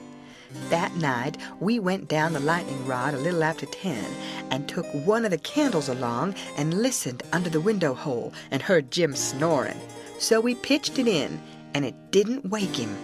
Then we whirled in with the pick and shovel, and in about 2 hours and a half the job was done. We crept in under Jim's bed and into the cabin, and pawed around and found the candle and lit it, and stood over Jim a while, and found him looking hearty and healthy, and then we woke him up gentle and gradual. He was so glad to see us he most cried, and called us honey and all the pet names he could think of, and was for having us hunt up a cold chisel to cut the chain off of his leg with right away, and clearing out without losing any time.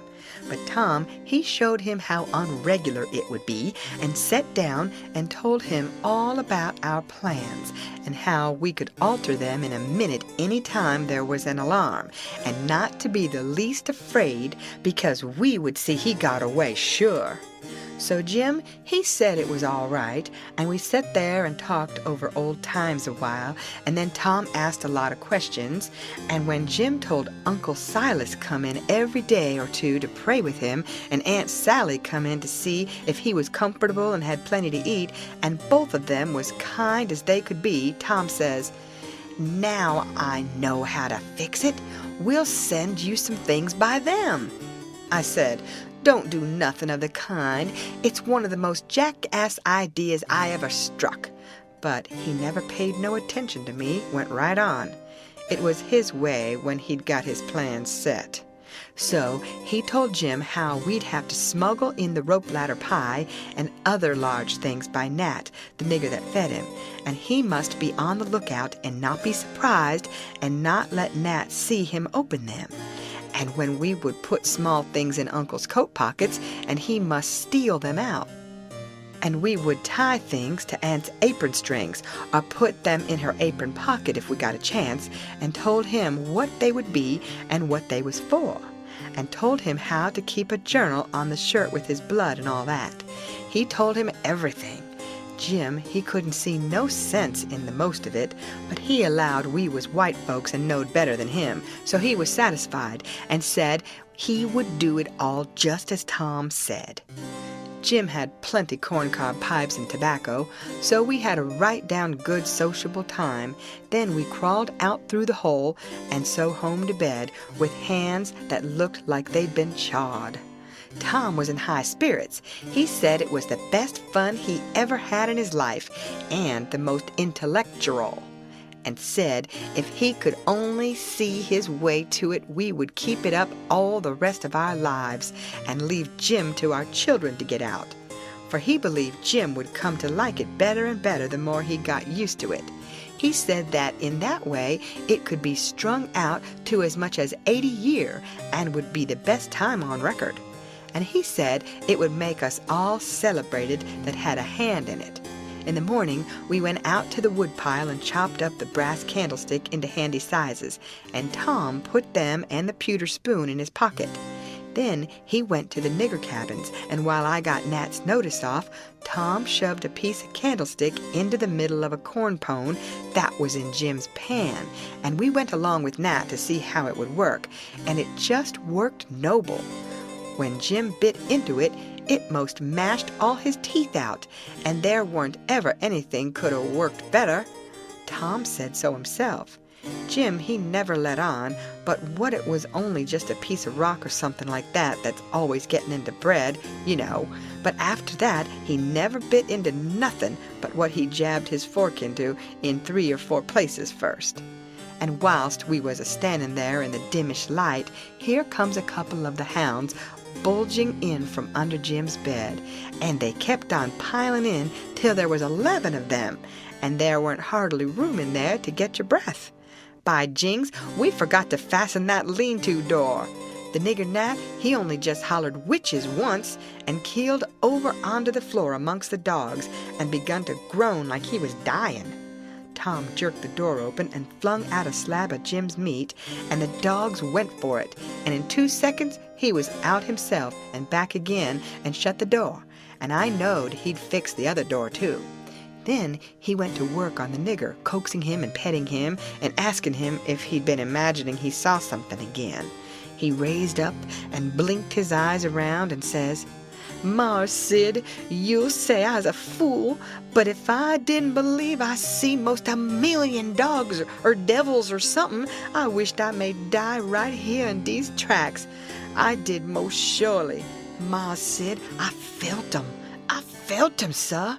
They was all over me. Dad fetch it, I just wished I could get my hands on one of them witches just once, only just once, it's all I'd asked.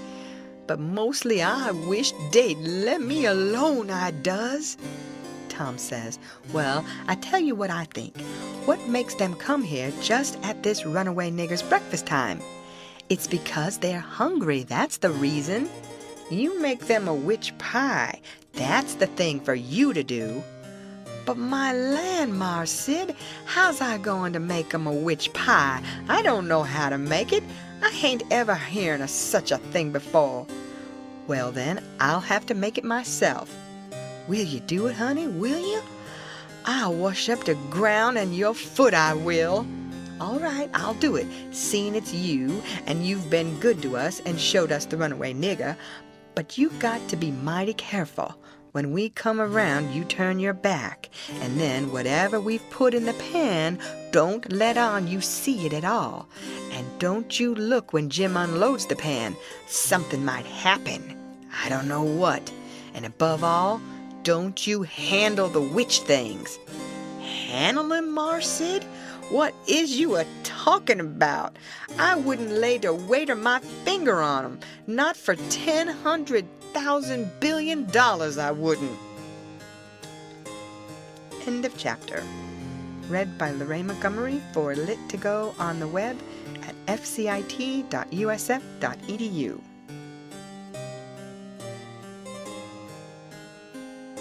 The Adventures of Huckleberry Finn by Mark Twain. Chapter 37.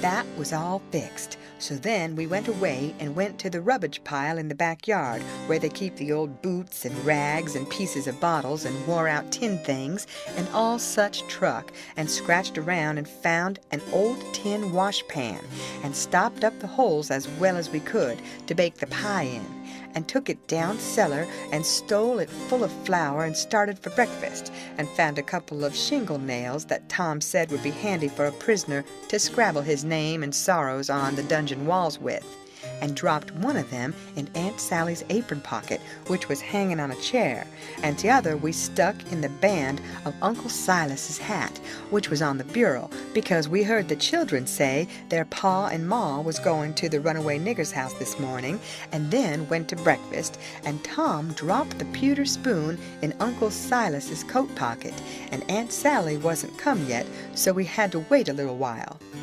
And when she come, she was hot and red and cross, and couldn't hardly wait for the blessing. And then she went to sluicing out coffee with one hand and cracking the handiest child's head with her thimble with the other, and says, "I've hunted high and I've hunted low, and it does beat all what has become of your other shirt." My heart fell down amongst my lungs and livers and things, and a hard piece of corn crust started down my throat after it, and got met on the road with a cough, and was shot across the table, and took one of the children in the eye, and curled him up like a fishing worm, and let a cry out of him the size of a war whoop. And Tom, he turned kinder blue around the gills, and it all amounted to a considerable state of things for about a quarter of a minute, or as much as that, and I would 'a' sold out for half price if there was a bidder. But after that we was all right again. It was the sudden surprise of it that knocked us so kind of cold. Uncle Silas, he says, "It's most uncommon curious. I can't understand it. I know perfectly well I took it off because you hain't got but one on. Just listen at the man. I know you took it off, and know it by a better way than your wool-gathering memory, too, because it was on the clothesline yesterday. I see it there myself. But it's gone. That's the long and the short of it, and you'll just have to change to a red flannel one till I can get time to make a new one. And it'll be the third I've made in 2 years. It just keeps a body on the jump to keep you in shirts, and whatever you do manage to do with them all is more'n I can make out. A body'd think you would learn to take some sort of care of 'em at your time of life. I know it, Sally, and I do try all I can, But it oughtn't to be altogether my fault, because, you know, I don't see them nor have nothing to do with them except when they're on me, and I don't believe I've ever lost one of them off of me." "Well, it ain't your fault if you haven't, Silas. You'd have done it if you could, I reckon. And the shirt ain't all that's gone, nother. There's a spoon gone, and that ain't all. There was 10, and now there's only 9. The calf got the shirt, I reckon, but the calf never took the spoon, that's certain." "Why, what else is gone, Sally?" "There's 6 candles gone, that's what. The rats could have got the candles, and I reckon they did. I wonder they don't walk off with the whole place, the way you're always going to stop their holes and don't do it. And if they weren't fools, they'd sleep in your hair, Silas. You'd never find it out, but you can't lay the spoon on the rats, and that I know." "Well, Sally, I'm in fault, and I acknowledge it. I've been remiss, but I won't let tomorrow go by without stopping up them holes." "Oh, I wouldn't hurry. Next year'll do." "Matilda Angelina Araminta Phelps!" Whack comes the thimble, and the child snatches her claws out of the sugar bowl without fooling around any. Just then the nigger woman steps onto the passage and says, "Missus, there's a sheet gone." "A sheet gone? Well, for the land's sake!" "I'll stop up them holes today," says Uncle Silas, looking sorrowful. "Oh, do shut up! Suppose the rats took the sheet. Where's it gone, Lizzie?" "Claw to goodness, I hain't no notion, Miss Sally. She was on the clothesline yesterday, but she's done gone. She ain't there no more now." "I reckon the world is coming to an end. I never see the beat of it in all my born days. A shirt and a sheet and a spoon and 6 Missus, comes a young yaller wench, dey's a brass candlestick missing." "Clear out from here, you hussy, or I'll take a skillet to you." Well, she was just a bilin'. I begun to lay for a chance. I reckoned I would sneak out and go for the woods till the weather moderated. She kept a ragin' right along, running her insurrection all by herself, and everybody else mighty meek and quiet. And at last Uncle Silas, looking kind of foolish, fishes up that spoon out of his pocket. She stopped with her mouth open and her hands up, and as for me, I wished I was in Jerusalem or somewheres, but not long, because she says, "It's just as I expected. So you had it in your pocket all the time, and like as not you've got the other things there too. How'd it get there?" "I really don't know, Sally," he says, kind of apologizing, "or you know I would tell. I was a-studying over my text in Acts 17 before breakfast, and I reckon I put it in there, not noticing, meaning to put my Testament in. And it must be so, because my Testament ain't in. But I'll go and see, and if the Testament is where I had it, I'll know I didn't put it in, and that will show that I laid the Testament down and took up the spoon and—" "Oh, for the land's sake, give a body a rest. Go long now, the whole kit and bilin' of ye, and don't come nigh me again till I've got back my peace of mind." I'd a heard her if she'd a said it to herself, let alone speaking it out, and I'd a got up and obeyed her if I'd a been dead. As we was passing through the setting room, the old man, he took up his hat, and the shingle nail fell out on the floor, and he just merely picked it up and laid it on the mantel shelf, and never said nothing and went out. Tom see him do it, and remembered about the spoon, and says, "Well, it ain't no use to send things by him no more. He ain't reliable." Then he says, "But he done us a good turn with the spoon anyway, without knowing it, and so we'll go and do him one without him knowing it. Stop up his rat holes." There was a noble good lot of them down cellar, and it took us a whole hour, but we done the job tight and good and ship-shape. Then we heard steps on the stairs and blowed out our light and hid. And here comes the old man with a candle in one hand and a bundle of stuff in the other, looking as absent-minded as year before last. He went a-mooning around, first to one rat hole and then another, till he'd been to them all. Then he stood about 5 minutes, picking tallow drip off of his candle and thinking. Then he turns off slow and dreamy towards the stairs, saying, Well, for the life of me, I can't remember when I done it. I could show her now that I weren't to blame on account of the rats, but never mind, let it go. I reckon it wouldn't do no good. So he went on a-mumbling upstairs, and then we left. He was a mighty nice old man, and always is. Tom was a good deal bothered about what to do for a spoon, but he said we'd got to have it, so he took a think. When he had ciphered it out, he told me how we was to do. Then he went and waited around the spoon basket till we see Aunt Sally coming, and then Tom went to counting the spoons and laying them out to one side, and I slid one of them up my sleeve, and Tom says, "Why, Aunt Sally, there ain't but 9 spoons yet." She says, "Go along to your play and don't bother me. I know better. I counted 'em myself." "Well, I've counted them twice, Auntie, and I can't make but 9. She looked out of all patience, but of course she come to count, anybody would. "I declare to gracious there ain't but 9, she says. "Why, what in the world? Plague take the things, I'll count 'em again." So I slipped back the one I had, and when she got done counting, she says, "Hang the troublesome rubbage, there's 10 now." And she looked huffy and bothered both, but Tom says, "Why, Auntie, I don't think there's 10. "You numbskull, didn't you see me count 'em?" "I know, but, well, I'll count 'em again." So I smouched one, and they came out 9, same as the other time. Well, she was in a tearing way, just a trembling all over. She was so mad. But she counted and counted till she got that addled she'd start to count in the basket for a spoon sometimes.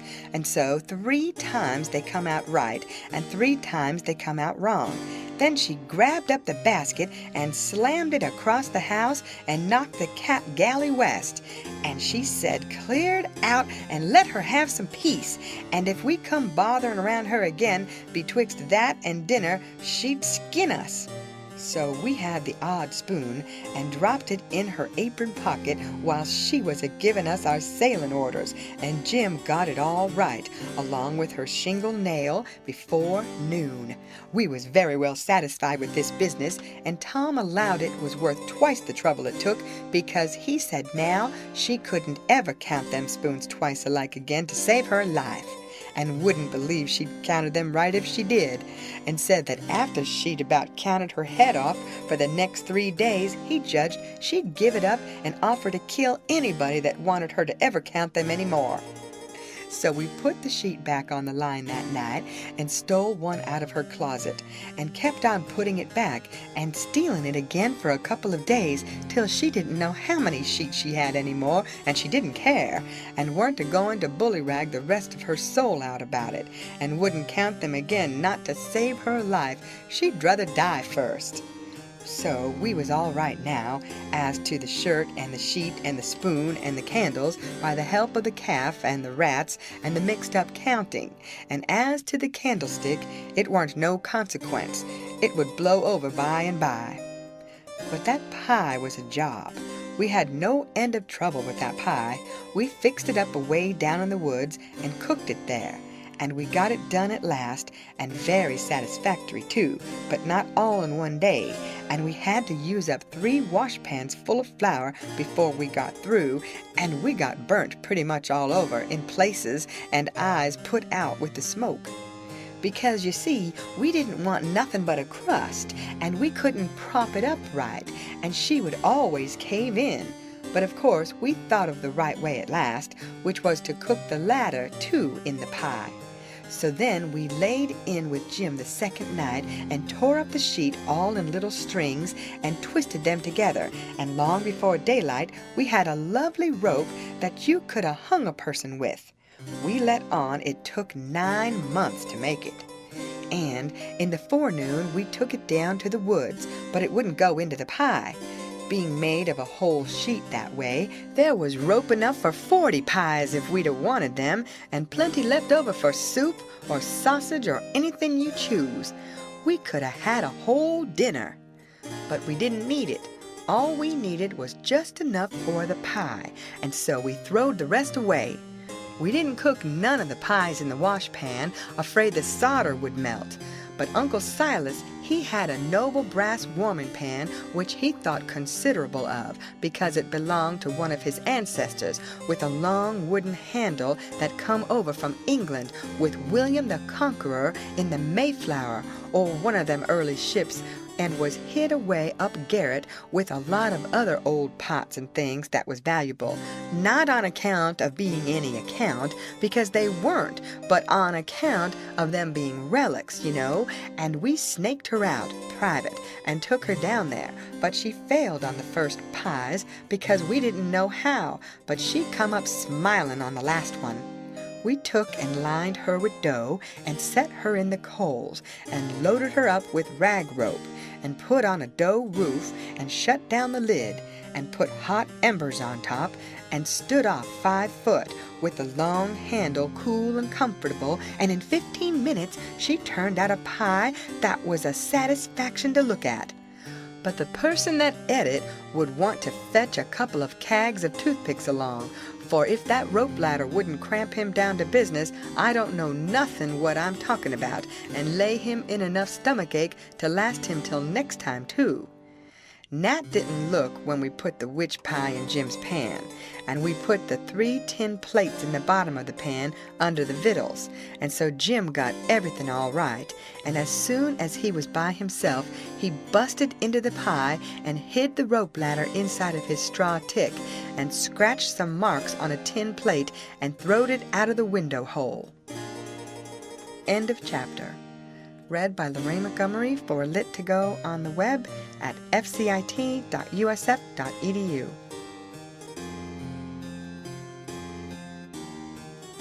The Adventures of Huckleberry Finn by Mark Twain. Chapter 38.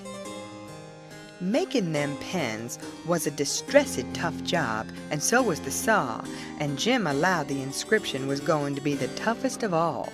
That's the one which the prisoner has to scrabble on the wall. But he had to have it. Tom said he'd got to. There weren't no case of a state prisoner not scrabbling his inscription to leave behind, and his coat of arms. Look at Lady Jane Grey, he says. Look at Guilford Dudley. Look at old Northumberland. Why, Huck, suppose it is considerable trouble. What you going to do? How you going to get around it? Jim's got to do his inscription and coat of arms. They all do. Jim says, Why, Mars Tom, I hain't got no coat of arms. I hain't got nothing but this year old shirt, and you knows I got to keep dat journal on dat. Oh, you don't understand, Jim. A coat of arms is very different. Well, I says, Jim's right anyway when he says he ain't got no coat of arms, because he hain't. I reckon I know that, Tom says, but you bet he'll have one before he goes out of this, because he's going out right, and there ain't going to be no flaws in his record. So whilst me and Jim filed away at the pens on a brick-batter piece, Jim a-making his'n out of the brass, and I making mine out of the spoon, Tom set to work to think out the coat of arms. By and by he said he'd struck so many good ones he didn't hardly know which to take, but there was one which he reckoned he'd decide on. He says, On the scutcheon we'll have a bend, or in the dexter base a saltire Murray in the fess with a dog, couchant for common charge, and under his foot a chain embattled for slavery, with the chevron vert in a chief engrailed, and 3 invected lines on a field azure, with the nombril points rampant on a dancette indented, crest a runaway nigger, sable with his bundle over his shoulder on a bar sinister, and a couple of gules for supporters, which is you and me. Motto, Majori fretta, minori auto. Got it out of a book. Means the more haste, the less speed. Gee willikins, I says, but what does the rest of it mean? We ain't got no time to bother over that, he says. We got to dig in like all get out. Well, anyway, I says, what's some of it? What's a fess? A fess? A fess is... You don't need to know what a fess is.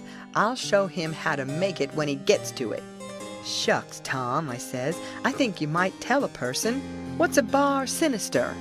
"Oh, I don't know, but he's got to have it. All the nobility does." That was just his way. If it didn't suit him to explain a thing to you, he wouldn't do it. You might pump at him a week, it wouldn't make no difference.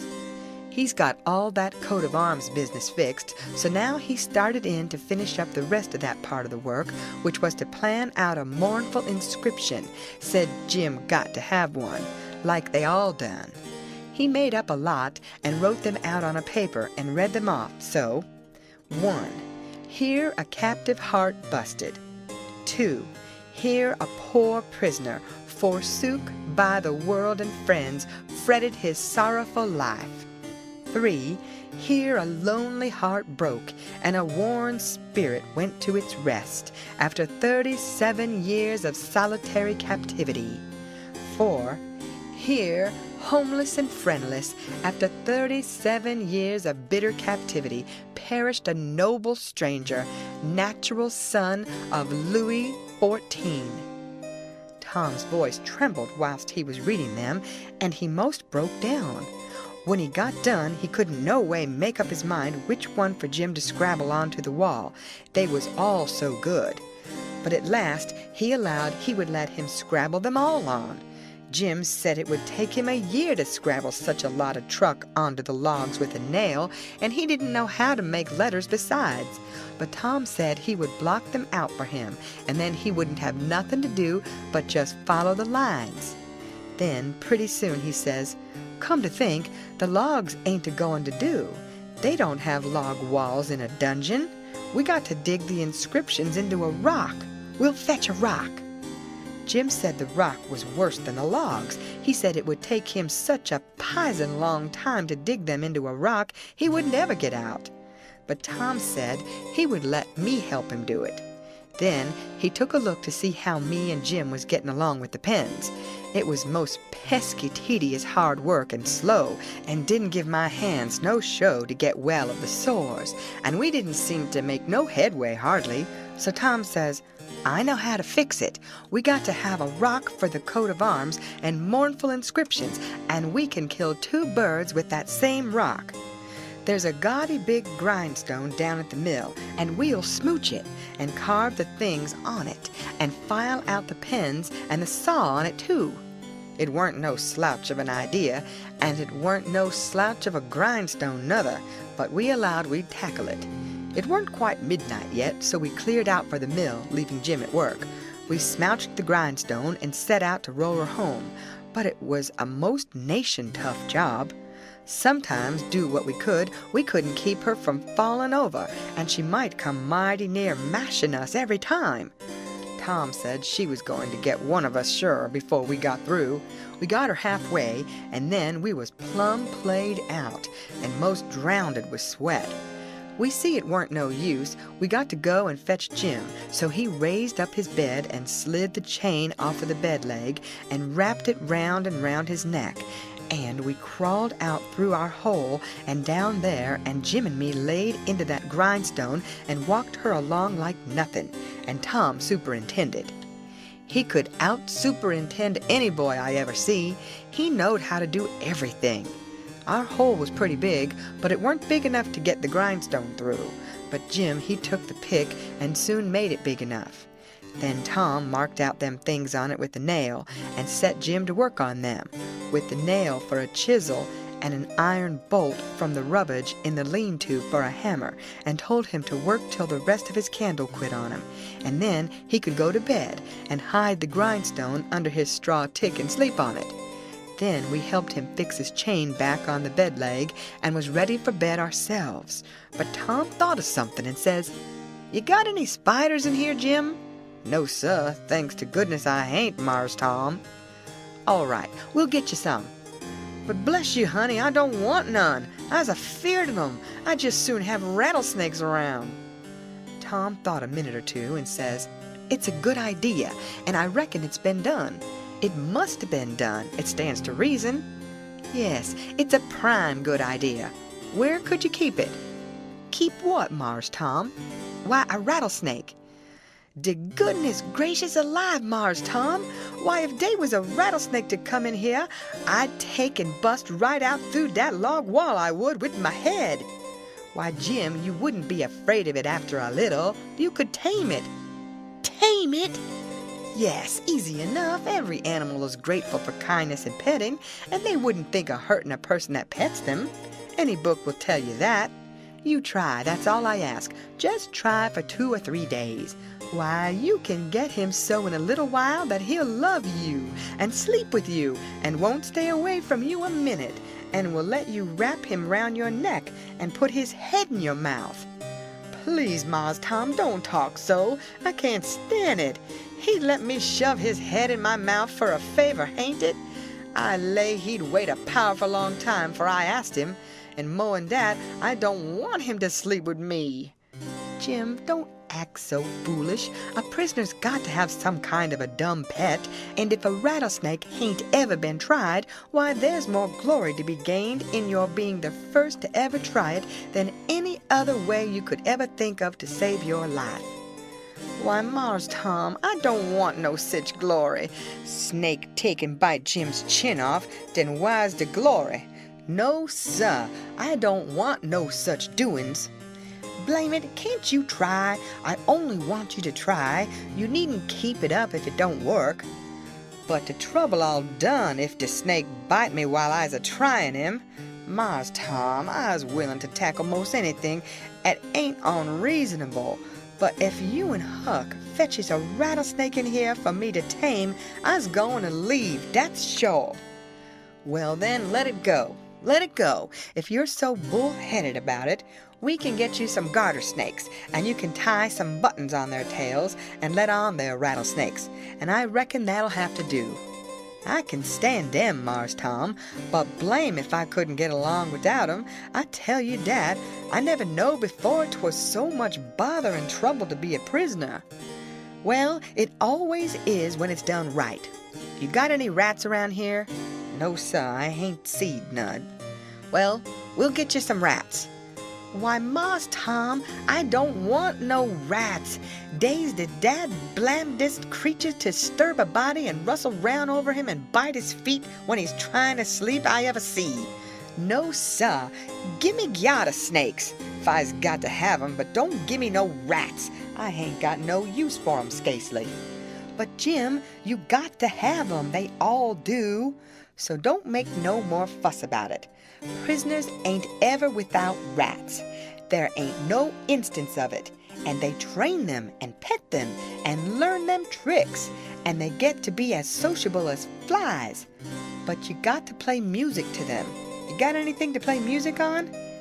I ain't got nothing but a coast comb and a piece of paper and a juice harp. But I reckon they wouldn't take no stock in a juice harp. Yes, they would. They don't care what kind of music 'tis. A juice harp's plenty enough for a rat. All animals like music. In a prison, they dote on it. Especially painful music. And you can't get no other kind out of a juice harp. It always interests them. They come out to see what's the matter with you. Yes, you're all right. You're fixed very well. You want to set on your bed nights before you go to sleep and early in the mornings and play your Jew's harp. Play The Last Link is Broken.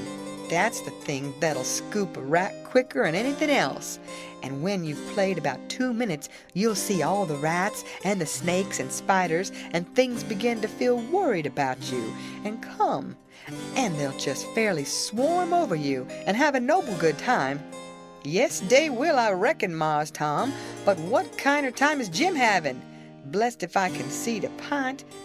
But I'll do it if I got to. I reckon I better keep the animals satisfied and not have no trouble in the house. Tom waited to think it over and see if there wasn't nothing else, and pretty soon he says, "Oh, there's one thing I forgot. Could you raise a flower here, do you reckon?" "I don't know, but maybe I could, Mars Tom. But it's tolerable dark in here, and I hain't got no use for no flower nohow, and she'd be a powerful sight of trouble." "Well, you try it anyway. Some other prisoners has done it." "One of dem big cattail-looking mullein stalks would grow in here, Mars Tom, I reckon, but she wouldn't be worth half the trouble she'd cost." Don't you believe it, we'll fetch you a little one, and you plant it in the corner over there and raise it. And don't call it mullen, call it pitchiola. That's its right name when it's in a prison. And you want to water it with your tears. Why, I got plenty spring water, Mars Tom. You don't want spring water, you want to water it with your tears. It's the way they always do. Why, Mars Tom, I lay I can raise one of them mullen stalks twice with spring water, whiles another man's a starting one with tears. That ain't the idea. You got to do it with tears. She'll die on my hands, Mars Tom, she surely will, case I don't scarcely ever cry. So Tom was stumped, but he studied it over and then said Jim would have to worry along the best he could with an onion. He promised he would go to the nigger cabins and drop one private in Jim's coffee pot in the morning. Jim said he would just soon have tobacco in his coffee, and found so much fault with it, and with the work and bother of raising the mullen, and Jews harping the rats, and petting and flattening up the snakes and spiders and things, on top of all the other work he had to do on pens and inscriptions and journals and things, which made it more trouble and worry and responsibility to be a prisoner than anything he ever undertook, that Tom most lost all patience with him, and said he was just loading down with more gaudier chances than a prisoner ever had in the world to make a name for himself, and yet he didn't know enough to appreciate them, and they was just about wasted on him. So Jim, he was sorry, and said he wouldn't behave so no more, and then me and Tom shoved for bed. End of chapter. Read by Lorraine Montgomery for Lit to Go on the web at fcit.usf.edu.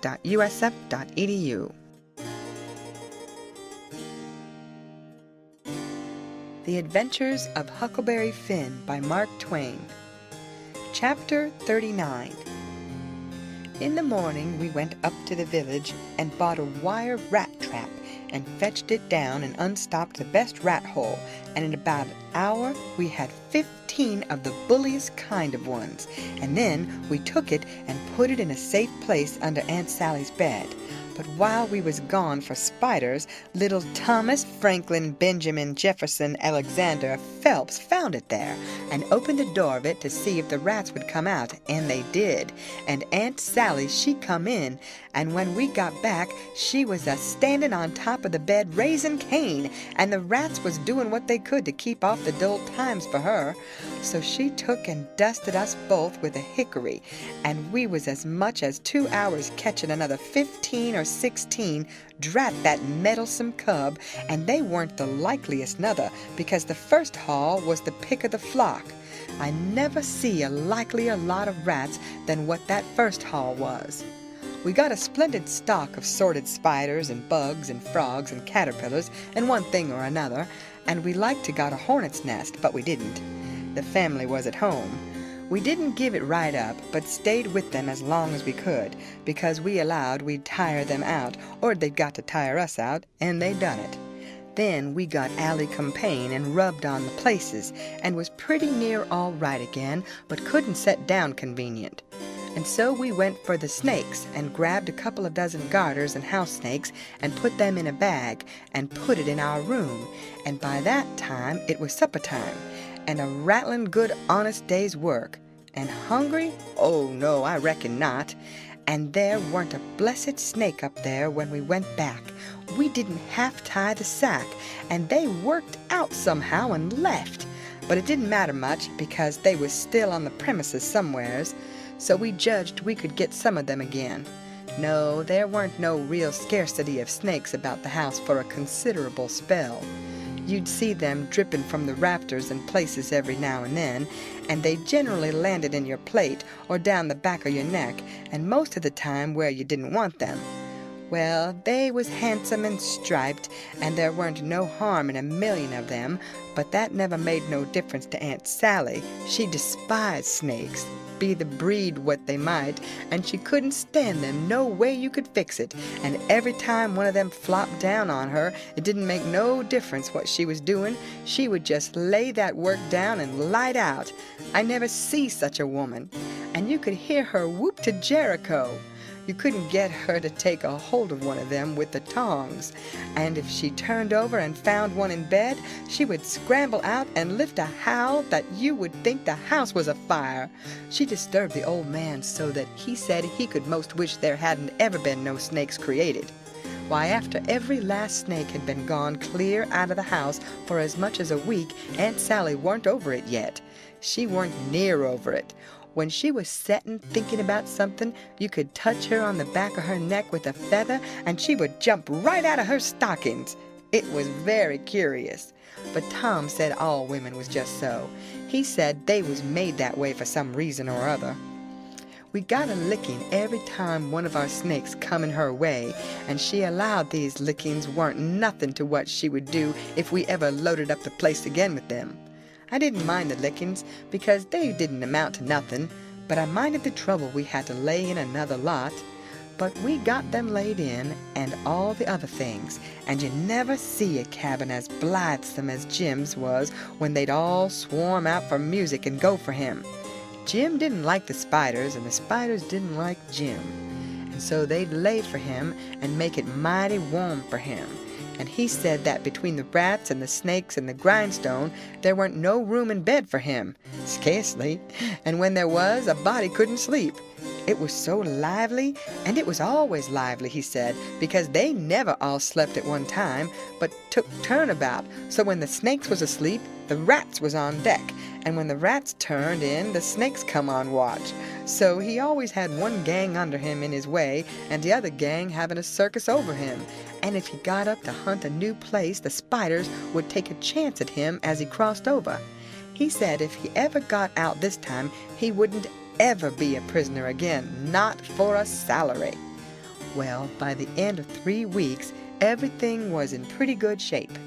The shirt was sent in early in a pie, and every time a rat bit Jim, he would get up and write a little in his journal whilst the ink was fresh. The pens was made, the inscriptions and so on was all carved on the grindstone.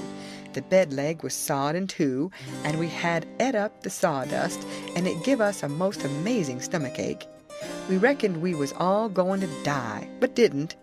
It was the most undigestible sawdust I ever see, and Tom said the same. But as I was saying, we'd got all the work done now at last, and we was all pretty much fagged out too, but mainly Jim. The old man had wrote a couple of times to the plantation below Orleans to come and get their runaway nigger, but hadn't got no answer, because there weren't no such plantation. So he allowed he would advertise Jim in the St. Louis and New Orleans papers. And when he mentioned the St. Louis ones, it give me the cold shivers, and I see we had no time to lose. So Tom said, "Now for the anonymous letters." "What's them?" I says. "Warnings to people that something is up. Sometimes it's done one way, sometimes another. But there's always somebody spying around that gives notice to the governor of the castle. When Louis XVI was going to light out of the Tuileries, a servant girl done it.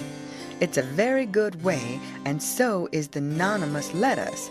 We'll use them both, and it's usual for the prisoner's mother to change clothes with him, and she stays in, and he slides out in her clothes. We'll do that too." "But looky here, Tom, what do we want to warn anybody for that something's up? Let them find it out for themselves. It's their lookout." "Yes, I know, but you can't depend on them. It's the way they've acted from the very start, left us to do everything. They're so confiding and mullet-headed. They don't take notice of nothing at all. So if we don't give them notice, there won't be nobody nor nothing to interfere with us. And so after all our hard work and trouble, this escape'll go off perfectly flat. Won't amount to nothing. Won't be nothing to it." Well, as for me, Tom, that's the way I'd like. "Shucks," he says, and looked disgusted. So I says, "But I ain't going to make no complaint. Any way that suits you suits me. What you going to do about the servant girl?" "You'll be her. You slide in the middle of the night and hook that yaller girl's frock." "Why, Tom, that'll make trouble next morning, because of course she probably hain't got any but that one." "I know, but you don't want it but 15 minutes to carry the anonymous letter and shove it under the front door." "All right then, I'll do it. but I could carry it just as handy in my own togs." "You wouldn't look like a servant girl then, would you?" "No, but there won't be nobody to see what I look like anyway." "That ain't got nothing to do with it.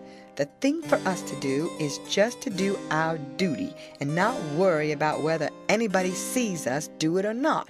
Ain't you got no principle at all?" "All right, I ain't saying nothing. I'm the servant girl." "Who's Jim's mother?" "I'm his mother. I'll hook a gown from Aunt Sally."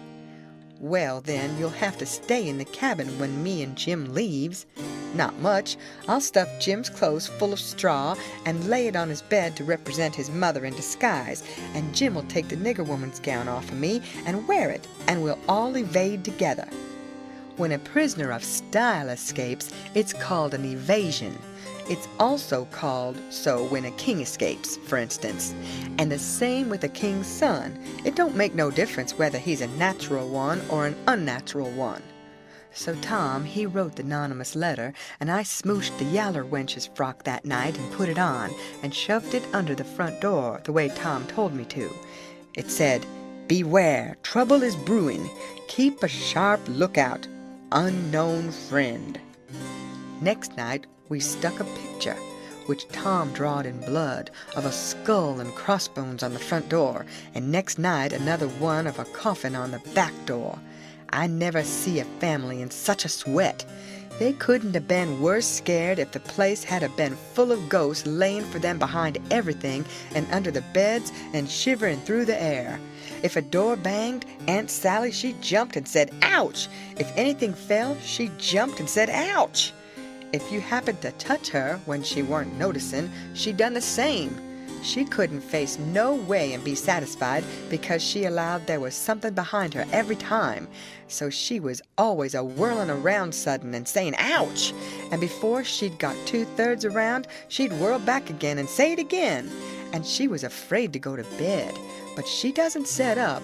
So the thing was working very well, Tom said. He said he never see a thing work more satisfactory. He said it showed it was done right. So he said, "Now for the grand bulge." So the very next morning at the streak of dawn, we got another letter ready and was wondering what we better do with it, because we heard them say at supper they was going to have a nigger on watch at both doors all night. Tom, he went down the lightning rod to spy around, and the nigger at the back door was asleep, and he stuck it in the back of his neck and come back. This letter said, "Don't betray me. I wish to be your friend. There is a desperate gang of cutthroats from over in the Indian Territory going to steal your runaway nigger tonight, and they have been trying to scare you so as you will stay in the house and not bother them. I am one of the gang, but have got religion and wish to quit it and lead an honest life again, and will betray the hellish design. They will sneak down from northards along the fence at midnight exact, with a false key, and go in the nigger's cabin to get him. I am to be off a piece and blow a tin horn if I see any danger, but 'stead of that I will baa like a sheep soon as they get in and not blow at all.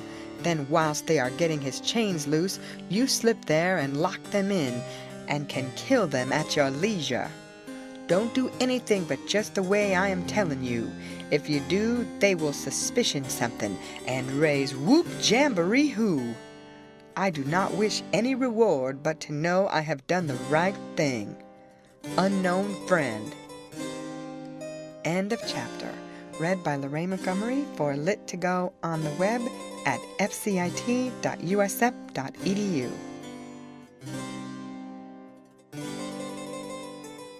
The Adventures of Huckleberry Finn by Mark Twain. Chapter 40. We was feeling pretty good after breakfast and took my canoe and went over the river a-fishing with a lunch and had a good time and took a look at the raft and found her all right and got home late to supper and found them in such a sweat and worry they didn't know which end they was standing on and made us go right off to bed the minute we was done supper. and wouldn't tell us what the trouble was, and never let on a word about the new letter, but didn't need to because we knowed as much about it as anybody did. And as soon as we was half upstairs and her back was turned, we slid for the cellar cupboard and loaded up a good lunch and took it up to our room and went to bed, and got up about 11:30, and Tom put on Aunt Sally's dress that he stole and was going to start with the lunch, but says, "Where's the butter?" "I laid out a hunk of it," I says, "on a piece of a corn pone." "Well, you left it laid out then. It ain't here." "We can get along without it," I says. "We can get along with it too," he says. "Just you slide down cellar and fetch it, and then mosey right down the lightning rod and come along. I'll go and stuff the straw into Jim's clothes to represent his mother in disguise, and be ready to baa like a sheep and shove soon as you get there." So out he went, and down cellar went I. The hunk of butter, big as a person's fist, was where I had left it, so I took up the slab of corn pone with it on, and blowed out my light, and started upstairs very stealthy, and got up to the main floor all right, but here comes Aunt Sally with a candle, and I clapped the truck in my hat, and clapped my hat on my head, and the next second she see me, and she says, "You been down cellar?" "Yes'm." "What you been doing down there?" "Nothing." "Nothing?" "No'm." "Well, then what possessed you to go down there this time of night?" "I don't know, 'm." "You don't know? Don't answer me that way, Tom. I want to know what you been doing down there." "I hain't been doing a single thing, Aunt Sally. I hope to gracious if I have." I reckoned she'd let me go now, and as a general thing she would. But I suppose there was so many strange things going on, she was just in a sweat about every little thing that weren't yardstick straight, so she says very decided, "You just march into that setting room and stay there till I come. You've been up to something you no business to, and I lay I'll find out what it is before I'm done with you." So she went away as I opened the door and walked into the setting room.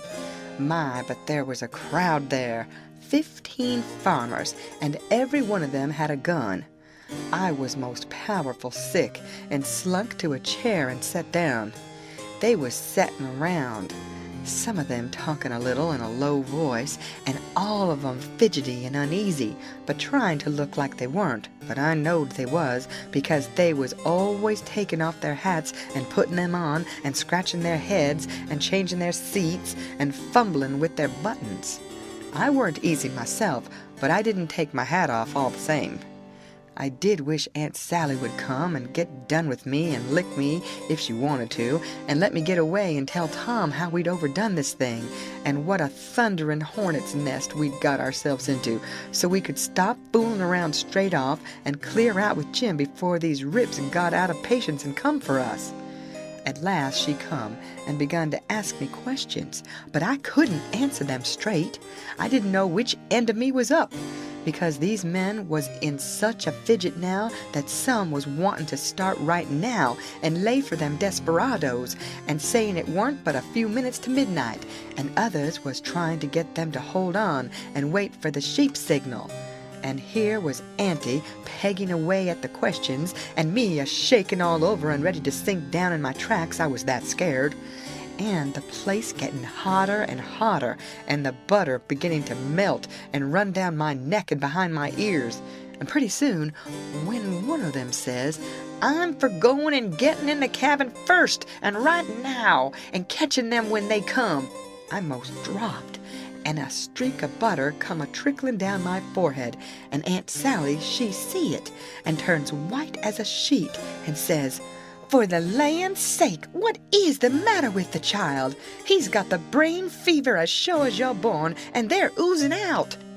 And everybody runs to see, and she snatches off my hat, and out comes the bread and what was left of the butter, and she grabbed me and hugged me and says, "Oh, what a turn you did give me, and how glad and grateful I am it ain't no worse. For luck's against us, and it never rains but it pours, and when I see that truck I thought we'd lost you, for I knowed by the color and all it was just like your brains would be if—" Dear, dear, Why didn't you tell me that was what you'd been down there for? I wouldn't have cared. Now clear out to bed, and don't let me see no more of you till morning." I was upstairs in a second, and down the lightning rod in another one, and shinning through the dark for the lean-to. I couldn't hardly get my words out, I was so anxious. But I told Tom as quick as I could we must jump for it now, and not a minute to lose. The house full of men yonder with guns. His eyes just blazed, and he says, "No, is that so? Ain't it bully? Why, Huck, if it was to do over again, I bet I could fetch 200 if we could put it off till—" "Hurry, hurry," I says. "Where's Jim?" "Right at your elbow. If you reach out your arm, you can touch him. He's dressed and everything's ready. Now we'll slide out and give the sheep signal." But then we heard the tramp of men coming to the door, and heard them begin to fumble with the padlock, and heard a man say, "I told you we'd be too soon. They haven't come, the door's locked. Here, I'll lock some of you into the cabin, and you lay for 'em in the dark and kill 'em when they come, and the rest scatter around a piece, and listen if you can hear 'em coming." So in they come, but couldn't see us in the dark, and most trod on us whilst we was hustling to get under the bed. But we got under all right, and out through the hole, swift but soft, Jim first, me next, and Tom last, which was according to Tom's orders. Now we was in the lean-to, and heard trampings close by outside. So we crept to the door, and Tom stopped us there, and put his eye to the crack, but couldn't make out nothing. It was so dark, and whispered and said he would listen for the steps to get further, and when he nudged us, Jim must glide out first and him last. So he set his ear to the crack and listened, and listened, and listened, and the steps a-scraping around out there all the time, and at last he nudged us, and we slid out and stooped down, not breathing and not making the least noise, and slipped stealthily towards the fence in Injun file, and got to it all right, and me and Jim over it. But Tom's breeches catched fast on a splinter on the top rail, and then he hear the steps coming, so he had to pull loose, which snapped the splinter and made a noise, and as he dropped in our tracks and started, somebody sings out, "Who's that? Answer or I'll shoot!" But we didn't answer. We just unfurled our heels and shoved. Then there was a rush and a bang, bang, bang, and the bullets fairly whizzed around us. We heard them sing out, "Here they are! They've broke for the river! After 'em, boys, and turn loose the dogs!" So here they come, full tilt. We could hear them because they wore boots and yelled, but we didn't wear no boots and didn't yell. We was in the path to the mill, and when they got pretty close onto us, we dodged into the bush and let them go by, and then dropped in behind them. They'd had all the dogs shut up so they wouldn't scare off the robbers, but by this time somebody had let them loose, and here they come, making powwow enough for 1,000,000.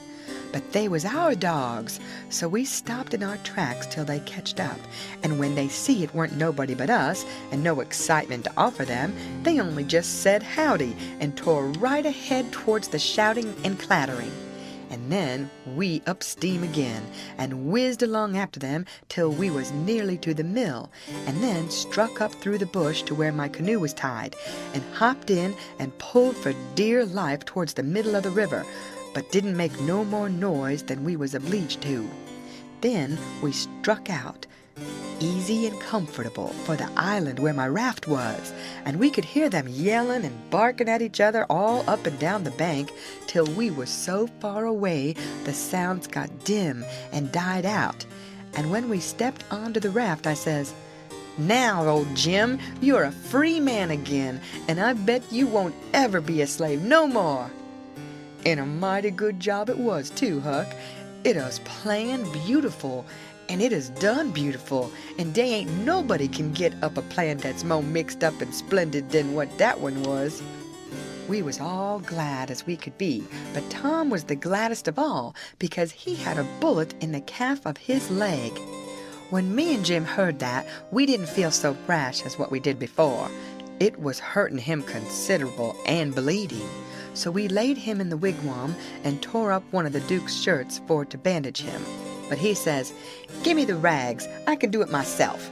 Don't stop now, don't fool around here." And the evasion booming along so handsome, man the sweeps, and set her loose.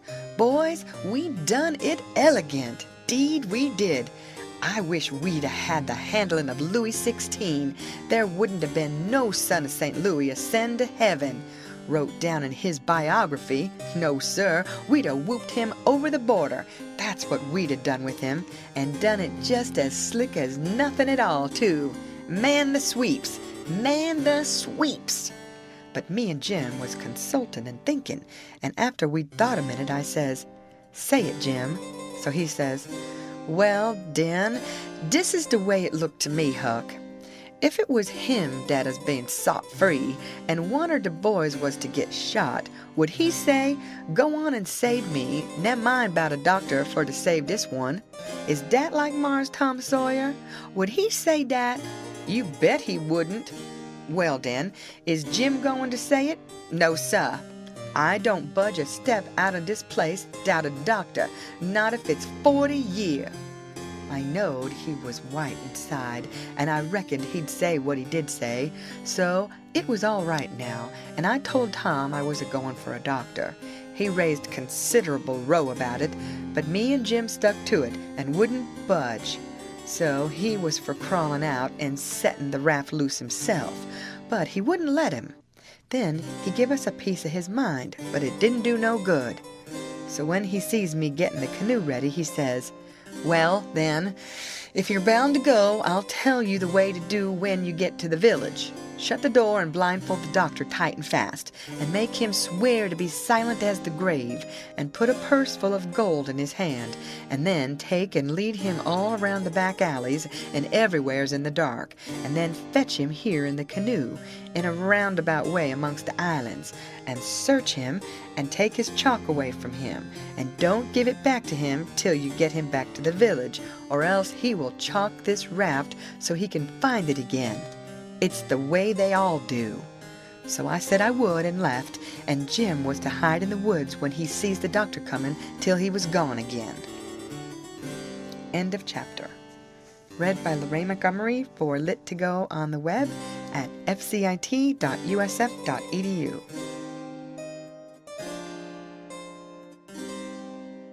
The Adventures of Huckleberry Finn by Mark Twain. Chapter 41. The doctor was an old man, a very nice, kind-looking old man when I got him up. I told him me and my brother was over on Spanish Island hunting yesterday afternoon and camped on a piece of a raft we found, and about midnight he must have kicked his gun in his dreams, for it went off and shot him in the leg, and we wanted him to go over there and fix it and not say nothing about it, nor let anybody know, because we wanted to come home this evening and surprise the folks. "Who is your folks?" he says. "The Phelpses down yonder." "Oh," he says, and after a minute he says, "How'd you say he got shot?" "He had a dream," I says, "and it shot him." "Singular dream," he says. So he lit up his lantern and got his saddlebags, and we started. But when he sees the canoe, he didn't like the look of her, said she was big enough for one, but didn't look pretty safe for two. I says, "Oh, you needn't be afeard, sir. She carried the three of us easy enough." "What three?" "Why, me and Sid and the guns, that's what I mean." "Oh," he says. But he put his foot on the gunwale and rocked her, and shook his head and said he'd reckoned he'd look around for a bigger one. But they was all locked and chained, so he took my canoe and said for me to wait till he come back, or I could hunt around further, or maybe I better go down home and get them ready for the surprise if I wanted to. But I said I didn't, so I told him just how to find the raft, and then he started. I struck an idea pretty soon. I says to myself, supposin' he can't fix that leg just in 3 shakes of a sheep's tail, as the saying is. Supposin' it takes him 3 or 4 days. What are we going to do? Lay around there till he lets the cat out of the bag? No, sir. I know what I'll do. I'll wait, and when he comes back, if he says he's got to go any more, I'll get down there too if I swim, and we'll take and tie him and keep him and shove out down the river. And when Tom's done with him, we'll give him what it's worth, or all we got, and then let him get ashore." So then I crept into a lumber pile to get some sleep, and next time I waked up, the sun was way up over my head. I shot out and went for the doctor's house, but they told me he'd gone away in the night some time or other and weren't back yet. Well, thinks I, that looks powerful bad for Tom, and I'll dig out for the island right off. So away I shoved and turned the corner and nearly rammed my head into Uncle Silas's stomach. He says, "Why, Tom, where you been all this time, you rascal?" "I hain't been nowheres," I says, "only just hunting for the runaway nigger, me and Sid." "Why, wherever did you go?" he says. "Your aunt's been mighty uneasy." "She needn't," I says, "because we was all right. We followed the men and the dogs, but they outrun us, and we lost them. But we thought we heard them on the water, so we got a canoe and took out after them and crossed over, but couldn't find nothing of them. So we cruised along up shore till we got kinda tired and beat out, and tied up the canoe and went to sleep, and never waked up till about an hour ago.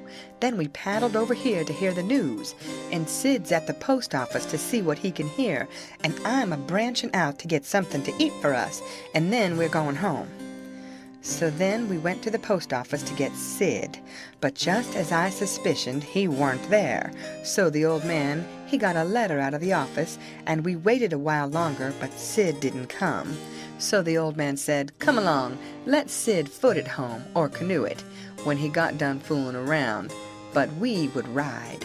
I couldn't get him to let me stay and wait for Sid, and he said there weren't no use in it, and I must come along and let Aunt Sally see we was all right. When we got home, Aunt Sally was that glad to see me, she laughed and cried both and hugged me and give me one of them lickings of hern that don't amount to shucks, and said she'd serve Sid the same when he come. And the place was plumb full of farmers and farmers' wives to dinner, and such another clack a body never heard. Old Mrs. Hotchkiss was the worst. Her tongue was a-going all the time. She says, "Well, Sister Phelps, I've ransacked that air cabin over, and I believe the nigger was crazy.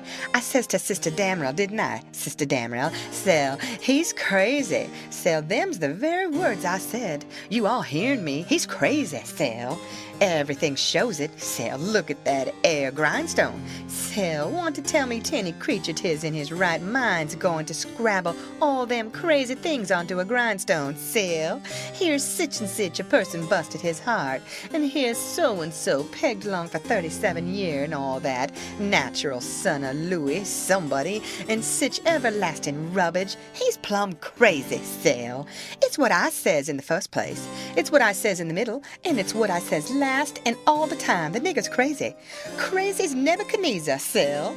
And look at that air ladder made out of rags, Sister Hotchkiss," says old Mrs. Damrell. "What in the name of goodness could he ever want of?" The very words I was saying no longer ago than this minute to Sister Utterback, and she'll tell you so herself. She, look at that air rag ladder, she, and Sell, yes, look at it, Sell. What could he a wanted of it, Sell? She, Sister Hotchkiss, she. But how in the nation they'd ever get that grindstone in there anyway? And who dug that air hole? And who? My very words, Brer Penrod. I was a-sayin', pass that air sarsaparilla molasses, won't you? I was a-sayin' to Sister Dunlap just this minute. How did they get that grindstone in there, sir? Without help, mind you, without help. That's where 'tis. Don't tell me, sir. There was help, sir, and there was a-plenty help, too. So there's been a dozen a-helping that nigger, and I lay I'd skin every last nigger on this place, but I'd find out who done it, sir. And moreover, sir, a dozen, says you. 40 couldn't have done everything that's been done. Look at them case knife saws and things, how tedious they've been made. Look at that bed legs sawed off with 'em. A week's work for 6 men. Look at that nigger made out of straw on the bed, and look at... You may well say it, Brer Hightower. It's just as I was saying to Brer Phelps, his own self, say.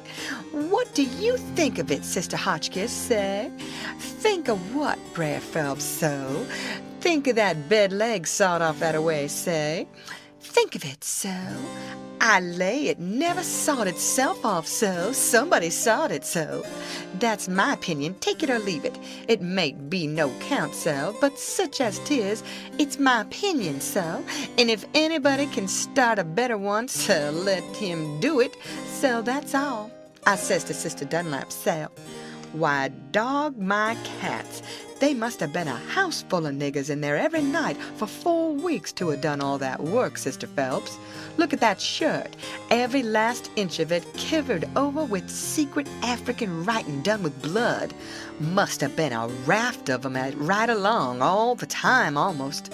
Why, I'd give $2 to have it read to me, and as for the niggers that wrote it, I low I'd take and lash 'em till... People to help him, Brother Marples. Well, I reckon you'd think so if you'd have been in this house for a while back. Why, they stole everything they could lay their hands on, and we are watching all the time, mind you. They stole that shirt right off of the line, and as for that sheet, they made the rag ladder out of that.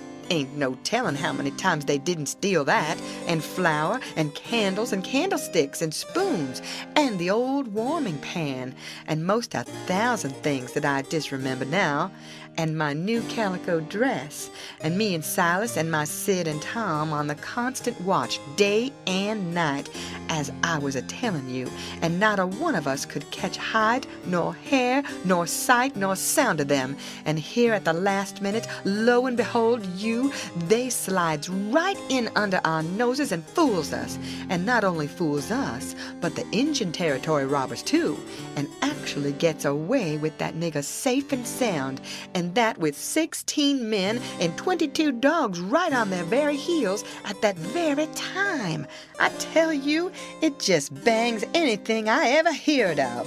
Why, spirits couldn't have done better and been no smarter, and I reckon they must have been spirits, because you know our dogs, and there ain't no better. Well, them dogs never even got on the track of 'em once. You explain that to me if you can, any of you. Well, it does beat. Laws alive, I never. So help me, I wouldn't be house thieves as well as... Goodness gracious sakes, I'd have been afeard to live in such a... Afraid to live. Why, I was that scared I doesn't hardly go to bed or get up or lay down or sit down, Sister Ridgway. Why, they'd steal the very... Why, goodness sakes, you can guess what kind of a fluster I was in by the time midnight come last night. I hope to gracious if I weren't afraid they'd steal some of the family. I was just to that pass I didn't have no reasoning faculties no more. It looks foolish enough now in the daytime, but I says to myself, there's my 2 poor boys asleep way upstairs in that lonesome room, and I declare to goodness I was that uneasy till I crept up there and locked 'em in, I did. And anybody would, because you know, when you get scared that way, and it keeps running on and getting worse and worse all the time, and your wits gets to addling, and you get to doing all sorts of wild things, and by you think to yourself, supposing I was a boy and was away up there, and the door ain't locked, and you... She stopped, looking kind of wondering, and then she turned her head around slow, and when her eye lit on me, I got up and took a walk. Says I to myself, I can explain better how we come to not be in that room this morning if I go out to one side and study over it a little. So I done it. But I doesn't go fur, or she'd have sent for me. And when it was late in the day, the people all went, and then I come in and told her the noise and shooting waked up me and Sid, and the door was locked, and we wanted to see the fun. So we went down the lightning rod, and both of us got hurt a little, and we didn't never want to try that no more.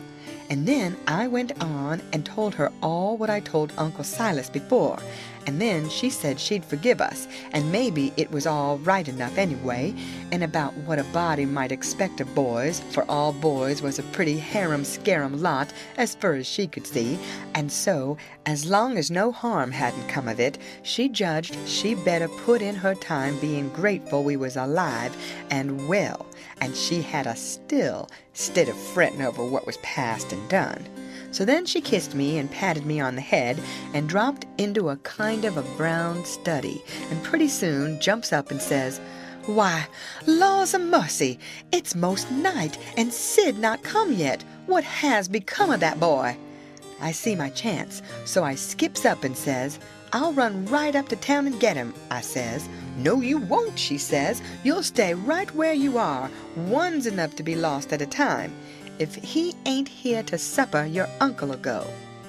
Well, he weren't there to supper, so right after supper Uncle went. He come back about 10, a little bit uneasy, hadn't run across Tom's track. Aunt Sally was a good deal uneasy, but Uncle Silas, he said there weren't no occasion to be. Boys will be boys, he said, and you'll see this one turn up in the morning all sound and right. So she had to be satisfied. But she said she'd set up for him a while anyway and keep a light burning so he could see it. And then, when I went up to bed, she come up with me and fetched her candle and tucked me in and mothered me so good I felt mean and like I couldn't look her in the face.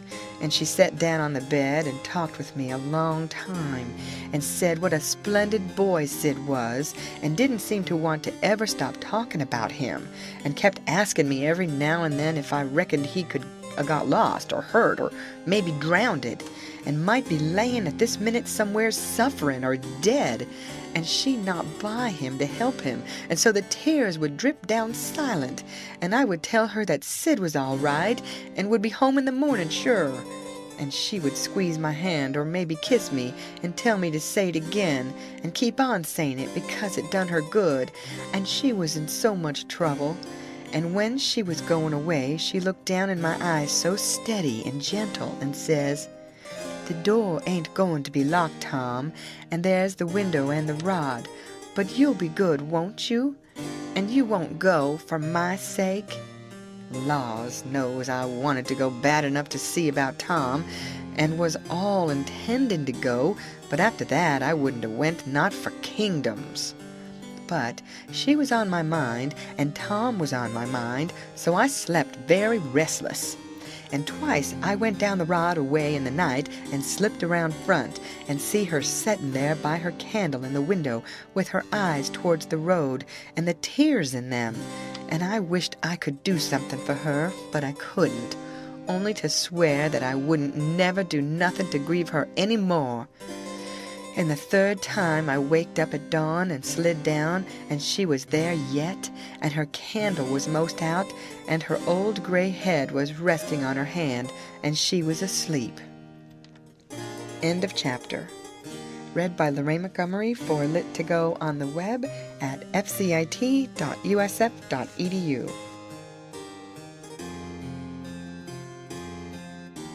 The Adventures of Huckleberry Finn by Mark Twain.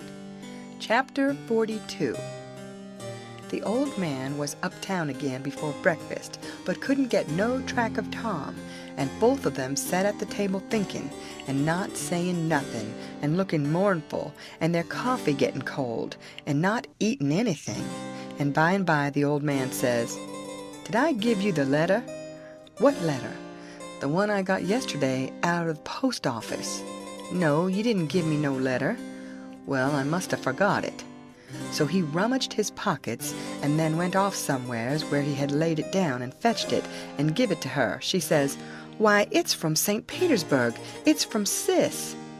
I allowed another walk would do me good, but I couldn't stir. But before she could break it open, she dropped it and run, for she see something.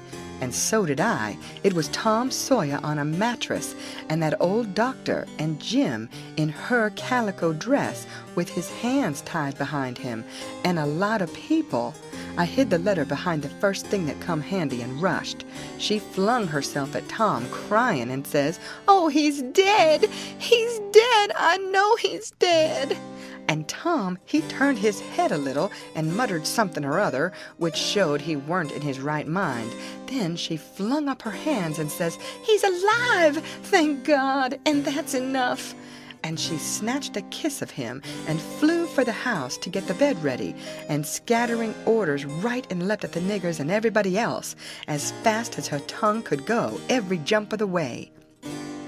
I followed the men to see what they was going to do with Jim, and the old doctor and Uncle Silas followed after Tom into the house. The men was very huffy, and some of them wanted to hang Jim for an example to all the other niggers around there, so they wouldn't be trying to run away like Jim done, and making such a raft of trouble, and keeping a whole family scared most to death for days and nights. But the others said, "Don't do it. It wouldn't answer at all. He ain't our nigger, and his owner would turn up and make us pay for him, sure." So that cooled them down a little, because the people that's always the most anxious for to hang a nigger that hain't done just right is always the very ones that ain't the most anxious to pay for him when they've got their satisfaction out of him.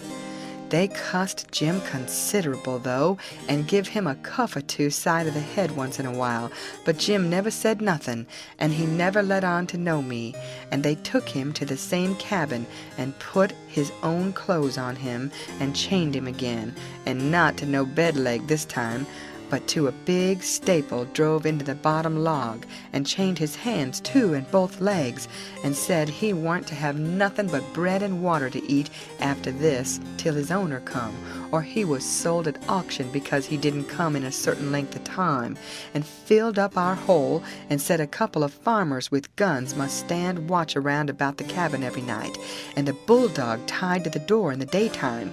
And about this time they was through with the job and was tapering off with a kind of general goodbye cussin', and then the old doctor comes and takes a look and says, "Don't be no rougher on him than you're obleeged to, because he ain't a bad nigger.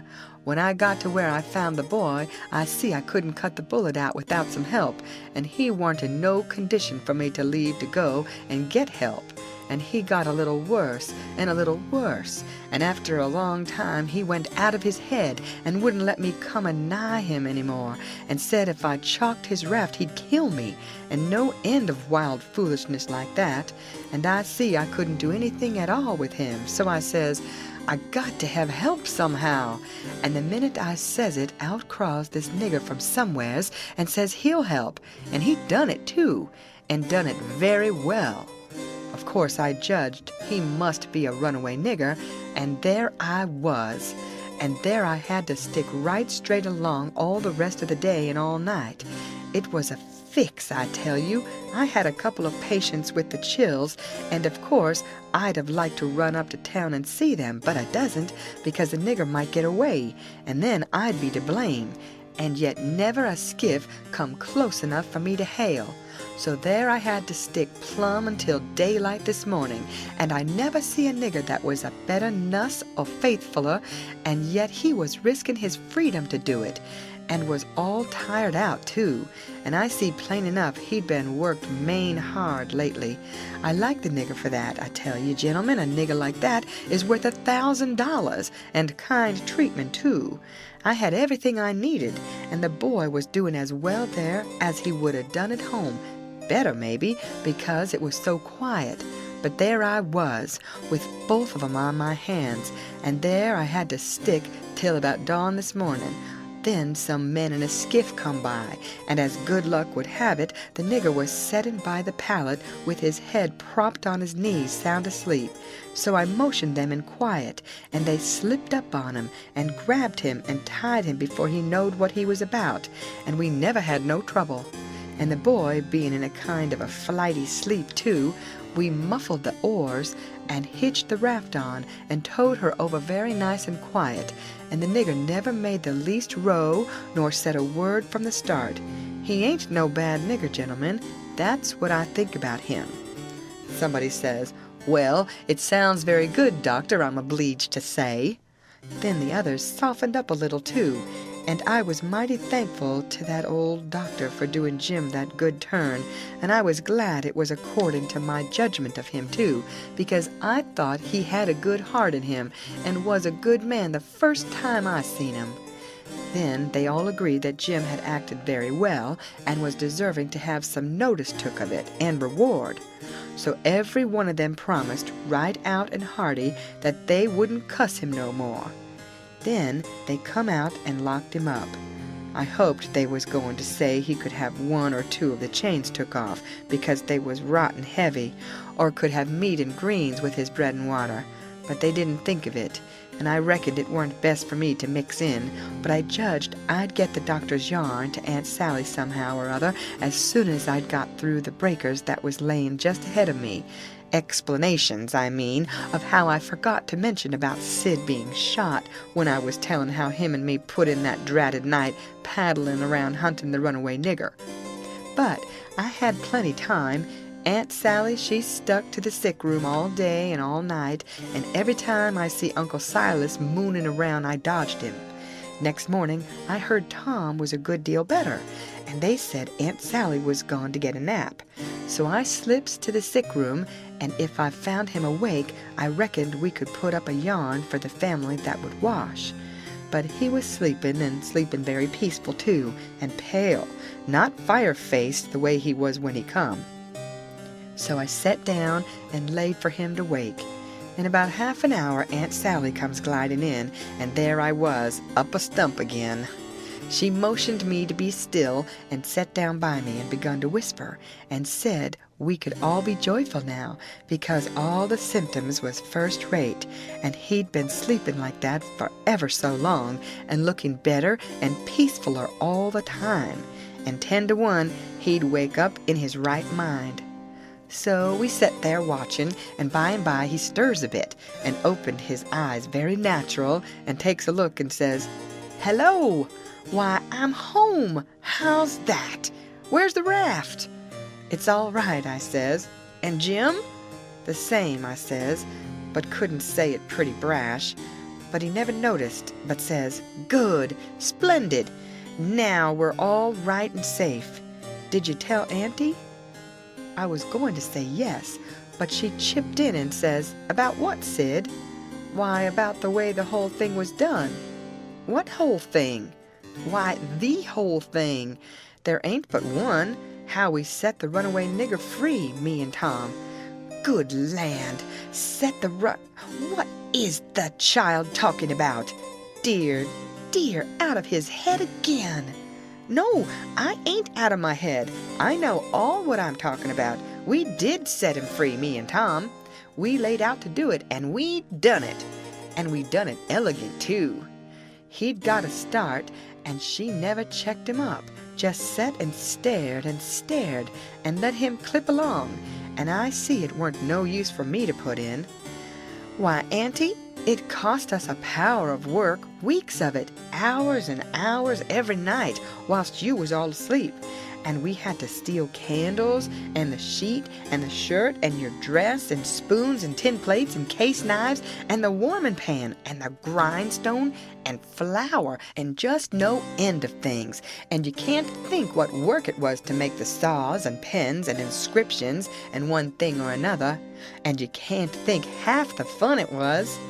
And we had to make up the pictures of coffins and things, and anonymous letters from the robbers, and get up and down the lightning rod, and dig the hole into the cabin, and made the rope ladder, and send it in cooked up in a pie, and send in spoons and things to work with in your apron pocket.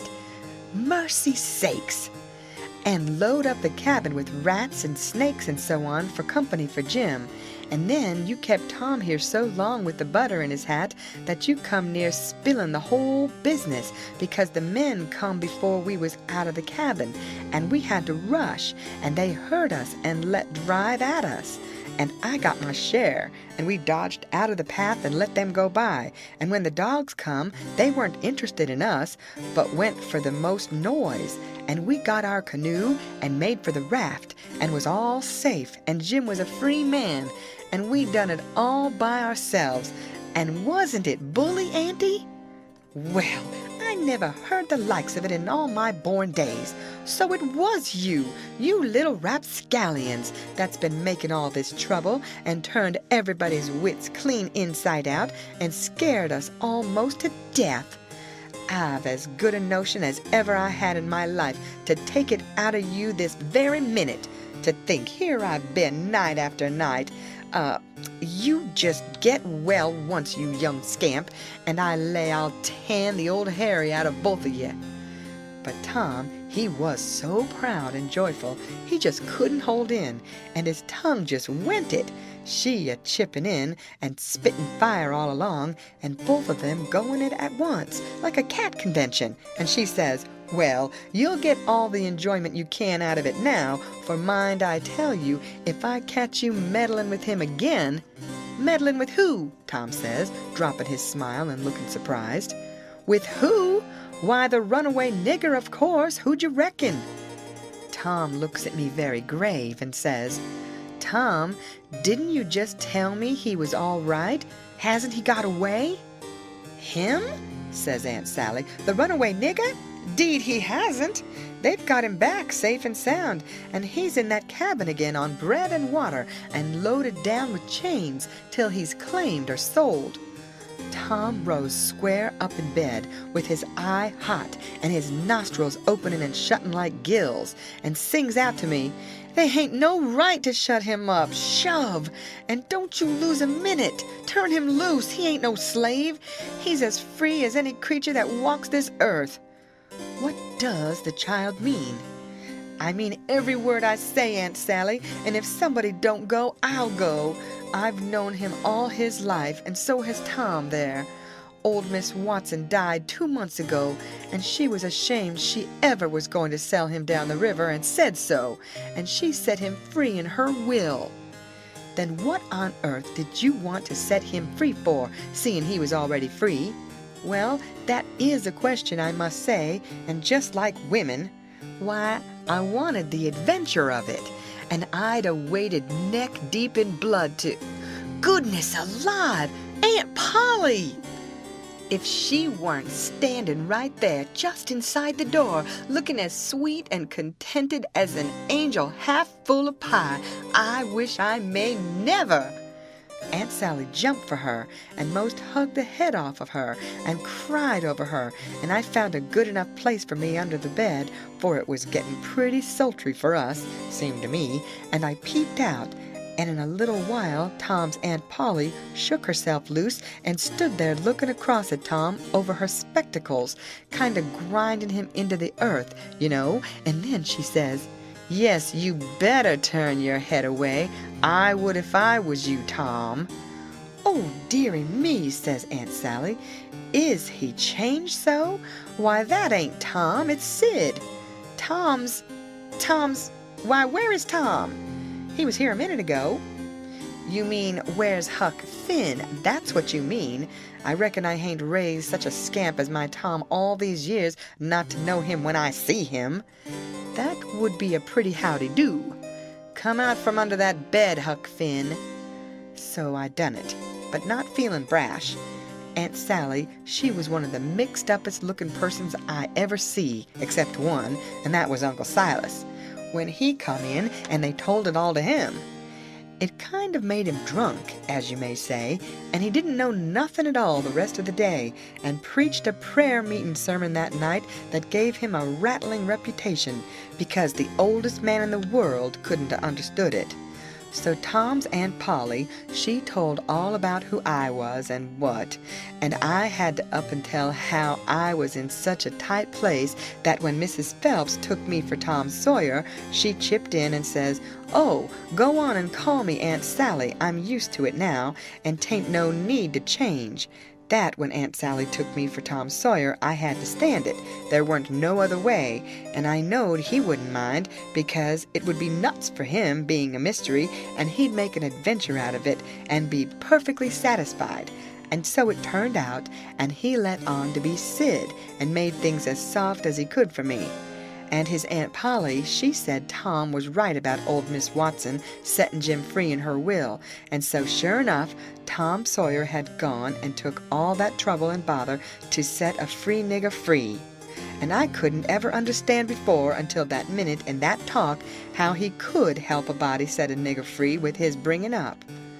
Well, Aunt Polly, she said that when Aunt Sally wrote to her that Tom and Sid had come all right and safe, she says to herself, "Look at that now! I might have expected it, letting him go off that way without anybody to watch him. So now I got to go and traipse all the way down the river 1,100 mile and find out what that creature's up to this time, as long as I couldn't seem to get any answer out of you about it." "Why, I never heard nothing from you," says Aunt Sally. "Well, I wonder why.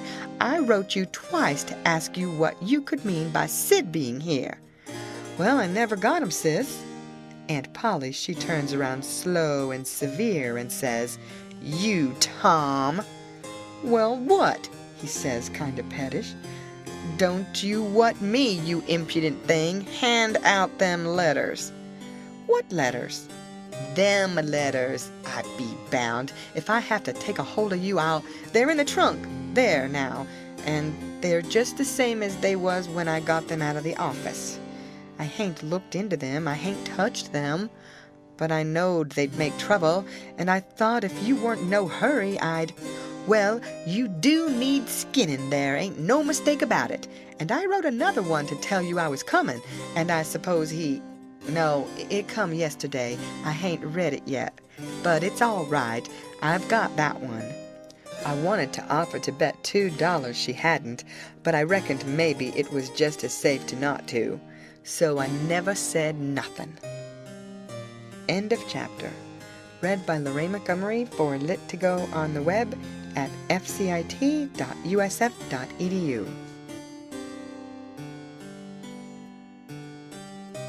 The Adventures of Huckleberry Finn by Mark Twain. Chapter the Last. The first time I catched Tom private, I asked him what was his idea time of the evasion. What it was he'd planned to do if the evasion worked all right and he managed to set a nigger free that was already free before, and he said what he had planned in his head from the start, if we got Jim out all safe, was for us to run him down the river on the raft and have adventures plumb to the mouth of the river, and then tell him about his being free and take him back up home on a steamboat in style and pay him for his lost time and ride word ahead and get out all the niggers around and have them waltz him into town with a torchlight procession and a brass band, and then he would be a hero, and so would we. But I reckoned it was about as well the way it was. We had Jim out of the chains in no time, and when Aunt Polly and Uncle Silas and Aunt Sally found out how good he helped the doctor nurse Tom, they made a heap of fuss over him and fixed him up prime and give him all he wanted to eat and a good time and nothing to do. And we had him up to the sick room and had a high talk, and Tom give Jim $40 for being prisoner for us so patient and doing it up so good, and Jim was pleased most to death and busted out and says, "Da now, Huck, what I tell you up dar on Jackson Island? I told you I got a hairy breast, and what's de sign on it? And I told you I been rich once and going to be rich again, and it's come true, and here she is. Da now, don't talk to me. Signs is signs, mine, I tell you, and I know just as well at I is going to be rich again as I's a standing here this minute." And then Tom, he talked along and says, "Let's all three slide out of here one of these nights and get an outfit and go for howling adventures amongst the Injuns over in the territory for a couple of weeks or two." And I says, "All right, that suits me, but I ain't got no money for to buy the outfit, and I reckon I couldn't get none from home, because it's likely Pap's been back before now and got it all away from Judge Thatcher and drunk it up." "No, he hain't," Tom says. "It's all there yet, $6,000 and more, and your Pap hain't ever been back since." Hadn't when I come away anyhow. Jim says, kinda solemn, "He ain't a-comin' back no more, Huck." I says, "Why, Jim?" "Never mind why, Huck, but he ain't comin' back no more." But I kept at him, so at last he says, "Don't you 'member de house dat was floatin' down de river, and dey was a man in dere, kivered up, and I went in and uncovered him, and didn't let you come in? Well, den you can get your money when you wants it, 'cause dat was him." Tom's most well now, and got his bullet around his neck on a watch guard for a watch, and is always seeing what time it is, and so there ain't nothing more to write about. And I am rotten glad of it, because if I'd a knowed what a trouble it was to make a book, I wouldn't have tackled it, and ain't a-going to no more. But I reckon I got to light out for the territory ahead of the rest, because Aunt Sally, she's going to adopt me and civilize me, and I can't stand it. I've been there before. The end. Read by Lorraine Montgomery for Lit2Go on the web at fcit.usf.edu.